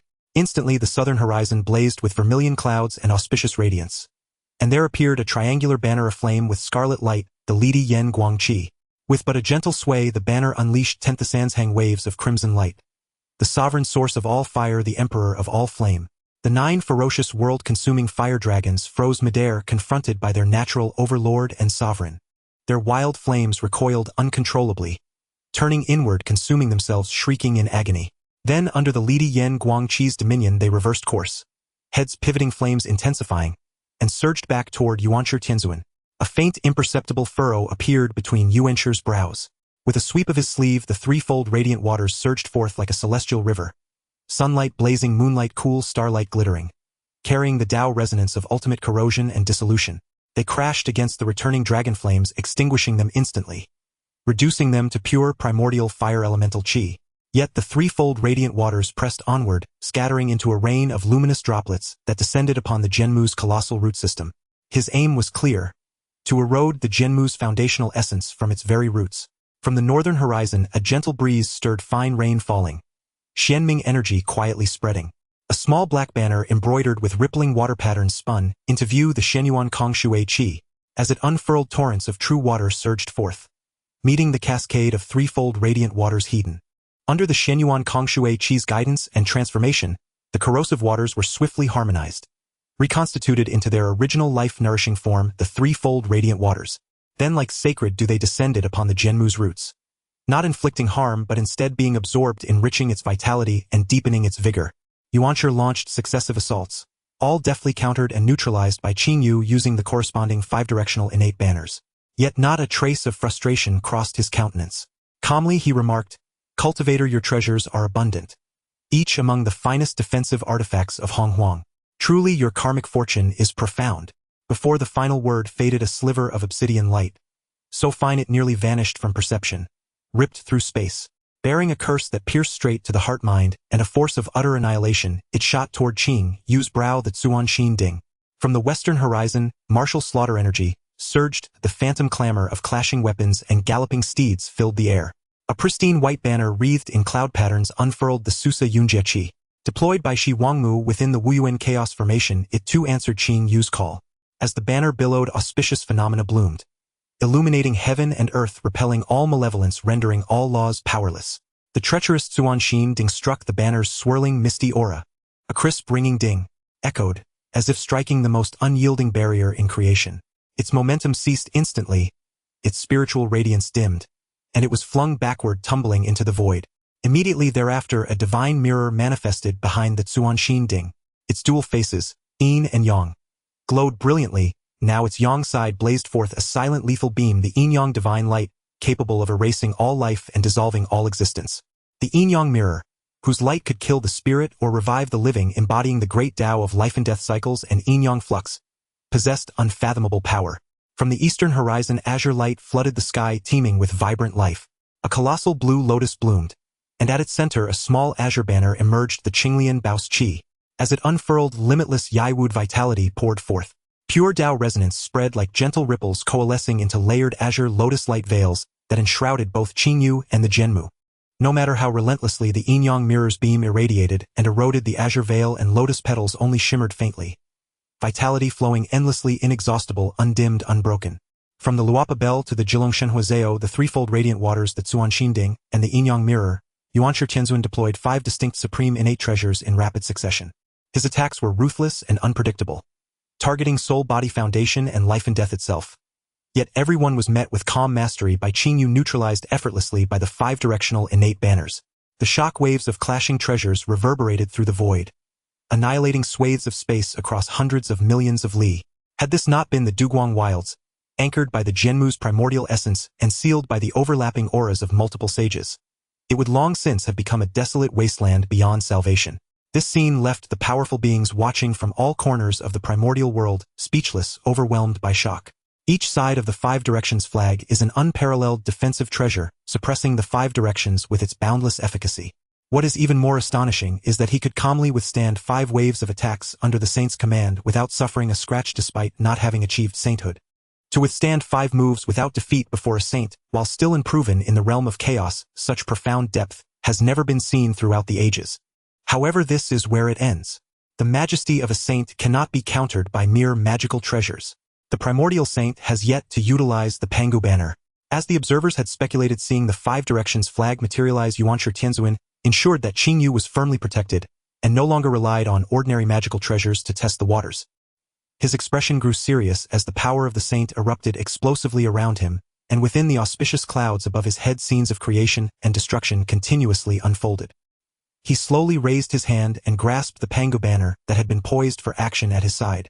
The banner unfurled without wind, rustling ominously as a terrifying aura of creation and destruction surged upwards, instantly overshadowing the Dao rhythms of all other magical treasures.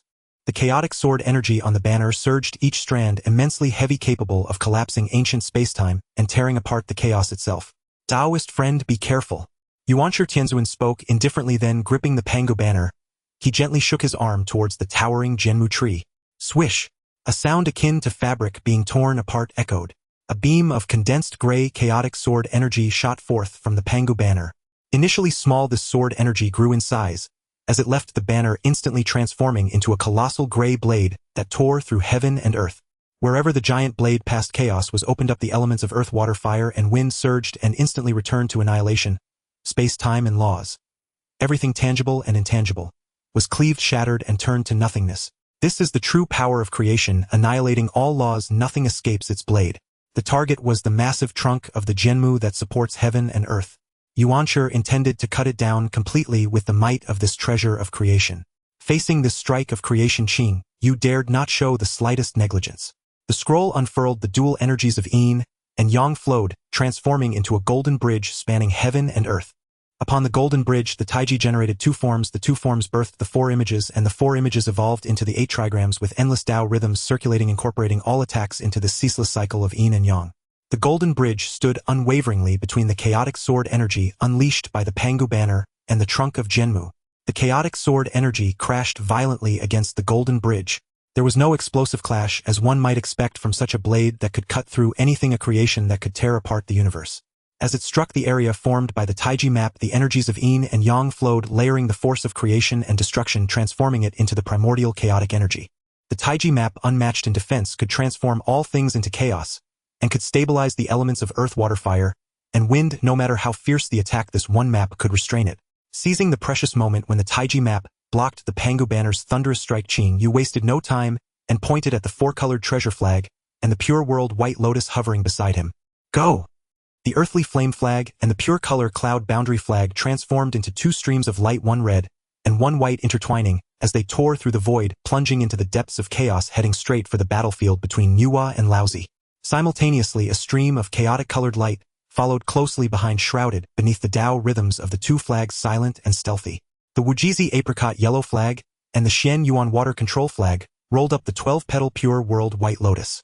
Transforming into divine lights of Xianhuang, Xianhe, and pure white, they descended towards the 9 underworld, evidently to support Zhen Yuanzi against Tong Tian's execution sword array. In the endless chaotic borders far from the primordial world, the violent elements of earth, water, fire, and wind along with chaotic currents rampaged here, where even ordinary great Luo golden immortals would be assimilated and dissolved in an instant. Yet at this moment, the desolate chaos was filled with 2 vast auras of holiness. Lady Nuwa stood upon a golden phoenix surrounded by the aura of creation, manifesting boundless vitality, with a red embroidered ball glowing in her hand. Carrying the might of fate and creation capable of annihilating all, she continuously struck towards Laozi. Laozi appeared indifferent, stepping upon yin and yang, with the earthly Xianhuang Linglong pagoda above his head and myriad energies of Honghuang, cascading down, standing undefeated from the very beginning. With his hand holding a bamboo staff, he either tapped or pushed, seemingly slow, yet always perfectly deflecting the attacks of the red embroidered ball. With the other hand pressed lightly, the path of yin and yang had already merged into his heart, and with a wave of his hand, the great yin-yang mill began to rotate slowly towards Nuwa, constantly wearing down her aura of creation. Nuwa's delicate brows furrowed slightly. Laozi's defense was nearly flawless, and the great yin-yang mill was particularly adept at prolonged attrition. Though her path of creation was full of life, its offensive power was relatively insufficient, making it momentarily difficult to break through. At this moment, two streams of light, one red and one white, broke through the chaos, and they were the earthly flame flag and the pure color cloud boundary flag. Nuwa withdrew the red embroidered ball and gripped the two primordial five directions flags in her hands, the force of creation surging. As the earthly flame flag waved, the order of yin and yang was inverted, the five elements became chaotic, and countless primordial divine fires surged towards Taiji. The pure color cloud boundary flag gathered clouds, raising golden weapons, and the energy of gung metal continuously surged upon the earthly Xianhuang Linglong pagoda. The chaotic cauldron beside them inhaled the chaotic air, preparing for action. Taiji looked at the incoming attacks, stroked his long beard, and smiled slightly. Magical treasures, this little path of yours is nothing. Allow me to show you my methods. Taiji took out a fan, channeling his powers to deflect Nuwa's assault, but unexpectedly, a large cauldron was overturned and fell towards Taiji. Trapped within the chaotic cauldron, Taiji was bewildered. Nuwa, witnessing this, secretly thought to herself, "Let you be arrogant, you think it's a small path." As the force of creation surged, she turned and re-entered the primordial world. In the depths of the 9 underworld, in the realm of reincarnation. This place was dark and devoid of light, with only the reincarnation disk slowly turning. However, at this moment, this realm of reincarnation was filled with 4 astonishing and terrifying sword intense. The 4 swords of execution divided the realms, forming a killing sword array that enveloped an endless sea of blood and separated heaven and earth. The swords of extermination trapped the celestial beings. The 4 sword gates stood tall, infinite execution sword energy crisscrossing, extinguishing all vitality, shattering myriad laws, cutting the 9 underworld void into disarray. Tong Tian stood at the center of the execution sword array. The Qingping sword hovered before him, his gaze sharp, the sword energy soaring into the sky. In the heart of the sword array, Zhen Yuanzi held the earthly book above his head with endless energies of Shenhuang and the essence of Wuji falling. He held a whisk, his expression serious, the path of Wuji permeating steady as Mount Buzhou. Though Zhen Yuanzi was trapped by the sword array, he relied on the earthly book and his own path of Wuji to remain secure. Seeing that the execution sword array was difficult to break through, Zhen Yuanzi's defense, Tong Tian, remained unhurried, continuously urging the sword energy to maintain the encirclement. At this moment, the divine lights of Shenhuang, Shenhe, and pure white penetrated the 9 underworld barrier and fell into the execution sword array. They were the Wujizi apricot yellow flag, the Shen Yuan water control flag, and the 12-petal pure world white lotus.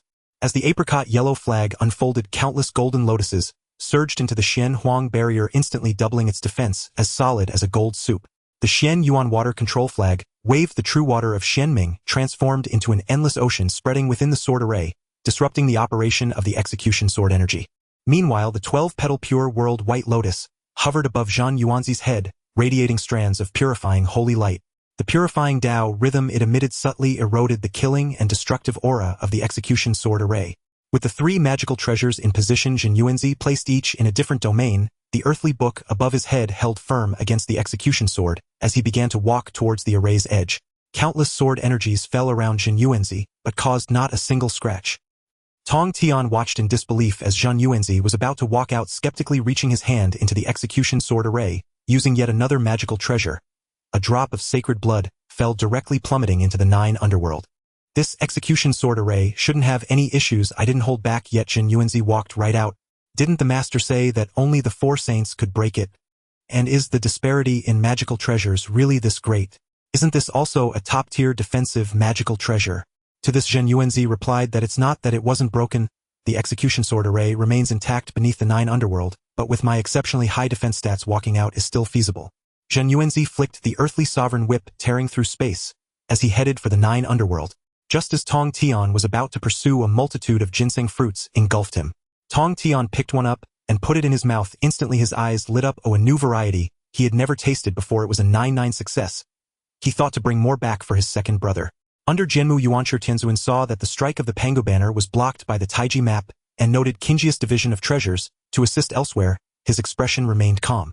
Only the light of auspicious clouds above him grew increasingly radiant, and he raised the Pangu banner, once more the chaotic sword energy becoming even more refined. Daoist friend, to be distracted is a grave mistake, Yuanshi said coldly as the second and third waves of even more terrifying chaotic sword energy began to coalesce on the banner's surface. Qingyu withdrew his gaze and turned to Yuanshi, the Taiji map slowly rotating above his head. Though 4 of the 5 directions flags were gone, his accompanying treasure, the Qing color treasure lotus flag, and the Xuanmu staff remained beside him. With the chaotic energy from Jianmu surging beneath him, he smiled slightly unafraid. Only through experience can one know if it is a grave mistake. Yuanshi, Daoist friend, please continue to enlighten me. Sensing that Nuwa and the Zenyuanzi were emerging from the chaos and the 9 nether, Yuanshi knew he had only one chance to strike. It had to be a fatal blow, otherwise once Nuwa and Zenyuanzi arrived, he would be thwarted. Friend, you truly must think this through. Now that you possess no spiritual treasures, the 5 elements flag forming the 5 yuan chaotic array might barely hold up. But relying solely on this innate flag cannot withstand a single strike from me, a sage. Beneath the sage all are but ants. This statement was never an exaggeration. Though Jianmu has now transformed into a chaotic spiritual root, it is still a nascent chaotic entity requiring time to grow if it is to compare with the primordial essence. Currently Qingyu cannot withstand Yuanshi, let alone when Nuwa and Zenyuanzi return. The heavenly Dao has already aligned with Yuanshi. Qingyu is about to face not just Yuanshi but the entire pressure of the heavenly will. Nuwa's betrayal in allowing Zenyuanzi to escape provoked the heavenly Dao, making it no longer fully satisfied with Yuanshi's representation and choosing to intervene more directly. Friend, sever your connection with Jianmu to preserve yourself. If you can escape from here and head to the chaos with your talents, there will still be a day when you achieve the Dao. Seeing that Qingyu did not respond, Yuanshi continued to persuade. Qingyu listened quietly, his face betraying no joy or sorrow. Only his eyes reflected the complex emotions of Yuanshi. There is no need for further persuasion, friend. Qingji's voice was clear and distinct like the sound of jade striking stone. There is no need for concern, let me see the methods of the sage. You are the first to strike at me among the sages, and it is a good opportunity for me to witness your capabilities. Alas! A long sigh escaped Yuanshi's lips. He gazed at the towering Jianmu brimming with vitality, yet his mind involuntarily conjured another scene. Jianmu breaking the firmament, collapsing the earth's veins, tearing apart countless beings wailing in despair and obliteration, the primordial essence retreating and all things withering.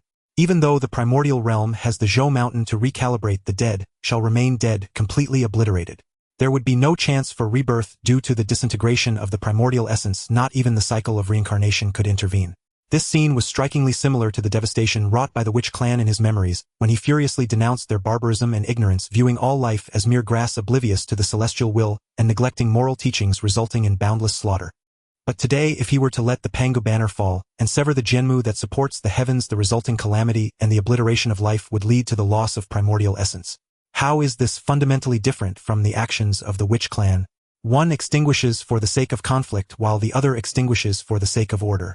The purposes may differ, the stances may be distinct, yet the flowing blood, the fading vitality, and the shattered heavens are equally heavy and distressing. The Father God Pangu opened up the heavens and the earth, transforming into all things, seeking merely a world full of life. The 3 purities inherited his legacy, establishing teachings and spreading the Tao meant to educate the masses and safeguard this realm. But now must he personally commit to this act of smothering vitality and cutting off the future? Is he to extinguish the very potential that Jianmu has fought for on behalf of the primordial realm? If Jianmu were to break, the primordial realm would also witness the extinction of 4 tiers of beings, and becoming the executioner who severs Jianmu, obliterating life, would render him no different from the witch clan he despises. The witch clan extinguished 4 tiers of primordial beings, while he too would extinguish 4 tiers of primordial beings, adding up to a complete massacre of the beings within the primordial realm by the descendants of Pangu. Enough, enough! Yuanshi's lips twitched, revealing a bittersweet arc, an expression filled with self-mockery and a sense of relief. Freedom from the moment I worshipped my teacher in the Zixiao Palace, receiving the primordial purple energy and entrusting it to the heavenly Tao, I have already relinquished it. Since I have lost, what is there to fear in losing a bit more of what was never meant to belong to Yuanshi? He slowly closed his eyes and reopened them. The last remnants of struggle, the personal joys and sorrows of Yuanshi faded completely. I am the Yuqing Yuanshi Tianzuan. This heart remains unchanged, nor does it violate. He raised his hand, gripping the Pangu banner tightly. The banner fluttered, releasing chaotic sword energy. But this time the sword's edge did not point at Jianmu, but rather at the dark, annihilating calamity cloud above, which condensed the will of the heavenly Tao and exuded an aura of destruction. Friend, watch closely. This is my Tao, Yuanshi shouted in a low voice, his voice like gold and jade, as he decisively shook the Pangu banner towards the annihilating calamity cloud. The sword energy penetrated silently. The destruction calamity cloud which had enveloped everything and made all beings tremble began to fade at a visible speed. The light breaking through the calamity cloud illuminated Yuanqi's face, which had turned slightly pale, and his back as if shedding the burdens of eternity. He no longer looked at Jianmu nor at Qingyu but slightly raised his head, gazing into the endless heights of the heavens, his gaze distant, carrying a hint of relief. Friend, the road ahead is fraught with difficulties. Take care of yourself. The heavenly Dao has come personally. The last sentence was as light as a sigh. Yuanshi chose to trust Qingyu, believing that Qingyu would bring forth vitality. Perhaps when Qingyu saved the primal green lotus from his hands, his Dao acknowledged vitality, and at the very beginning of the Dao path a glimmer of life similarly fell upon Yuanshi. Yuanqi's figure rippled like water merging into this world. A terrifying will descended from the endless heights of the heavens. The primordial realm trembled, the laws wailed, and all paths bowed down. Above the vast wilderness, the space completely froze and time stagnated.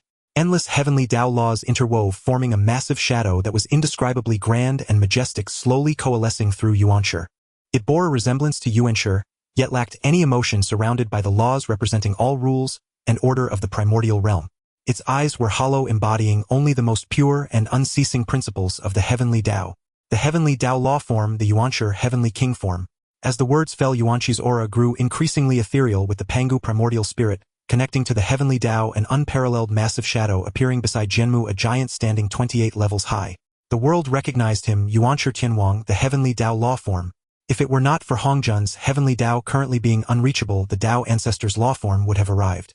The heavenly Dao broke through the earthly Dao and the human Dao. After Yuanshi decided to sever Jianmu for the heavenly Dao, it took action itself. The origins of the earthly Dao and the human Dao still lag far behind the heavenly Dao and could only stall for a time. In a few great calamities, perhaps they could rival the heavenly Dao, but for now they still fell short.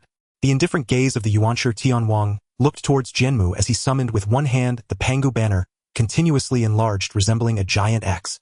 The heavenly Daos restraints wrapped tightly around Jianmu like layers of chains securing it. Yuanqi's law form prepared to chop down the tree. This time the heavenly Dao gave Qingyu no chance, directly aimed at Jianmu.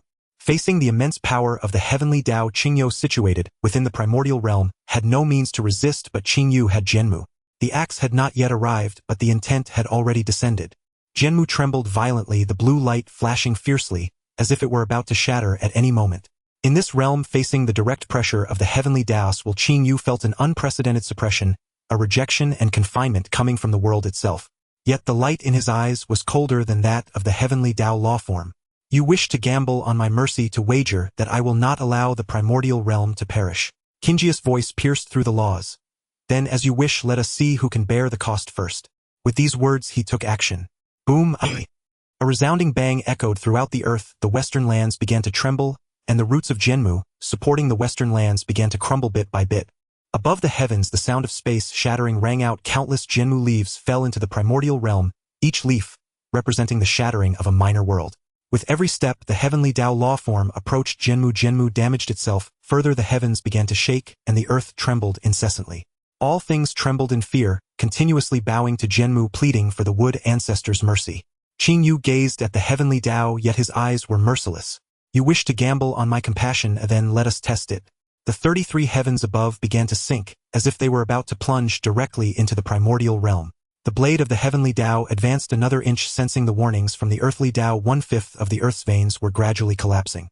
The human Dao warned all beings were filled with grievances towards the heavenly Dao. The heavenly Dao sensed the receding aura, and withdrew its blade, standing distantly opposed to Qingyu. The heavens shook, the earth moved. All beings trembled, wailing, bowing, and praying to Jianmu and the heavens. Qingyu stood at the pinnacle of the tree, allowing Jianmu to tremble from its self-damage, allowing the heavens and earth to lament. He raised his head, meeting the absolutely cold gaze of the heavenly Dao law form. In the indifferent eyes of the Yuanshi Tianwang law form, a flicker of intense logical conflict appeared for the first time. The massive law form hesitated. The pure calculation-based order of the heavenly Daos will experience a momentary stutter. In that instant, the divine light in Qingji's eyes surged, resonating completely with the essence of Jianmu. That long stagnated primordial Dao fruit, the final barrier, was forcefully struck by him with unmatched will. Virum. A profound and transcendent Dao rhythm erupted from his body, soaring into the sky. The primordial process violently broke through the last barrier, reaching 99. 99, merely a hair's breadth away from a complete transformation achieving the primordial Dao. However, a terrifying tremor and wailing 1,000,000 times more intense than before seemed to come from the very roots of the primordial world. Suddenly it reverberated from every inch of land, every piece of sky, and every law in the primordial realm. It was not just the western lands. The entire primordial earth was trembling, tearing apart. It was not just parts of the heavens. The 33 layers of heaven simultaneously appeared with spiderweb-like cracks teetering on the edge of collapse. The 6 paths of reincarnation stuttered and groaned, the 4 seas surged with apocalyptic waves, and even the Zhou mountain trembled with faint sounds of cracking. This was a sign that the primordial realm's essence was actively disintegrating. It was the ultimate threat issued by the heavenly will through self-destruction. The enormous heavenly Dao axe remained suspended. Yet the cold gaze of the Yuanshi Tianhuang lawform had locked onto Qingyu and his 99 primordial essence without any emotion. An unspoken will clearly conveyed to all observers. If you dare take that final step, I will immediately return the primordial realm to chaos, resetting everything awaiting the next era, including your companions, all beings here, and the consequences. The stakes have risen, from severe injury to total annihilation, from weighing costs to overturning the chessboard. The surging primordial Dao, rhythm surrounding Qingyu, which was merely a step away from completion, suddenly stagnated. Then amidst the wailing of the heavens and earth it gradually calmed. Ultimately frozen at 99, Qingyu slowly closed his eyes. The heavenly Dao had no other means. It could only threaten him by self-annihilation. Yet Qingyu had many opportunities. He turned his gaze towards the primordial realm, towards the Zenyuanzi of Nuwa who had come beside him. The focus fell upon the ancestral human Dao, earthly Dao, Zhou mountain. As Qingyu remained silent, the eyes of the primordial heavenly king, reflecting the myriad rules of the primal chaos, quietly gazed at Qingyu atop the trunk of the world tree. The giant axe, transformed from the Pangu banner, still emanated the sharpness of creation, hovering just outside the trunk of the world tree, waiting without striking. The situation fell into a stalemate with the primal chaos, as the chessboard, and the lives of countless beings, as the stakes silently confronting each other. The two seemed to be caught in a bug. As Qingyu achieved enlightenment, the primal chaos self-destructed, and the primal chaos broke the wood, leading to Qingyu's self-explosion. If Qingyu were to achieve enlightenment, the world tree would reach perfection, the heavens would ascend, and the self-destruct sequence of the heavenly Dao would be triggered, returning the entire primal chaos to chaos, resetting everything to zero. If the heavenly Dao insisted on cutting down the wood, the world tree would immediately self-destruct, its essence, its vast power rooted in the primal chaos, capable of unleashing an irreversible blow to the primal chaos. It could even disintegrate entirely. This was an unsolvable deadlock akin to two unparalleled masters grasping each other's life gates, neither daring to make the first move, for to do so would lead to mutual destruction. To achieve enlightenment, Qingyu needed the world tree to be perfected, supporting the 33 heavens, laying the foundation for existence. The world tree must not falter, as it concerned both the path and half of its own essence. Losing the world tree would mean an incomplete Dao fruit, severing the path ahead. The heavenly Dao's self-destruction threatened Qingyu's vital weakness. If the primal chaos were to be destroyed, what would become of the world tree? Perhaps it could survive through its chaotic roots, but where would the path be, and where would the Dao heart reside? Everything he cherished, Nuwa Zenyuanzi and the innocent beings, would cease to exist. He was not a cold-blooded person. To achieve enlightenment was to gain great freedom and independence, to better practice one's own Dao and protect all that is cherished, not to become a heartless slave to the Dao. This point was always clear as a mirror in Qingyu's heart. Just a moment ago, if he had disregarded everything and forcefully taken the last step for his own completeness. Even if he could attain a moment of primordial unity, the ensuing collapse of the heavens and the reset of all things would tarnish his Dao heart, potentially giving rise to irreparable tribulations. On the path of the Dao, amidst choices, holding onto one's original heart was fundamental. Qingyu's thoughts of breaking through gradually faded, and the aura of the heavenly Dao began to dissipate while the world tree stood tall upon the vast expanse. The primordial heavenly king's form glanced indifferently at the towering world tree. Subsequently, this manifestation of the will of the heavenly Dao began to disintegrate from the edges, transforming into a myriad of flowing lights, returning to the ethereal and unfathomable essence of the heavenly Dao, leaving no trace behind. Yet Qingyu gazed towards the direction of the vanishing form of the heavenly Dao with flickering eyes. But why was the heavenly Dao so animated, even capable of enacting mutual destruction? Seeing the actions of the heavenly Dao, a guess suddenly appeared in Qingyu's heart. Hongjun. Everything connected. Hongjun was not in slumber but in battle. His state changed with that of the world tree. The higher the heavens supported by the world tree, the lower Hongjun's aura became. Upon this realization, Qingyu abruptly stood up, realizing that the primal chaos truly intended to self-destruct in that instant. and the exact moment of complete self-destruction would be when Qing Yu achieved enlightenment at the time of primordial unity, when the heavens supported the 33 and existence was perfected. During that time, in the primal chaos, creation, existence, and destruction would reach perfection, resulting in eternal heavens. Simultaneously, the self-destruction of the heavenly Tao would occur. Though the eternal moment was fleeting, it would still lead to eternity, the heavens shattering and the great path becoming eternal. The perfection of the 3,000 great paths. If he truly was someone who disregarded everything in pursuit of enlightenment, this moment would directly lead him to the Tao, a profound realization. Tao, brother! Just as Qing Yu was pondering, two voices pierced through the void, and the figures of Nuwa and Zenyuanzi appeared at Qing Yu's side simultaneously. One on the left and one on the right shielded him. In the middle, their saintly pressure openly released as they vigilantly scanned their surroundings. Only after confirming that the will of the heavenly Tao had indeed retreated did they let out a slight sigh of relief, though their expressions remained serious. Tao, brother, are you injured? Nuwa gently pressed her hand against the trunk of the world tree.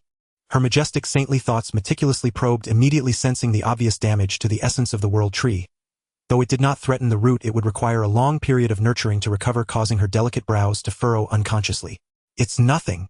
Qing Yu waved his hand, his expression regaining composure. The roots of the world tree have spread throughout the primal chaos, and can draw in and transform spiritual energy from the chaos. Some essence loss will recover with some rest, it won't affect the fundamentals. It's you two who needn't worry. Zenyuanzi stroked his long beard, his expression still extremely grave, and said in a deep voice, Tao, brother, although we have repelled the heavenly Tao this time, its retreat is merely a temporary avoidance of danger, not an abandonment. Since the will of the heavenly Tao has set its sights on the world tree, and you, there will surely be future reprisals. Such a stalemate is not a long-term strategy. We must devise a countermeasure. Upon hearing this, Qing Yu pointed to the unfathomable sky. What Tao, brother, Zenyuanzi said is indeed true. Stalemate is not a good strategy, and passive defense is even worse. The heavenly Daos retreat this time is partly due to our suicidal stance, and partly. A glint flashed in his eyes. Perhaps deep within the essence of the heavenly Tao there are factors holding it back, making it difficult to maintain for long. I already have a plan, but it requires taking a risky gamble. What does Tao, brother, intend? Nuwa asked with concern.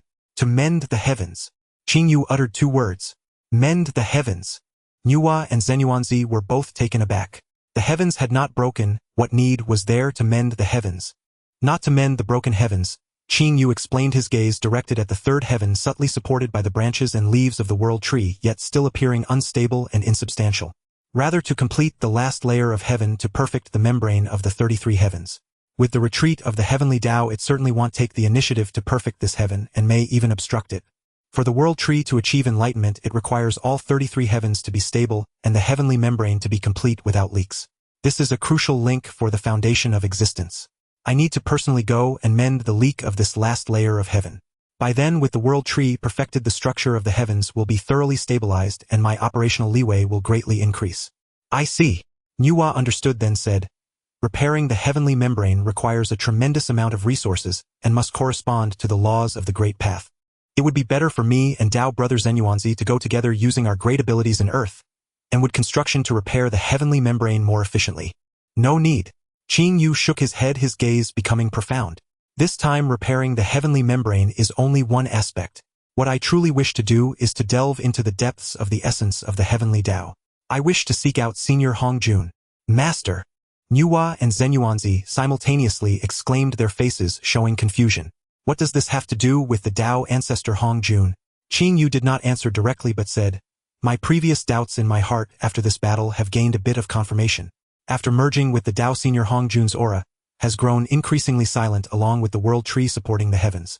The expansion of the heavens seems to be related. Perhaps he is not in slumber, but rather ensnared within the depths of the essence of the heavenly Tao, entangled with matters of greater importance, making it difficult to extricate himself. Moreover, Qing Yu paused, his tone serious. This action of the heavenly Tao is likely related to this. I need to go investigate. It may allow me to assist the senior. As the words fell, Qingji's gaze was already cast towards the 33 heavens, the formless realm that bore the operation of all primordial rules. His sight seemed to pierce through the heavy heavens, witnessing a figure in a purple robe, sitting in meditation at the depths of the origin, battling against the boundless 3,000 avenues. Teacher, he. Nuwa and Zenyuanzi both froze at his words. They followed Qingji's gaze, yet could only feel the vastness and height of the Daos origin, unable to glimpse the true scene within. However, the information revealed in Qingji's words was enough to shake their hearts. Are you saying that teacher Hongjun is not asleep but rather? Zenuansi took a deep breath, his voice heavy, entrapped in the Daos origin suppressing the avenues. Correct. Qingyu nodded, retracting his gaze and looking at the two. The world was originally formed from the essence of the chaos demon god. I had previously speculated that the silence of Senior Hongjun was subtly related to the progress of the Jianmu propping up the heavens. The higher Jianmu propped up the sky, the more robust the primordial essence became, and the 3,000 avenues that formed the foundation of the heavens and earth were simultaneously completed. This was originally a good thing, however. Hongjun was not sleeping due to the expansion of the heavens and earth but rather to avoid a deeper binding with them. Hongjun could have directly detached from the primordial at the moment of sanctification, merely remaining for the sake of all beings. At that time Hongjun had minimal connection with the heavens and earth and had not yet detached. Even when Jianmu propped up the heavens facing the treachery of Yangmei and Luohu, he should not have completely fallen asleep, as slumber meant handing over all initiative to Luohu, who remained awake. Qingyu had initially only speculated, but after battling with the Dao, he was now more certain that Hongjun was not asleep, but rather in a 1v2995. One person facing 2,995 avenues, possibly enduring a formidable erosion of independent will. This was a protracted and perilous battle for the suppression of the Dao. Upon thinking this, Qingji's respect for Hongjun deepened, and he could not help but feel a twinge of lamentation as a fellow seeker of the Dao. Hongjun had evidently plunged into an endless prison of suppression over the heavens, and had been guarding it for an unknown number of yuan meetings. This class of laborers could be considered the first model worker of the primordial the prison model. No wonder he was so fond of Zenuansi. No wonder the teacher nearly ceased to manifest after achieving Dao unity, and why his aura became increasingly intertwined with the heavens and earth. What was thought to be slumber turned out to be something else. As Jianmu propped up the heavens higher, not only did the primordial essence grow stronger, but the original source of the myriad paths that constituted the primordial also expanded. With the world's expansion, the foundation would naturally grow as well. Zenuansi paused, stroking his beard, and said solemnly, "In that case, Dao brother, your journey to the Daos origin is not only to supplement the celestial membrane, but also to venture into perilous lands and lend your strength to suppress those avenues." Indeed, Qingji's gaze was resolute. To supplement the celestial membrane and stabilize the 33 heavens is to solidify the foundation of the primordial's existence, and also to smooth the path for Jianmu's perfection and my own journey of the Dao. Moreover, to delve into the origin and seek out Senior Hongjun is to confirm his condition, and if possible to assist him in suppressing the chaos, restoring clarity to the Dao. Qingyu looked at Nuwa and Zenuansi and spoke earnestly. "After I depart, matters concerning the primordial will need your attention, two Dao friends. Although the Dao has retreated this time, the chaos has already revealed its fangs. There will likely be further disturbances in the future. We must make early plans within the primordial. Dao brother, please speak." Nuwa and Zenuansi said solemnly. "Firstly, accelerate the growth of the human Dao and earth Dao." Qingyu said gravely, "This time it is evident that the Dao is powerful, and there may be hidden dangers within. It is not a symbol of long-term stability. We must ensure that the human Dao and earth Dao grow quickly. If they can form a tripartite balance and mutually restrain each other, the Dao's actions will surely be cautious, allowing the primordial to gain a measure of stability.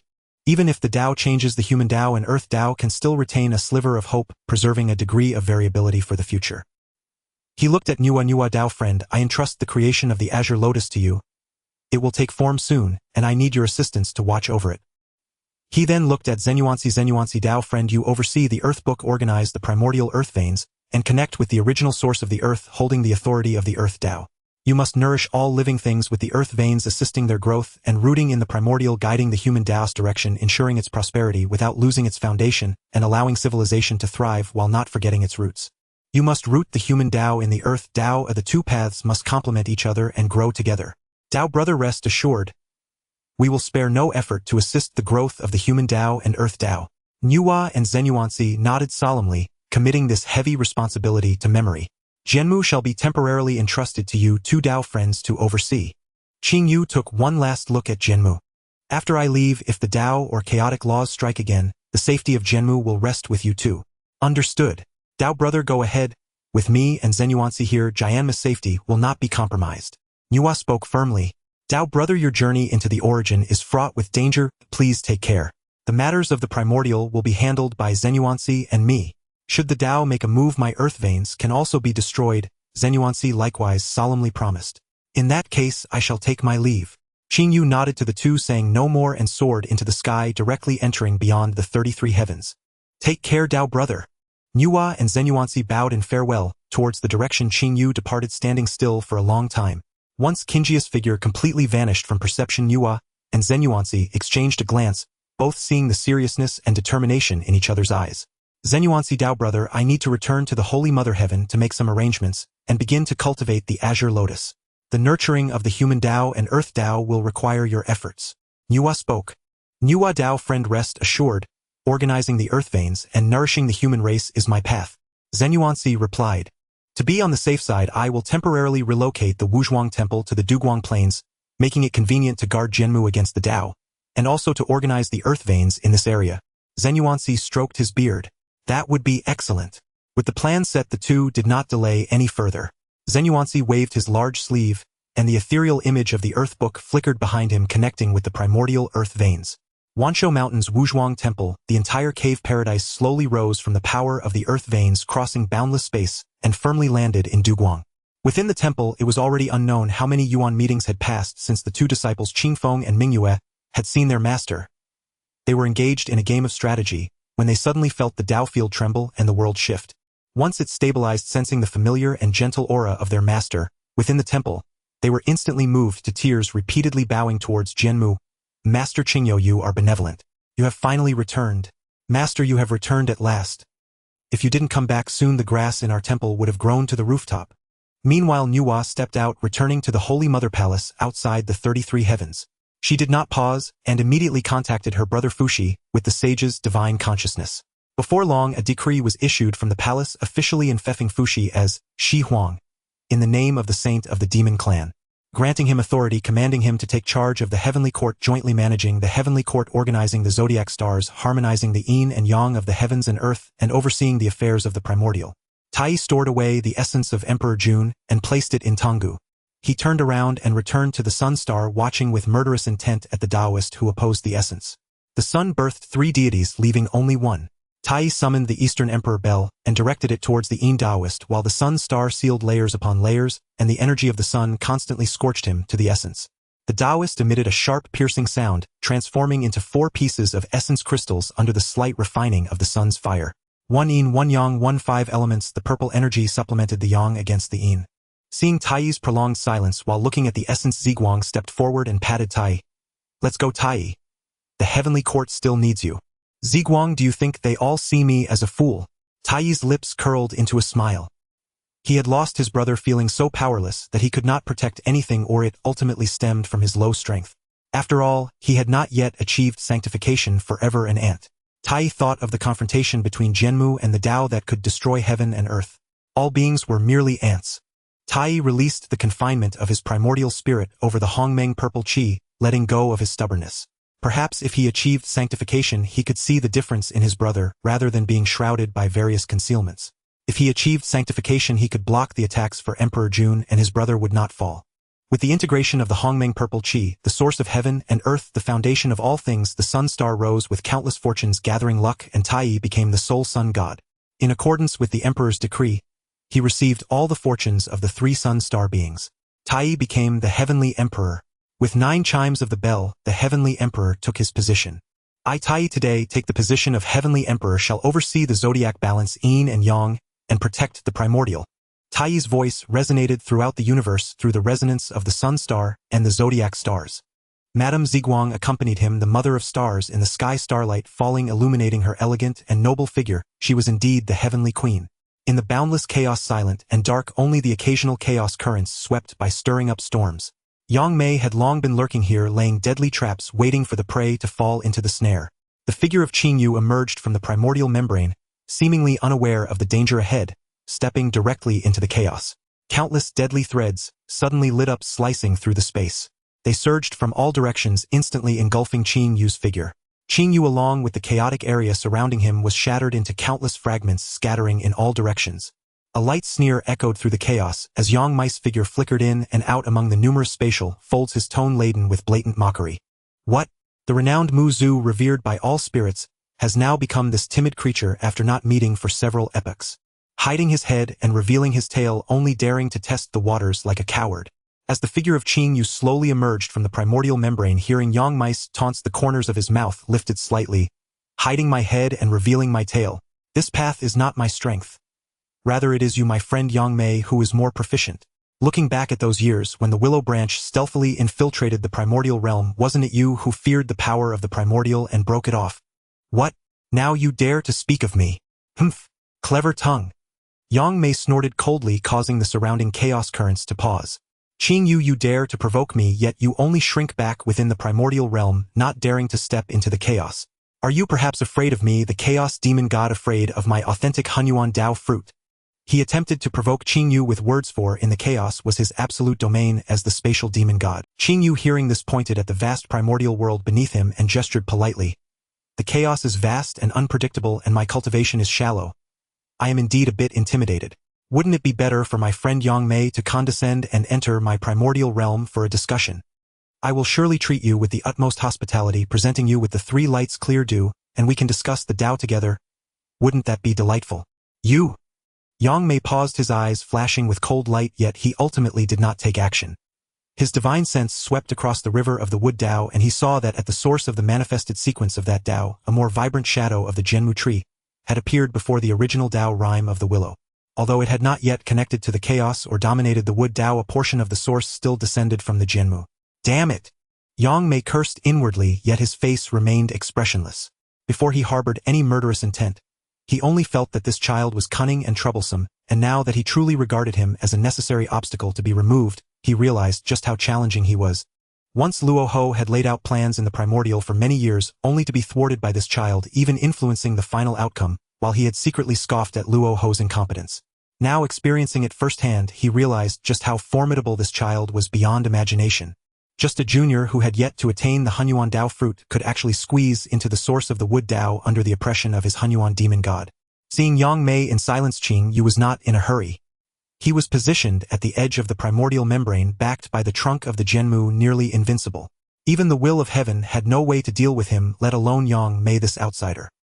He leisurely sat down cross-legged, waved his hand, and a 3-legged twared cauldron that carried the opening of the chaos and the return of all things to their origin appeared before him. Sitting idly in the void, taking out the chaos cauldron, he asked Yang Mei, "Do you recognize this? The chaos cauldron? This treasure of chaos can actually reappear." Yang Mei recalled the plan he had agreed upon with Luo Ho upon seeing the chaos cauldron. These successive chaotic objects could appear within the primordial. Was Luo Ho dead or not? The Jianmu's emergence still had the sound of world destruction, yet how could the chaos cauldron appear so quietly? Was Luo Ho colluding with Hong Jun again to set another trap for me? Otherwise, Yang Mei knew that Hong Jun and Luo Ho were both competitors in the Dao. They definitely could not cooperate, otherwise they would have fled long ago. After all, during the Dao demon conflict, it was Hong Jun's scheme that led to Luo Ho's action. And now just a junior who had yet to attain the Dao could directly connect to the source of the wood Dao under the suppression of the Hunyuan switching places with Yang Lu. It was truly infuriating. Watching Yang Mei lost in thought, Qing Yu did not idle either. He ignited the Yin-Yang 5 elements creation divine fire, causing the chaotic energy to spiral into the chaos cauldron. Inside the cauldron, a world was formed. The chaotic energy was refined and transformed by the divine fire, and soon it turned into pure innate spiritual energy, rising like a fountain from the cauldron's mouth. Qing Yu casually summoned back the countless Jianmu leaves that had been scattered and sliced by Yang Mei's spatial cuts, drawing them back together. These leaves inherently contained the origin of the Jianmu and pure wood spiritual qi. Under the urging of Qing Yu's vast magical power, they rapidly softened and fused with the massive amount of innate spiritual energy transformed from the chaos cauldron. Gradually, thin membranes shimmering with green Dao patterns as thin as cicada wings yet incredibly resilient began to take shape. This was the embryonic form of the heaven and earth membrane. Qing Yu intended to use the origin of the Jianmu as the foundation, with the innate spiritual energy transformed from the chaos as the material. Guided by his own path of creation, he would personally repair and reinforce this fragile and incomplete 33rd heavens membrane. Qing Yu's expression was focused, his actions fluid, as he infused each membrane with the profound principles of the Dao. With the integration of these patches, the originally unstable 33rd heaven began to emit layers of soft and stable light, gradually merging with the membrane aura of the 32nd heaven below.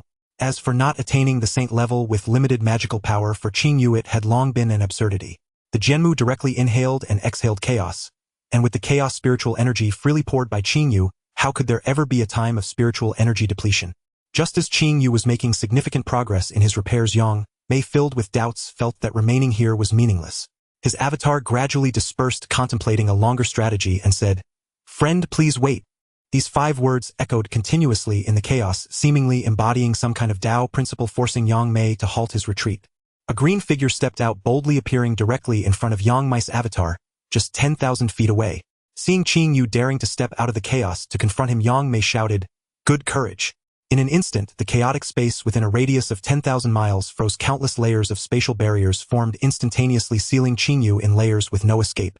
Even a trace of chaotic spiritual energy was completely isolated. He intended to trap Qing Yu in this isolated spatial cage and slowly refine him. However, this spatial confinement, which could potentially kill a saint and make it difficult for them to escape for a time, lasted only a fleeting moment. A sound akin to shattered glass echoed from the core of the confinement. In the next instant, a boundless, majestic power that tore through the chaos, redefining earth, fire, water, and wind erupted from the space. A green Jianmu, equally towering but distinctly different from the ancient Jianmu that bore the 3,000 laws and evolved countless worlds in the primordial, forcefully grew out from the core of the confined space. It was entirely emerald green, crystal clear, untouched by dust, and unsullied by myriad laws, surrounded only by the purest, most original wood chi.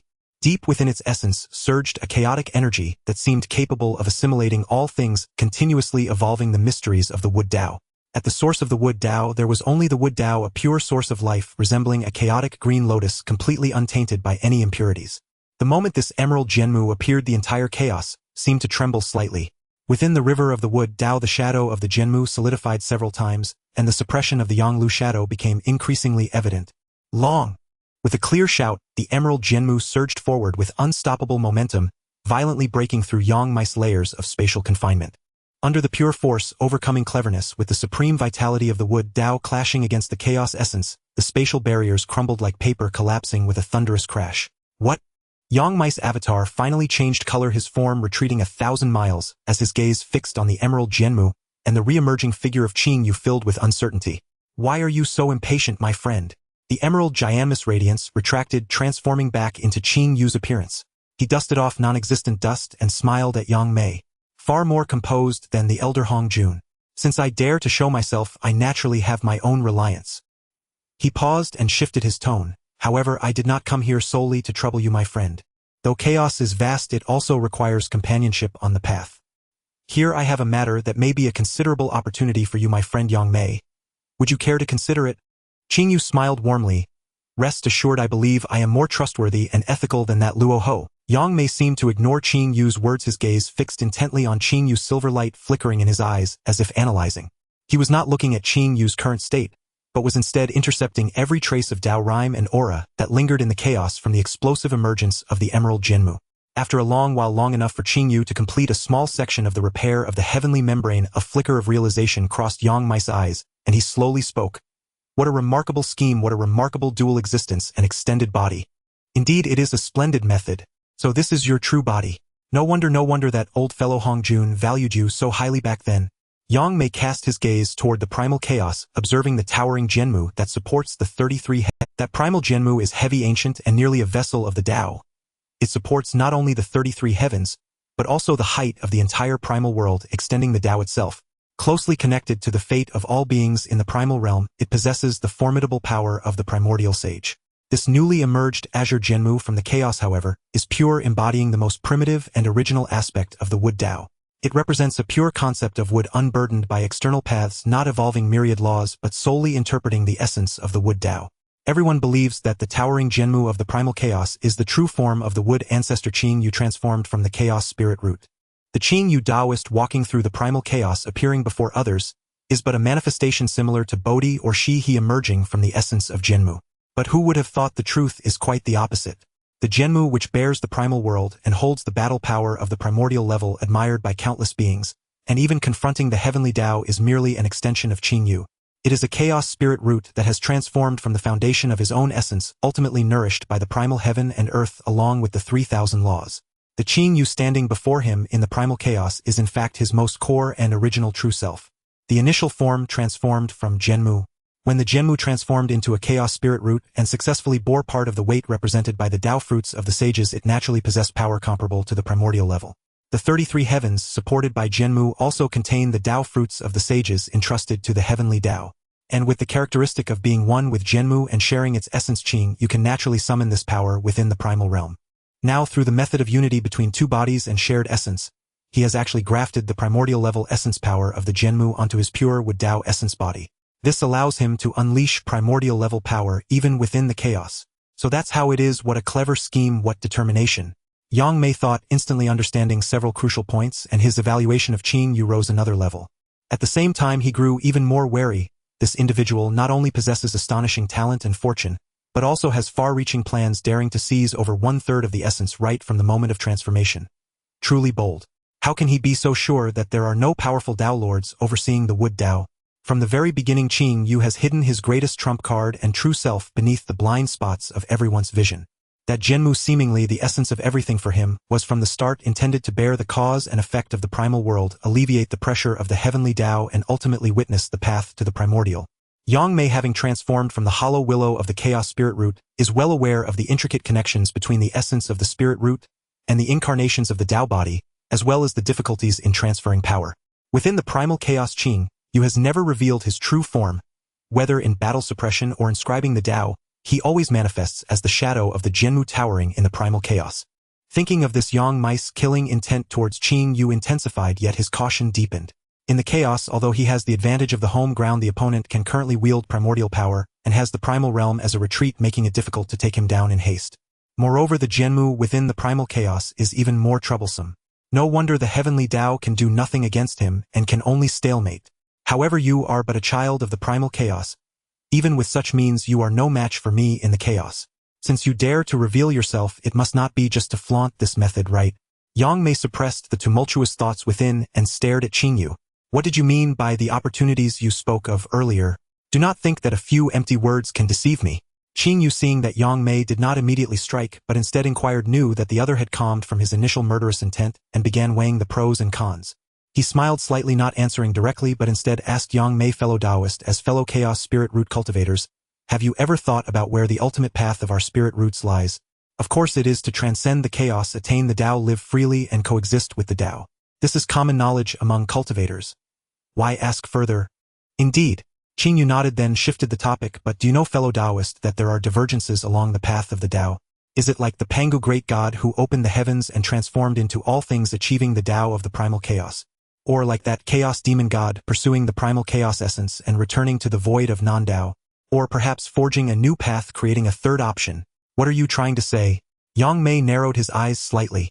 What I wish to convey, Qing Yu's gaze became profound, as if penetrating through endless chaos, is that whether it is Pangu's existence or the demon god's non-existence, both have reached their limits or have encountered bottlenecks. What exactly do you know?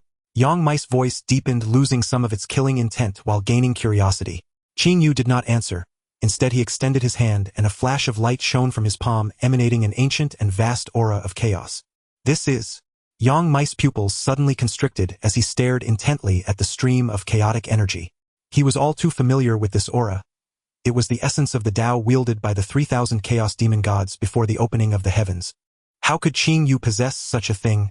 A trace of the essence of the 3,000 demon gods, though weak, should be recognizable to you, Qing Yu said calmly. Where did you get this from? Yang Mei pressed for an answer. Qing Yu pointed to the source of the heavenly Dao in the primal realm, then indicated the Shantian realm that Yang Mei had helped establish. Hong Jun. Yang Mei uttered 2 words. Speak, what are your thoughts? I wish to request something from you, fellow Daoist.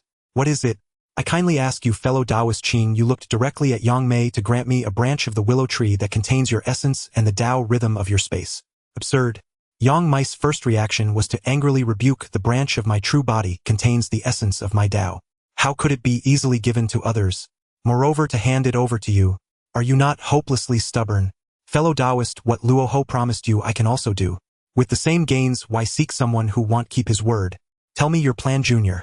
While Qing Yu was attempting to sway Yang Mei, the forces of the primal realm were undergoing a reshuffling. Tai Yi ascended to the throne of the Heavenly Emperor. Unlike Dijun, Tai Yi had the support of Fuxi. Although the fortunes of the Heavenly Court were divided into 5 layers under the control of Nuwa and Fuxi, he had the endorsement of the sages. With the Holy Mother Nuwa stationed in the Heavenly Court, countless beings began to flock to it, causing the fortunes of the Heavenly Court to rise continuously. Though the fortunes were diluted, the total amount was increasing, akin to a cake that everyone worked together to enlarge. Thus each person's share of the cake became greater. Under the push of these fortunes, Tai Yi's cultivation soared, reaching the peak of croissant. Tai Yi did not cling too tightly to power-distributing tasks, among others with Fuxi leading the charge. while he himself gradually improved his cultivation, focusing all his energy on enhancing his strength. The 11 ancestral witches gathered in Pangu Hall, the atmosphere tense. Under the covert support and manipulation of Luo, Ho, the ancestral witches had partially recovered their strength, and even made slight improvements, their ambitions once again swelling. However, whenever they attempted to step beyond the boundaries of the Buzhou mountain and expand outward, they would face a united assault from the forces of the Heavenly Court and the Three Immortals Island. The Heavenly Court sealed the sky with the Great Star Array, cutting off the heavenly timing. The Three Immortals Island joined forces with numerous celestial beings, laying down heavy defenses on the ground to suppress the ancestral witches. The witch clan was firmly trapped within the region of Buzhou Mountain, unable to advance an inch. This left several temperamental ancestral witches furious yet helpless. The shadow of Luo Ho sneered in the darkness, seemingly in no rush. On Kunlun Mountain in the Three Clear Taoist Hall, Taiching Laozi refined pills and lectured on the wonders of non-action and purity. Yuqing Yuanshi opened a forum in the Yushu Palace demonstrating the majesty and order of the Yuqing Immortal Dao. Shangqing Tongtian opened the gates widely in the Bio Palace, expounding on the Dao of teaching without class and seizing a thread of heavenly opportunity. The three sages preached the Dao in the primal chaos, educating all beings, and the teachings of the Shenyuan Dao flourished, gathering fortunes. Countless beings flocked to Kunlun to listen to the sages' teachings, revitalizing the atmosphere of cultivation in the primal chaos. In Yushu Palace, violet qi rolled in from the east like 3/10 sands hang banners, while golden lamps and jeweled pendants hung from the 9 heavens. Yuanshi Tianzuan sat serenely upon a throne of 8 treasures and cloud light. Auspicious clouds churned above his head, 3 blossoms rose, and fell 5 airs bowed to the origin, manifesting the supreme sanctity of the Yuqing Immortal Dao. Yet at this moment a thread of pure radiance at the saint's brow reflected a haze of mortal dust rising at the foot of the mountain. Since the Sanqing together enacted the great primal Dao upon Kunlun, the throng before the Bio Palace had grown day by day. Teach without discrimination. Sever the sky's single line. Tongtian's Daoic voice resounded through the mountain gate. Any sincere seeker, regardless of birth or rank, regardless of purity of origin, so long as they pass the test of heart and nature, may enter Bio Palace to hear the teachings. Within a brief span of years, from direct disciples to registered pupils and outer door followers, there were already over 3,000 disciples beneath the Bio seat, and their numbers swelled with each passing month. The Shangqing saint treated his students with leniency, granting methods and treasures, and offering protection. Disciples moved by gratitude naturally drew the currents of fate toward them like rivers converging upon the sea and gathering around Bio. Yet among these streams there were clear springs and also muddied waves. Yuanshi Tianzuan lowered his gaze and observed above Kunlun. The innate Daoic resonance, once pristine and bright, was now tainted and entangled by myriad discordant qi currents. Some of those currents surged like leaping jiaolong, some buzzed like tiny midges. Some were as clear as morning dew in the mountains, others as turbid as stagnant ditches. Threads of karmic obstruction and malevolent force wove through them like ink spilling into a clear pool, darkening ever deeper. A teacher is one who transmits the Dao, imparts technique, and dispels doubt. A father to his disciples. To a degree, Tongtian's taking of these beings beneath his gate had bound their fortunes to his.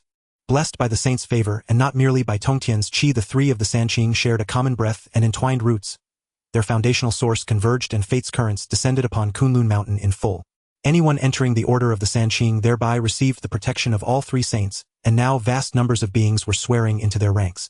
All manner of karmic ties shrouded Kunlun, and this was different from the mortal dust qi born merely of Tongtian's earlier refuge for living things.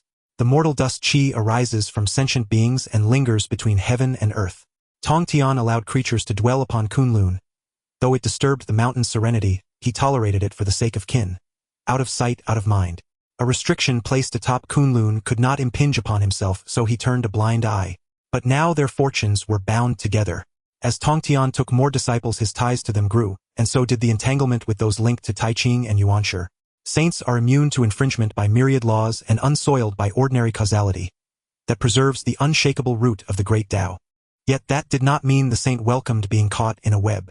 Yuanshi felt that within the Taoist sanctuary, the threads of spirit no longer remained pure tranquility, mixed with clamor, solemnity, sullied by restlessness. Like a fine jade covered in dust, like a bright pearl blurred at its edge. The essence remained intact, but discomfort grew. Moreover, among Tongtian's disciples, there were many burdened by heavy karmic ties, and Tongtian was loath to punish them. Fur and horns, moist-born eggs, mixed roots and ranks entangled by cause and effect. The saint murmured, his words echoed through the empty hall with 3 parts displeasure and 7 parts hidden worry. He did not disdain postnatal beings. The Yuqing Dao prizes noble lineage, deep felicity, and a clear disposition. The Great Way is at once simple and pure. Those without proper root, even if pressed into the gate, will scarcely glimpse its truth, and are prone to stray, and to corrupt the sect's conduct. To Yuanshi, his third brother's indiscriminate teaching amounted to mixing sand with jade, the indistinction of clear and turbid.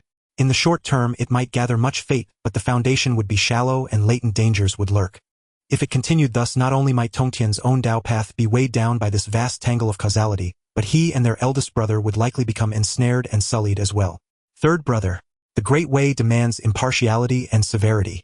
When sand and jade lie together, it cannot endure. These crumbs of cause and effect that seem trivial today may, when the measures of calamity arise, become the flames that consume the body. Yuanshi Tianzuan looked toward Tongtian's direction. His gaze passed through layers of palaces to behold 10,000 immortals paying court. Before that hall, the bustling throng in stark contrast to the cold solitude of his own Yushu palace. Their eldest brother Taiching, since the last occasion when the Sanqing lectured together on the Great Way, had mounted his azure ox, and with a child in tow ridden off to wander the great wilderness. Where he now traveled was unknown. Only Yuanshi remained in the hall facing the mountain, now stirring with worldly smoke and fire. Enough, he sighed lightly, his figure faded from the cloud bed, and the golden lamp in the hall continued to burn its pendants silent. There were words he must find the chance to speak plainly to his third brother. Though the Sanqing shared breath and roots, and Taiching had long concealed his aura, Yuanshi could still detect Taiching's trace. He saw Taiching astride a green ox treading upon clouds and rosy mists now nearing the shores of the eastern sea. The ox's hooves pressed into soft earth, without sound, stirring faint ripples of Daoic resonance as it passed. Leading the ox was a green-clad boy named Xuandu, a child still at the age of pigtails, yet with clear striking features and an agile eye. His steps harmonized with yin and yang, showing that he had already tasted some of Taiching's effortless way. That boy was one of Taiching's disciples taken among the Renzu. The human race fashioned by Nvua's own hand and newly awakened by Qingyou's primeval touch was truly blessed. Taiching had wandered among the Renzu for 36,000 years, watching their births, aging, illness, and death, discerning the subtleties of their souls, and had long since seen both the strengths and shackles of this lineage. Born with innate Dao bodies pure and unstained, they conformed naturally to the way. Their 3 souls and 7 spirits were exquisitely arranged, an exceptional embryo for supreme cultivation. Their life root was robust, far surpassing ordinary postnatal beings and rivaling some innate creatures. This owed in part to the use of 9 heavens breath soil and the 3 light divine waters when creating mankind, but more so to the imprint of Nvua's creation and Qingyou's Wu Dao origin. Some among them had even passed through the chaos cauldron, giving them a firmness of foundation rare in the wild antiquity. Those first touched by Nvua were of extraordinary capacity, not inferior in the least to innate beings. Not to mention that many postnatal Renzu are born with the semblance of innate Dao bodies, a fact envied by countless races. Yet extremes reverse when the Dao is full, it wanes. Taiching in his 36th Sandier sojourn among the Renzu acquired the Golden Core technique and gathered their manifold native spiritual energies. The Renzu were wondrous yet could not directly cultivate the wild archaic methods.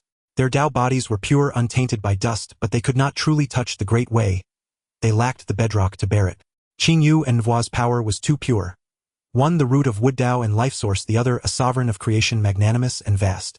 The Renzu fashioned by these two were lives infused with primal Dao. That was the foundation of their people, yet not itself a method of cultivation. The hands that made them were simply too exalted. So exalted that when Renzu absorbed the spirit qi commonly available in the wild antiquity, it was transformed into life root rather than cultivation. The more qi they swallowed, the higher their life root became, and the less it translated into martial advancement. In short, they became great vessels. Taiching, traveling among the Renzu, soon discerned this flaw. The Great Way is complete, yet the Heaven Way has gaps, and nothing enjoys absolute perfection. If everything were perfect, nothing could be altered. The abundance of life root is both the Renzu's strength, and deep roots and innate Dao bodies together could rival innate beings. Yet such richness attracts covetous eyes. Life root is of tremendous use to any cultivator. Many among the Renzu had been targeted by strange and evil forces. They lurked by the eastern sea, thwarted by that ancestral tree of the Renzu which barred them from approach. Taiching could perceive this defect, and Nvua and Qingyou as the creators perceived it more clearly. In creating the Renzu, they had forsaken a lower bound while infinitely raising the upper limit.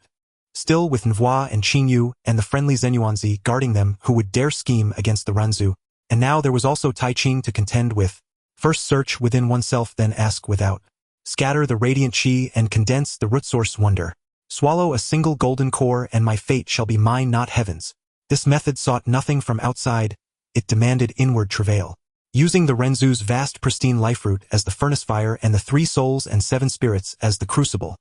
Through inhaling and exhaling heaven and earth qi, and blending it with one's jing qi and shin, one would temper and distill within the dantian to forge a golden core representing the very root of life and a seed of Tao. Once the golden core was formed, it would begin to unify and stabilize the scattered life root and soul power, creating an elixir-like seed that harbored boundless potential. With this golden core as foundation, one could truly communicate with heaven and earth, perceive the great way, and tread the cultivation path unique to the Renzu. This was a Tao of becoming, born from within to suit that special constitution. Yang disperses, Yin gathers. Disperse radiant qi to refine the form. Condense the root source to form the pill. When the pill completes 9 turns, the way penetrates the 3 realms. Using the golden core as base, the great way may be trodden, and the Renzu's vast root source becomes the fire that kindles their path. As it is said, the 3 powers conjoin to forge the golden core, and myriad mysteries thereafter unfold. Tai Ching transmitted the golden core technique among the Renzu, and took Xuandu as disciple to travel with him. Xuandu. The old one's voice came suddenly like spring rain, tempered and unhurried. At your service. Xuandu turned at once and answered with respectful haste. Tai Ching did not turn his head, but lifted a hand to point toward the center of heaven and earth. The towering divine tree whose crown reached the 33rd heaven, and whose roots subdued the 9-fold underworld, its branches and leaves weaving endless vitality. Child, what do you see there? Xuandu followed his master's finger, and beheld a sacred tree standing between heaven and earth, its trunk like a coiling dragon's limb, and its leaves carved as if from jade. On each leaf drifted virtual shadows of sun, moon, and stars, and countless miniature worlds were born and extinguished within. Even across boundless time and space, that overwhelming life aura surged like tides, staggering the spirit. Xuandu could not comprehend all of it. Only Tai Ching did. The boy felt only awe. No matter how often he gazed, that awe never waned. The young Taoist's eyes brightened, and his face shone with pure joy and reverence. Master, that is the Holy Father. It is our Renzu's Holy Father, the ancestral wood that Qing Yu manifested. On the ancestral land by the Eastern Sea, we also have a tree that the Holy Father personally awakened. Though far smaller, it is exquisite and protects our people. He grew animated and could not help gesturing, or from his bosom. He carefully produced a thing and presented it to his master. Master, look. This is a leaf bestowed by the ancestral tree. When we were children, we trespassed into the tree's sanctum to play. Instead of reprimand, the tree let fall a leaf for each of us. My parents meant to punish us, but when they saw the leaf, they pulled us to our knees in reverence and spared us the beating. In Xuandu's palm lay a single leaf, green and dewy, barely the size of a hand. Its veins shone crystalline, faint blue-gold Daoic patterns flowing within, exuding a cool, pure vitality. The leaf seemed freshly plucked from the branch.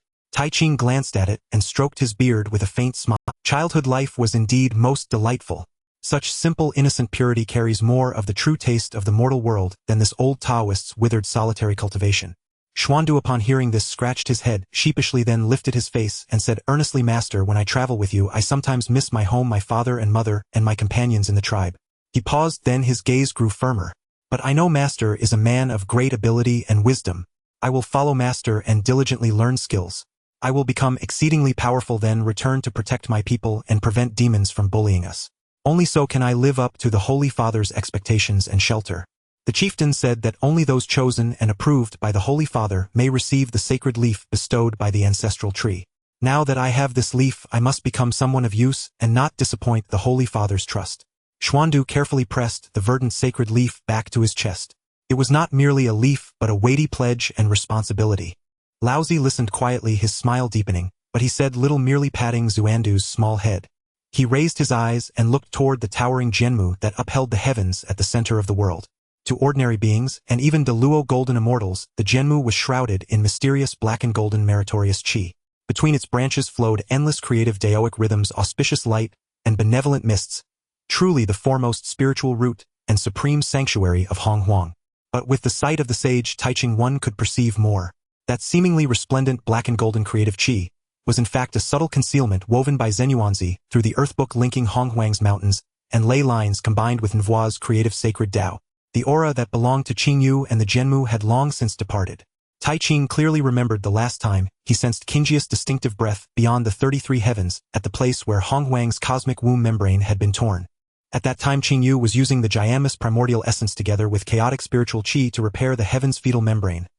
The breath was vast and majestic, the mixed primal Daoic cadence flowing. There could be no deceit. But thereafter Qingjia's aura vanished entirely from Honghuang, leaving no trace. It was as if the whole being had evaporated into nothing, and even the Jianmu had grown obscure and uncertain. Laozi had secretly probed Zixiao Palace with his divine sense, and attempted to contact his teacher Honghuang Daozu, but there was likewise no reply. Zixiao Palace's gates remained tightly closed, its Daoic resonance silent, hidden deep within the chaos. Both my teacher and Qing Yu are shrouded in mystery. Is there some other scheme at work? Or have they encountered a calamity even sages cannot face? That thought passed through Laozi's mind, but he immediately suppressed it. A sage's temperament had long reached the realm of unmoved calm when heaven collapses and a Dao heart ever bright. If the matter could not be, divine force would be useless. When the cart reaches the mountain, there will be a road. When the boat reaches the bridge, it will find straight water. He trusted that teacher Honghuang was unfathomable and Qing Yu no ordinary figure. If they had arranged matters, there must be deep meaning. Moreover, even if storms arise, are the three Sanqing not one body branches of the same air? Could anyone in Honghuang truly dare to humiliate them? At that thought, the last lingering doubt left Laozi's mind, and he withdrew his gaze from the Jianmu. Smiling gently at his small disciple Xuandu, who watched him with eager eyes, he said, "Child, such resolve is excellent. Come, the road ahead is long. Let your teacher show you more of Honghuang." "Yes." Xuandu nodded vigorously and took hold of Qingnius reins. Meanwhile, Taiqing had already finished guiding the human races and was journeying elsewhere. Sensing Yuanqi's gaze, Taiqing nodded toward Yuanshi and continued on his way. Yuanshi, upon seeing that his elder brother also had disciples, inwardly thought he too should take on apprentices. My gate must not be empty. The way the third brother took disciples made no distinction between the worthy and the unworthy. My Yushu lineage must be the exemplar of the Shen school. We must select those of pure roots, deep blessings, and upright temperament, and teach them with care so as not to betray the teacher's transmission nor disgrace the name of Sanqing. More importantly, a glint passed through Yuanqi's eyes. He intended to show his third brother Tongtian what true disciple-taking was, and the dignity and order that a sage's lineage ought to possess. He would set an example for his third brother. With that resolve, Yuanshi no longer hesitated. He fully manifested from the void, seated upon the cloud couch of Yushu Palace, his visage solemn and his saintly majesty awe-inspiring. In the next moment, a vast, dignified, saintly voice laden with Daoic cadence issued from Kunlun Mountain's Yushu Palace and spread to every corner of Honghuang, resounding in the hearts of countless beings. I am Yuqing Yuanshi Tianzuan, holder of the Yuqing Immortal Way, the orthodox of the Shen school. Sensing the hearts of Honghuang's multitude turning toward the Dao after 10,000 years beneath Kunlun's Yushu Palace, I set threefold trials. Whoever passes them, regardless of origin but judged by root nature and blessing, may enter my gate and be taught the true teachings of the Yuqing Dao. The saintly proclamation rolled like great bronze bells through Honghuang, clear and unmistakable. Countless beings froze in astonishment, then rapture surged through them. A sage taking disciples. Yuanshi Tianzuan, one of the Sanqing, a Shen school saint, publicly accepting disciples. What a fateful opportunity. Yet, before the populace could recover from this sudden joy, another equally magnificent but more audacious saintly voice rose from Kunlun's direction and echoed through Honghuang. I am Shangqing Tongtian, keeper of the Shangqing Immortal Way. My teaching makes no distinctions. I seize a sliver of heaven's secret. After 10,000 years beneath Kunlun's Bio Palace, I too set trials. Whoever harbors a heart toward the Dao and passes my test regardless of lineage may enter my gates and learn the subtle methods of Shangqing. The saintly lineage. Truly, the saintly lineage is officially opening its mountain to take disciples. Heaven-sent opportunity. A heaven-sent opportunity indeed. When we last listened at Zixiao Palace, our ancestors called it supreme creation. Those who heard the Dao then have now become great powers of Honghuang. Now the Sanqing saints open their gates. Such a chance is once in eternity. We must go. Even if we must cross 10,000 rivers and mountains and endure infinite hardship, we will go to Kunlun Mountain and try. The whole of Honghuang instantly surged into frenzy. Whether secluded cultivators in blessed grottos, itinerant practitioners among famed mountains and rivers, or young clan members yearning to transcend, anyone with a heart toward the Dao and even a modicum of cultivation felt their spirits swell. They began to pack, call companions, and prepare to set out. In an instant across Honghuang, one saw spirit lights rising and falling, auspicious clouds converging. Some rode clouds with mists unfurling, some rode strange beasts, whose hooves sounded like thunder, others, lacking the cultivation for long flights, simply banded together and traveled by foot. A vast procession stretched without bounds, immortals arrayed like sesame seeds. Countless beings came from all directions as rivers converge into the sea, gathering toward Kunlun Mountain. Within Yushu Palace, Yuanshi Tianzuan observed with saintly thought the tide coming from all corners of Honghuang. The dense flood of people reached almost beyond sight, and even his composed brow twitched. Seeing the boundless throngs, Yuanshi silently increased the rigor of the trials. There were simply too many. So many that by his standards the entire Kunlun could not contain them. Yuanshi looked toward the Jianmu and felt how wise Qing Yu had been to speak but not take disciples. Yet he admitted to himself that he could not follow that example. The Sanqing set up a teaching and must pass on a lineage. To enlighten myriad spirits there must be students. This was a fixed law. Enough. Further thought is useless. Let each follow fate and karma. Yuanshi closed his eyes and let his spirit roam, the void calmly awaiting the 10th Ascendier moment. As Honghuang roiled at the news of two saints taking disciples, Qin Yu quietly came to the presence of Nvua, the Holy Mother. In his hand he still carried 1/5 of a body wrested from Yang Mei. Truly chaotic demon gods were willing to stake everything. When faced with a windfall they dared to invest. After hearing Qinji's entreaty, know his plan. They chose with absolute conviction to throw themselves into Qinji's embrace and stab Luo Ho in the back. Yang Mei instantly handed Qin Yu 1/5 of his own mixed primal origin. This was indeed mixed primal essence. Its power boundless. And Yang Mei, a chaotic demon who had achieved the Deluo golden immortal Dao fruit, was not to be underestimated. Even 1/5 of such boundless mixed primal origin was an immense quantity. Young one, tell me your plan. Since Qin Yu displayed sufficient might, Yang Mei was naturally willing to listen. That old fellow Hongjun had even entrusted the origins of 3,000 chaotic demon gods to Qin Yu. Naturally, he believed Qin Yu could pull him out of Luo House machinations. Even if Yang Mei had little contact with Qin Yu and did not know his true nature, did he not know Hongjun? Hongjun's approval was a golden credential, so Qinji's credibility with Yang Mei far exceeded Luo House. But young one, if you intend to use my origin to cultivate a second body, I advise you to abandon that thought. Yang Mei had not forgotten how Qin Yu once threatened him with his willow branch. Hearing Yang Mei's words, Qin Yu blushed with embarrassment. Indeed, that had been his idea. Sensing Qinji's thought, Yang Mei was about to turn and leave. Fellow Taoist, wait. Hear my plan first, then decide whether to join. Fellow Taoist, would you be willing to bear 3,000 demon gods? Hearing Qinji's words, Yang Mei halted his step and did not dissipate. How do you intend to do it? Just as I shall transform your origin into 3,000 worlds to carry the past chaotic demons. From my transcendent vantage on your true form, the birth and death of worlds. I suspect you will take that path. What Luo Ho can offer you is likely Honghuang. To seize Pangus heaven and earth and bear Honghuang as a supreme world would grant you much. Honghuang is possible, but the origins of chaotic demon gods can also be born, and compared to Honghuang, that project suits you, a chaotic demon, even more closely. Luo Ho alone could not wrest the demon god's origins from Honghuang. But if the three of us combine our forces, it would be no great difficulty. Hearing Qinji's words, Yang Mei's eyes swelled with spatial power as he contemplated, truly bold. No wonder Hongjun prized you so. You also possess the power of worlds. Honghuang is likely reserved for you. Yang Mei looked at Qin Yu and the two met each other's gaze. Qin Yu smiled faintly, offering no reply. What would I want Honghuang for? Humph, you know that yourself. How you fare is none of my concern. Still, since you have the nerve, I will trust you once. With that, Yang Mei manifested his true form, and with a single slash countless towering willow trunks transformed into boundless primordial essence, which poured into Qinji's hands. Qin Yu felt the willow branch in her hand. The map of the mountains and rivers fell into the map of the mountains and rivers. The Chaos Demon God is the manifestation of the 3,000 great paths in the chaos, born to master the great paths with immense power residing within itself, embodying the existence of the primordial Dao fruit. The Pangu Great God opened up the heavens and the earth using the supreme force of the great path to cut through chaos, slaying the 3,000 demon gods that obstructed the path and refining their great path origins, the primordial Dao fruit, into the foundational stones of the primordial world.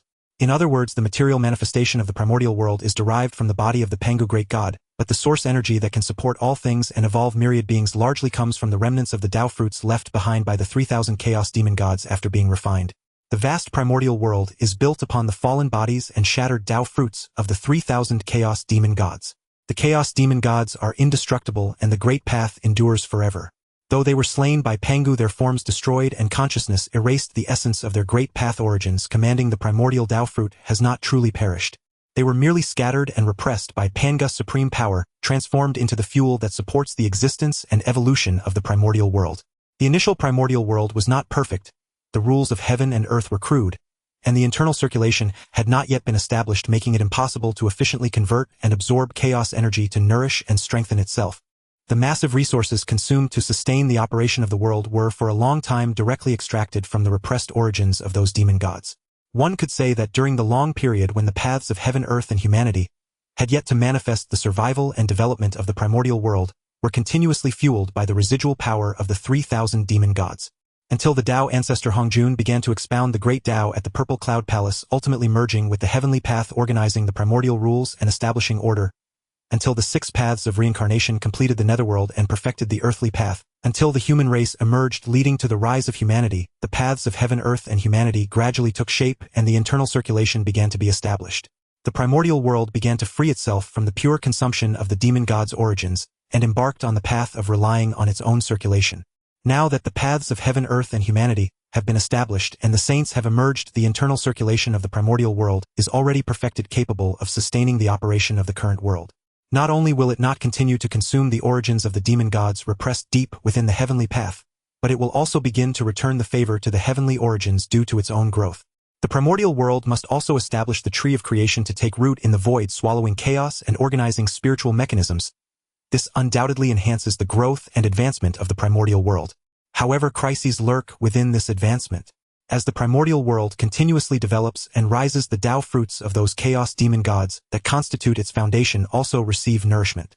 It should be noted that each chaos demon god is an existence that has attained the primordial Dao fruit. Chaos does not perish and the great path does not fall. They seem to have fallen, but their origins are imprisoned within the primordial world, becoming sustenance for the realm. Now that the primordial world is advancing and returning the favor to its origins, these dormant Dao fruits of the demon gods are beginning to rejuvenate. When an existence of the level of a primordial great Luo golden immortal falls, its origin continues to recover and grow. The outcome is almost predictable. When the accumulated origins reach a critical point, the dormant will of the great path and the remnants of the demon god's imprint may awaken from the long slumber. At that time, the 3,000 chaos demon gods, even if not all, will surely have some consciousness reassemble, and their Dao fruits will reignite. What will happen then? Will it be a replay of the great calamity of opening the heavens? Or will the demon gods imprisoned for eons unleash their most fierce revenge and plunder upon the primordial world? Many things can only be seen clearly from a sufficiently high vantage point. At the moment Qingyu is breaking through to the realm of the primordial great Luo golden immortal, she sensed the restless will filled with resentment and unwillingness deep within the heavens and earth. As Qingyu attains the Dao of the primordial, the 33 heavens of the primordial world will be completely perfected and the origins of the primordial world will emerge. The progress of the primordial world has been too rapid. In just 2 tribulation periods, or even only half a tribulation period, it has transformed from a world without saints into an almost completely perfect eternal realm.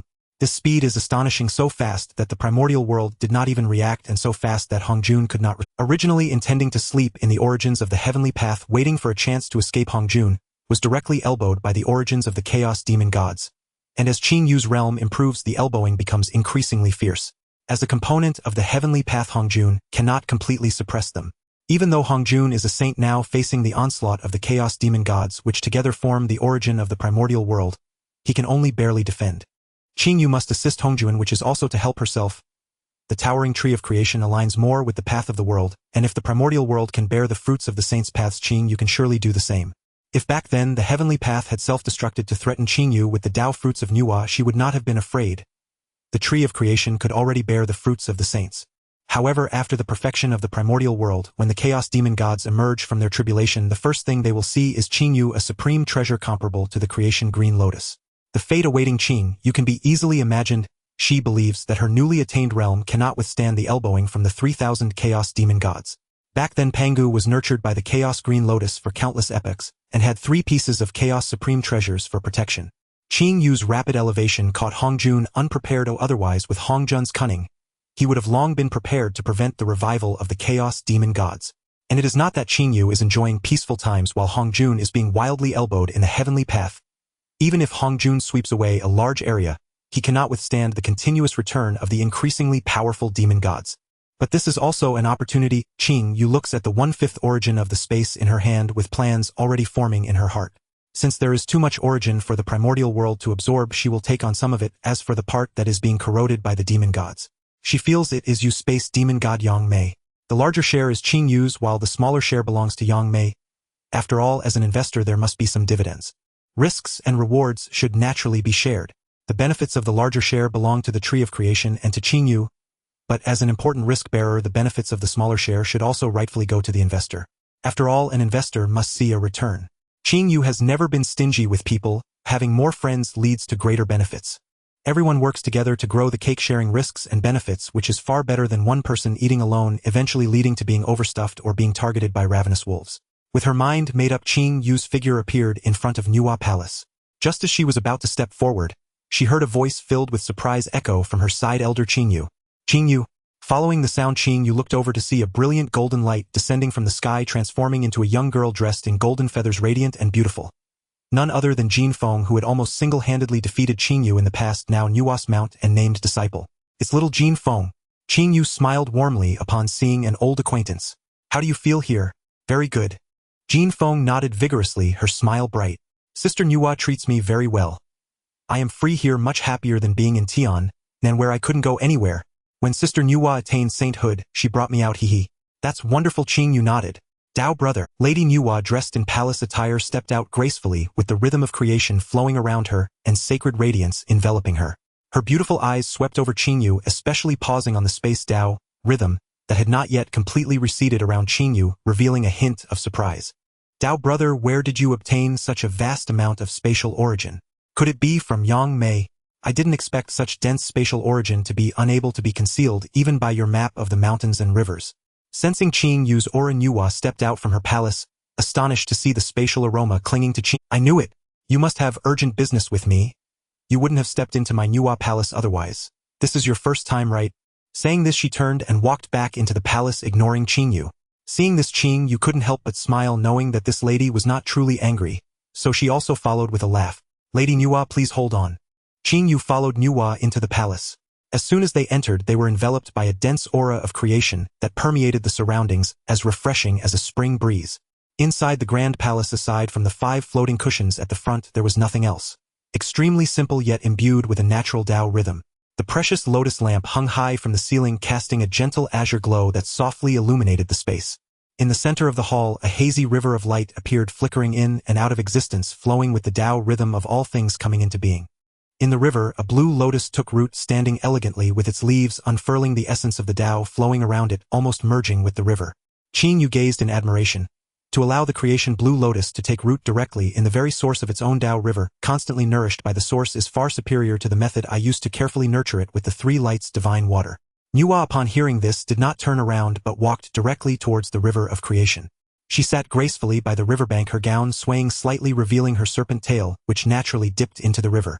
She slightly turned her body, languidly leaning against the stem of the creation blue lotus, as the Dao rhythm flowed from her, like a stream nourishing the creation blue lotus.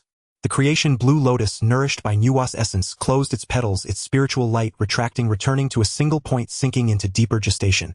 Seeing this scene, Qingyu's Dao heart trembled slightly, and a flash of insight appeared in his mind. In the chaos, the chaotic blue lotus nurtured Pangu, the origin of all things, the source of creation. And before him, Nuwa leaned against the lotus, feeding it with her own essence as the lotus closed and the divine was born. This was clearly the profound mystery of gestation, the continuation of life. Born from young death, giving rise to birth.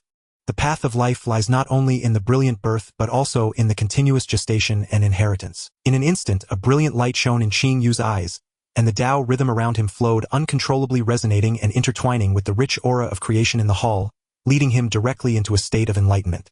Nuwa sensed the sudden surge of profound Dao rhythm rising behind her, and a hint of surprise flashed in her beautiful eyes. She was merely leaning casually while nourishing the spiritual treasure with her Dao rhythm. How could it inspire Qingyu to achieve enlightenment directly? At their level of cultivation, their very being was the manifestation of the great Dao. To gain further insight was exceedingly difficult, with each moment of enlightenment considered a rare opportunity. Though puzzled, Nuwa moved with utmost gentleness, instantly retracting all outward energy, her breathing nearly imperceptible, fearful that even a slight disturbance might ruin Qingyu's opportunity. She quietly leaned by the lotus, as if turning into an eternal representation of the Dao. Time passed, and as the Dao rhythm in Qingyu's eyes gradually calmed, clarity returned, yet a deeper understanding of the path of life lingered within. Seeing Qingyu awaken, Nuwa let out a sigh of relief. She did not immediately inquire, but seemed to suddenly feel playful. With a flick of her delicate hand, a primordial spiritual pearl, shimmering with ethereal light, appeared in her palm. Without even glancing at it, she lightly raised her wrist, and the spiritual pearl transformed into a streak of flowing light, as if crossing through endless time, heading straight towards Qingyu. Qingyu had just regained his senses from the aftereffects of enlightenment when he sensed the sound of something breaking through the air. A thought flickered in his mind, and a droplet of verdant leaf from the tree of building floated down from his shoulder, instantly transforming into a green barrier before him. With a soft thud, the spiritual pearl struck the leaf barrier without breaking through. Instead, the leaf, infused with Qingyu's understanding of the Tao of life, exploded into a myriad of sparkling green spiritual liquid vibrant with life. The spiritual pearl, having expended all its force, fell directly towards the river of creation. Nuwa gently flicked her serpent tail, skillfully curling the descending pearl, and placed it beside the closed bud of the creation blue lotus. The primordial spiritual pearl infused with the essence of the river, and the Tao rhythm of the blue lotus shimmered slightly on its surface, while within an extremely pure and faint trace of spirituality quietly began to nurture. After completing these actions, Nuwa leisurely turned to look at Qingyu, her beautiful eyes carrying a hint of mischief. Seeing this, Qingyu shook his head and smiled, saying nothing more. He pointed his finger like a sword towards the void, and a branch about a foot long, exuding a rich tree of building aura, materialized. Then he waved his hand, and the countless droplets of green spiritual liquid that were about to fall from the sky seemed to be drawn together, converging into the branch. In the next moment, Qingyu used his finger as a brush, the tree of building branch as paper, and the leaves infused with his understanding of the Tao as ink, sketching in midair. As the brush passed, Tao traces naturally emerged. Threads of Tao rhythms embodying life, gestation, continuation, and transformation intertwined in the void. Soon an illusory painting appeared depicting the hazy river, the blue lotus in bud, and the goddess with a human body and serpent tail lazily leaning against the lotus. The serpent tail lightly hung over the river's surface, the Tao rhythm flowing seamlessly, fully embodying the significance of the Holy Mother's enlightenment and the essence of creation. At the moment the painting was completed, the void blazed with light, and the Tao sound resonated softly. The painting transformed from illusion to reality, condensing by itself. 42 primordial restrictions flashed and then vanished. Then, reversing the primal chaos, a painting about a foot in size embodying the Tao rhythm gracefully descended, its aura profound. Though lacking offensive capabilities, it inherently contained the supreme truth of creation and life, ranking among the finest primordial spiritual treasures. This is the Nuwa Enlightenment Map. Qingyu waved his hand, and the painting fell into his palm. After a glance, he tossed it towards Nuwa. Nuwa received the painting and unfolded it, seeing her own figure leaning against the lotus, vividly alive with a mysterious Tao rhythm that directly pointed to the essence of creation and life, stirring even the heart of this creation saint. She couldn't help but murmur, "I was merely sitting here, yet he could comprehend such principles. My understanding of the great Tao has become so profound." Carefully putting away the painting, Nuwa's expression turned serious, as she intended to ask Qingyu the reason for. However, Qingyu spoke first, his expression solemn, flipping his hand to reveal the map of mountains and rivers unfolding a corner, and an ancient vast aura of spatial origin permeated the area. "Your perception is not mistaken," Qingyu said in a deep voice. "This item is precisely 1/5 of the primordial Tao fruit origin of the spatial demon Yang Mei." Nuwa's pupils constricted. "I wish to use this origin as a foundation, borrowing your supreme path of creation to merge with my own origin, and to enlighten and nurture a new primordial willow tree." Qingyu continued, his gaze intense. "Then, using this willow tree as a guiding point with the power of the three, delve deep into the source of the great Tao, to cleanse the remnants of the chaotic demon that have been agitated in advance due to the upheaval of the Primordial Era. The primary task is to assist Senior Hongjun in temporarily breaking free from his shackles." He added, "When it comes to sorting out the great Tao and adjusting the universe, no one can surpass Senior Hongjun." Hearing this, Nuwa instantly understood Qingyu's plans and the dangers involved. She took a deep breath, a look of determination appearing on her face, and nodded, saying, "Good." As soon as she spoke, Nuwa rose gracefully, her serpent tail swaying, and the aura of the creation saint's path resonated powerfully. Connected with the river and the aura of the blue lotus behind her, an endless flow of creation Tao rhythm surged forth, filling the palace. Qingyu no longer held back. At the movement of his thought, the towering illusion of the tree of building appeared behind him, its branches reaching the sky, showering down countless droplets infused with the essence of wood, the power of the world, and the life energy of verdant light. "Creation is the craft and wood is the source," Nuwa exclaimed, pointing her jade hand towards the silver glow. "Life and creation, the Tao rhythms converge." Qingyu simultaneously acted with the blue light of the tree of building enveloping down.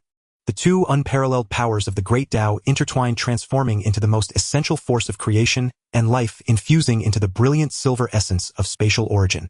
The origin shook violently, countless spatial bubbles appearing and vanishing within the silver light, gradually gathering, forming a primordial willow tree about 3 feet high, its silver sheen flowing as its branches and leaves swayed lightly, creating ripples in the space. At the moment this tree was born, the vastness of the world resonated. The Xian Huangzi and the Sumiao Tao body both shuddered simultaneously, sensing their own origins, as if they had gained another brother.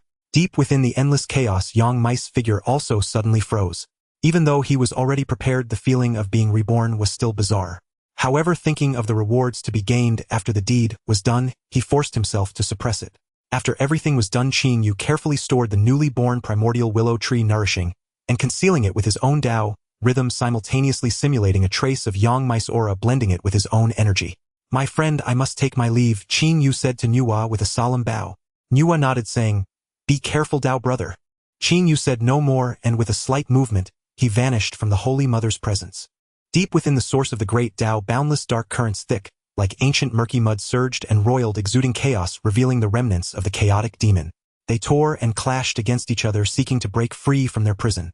In the center of this despairing dark void, the only light was a ball of misty purple aura, solidified and noble, circulating order. At this moment, the purple light, under the frenzied onslaught of the boundless dark currents, flickered unsteadily, swaying like a candle in the wind. The purple light evolved into various Dao techniques, such as Taiji divine banners and sword arrays, sweeping away large swathes of dark energy. But even more currents surged forward endlessly, as if there was no end. "Hongjun, come back. Return to chaos and shatter the primordial, only then can you be free." The chaotic and frenzied thoughts continuously crashed.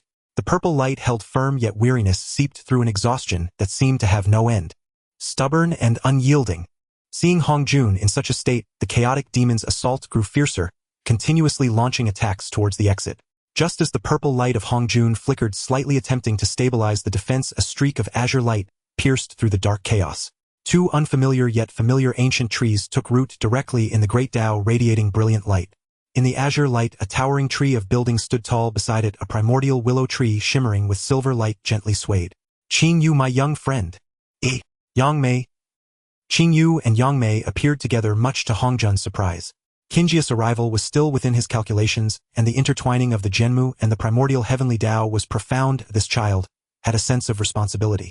Once his strength was sufficient, he would inevitably notice the anomalies in the heavenly Dao, but this strength, could it actually summon the power of the primordial? From the degree of revival of the chaotic remnants within the heavenly Dao, Hongjun initially thought that Qing Yu was at most half a step into chaos, and had yet to attain enlightenment, yet now he seemed to directly possess the power of the primordial. And what of Yang Mei? That cunning one who had long since escaped into the depths of chaos, had previously collaborated with the spatial demon god Luoho, and now appeared here alongside Qing Yu. Moreover, why did Yang Mei's aura seem somewhat off? The silver willow before him, though its aura was of the same root and origin as Yang Mei, felt different. It lacked the ancient and profound resonance unique to the chaotic demon god, resembling, instead, a nascent spiritual root, brimming with vitality and boundless potential. It seemed more like a newly cultivated spiritual root. At this thought, a peculiar expression appeared on Hongjun's face. This little brat really managed to cultivate the willow. At this moment, a divine thought arrived. "Senior, rest assured in guarding the source. Yang Mei and I shall temporarily share the burden for you." As the voice fell, Jianmu suddenly radiated brilliant light. The leaves trembled in unison, and a colossal force of attraction surged forth, engulfing the surrounding thick, dark, and murky Dao, rhythm like a great whale drinking the sea, voraciously consuming it. The way of Jianmu devoured the impure and reversed the spiritual essence, pure vitality of the wood. Dao emerging within this chaotic sea, gathered from the remnants of the chaotic demon god. The way of Jianmu was both about bearing and nurturing, swallowing the impurities of chaos, while purifying the essence of heaven and earth, absorbing the chaos of disorder, while nurturing the seeds of order. The essence of Jianmu, pure and boundless, emanated like a bright moon suddenly rising in the night, casting a clear radiance everywhere. The wood source of Jianmu took root in the chaotic sea, and the essence of the wood Dao instantly resonated within every chaotic remnant's perception. Chaotic Qinglian. No, it's not right, the Dao rhythm differs. What kind of spiritual root is this capable of occupying the origin of the wood Dao? It must be a great gift from the Dao, sending us such a substantial supplement. Devour it. This tree contains the boundless source of chaos, a great supplement. As long as we consume it, our origin could even reach perfection. Seize its root, consume its spirit, refine its Dao fruit. This is the supreme elixir, the transformative mystic pill. Upon sensing the aura of Jianmu, countless remnants abandoned Hongjun and surged towards Qing Yu. Qing Yu gazed at the remnants, filled with greed, his eyes shining with azure light. He exchanged a glance with Hongjun, halting him from acting and urging him to fully cooperate. Then Qing Yu transformed into his true form, a body of jade-green roots like crowns, and with Hongjun's assistance spread across the origin of the heavenly Dao. The chaotic remnants, upon seeing Qingjia's true form, became even more frenzied. Its transformation was of ancient chaos, its leaves sharp like blades breaking through the darkness of the dark chaos. Countless origins of chaotic remnants were fully absorbed by Qing Yu and sealed within the leaves of Jianmu, 1 piece, 2 pieces, 3 pieces. Meanwhile, the silver willow sensed the boundless chaotic origin, and its silver radiance surged. Countless willow branches danced like silver snakes, not clashing directly with the murky flow, but instead unfolding intricate spatial Dao patterns. Layer upon layer of spatial folds appeared out of nowhere, cleverly twisting and segmenting the impact force of the dark chaotic flow, rushing towards Hongjuan, greatly relieving his pressure. Moreover, glimmers of silver like blades cut into the murky flow, slicing through it, seeking the part of the origin belonging to space within the mixed chaotic essence, and continually absorbing it. With the addition of Qingyu and the transformed willow, especially Jianmu's unabashed act of devouring it instantly provoked a stronger backlash and hatred from the dark chaotic flow. Chaotic thoughts surged and more dark chaotic streams converged from all directions, fiercely attacking Jianmu and the willow. However, Jianmu took root in the void, standing firm and unmoving. The vortex of absorption formed by countless leaves welcomed all, swallowing a large amount of the incoming dark chaotic flow. With the influx of vast origins, the leaves of Jianmu began to transform towards various Daos. Hongjun also noticed the changes in Qingyu. As a former chaotic demon god, and the first saint of the primordial, upon seeing the untainted Jianmu, he deduced Qingjia's method of duality. Yet now Qingjia's true form was being tainted. Although he knew Qingyu was prepared, the absorption of chaotic remnants posed a risk of contamination with the slightest misstep. Seeing that 12,960 leaves on Qingjia's tree body were already tainted, Hongjun could not hold back and prepared to intervene. At that moment, a leaf on the edge of the crown already turned gray and nearly withered, quiet and still in its Dao rhythm, trembled gently, moving without wind, and floated down silently. Like autumn leaves swirling and drifting towards the other battlefield, it ultimately landed softly at the root of the leaf touched the ground soundlessly, yet instantly dissolved into the purest spiritual energy, quietly seeping into the soil at the willow's roots. Within the purple light of Hongjuan, a flash of brilliance passed through his deductions, and he had already grasped the key. Hongjun followed the leaf's path, gazing at the willow, and Qingyu seemingly smiling knowingly before sitting back down, the purple light once again blooming. Having understood the plan, Hongjun's transformed purple light no longer remained passive. The creation jade plate floated amidst the purple mist, scattering clear, radiant Dao rhythms. Hongjun began to extract from the battlefield, which had become even more chaotic due to Jianmu and the willow with unrivaled power. As the purple light passed, wisps of increasingly ethereal silver shone, containing boundless spatial folding patterns, and the mysteries of the birth and death of bubbles and shadows. These were precisely salvaged from the chaotic murk by Hongjun with immense power and heavenly Dao authority. They were then deftly mixed into the chaotic remnants, attacking the willow sent towards the silver willow without leaving a trace. This was the very part that Pangu had used to fill the origin of the primordial after slaying the spatial demon god Yangmei when he opened the heavens. The amount was estimated to exceed 60% of the source of Yangmei's peak Dao fruit. This fragmented origin Yangmei had originally thought could never be reclaimed unless the primordial was destroyed. Back then he had relied on the willow wood to extract the origin of the wood Dao from the primordial, but the spatial Dao served as the fulcrum of the primordial's establishment. No matter how Yangmei calculated, the primordial remained unmoved. Yet now, with Qingjia's assistance and Hongjun's tacit approval, he was able to reclaim it. Having secretly left his consciousness in the spatial origin, Yangmei, who controlled the willow, felt the fragments of his own Dao, yet also concealed some of it, causing the willow branches to flutter wildly, further complicating the already chaotic origin. Under the cover of various Daos, he frantically absorbed the Dao that belonged to the spatial demon god. The silver radiance grew increasingly intense, with countless willow branches dancing like silver dragons and snakes enveloping the surrounding dark chaotic flow, along with those silver spatial fragments beginning to refine them. Quick! We must be faster. Delays could lead to changes. His true form had already quietly descended to the edge of the primordial world, lying in wait within the chaos, ready to strike. As soon as this incarnation absorbed enough spatial origin, he would tear the barrier apart at any cost, even if it meant suffering fierce backlash from the primordial heavens. He planned to guide this willow incarnation, which contained more than half of the lost origin, back into the chaos, and merge it completely with his true body to restore the Dao. As for Qingyu and Hongjuan, that was beyond his concern. Reclaiming the origin that Pangu had severed, returning to the pinnacle at that time, everything in the primordial, all the chaotic demon gods, would be within his grasp. Why would he need to ally with Qingyu and Hongjun? Hongjun hovered amidst the purple mist, holding the jade plate silently, and continuously mixing more fragments of spatial origin into the murky flow, attacking the willow. At the same time, he carefully concealed them with the might of the heavenly Dao to avoid drawing too much attention and causing complications. As Hongjun cooperated, the willow controlled by Yangmei began to ravenously consume, and the aura of the silver willow grew increasingly ethereal. The willow tree gradually perfected its Dao rhythm after devouring the fragments of the source of space, secretly fed by Hongjun. Silver radiance flowed endlessly between its branches and veins, each drooping tendril formed from pure spatial laws, crystalline and translucent, creating layers of silver ripples as it swayed. Within it, the silver brilliance manifested like water, blending the real and the illusory, both unique and yet inseparable from the source, symbolizing the complete return of the path of space. Looking at the dimmed Qingyo tainted by the 3,000 paths, the tree appeared lackluster, its leaves withered and decayed, falling one after another onto the ground built from the source. Foolish beyond measure. A sneer arose in Yang Mai's thoughts. To assist Hongjuan, you feed the Tao with your own body, forcibly absorbing the 3,000 chaotic paths. Even my second body would not dare to undertake such a burden. Now with your Qing, you Tao body covered in dust, your spiritual light dimmed, you are courting your own demise, saving me the trouble. Yang Lu was close to successfully absorbing the source. Seeing Qing Yu in such a tragic state, the last bit of doubt began to dissipate. This child was unaware of the perils of the chaotic legacy, foolishly attempting to use himself as a vessel. The outcome of Jianmu must not possess the source of the wood path. In that case, if you assist me in recovering the source, I will spare your life and will not kill you alongside Hongjun. Ha ha ha, the one you chose is nothing but a fool. I shall gladly accept this source of the wilderness. Yang Lu laughed heartily, mocking Hongjun. What's this? Your choice is dull.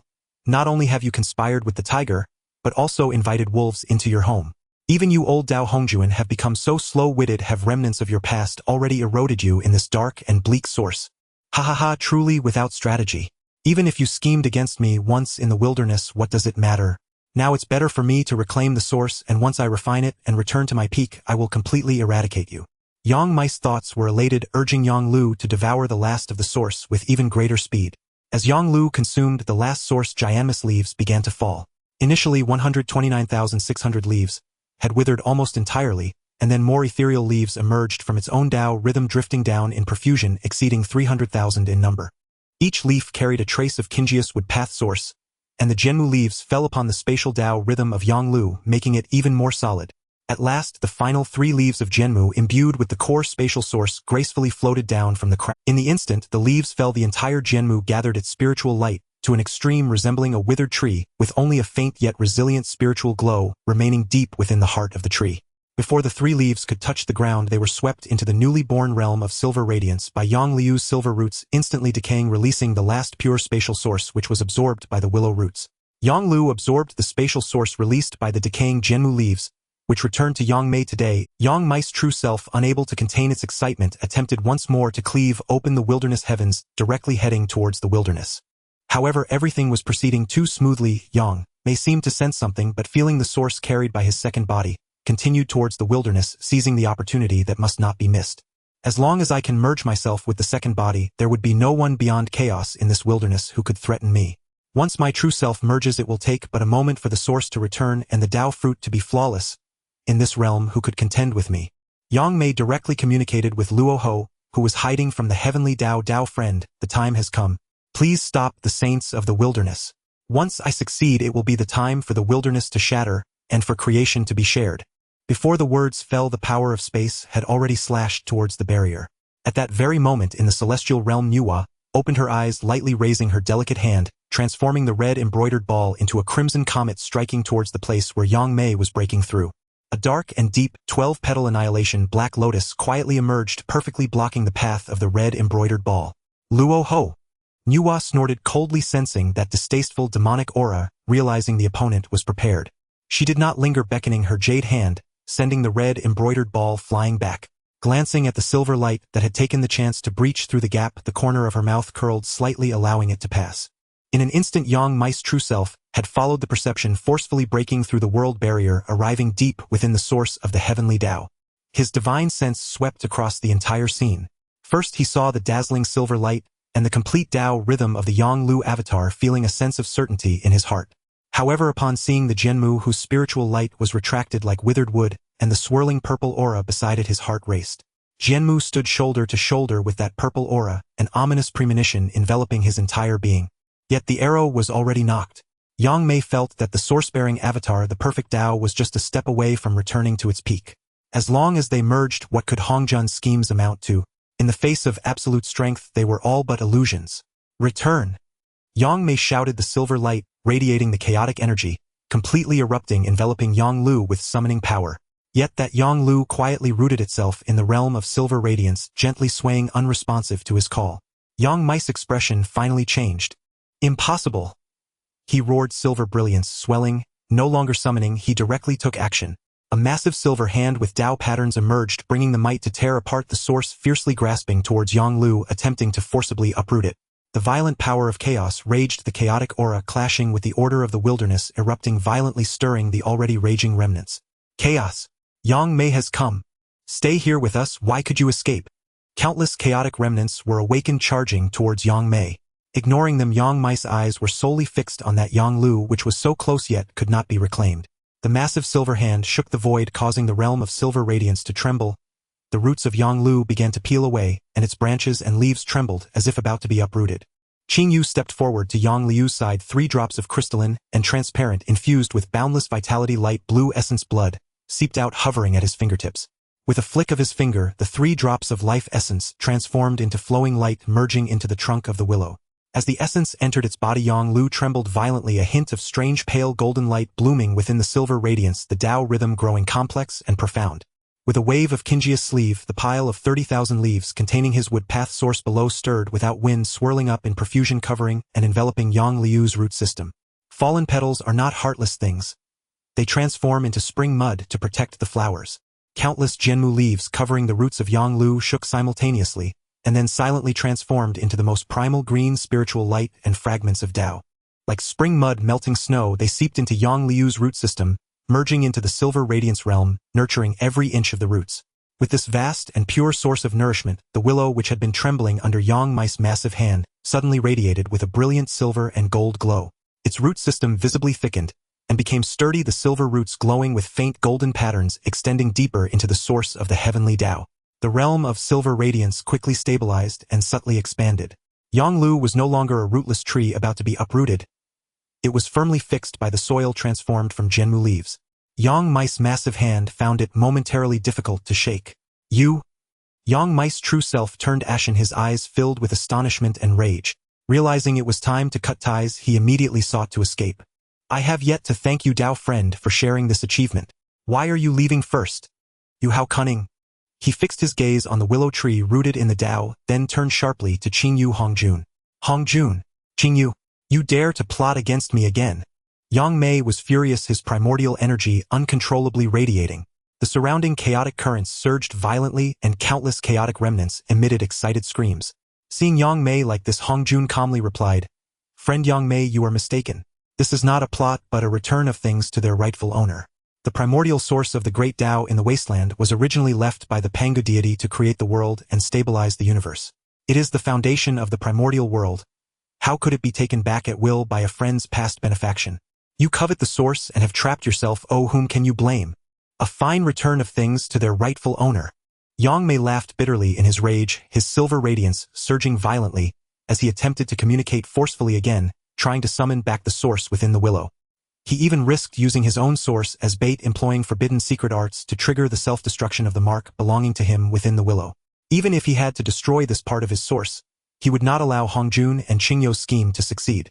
However, no matter how he urged the secret arts, the willow remained quietly rooted, its silver radiance flowing with faint gold, showing no signs of self-destruction. It was those 3 drops of primal blood. It was the spring mud formed from the 30,000 fallen leaves containing the essence of the Jianmu. Moreover, Yang Mei not only failed to reclaim his original source but seemed to have personally processed and packaged this generous gift, even gifting it away along with most of his own source foundation as a congratulation gift. You, Junior! How dare you! Yang Mei shouted angrily, no longer attempting to summon or destroy the willow, but instead locking all his fury and killing intent onto Qingyu. Had it not been for this child's schemes, would he have fallen into such a plight? I will first kill you, then settle accounts with that old Hongjun. Before his words fell, Yang Mei's true form shook, ignoring the violent impacts of the chaotic remnants, and instantly traversed space. A hand covered in silver, Dao patterns carrying overwhelming killing intent struck down towards Qingyu. This palm contained the full force of his primordial level attack, and invoked the binding power of the spatial Dao, aiming to completely seal off the void where Qingyu was. Friend, this path is blocked. At the moment the giant palm was about to land, Hongjun directly appeared in front of Qingyu. Purple energy surged, coalescing into a purple hand, woven from chains of order, directly meeting Yang Mei's attack. The silent collision caused ripples of 2 supreme Daos to spread out, clearing a void. The surrounding space shattered inch by inch, only to be swiftly repaired by the primordial source of the Dao, while the chaotic currents were swept clean by the aftermath of their collision, revealing the brilliant light of the underlying source structure. Hongjuan deep within this primordial source of the Tao could evidently mobilize a greater power of the Tao than he could in the outside world. Hongjun. Yang Mei gritted his teeth, his silver giant palm firmly held back by the purple hand, unable to advance an inch. Why must you be so impatient, friend? You have yet to thoroughly observe this newly born friend before unleashing your nameless fury. Have you been lonely in that endless chaos for too long, causing your heart to grow restless? Qingjia's voice floated from behind Hongjuan, carrying a hint of mirth. Facing Yang Mei, he still shielded Hongjuan, leaning forward, his gaze clear without a hint of cunning. Then he continued, "This willow has merely rooted itself a little deeper for now, making it difficult to move. How can that be considered plotting against you? I have always fully trusted you, friend." Trust? Yang Mei nearly laughed in anger, his attack thwarted his fury, intensifying. He directly shouted at Qingyu, "If it weren't for me trusting you, would I have directly offered a fifth of my source to assist you, this junior? And now this is how you repay me? Friend, need not be anxious. I am naturally a person of my word, a trustworthy individual." Qingyu maintained his smile, stepping out slowly from behind Hongjun. With a calm demeanor, he walked towards the willow rooted in spring mud, saying, "What I promised you I will certainly fulfill. Moreover, watch my methods." After saying this, he raised his hand and beckoned, the pure essence of the wood Tao flowing from his palm, directly merging into the trunk of the willow. The willow was already vibrant due to the nurturing of Qingjia's blood and the spring mud from the Jianmu leaves. Now receiving this pure source power of the wood Tao, it instantly glowed with a clear radiance, the two colors harmoniously blending even more. As its branches and leaves unfolded, the spirit of the willow stirred, and the rhythm of the Tao flourished, seemingly truly on the verge of birthing an independent intelligence, with tender buds faintly sprouting on its branches, exuding an innocent spirit. Seeing this, Yang Mei's heart tightened. If a new intelligence was truly born, it would completely sever his last connection to this form. It could even potentially give rise to another spatial demon god in the future, competing with him for the great Tao. This was far more difficult for him to accept than losing his source. However, Qingjia's enlightenment seemed just right. When the budding intelligence reached a certain critical point, it ceased to grow and began to slowly retract. The willow's overall spirit light became more and more harmonious, yet it did not truly give birth to independent. As the main body, Yang Mei could clearly feel that his consciousness hidden deep within the core of the willow for controlling his avatar, although losing its dominant power, had not been erased. Instead, it formed a symbiotic state with the source of this newly born willow and the wood Tao source injected by Qingyu. Did Qingyu actually leave him a glimmer of turning back? Yang Mei's once high-held heart slightly descended. As long as his consciousness was not completely erased, it wasn't the worst outcome. He furrowed his brows, staring at Qingyu, unsure of what this cunning junior was plotting. Meanwhile, Qingyu tirelessly continued to infuse the pure wood Tao source into the willow. As the willow grew, the chaotic source pervading the depths of the Tao was drawn in by the willow, sealed within its spontaneously evolving space. Inside the space, silver and golden light flowed, resembling a massive grinding wheel, transforming those chaotic and violent chaotic breaths layer by layer. Observing this scene, Yang Mei's brow furrowed even tighter. What on earth does this Qingyu boy want? To assist Hongjun in clearing the hidden dangers of the Tao. What benefit does this have for himself? Could it really be selfless? Seeing that Hongjun and Qingyu seemed in no hurry to act or eliminate, the scheming Yang Mei, filled with vigilance, divided a strand of divine sense, cautiously probing towards the willow rooted in the Tao. Upon contact, he felt the vitality of the wood Tao enveloping him without much obstruction. Although the willow, due to the spring mud from the Jianmu leaves, was difficult to uproot and take away, Qingyu indeed did not intentionally sever the faint connection between him and the willow. Without much hesitation, Yang Mei immediately attempted to draw the chaotic source transformed by the willow. Then, through his connection with the willow, he aimed to transfer it to his main body. However, as the chaotic source continued to flow in, the expression on Yang Mei's face not only did not grow joyful, but instead became increasingly conflicted and even suffocated, yet he had to absorb it. Watching Yang Mei immerse himself in absorbing the chaotic source through the willow, Hongjun couldn't help but chuckle. Since he achieved enlightenment, it had been a long time since he laughed. This Qingyu was indeed mischievous. Qingyu looked at Yang Mei's pained, yet enduring expression as he absorbed the chaotic source and continued to transfer more source energy towards the willow. The wood Tao values life. It represents the origin of life and naturally signifies the continuation of life.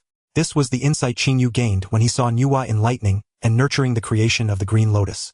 It also provided Qingyu with a new perspective.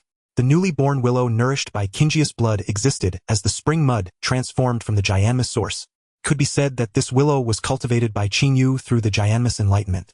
Thus, in a certain sense, there existed a causal connection between Qingyu and this willow, akin to that of a father and son, or source and flow. As Yang Mei absorbed the source of this new spirit root, it would naturally involve Qingyu inheriting the causal identity of the willow. Although Qing Yu did not truly birth a new consciousness, he granted him a new identity. However, Yang Mei would not admit it, but the causal connection had long been entangled. The willow's source came from Qingyu, and naturally it was not merely to take advantage of the identity. Moreover, in competing for the wood Daos source, as Yang Mei accepted the causal identity of the new identity, he was completely behind Qing Yu in the wood Dao. Qing Yu directly presented two choices before Yang Mei. One was to acknowledge the identity of the master of the wood Dao, and the other was to abandon this half-body and the continuously absorbing chaotic source. And now Yang Mei had already made his choice, sitting directly within the Dao, continuously absorbing the chaotic source transformed by the willow. With Hongjun and Qing Yu aiming to birth a second self-intelligence, and being thoroughly plotted against, resulting in not only gaining nothing but also losing a fifth of his source, Yang Mei surprisingly found himself able to accept this outcome. He is merely the master of the wood Dao. When Qing Yu transformed into the chaos spiritual root, it manifested before him. Now acknowledging it in advance does not amount to much. Moreover, he practices the Dao of space. The wood Dao is insignificant, so he let it go. Additionally, since Yang Lu is rooted in the heavenly Dao, it cannot move under Qing Yu's control. As long as he wishes to absorb the source of chaos, he must remain within the heavenly Dao. At the same time, he must suppress other remnants of chaos for Hongjun, but feeling his strength steadily increasing, he endured. Consider it a transaction. He sighed inwardly. However, feeling the chaotic power within him, the frustration from being taken advantage of by Qing Yu was ultimately overshadowed by the tangible benefits. As long as the money is in place, nothing is a problem. Moreover, with Hongjun nearby and Qing Yu being unpredictable, the connection with the Yang Lu that resonates with his consciousness has become a certainty.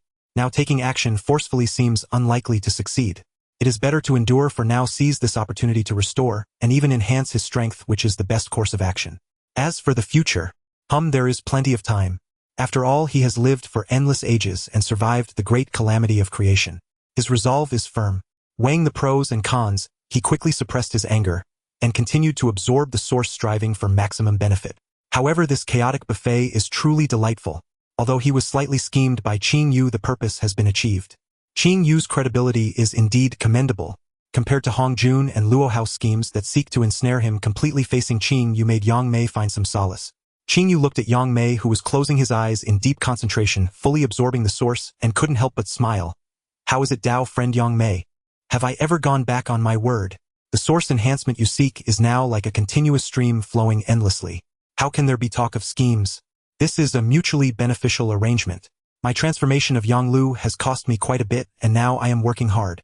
All I need is a word from you." Upon hearing this, Yang Mei understood what Qing Yu wanted to say, and without lifting his eyelids, he emitted a cold snort from his nose. He directly raised his hand and casually waved towards the direction of Qing Yu and Hongjun. An invisible and intangible spatial barrier quietly formed, completely isolating him from Qing Yu and Hongjun.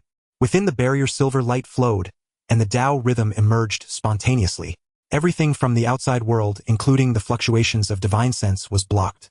He couldn't be bothered to waste words with them, each taking what they needed was enough. After doing all this, Yang Mei completely closed his eyes, his heart directed towards the heavens, while the silver light flowed slowly around him, connecting with the energy of the Yang Lu behind him, forming an internal and external circulation. The transformed source of chaos continuously flowed into Yang Mei's body. With Yang Mei stationed here, the energy of his primordial level naturally exerted a suppression on the surrounding violent remnants of chaos, alleviating Hongjun's pressure. Hongjun turned to Qing Yu and said, "Little friend, you truly possess a clever heart and boundless ingenuity. Even Yang Mei has willingly fallen into your scheme. Haha." His laughter revealed a long-lost sense of ease. "With this result, I, the old Dao, can also catch my breath, no longer having to be hindered by these remnants all the time. Just right, taking this opportunity to meet that old friend who jumps around. Let's go, little friend. Staying in this place of mere remnants chatter for dozens of yuan meetings is truly frustrating. I will go ahead." After speaking, Hongjun immediately transformed into a purple stream of light, disappearing without a trace in an instant. Qing Yu watched Hongjun leave, and then glanced at Yang Mei, who was isolated by the spatial barrier, and had already entered a state of forgetting both self and the world. The corner of his mouth curved slightly, revealing a meaningful smile as he thought to himself, "Though this place is good and the source is wonderful, it is not a place to linger for long. If one becomes overly attached and immersed in it, after a long time they may truly be bound too deeply to the heavenly Dao source here, making it difficult to extricate themselves. At that time, if one wishes to leave, it may lead to being blocked by the saints of the primordial chaos, and then invited to drink tea and discuss the Dao, which would not be a pleasant sight. This journey has already achieved its purpose, even exceeding expectations." Qing Yu did not delay any longer and also transformed into a stream of light. Compared to his cautious arrival, leaving now was much more relaxed. After all, the biggest nail, Yang Mei, had been settled properly, and the pressure from the chaotic demon god had dramatically decreased. Passing by the Holy Mother of the Heavenly Time where Nuwa resides, Qing Yu's thoughts stirred slightly, wanting to visit and inform her of the results. However, he saw that the palace gate was tightly closed with only the Golden Phoenix on guard outside. The Golden Phoenix sensed Qing Yu's aura and gracefully approached, informing him, "Senior, the lady just sensed something during her retreat, and her aura surged. Then she hurriedly left, seemingly rushing towards the direction of the outer chaos, appearing very urgent, and did not have time to explain anything." Hearing this, Qing Yu understood it must be that Nuwa sensed Hong Jun breaking free, and went to seek trouble together. He nodded slightly, bid farewell to the Golden Phoenix, and did not linger, heading straight towards the Duguang. At the same time, the Luo Ho demon shadow, who was reveling in having easily advised Nuwa away earlier with just the spiritual treasures, suddenly froze. The swirling demonic energy around him abruptly gathered, and he turned sharply in a certain direction, a hint of surprise flashing in his deep demonic eyes. "Hong Jun? How could you escape? What about Yang Mei?" Luo Hao's voice carried disbelief. "The heavenly secrets are profound. How could a demon like you fathom them?" As soon as his words fell, a dazzling purple aura emerged from the void. Hong Jun summoned the magnificent power of the heavenly Dao, transforming it into an invisible shackles, heading straight for Luo Hao's head. Its momentum was swift, and its might was overwhelming, clearly not intending to say much, aiming to suppress him in one fell swoop. "Humph! Old Hong Jun, how dare you deceive me?" Luo Ho reacted quickly, filled with shock and anger, and let out a fierce shout. The demonic energy around him erupted violently, and the phantom of the 12-grade annihilation Black Lotus appeared behind him, casting down strands of destructive black light to protect himself. At the same time, he pointed his fingers like swords, and a beam of annihilating demonic light shot straight at Hong Jun. "I have controlled the heavenly Dao for a long time. It has not been in vain. If you want to suppress me, let's see if you have such capability." Luo Ho sneered.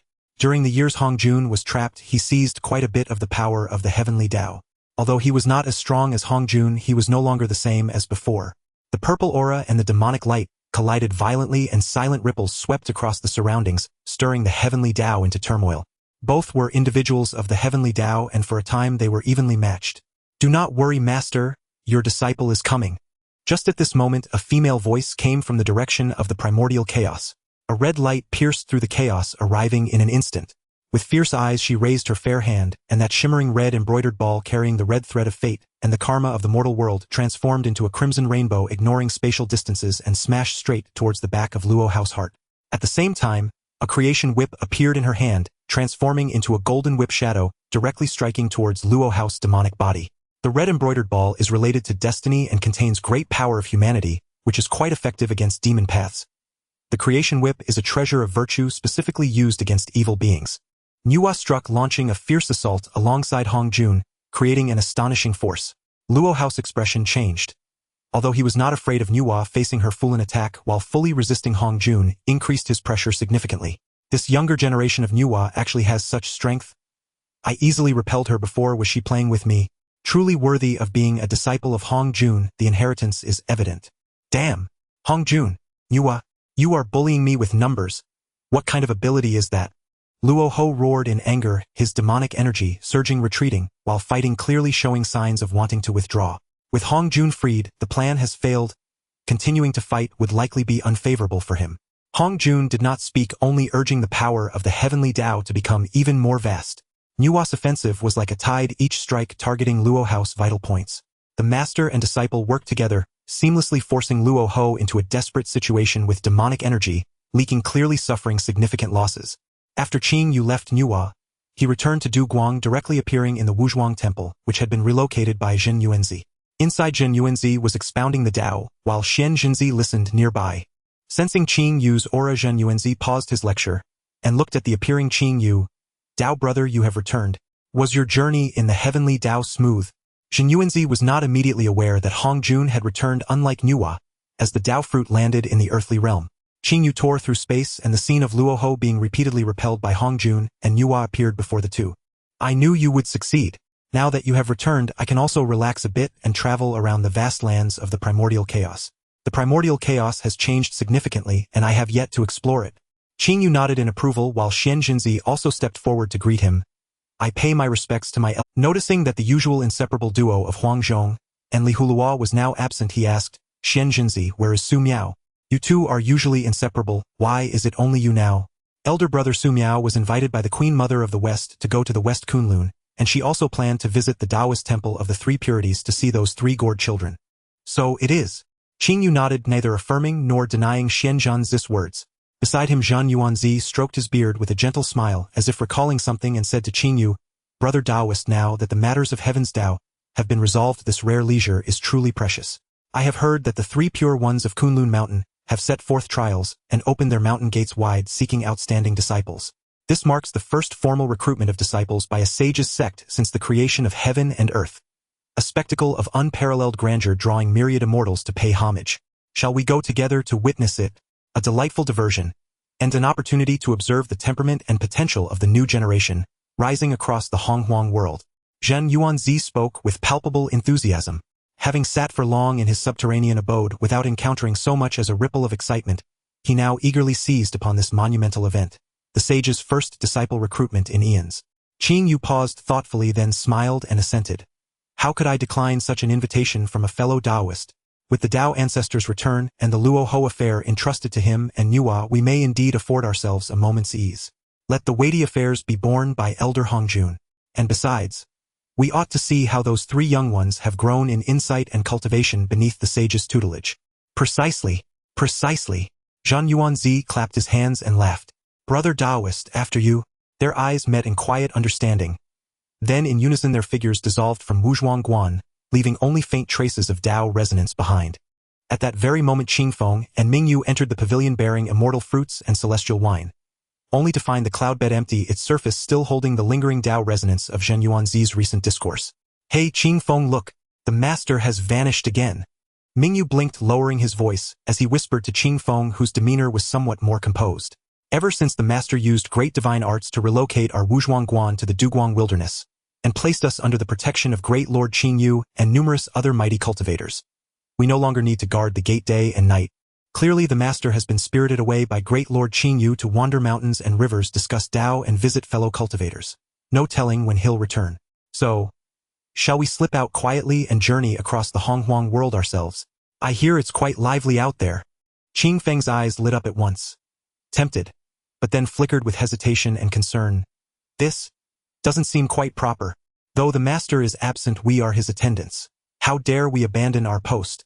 Moreover, the Honghuang world is vast and perilous, teeming with hidden dangers. Recall that great upheaval in the west. The aftershocks reached even our Mount Wanshou. Its ferocity speaks volumes. Though we were blessed by the master's grace and fortuitously attained the great Luo Dao fruit, the Honghuang realm runs deep. Sages and hidden masters abound. What if... Oh, how timid you are. Ming Yu stamped his foot in exasperation, tugging Qing Feng's sleeve. What power does the master wield? Who among the unwary would dare disturb a sage's sanctuary?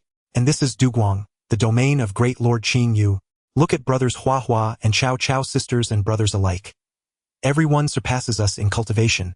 The master must have silently permitted us some freedom. So, will you come or not? If you refuse, I'll go alone. So saying, he feigned departure. Wait, I'll go. Qing Feng hastily grabbed him, his earlier hesitation swept away by curiosity for the outside world and loyalty to his companion. Just wait. I'll fetch the protective spiritual treasures the master bestowed upon us. Hurry. Ming Yu beamed and urged him on.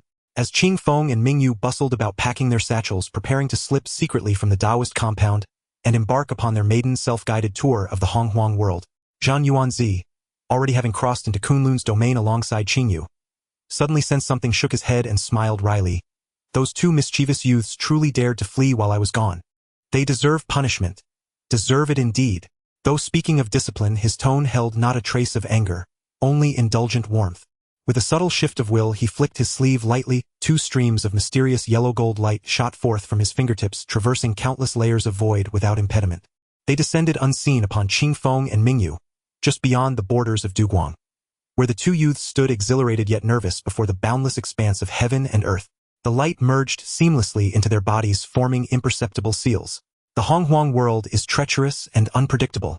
Though these two youths had already attained the great Luo immortal realm, under Zhen Yuanzi's sage aura, their experience remained shallow. This safeguard ensured their safety. As for the seal, it served solely to track their whereabouts should unforeseen danger arise. Let them venture forth and gain experience. Zhan Yuanzi said with a gentle smile to Qingyu beside him. Such youthful spirit naturally craves wind and rain. Under your protection they face no true peril. Within mere years of their clandestine departure, Qingfeng and Mingyu, armed with their great Luo immortal cultivation and spiritual treasures, seized a mountain stronghold and were hailed throughout the region as the venerable lords Qing and Yu. Even as Qingyu and Zhan Yuanzi conversed, they found themselves standing within the majestic peaks of Kunlun, truly living up to its title as the sovereign of all mountains and a sacred site of celestial cultivation. Mountains soared skyward, linking earth and heaven. Layered peaks shimmered with violet chi wreathed in auspicious clouds and radiant auspicious light. Thousands of auspicious hues, 10,000 beams of dawn-like radiance. Today's atmosphere surpassed even its usual splendor, magnified by the Three Pure Ones' disciples' election ceremony. From the mountain's base upward, vanishing into clouds too deep to fathom, countless streaks of immortal light converged from every corner of the Honghuang world. Some rode 5-colored auspicious clouds, others astride rare beasts or exotic birds. Some soared unaided upon the wind, others folded space itself beneath their feet. At Kunlun's foothills voices surged like tides, light interwove like tapestries. Some gathered in 3s and 5s, murmuring Tao principles and exchanging intelligence, while others sat alone in quiet corners, refining their breath and gathering strength. Still others gazed in wonder at this unprecedented celestial spectacle, eyes alight with yearning and awe. Gazing down upon that ocean of immortal light and thronging cultivators, Zhan Yuanzi stroked his beard and sighed in admiration. Such a commotion is indeed extraordinary. Since the Dao ancestors' 3 discourses at Zhixiao Palace, and your own propagation of Dao in Duguang, the Honghuang world has not witnessed such a gathering for ages. Qingyu too wore a serene smile, his gaze sweeping gently over the myriad phenomena and diverse temperaments below, nodding slightly. The great Dao numbers 50. Heaven calculates 49, leaving one for humanity to grasp. All who have gathered here, regardless of origin or background, possess sincere hearts devoted to the Dao and profound karmic fortune. Whether they meet the sage's approval depends entirely upon their individual destiny, perseverance, and inner character. All who have gathered here, regardless of origin or background, possess sincere hearts devoted to the Dao and profound karmic fortune. Whether they meet the sage's approval depends entirely upon their individual destiny, perseverance, and the hall stretched vast and solemn, permeated by pure azure chi, and suffused with innate Dao resonance. Su Miao sat calmly upon a meditation cushion, clad in simple green robes, her presence radiating tranquil, gentle vitality, like ancient forests breathing with the essence of verdant life.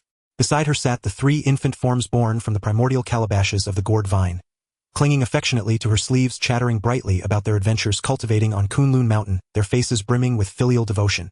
Upon the elevated central dais sat Yuanshi Tianzuan, seated upon a cloud bed, his countenance stern and august, his body enveloped in flowing Yuqing immortal light, an embodiment of Daoic authority and celestial majesty. His gaze drifted toward Su Miao, who interacted warmly with the 3 children, and for an instant a rare softness flickered in his eyes. These 3 infants possessed exceptional root capacity and temperament. He had assumed his heavenly Dao authority might inspire fear, yet they persistently called him grandfather, grandfather. Even after repeated corrections they soon reverted, so in time he let it be. After all, newborns newly formed. What strictness could be expected? He cherished these 3 calabash-born children deeply. Suddenly, as Su Miao listened with a gentle smile to the children's chatter, her primordial essence stirred faintly, as if sensing something. Her elder brother Qing Yu's aura. Instinctively, she lifted her gaze toward a distant direction beyond the mountain. Yuanshi Tianzuan, seated upon his cloud bed, perceived it almost simultaneously. His gaze shifted subtly, his voice resonated calmly through the hall. Young friend Su Miao, have you sensed Lord Qing Yu's arrival at Kunlun? Upon hearing this, Su Miao retracted her gaze, bowed gracefully and respectfully replied, in response to the primordial sage, I indeed sensed the presence of my elder brother near Kunlun Mountain. However, I am uncertain whether my elder brother has come specifically to visit or is merely passing through this place. Primordial Sage nodded slightly. Since the esteemed Taoist Qing Yu has arrived, I shall personally welcome you. Dear friend, please feel at ease here and spend more time with these 3 little ones. Upon finishing his words, he gave a slight nod to Su Miao and slowly faded away from the cloud bed. In the next moment, beside Qing Yu and Zenyuzi, a clear light gathered and the figure of the Primordial Sage appeared. It is truly disrespectful that I could not welcome you upon your arrival, esteemed Taoist. Tong Tian remains on the nearby mountain and has yet to greet you, likely lost in the obsession of accepting disciples. Qing Yu and Zenyuzi also returned the greeting. Zenyuzi said, Esteemed Taoist Yuanshi, you are too polite. Qing Yu and I came uninvited, disturbing your seclusion, and we hope you do not mind. The opening of the 3 pure ones to accept disciples is indeed a momentous event in the wilderness, and we have long wished to witness it and see the talents of the wilderness. The fact that both esteemed Taoists can come is an honor for us. There is no disturbance to speak of. Yuanshi gestured for them to follow. Let us go inside for tea. This time of accepting disciples certainly has some extraordinary talents. Those with a steadfast Tao heart may perhaps enter my Shenmen. You two esteemed Taoists possess profound paths and unique insights. It is perfect to share and discuss together. As the three chatted and laughed, they walked leisurely towards the Yuqing Hall. Along the way, celestial flowers and precious grasses, rare birds and beasts, and the flowing Tao rhythm made it truly deserving of being the #1 spiritual mountain in the wilderness. Entering the Yuqing Hall, they saw that the furnishings were simple and elegant, filled with a refreshing aura. The three little Halua saw Su Miao rise and quickly stood straight, curiously observing Qingyu and Zenyuzi, who entered with the primordial sage. Especially upon seeing Qingyu, the three little ones' eyes brightened, clearly sensing a familiar bond. However, their grandfather had taught them to behave properly in the presence of esteemed guests, so they obediently stood to the side. The primordial sage invited Qingyu and Zenyuzi to take their seats, and celestial cranes brought forth divine tea and spiritual fruits. The fragrance of tea wafted through the air, and the Tao rhythm was pleasant. However, after sitting down, the primordial sage pondered for a moment, and then directly looked at Qingyu, his expression serious as he spoke. Taoist Qingyu, in the past, when I was in Duguang, I acted to take the Jianmu. Regarding this matter, do you harbor any resentment towards me in your heart? As soon as these words were spoken, the atmosphere in the hall suddenly stagnated slightly. Zenyuzi's brows furrowed instantly, the smile on his face fading. He looked at Yuanshi with a hint of coldness in his gaze, secretly thinking, this Yuanshi is truly rude. Considering that both Brother Tao and I are of the same sacred status, and today is an auspicious day for the three pure ones to accept disciples, we came to your place to discuss the Tao and show respect. How could he so shamelessly mention the grudge against the Tao before us? Does he truly think that being of the Pangu lineage allows him to act so arrogantly? Qingji's expression also showed a hint of complexity as he looked at Yuanshi. He naturally understood that Yuanshi's intention was not to provoke. Given Yuanshi's temperament, if he truly wanted to be hostile, he would not have invited them. He would have directly acted out. At this moment, mentioning it seemed more like an explanation. He wanted to clarify that the initial act was due to heavenly will and not personal animosity towards Qingyu. However, this statement, combined with his serious face and direct tone, indeed sounded like an accusation. Truly as expected of the primordial sage, who upon speaking would offend most of the sect's cultivators. Speaking truly is an art. Qingyu sighed inwardly, but it seemed that with Yuanshi's strength, he did not need to be concerned about such matters. Sure enough, after speaking, Yuanshi noticed Zenyuzi's displeased expression and Qingji's strange demeanor, and immediately realized that his words were likely to be misinterpreted. Although he was proud and straightforward, he was not a fool, and he quickly added, please do not misunderstand, esteemed Taoist. What I meant is that the act of taking Jianmu was indeed determined by heavenly will and inevitable calamity, and not my original intention to make things difficult for you, esteemed Taoist. The path to enlightenment is already fraught with thorns and full of tribulations. In my heart, I truly admire your Tao and your abilities.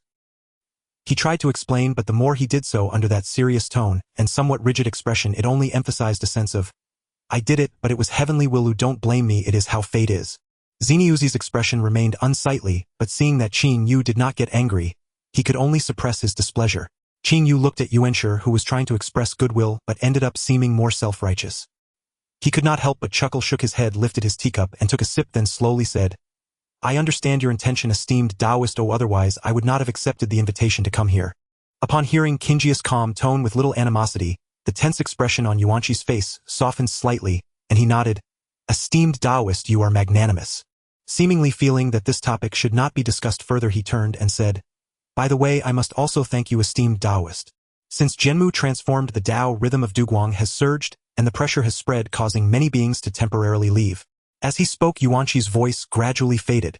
It turned out to be to prevent too many disciples from being taken by Tongtian, leaving him unable to accommodate them all, pushing them onto himself and his elder brother.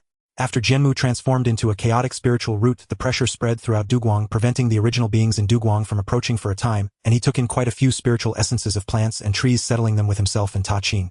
These spiritual essences of plants and trees usually transformed into their original forms, exhaling and inhaling spiritual energy, and finally Kunlun Mountain regained a pure place truly rare. Yuanshi was immensely fond of these, and occasionally sprinkled down the divine water of the three lights to assist them in their cultivation. After hearing half of Yuanshi's words, Qingji's divine sense stirred, and swept through several spiritually vibrant corners of Kunlun Mountain. He discovered many familiar spiritual essences including Zakeo Linghua ancient vines and exotic flowers, all of which were beings that had once received his Dao rhythm's protection in Duguang. Qing Yu secretly murmured, "Now I understand. No wonder Kunlun Mountain suddenly has so many familiar spiritual essences. The Dao rhythm still retains the aura of Duguang. So does this mean I've had my foundation undermined?" Yuanshi digging in the vast Duguang bringing back small spiritual beings to a chaotic home. Meanwhile Su Miao invited by the Queen Mother of the West came to visit the three pure ones not only for the halua but also to check on the situation of the spiritual beings that walked out of Duguang.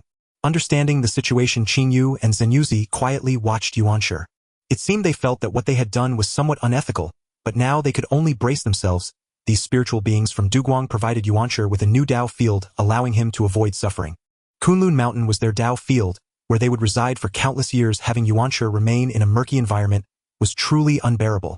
But ultimately it was their own ethical lapse, not only taking Jianmu but also undermining Zenyuzi under his nose. These two matters combined made Yuanshi slightly blush. However, the spiritual beings had already settled in enjoying a pure Dao field, and Yuanshi truly did not wish to return to how things were before. He directly summoned 10 innate spiritual treasures, among which was even the lamp of the Yushu Palace. This lamp, along with the two instruments of the Emperor Jun, belonged to the innate spiritual lamps, both being top-tier innate spiritual treasures.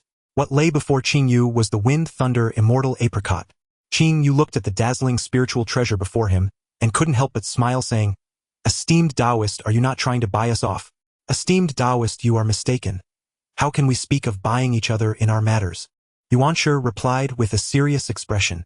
Qing Yu and Zenyuanzi swept their gazes across the 10 innate spirit treasures before them, each gleaming with treasure light, and suffused with the resonance of the Dao. Both wore expressions of calm composure. At their level of cultivation, external treasures are only of consequence if they perfectly match one's own Dao or are rare chaos relics. Ordinary innate spirit treasures are mere outward ornamentation, ultimately dispensable. Every item Yuanshi produced was extraordinary, its radiance concealing manifest Dao lines. Set in the primordial wilds, they would be enough to make countless mighty cultivators tear one another apart in rivalry. Among them, the Fenglei Xianxing given to Qing Yu could enlighten the 10 innate primal roots, marking Qing Yu as a prodigy in Yuanshi's eyes. The Yushu Liuli Lantern, Yuanshi Tianzuan's personal treasure, was crystalline as glazed glass and contained a strand of the Wanling Gai, able to reveal the source of myriad lives and discern virtue from vice and wisdom from folly. It also encompassed 45 primal prohibitions, ranking it among top-tier innate spirit treasures, and serving as one of Yuanshi Tianzuan's symbols of authority. Yet what ordinary cultivators would prize for potency to Qing Yu and Zenyuanzi, the treasures themselves were not the measure of value. Yuanshi's gesture was a surface act. Beneath it lay an attitude, a sincere intention. His offering was both an implicit apology for taking Jianmu and a declaration to Qing Yu that the plant spirits he had transplanted from Duguang were valued at Kunlun Shan, not to be treated as casual vassals. By presenting a treasured relic, particularly the Yushu Liuli Lantern, that represented his own lineage, he conveyed a wish to reconcile and a promise to care for those spirits. At their station, many things need not be spoken. A single action or token is sufficient to express intent. The intrinsic worth of the treasure becomes secondary to the significance it carries. Qing Yu's spiritual sense had already swept Kunlun Shan. The plant spirits relocated from Duguang had taken root in spirit veins or nested in caverns, each breath pure and evidently well tended. Kunlun Shan's clear qi is abundant. It is a holy place of cultivation, and one of the rare top blessings in the primordial wilds. That Yuanshi even bestowed Sangguang divine water speaks to his affection. If the spirits can thrive here, why cling to ownership? Simply granting them the opportunity to choose is enough. So long as there is no coercion, let them decide for themselves. The Dao unfolds naturally, causes arise and cease, each following its own fate. Yuanshi acts by principle and is the staunch executor where heaven's will rests. If heaven's will does not demand it, he will not stir trouble without reason. Dealing with such a man is easier than contending with those of sly designs. Yuanshi upholds the heavenly Dao and does not traffic in schemes. Where heaven's will lies, Yuanshi will be your truest ally. Seeing the two fall silent and only regard the treasures, Yuanshi's face grew a rare flush of embarrassment at feeling in the wrong, though he strove to maintain his customary solemn dignity. His lips moved as if to explain, yet he did not know where to begin. The hall's atmosphere stiffened. Zenyuanzi suddenly chuckled, breaking the stillness. He reached out and the Yushu Liuli Lantern slowly floated to him. The lamp was warm and smooth as jade, its glazed flame burning quietly, exuding a profound Dao resonance that penetrated the shadowed depths and discerned truth from falsehood. Zenyuanzi's fingertip brushed the lamp, sensing within it the breath of the Yuqing Dao and the Wanling Gai, and he inclined his head. A most splendid Yushu Liuli Lantern containing Wanling Gai. It can illuminate the true heart of living beings, distinguish good from evil, and the wise from the foolish, and oversee all things. It is indeed a supreme treasure, and placing it within the Yusu would suit a Dao friend charged with upholding precepts and discerning right from wrong. With a light push, he guided the Yushu Liuli lantern back toward Yuanshi. Yet this treasure harmonizes with your Dao, and is bound by its breath. It belongs to the Yuqing line, and is a vessel of singular significance.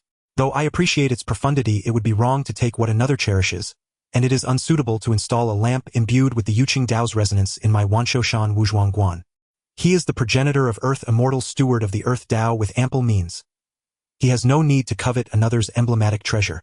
If he accepted the lamp into his cult's altar, would it remain Zenyuanzi's property or be Yuanshi's deposit?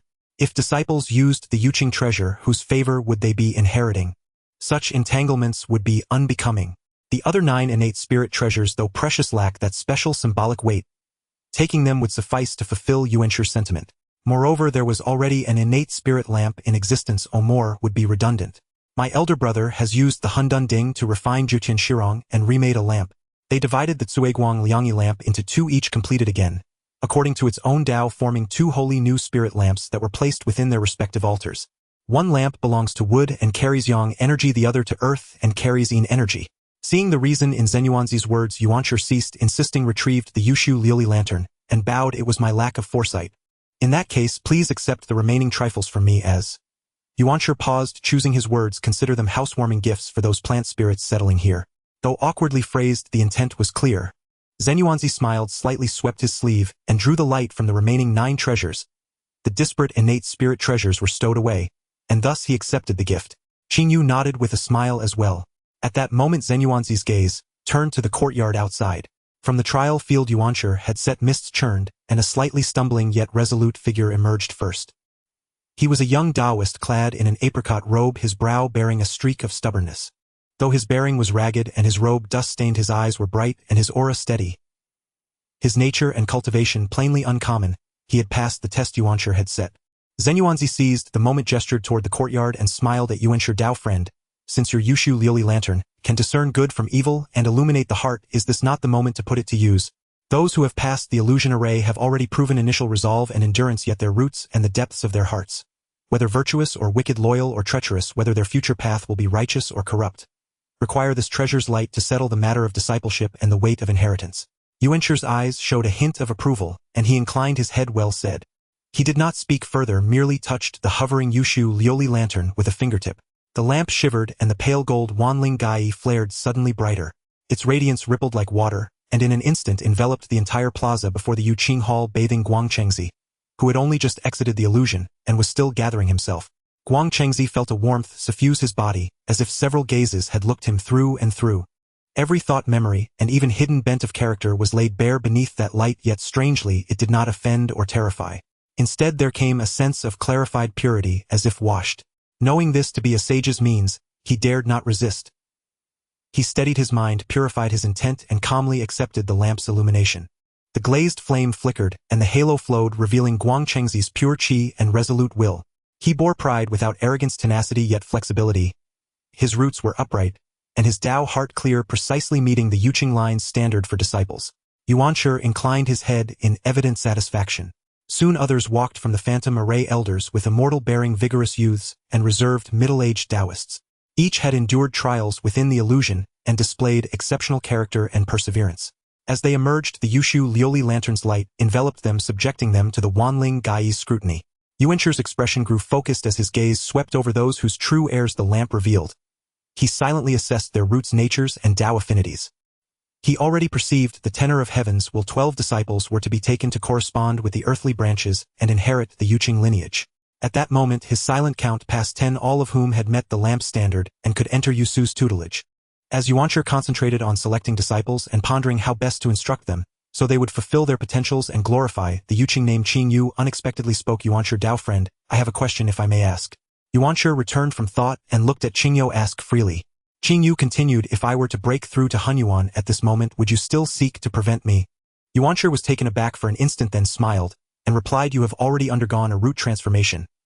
The Honghuang Dao fruit lies almost within reach, and achieving breakthrough within Hundun is by no means difficult. I would naturally not obstruct that. Yuanshi had spoken of a breakthrough within Hundun, not within the primordial wilds. Qingyu pressed on. Do you still believe the will of heaven would allow you to bar me? Though you would not fell Jianmu, would you not prevent my breakthrough within Honghuang? Yuanshi fell silent, his gaze deepening. He did not answer immediately, but instead turned his eyes toward the courtyard, where the lantern's light continued to examine the figures before him. While Yuanshi Tianzuan wandered his spirit beyond the heavens, drawing out his divinations at the edge of the trial illusion, woven by the Yu Su Liuli lamp, a clear light rippled and the mists parted. A figure emerged from the formation with unhurried composure. His Dao robe was ancient and austere, his aura dense and obscure, carrying the weathered resonance of ages. A sheen of tempered wisdom glimmered between his brows. 13th. A variable outside the heavenly will. Yuanshi's divination abruptly faltered. The celestial sign had declared that beneath Yu Su there should be 12 disciples, this time to match the earthly branch count and inherit the Yu Qing lineage's mandate. How could there now be one extra? Almost at the same moment, Zhen Yuanzi's gaze settled on the newly appeared figure. He started, then stroked his beard, shook his head with a wry smile and said, "Yuanshi, fellow Daoist, this matter is not the interference of me and senior brother Qingyu. The test you devised is exquisite and exacting, designed precisely to sift those bound by affinity. Those whose temperament and bones accord with the Yu Qing Dao will naturally be chosen as the heaven-ordained 12. However," he paused, a playful glint in his eye, "yet your trial guards against ordinary seekers who have not plucked the Dao fruit. It may not bar ronding a fellow once seated among the 3,000 guests of Zishao Palace who heard the patriarch's teaching." Ran Deng. Yuanshi heard the name and his gaze tightened as he looked again at the 13th person. For a moment even Yuanshi's composure could not help but stir.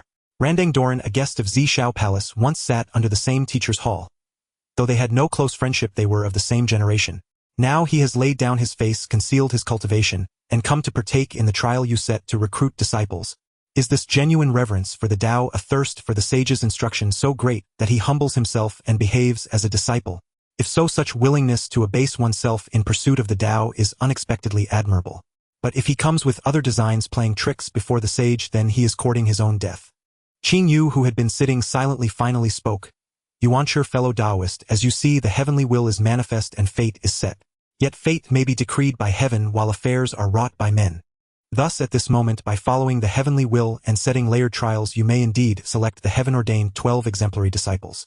But such a test can filter out mediocrity and common folk. It cannot bar Ronding, who has already ascended to the threshold of sainthood, and whose Tao heart is unshakable. Heaven's will and human will sometimes diverge. They are not always one." No sooner had he finished speaking than the inward fathomless Tao energy within Qing Yu, long restrained like a deep pool, rose without warning. It naturally ascended to a higher, more mysterious plane. It was a unified Honghuang Aura, a self-generating Tao resonance, the very omen of one about to cross the threshold and truly step into the Honghuang de Luo Tao realm. Qing Yu sat composed in the Yusu Hall serenely before Yuanshi Tianzuan, the one who prides himself on maintaining the order of the heavenly Tao and executing heavenly will, and began to press against the Honghuang Tao fruit. More astonishingly, the heavens above the vault, the will of the heavenly Tao that inspects the primordial and sustains the laws, gave no sign of reaction at that moment. No thunder warned him, no laws repelled him, not a trace of suppression or interference. It was as if Qing Yu were not seeking breakthrough within the bounds of the primordial cosmos at all, but in some domain beyond the reach of the heavenly Daos governance. Yuanshi's pupils contracted. Sitting before Qing Yu, he sensed the Honghuang Aura more clearly than— But why did the heavenly Tao not stop him? Why did it not impose a trial or even reveal the slightest will of refusal? Could the heavenly Tao actually permit fellow Taoists to prove Honghuang within the primordial? If so, I would not, nor could I reasonably, obstruct it. Qing Yu shook his head. The rising energy did not abate, but instead became even more harmonious. He produced an object from his sleeve. It was a jade disk of inexhaustible resonance, bearing the source streams of all laws of the primordial. The instant it appeared, it exuded a supreme, law-commanding aura. It is not that the heavenly Tao has permitted, Qing Yu said, his voice calm, the jade disk projecting light, but that the heavenly will can be determined by those who hold its reins. With Hongjun's return, Luo Ho, the one who could sway the heavenly Tao, had been pressed back into the Daos primal depths by Hongjun and Nuwa. At the same time, the remnants of chaos he bore were suppressed by Yang Mei. The heavenly Tao naturally reverted to a state governed by mortal hands. Although the heavenly Tao might still seek to restrain Qing Yu now possessed the highest authority over its workings. By altering the underlying code a degree, he could act without provoking the Daos opposition. As for why he had not broken through immediately, Qing Yu was waiting for Yang Mei. When the promise to Yang Mei had been fulfilled and he had absorbed so many fragments of chaos, Hongjun and Qing Yu naturally wished to guard against the consequence. The method of defense fell upon Jianmu, which shared a willow origin with them. Yang Mei would think to strike down Hongjun and Qingyu. Hongjun and Qingyu likewise would wish to crush Yang Mei. Seeing the jade disc, Yuanqi's surprise deepened, and then turned to understanding. My teacher's artifact. So that is the reason. Qingyu continued. His voice came clear amid the lingering aroma of tea and the faint glow of the hall's lioli lights. The heavenly Tao is like a formless, intangible torrent, yet it pervades all. It has its trajectory and baseline laws. Yet the helmsman who guides that torrent, his will, his choices, can influence the current's direction and the heavenly will that appears to all. You once said follow heaven and respond to the Tao. But what is heaven? Is it the cold rules that move on their own or the will of those who hold the rules? When cold rules conflict with the wishes of sentient beings and the needs of the epoch, when the ruler's own will intervenes, what then is the heavenly will that manifests? At the time of the old Honghuang Jianmu affair, heavenly rules and my path conflicted and you acted under then prevailing heavenly will. But was that a pure, unblemished, unquestionable heavenly Tao in itself? Or was it a heavenly will laced with other influences? Qing Yu's voice was low, but every word struck Yuanqi's heart. At that time you had a choice. Yet choice is not once and for all. Rules may be constant, but living beings change, circumstances shift, and those who hold the reins are not immutable. When rules repeatedly clash with reason, with great trends, and with the rulers, will fellow Taoist, will you continue to be the blade driven by rules, asking no reason but only whether acts conform to the text? Or will you try to understand the rationale behind the rules, and while still honoring the great Tao, become the one who wields the knife to cut away impediments to development, to lop off untimely thorns, rather than merely execute a cold heavenly will? The heavenly Tao is impartial, hence enduring. Yet of the 50 great paths of the Tao, heaven unfolds 14, leaving one slender thread of vitality. That slender thread is contingency, is human reason, and also the compassion the ruler should preserve. The heavenly Tao is law and must be impartial, yet those who operate it and attend to the heavenly heart, should they not also harbor a feeling for sentient life and for the Daos unfolding? This feeling is not private affection but a guardianship for all things growth and for civilization's own evolution. Qing Yu's words struck Yuanqi like a bell. Yuanqi was not incapable of flexibility, otherwise, he would never have made the choices he did in Guang. It was his temperament that bound him. An excessive devotion to rules and forms, convinced that following heavenly will was the truest path. What Qing Yu now spoke, combined with the iron facts before him, Qing Yu could move Honghuang energy calmly in his presence with no response from the heavenly Tao, and he held the creation jade disc that embodied his teacher's will. The heavenly Tao is rule. But who defines the rules? Who holds them? Does the heart of the holder affect how rules present and are enforced? If the heavenly will itself can shift depending on its steward or due to outside interference, then is strict obedience to the present heavenly will at every moment always the eternal right? Yuanqi sank into deep thought. The Yu Qing immortal light around him flowed involuntarily, at times bright as day, at times murky as night.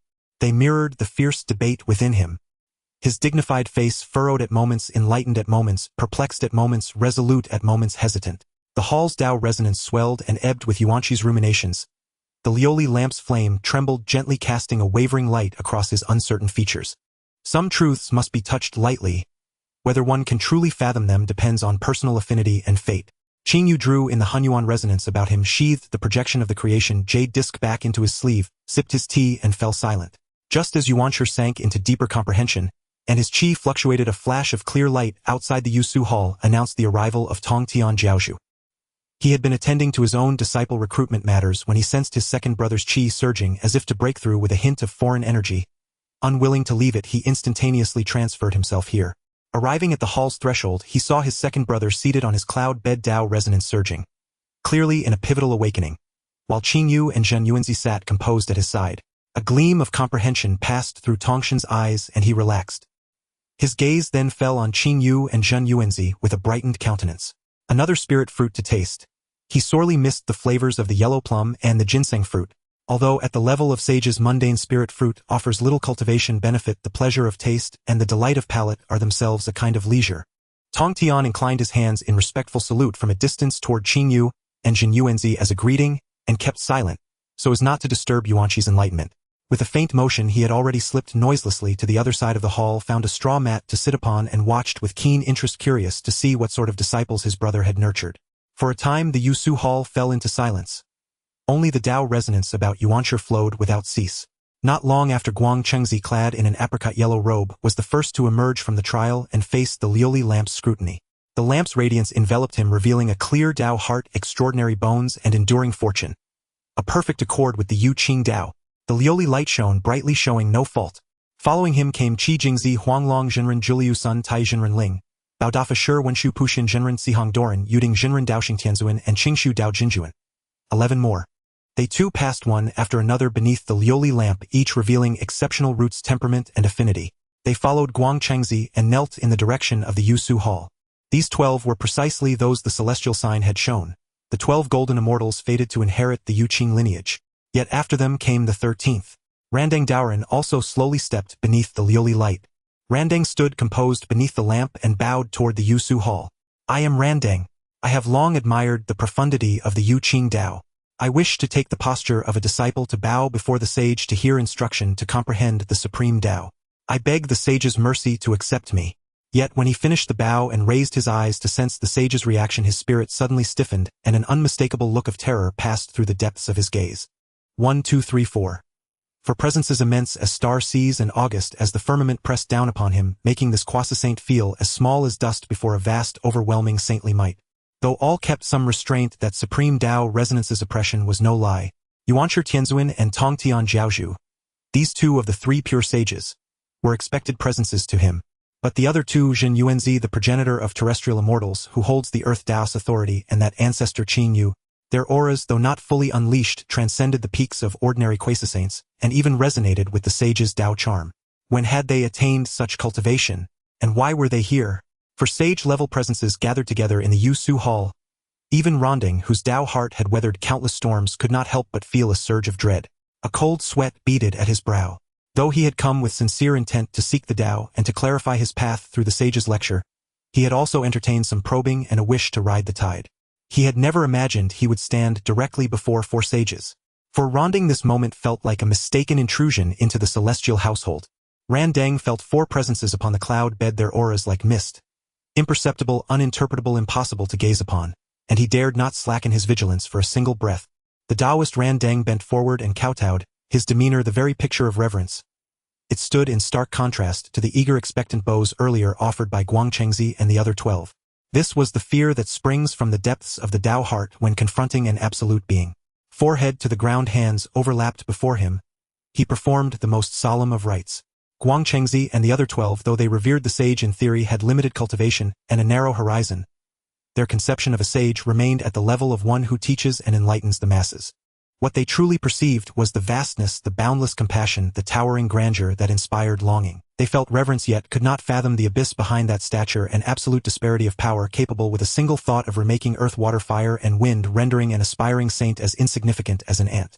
Randang was different. He was a guest of Zhixiao Palace, had once witnessed the awe of the Dao ancestor Hongjuan, and himself stood on the cusp of sainthood as a quasi-saint. He understood better than any other what those 4 seemingly restrained figures upon the cloud bed truly signified. This was a difference in the very essence of life, levels, the terminus of Dao and of law. Before a genuine saint, his quasi-saint cultivation bore no essential difference from a Kyre-finding practitioner who had only glimpsed the gate. Both could be extinguished with a snap of the fingers. A saint may show leniency or expectation toward disciples who come seeking the way, but toward a practitioner like Randang, one whose cultivation was not weak and who had once been of similar standing, that leniency might not be extended. Therefore he dared not show the slightest neglect nor betray a single hint of emotion. Upon the cloud bed, Yuanshi Tianzuan, who had been meditating with the ebb and flow of Daoic resonance about him, suddenly drew his breath inward. The streaming, alternating brilliance of Yuqing immortal light all returned into his body, and he slowly opened his eyes. Those eyes, which once contained an inexhaustible store of celestial law and solemnity, now lost a measure of absolute austerity, and gained a tincture of enlightenment. He did not immediately look upon the 13 kneeling below. Instead he turned to the side toward the serene Qingyo, rose from his seat, and with solemnity cupped his hands in salute. This salute was no ordinary courtesy between fellow Taoists, but bore a note of gratitude. My thanks to fellow Taoist Qing Yu for the prompting. Yuanshi's voice echoed through the hall. Your words are thought-provoking. The Dao is lofty and human hearts are subtle. Those who uphold the way must discern the difference. In the past this humble one was perhaps too rigid. Yuanshi was a man who treasured rights and rules above most, and who held himself to the sternest standards. Once he recognized even a portion of truth in Qingyo's words. He could set aside his saintly bearing and offer thanks with equanimity. This had nothing to do with levels of cultivation and everything to do with his own adherence to the principle of Li etiquette. The salute shook Randang to his core. He hardly dared believe his eyes. The saint had saluted another, Even fellow saints such as Zenyuanzi or Nuwa rarely compelled Yuanshi to behave with such gravity. Yuanshi's salute likewise stunned Guangchengzi and the other 12 who had just passed their trials and were inwardly aflame with excitement. Their gazes could not help but drift to the blurred figure seated in the honored guest place. Who was this person who merited such deference from Yuanshi Tianzuan? Seeing him seated beside Jinyuan, the manner so august, could he also be a sage, a Dao venerable? Yet none of them had ever heard of him. Their limited cultivation left them with only the sense that the figure seemed to fuse with the surrounding heaven and earth, yet stood aloof from it as well. Although he sat plainly before them in spiritual perception, he was a void of mist, untouchable, inscrutable, unseeable. Qingyou's entire Honghuang cultivation now rested upon Jianmu. His chaotic spiritual root did not enter Honghuang and could not be deduced. Beneath the saints, his true visage could not be revealed. Only Randang, by virtue of his observations as a guest of Zhixiao Palace, and knowing that Zenyuanzi would surely stand beside Qingyou, could barely deduce that the blurred figure must be the legendary Qingyu Shenzhou. Because he guessed that identity, his heart churned with a greater tempest to meet in discourse was astonishing enough, and yet now a salute was exchanged. Earlier, when a cataclysmic thunder tribulation had nearly destroyed the world Yuanshi, and the three purities had once launched an assault on Guang, how had relations now so swiftly mended? A host of conjectures rose in Randang's mind, but he dared show no sign of them. Qingyou, seeing Yuanshi's salute, also rose and returned it with a smile. You flatter me, fellow Daoist. The Dao is boundless, you and I are both seekers upon its path. What little insight we gain only serves to corroborate one another. To inspire a fellow seeker is also a matter of fate. The two resumed their seats. Yuanshi's gaze turned back downward. The complex expression faded, and his habitual majesty and solemnity were restored. He first looked upon the 12 figures standing respectfully at attention, and undisguised satisfaction and expectation shone in his eyes. These 12 in root temperament and karmic affinity conformed to the Yu Qing Dao Oi in his calculations. They were the disciples who would inherit the lineage and brighten the sect's fame. As for Randang, kneeling foremost and still in the posture of great ceremony, Yuanshi's gaze merely skimmed past him without lingering. In Yuanshi's mind, the roster of disciples had already been decided. Randang's appearance was a variable, but not the one he intended for true succession. Teaching disciples consumes effort and care. When Yuanshi accepts disciples, he would rather have none than many, quality over quantity. He sought those who could inherit the lineage and illuminate the Honghuang, not to enlist peers merely to swell his numbers. Guangchengzi Chijingzi Huanglong Zhenren Jiliusen Tai Lingbao Wenshu Puxian Sihong Yuding Daoxingqing. Yuanshi's voice was not loud, yet it reached every ear below. You have all endured the trial. Your hearts are steadfast, your Dao affinities deep. You may enter beneath my banner as disciples of Yu Su Palace to inherit the Yu Qing lineage. From this day forth, observe the rules of the order, cultivate the great Dao, diligently promote the righteous way, and do not transgress. Disciples shall obey the teacher's teachings. Guangchengzi and the 11 others were overcome with emotion and prostrated themselves, their voices trembling with excitement. The words of a saint were like immutable law. From this moment, they had truly entered a saint's threshold, granted guidance and support to ascend toward the Dao's summit. Even Yuanshi's austere visage showed the faintest trace of a smile as he regarded the 12 newly accepted disciples. But then his gaze shifted to the side to Tongtian Jiaozhu, who was reclining at the edge of the cloud bed, with obvious interest watching the new disciples. Yuanshi's brow contracted ever so slightly. Tongtian Yuanshi's tone took on the reproach of an elder brother. Accepting disciples and transmitting the Dao is no trifling matter. It must not be done on a whim. One should teach with care. Disciples should be few and fine rather than many for show. We who found sects and accept disciples do so to inherit the lineage, to sow the great Dao and bless the myriad beings. A disciple is an extension of the lineage. Each word and deed affects the reputation of the school and the rise or fall of the Dao. Therefore one must be cautious, choose with care, instruct thoroughly, so as not to fail the responsibility toward one's elders, nor betray the hearts of those who seek the way.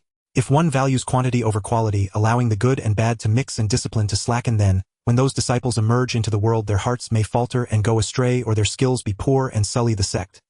Would that not be calamity? Would that not contravene the very purpose of enlightenment?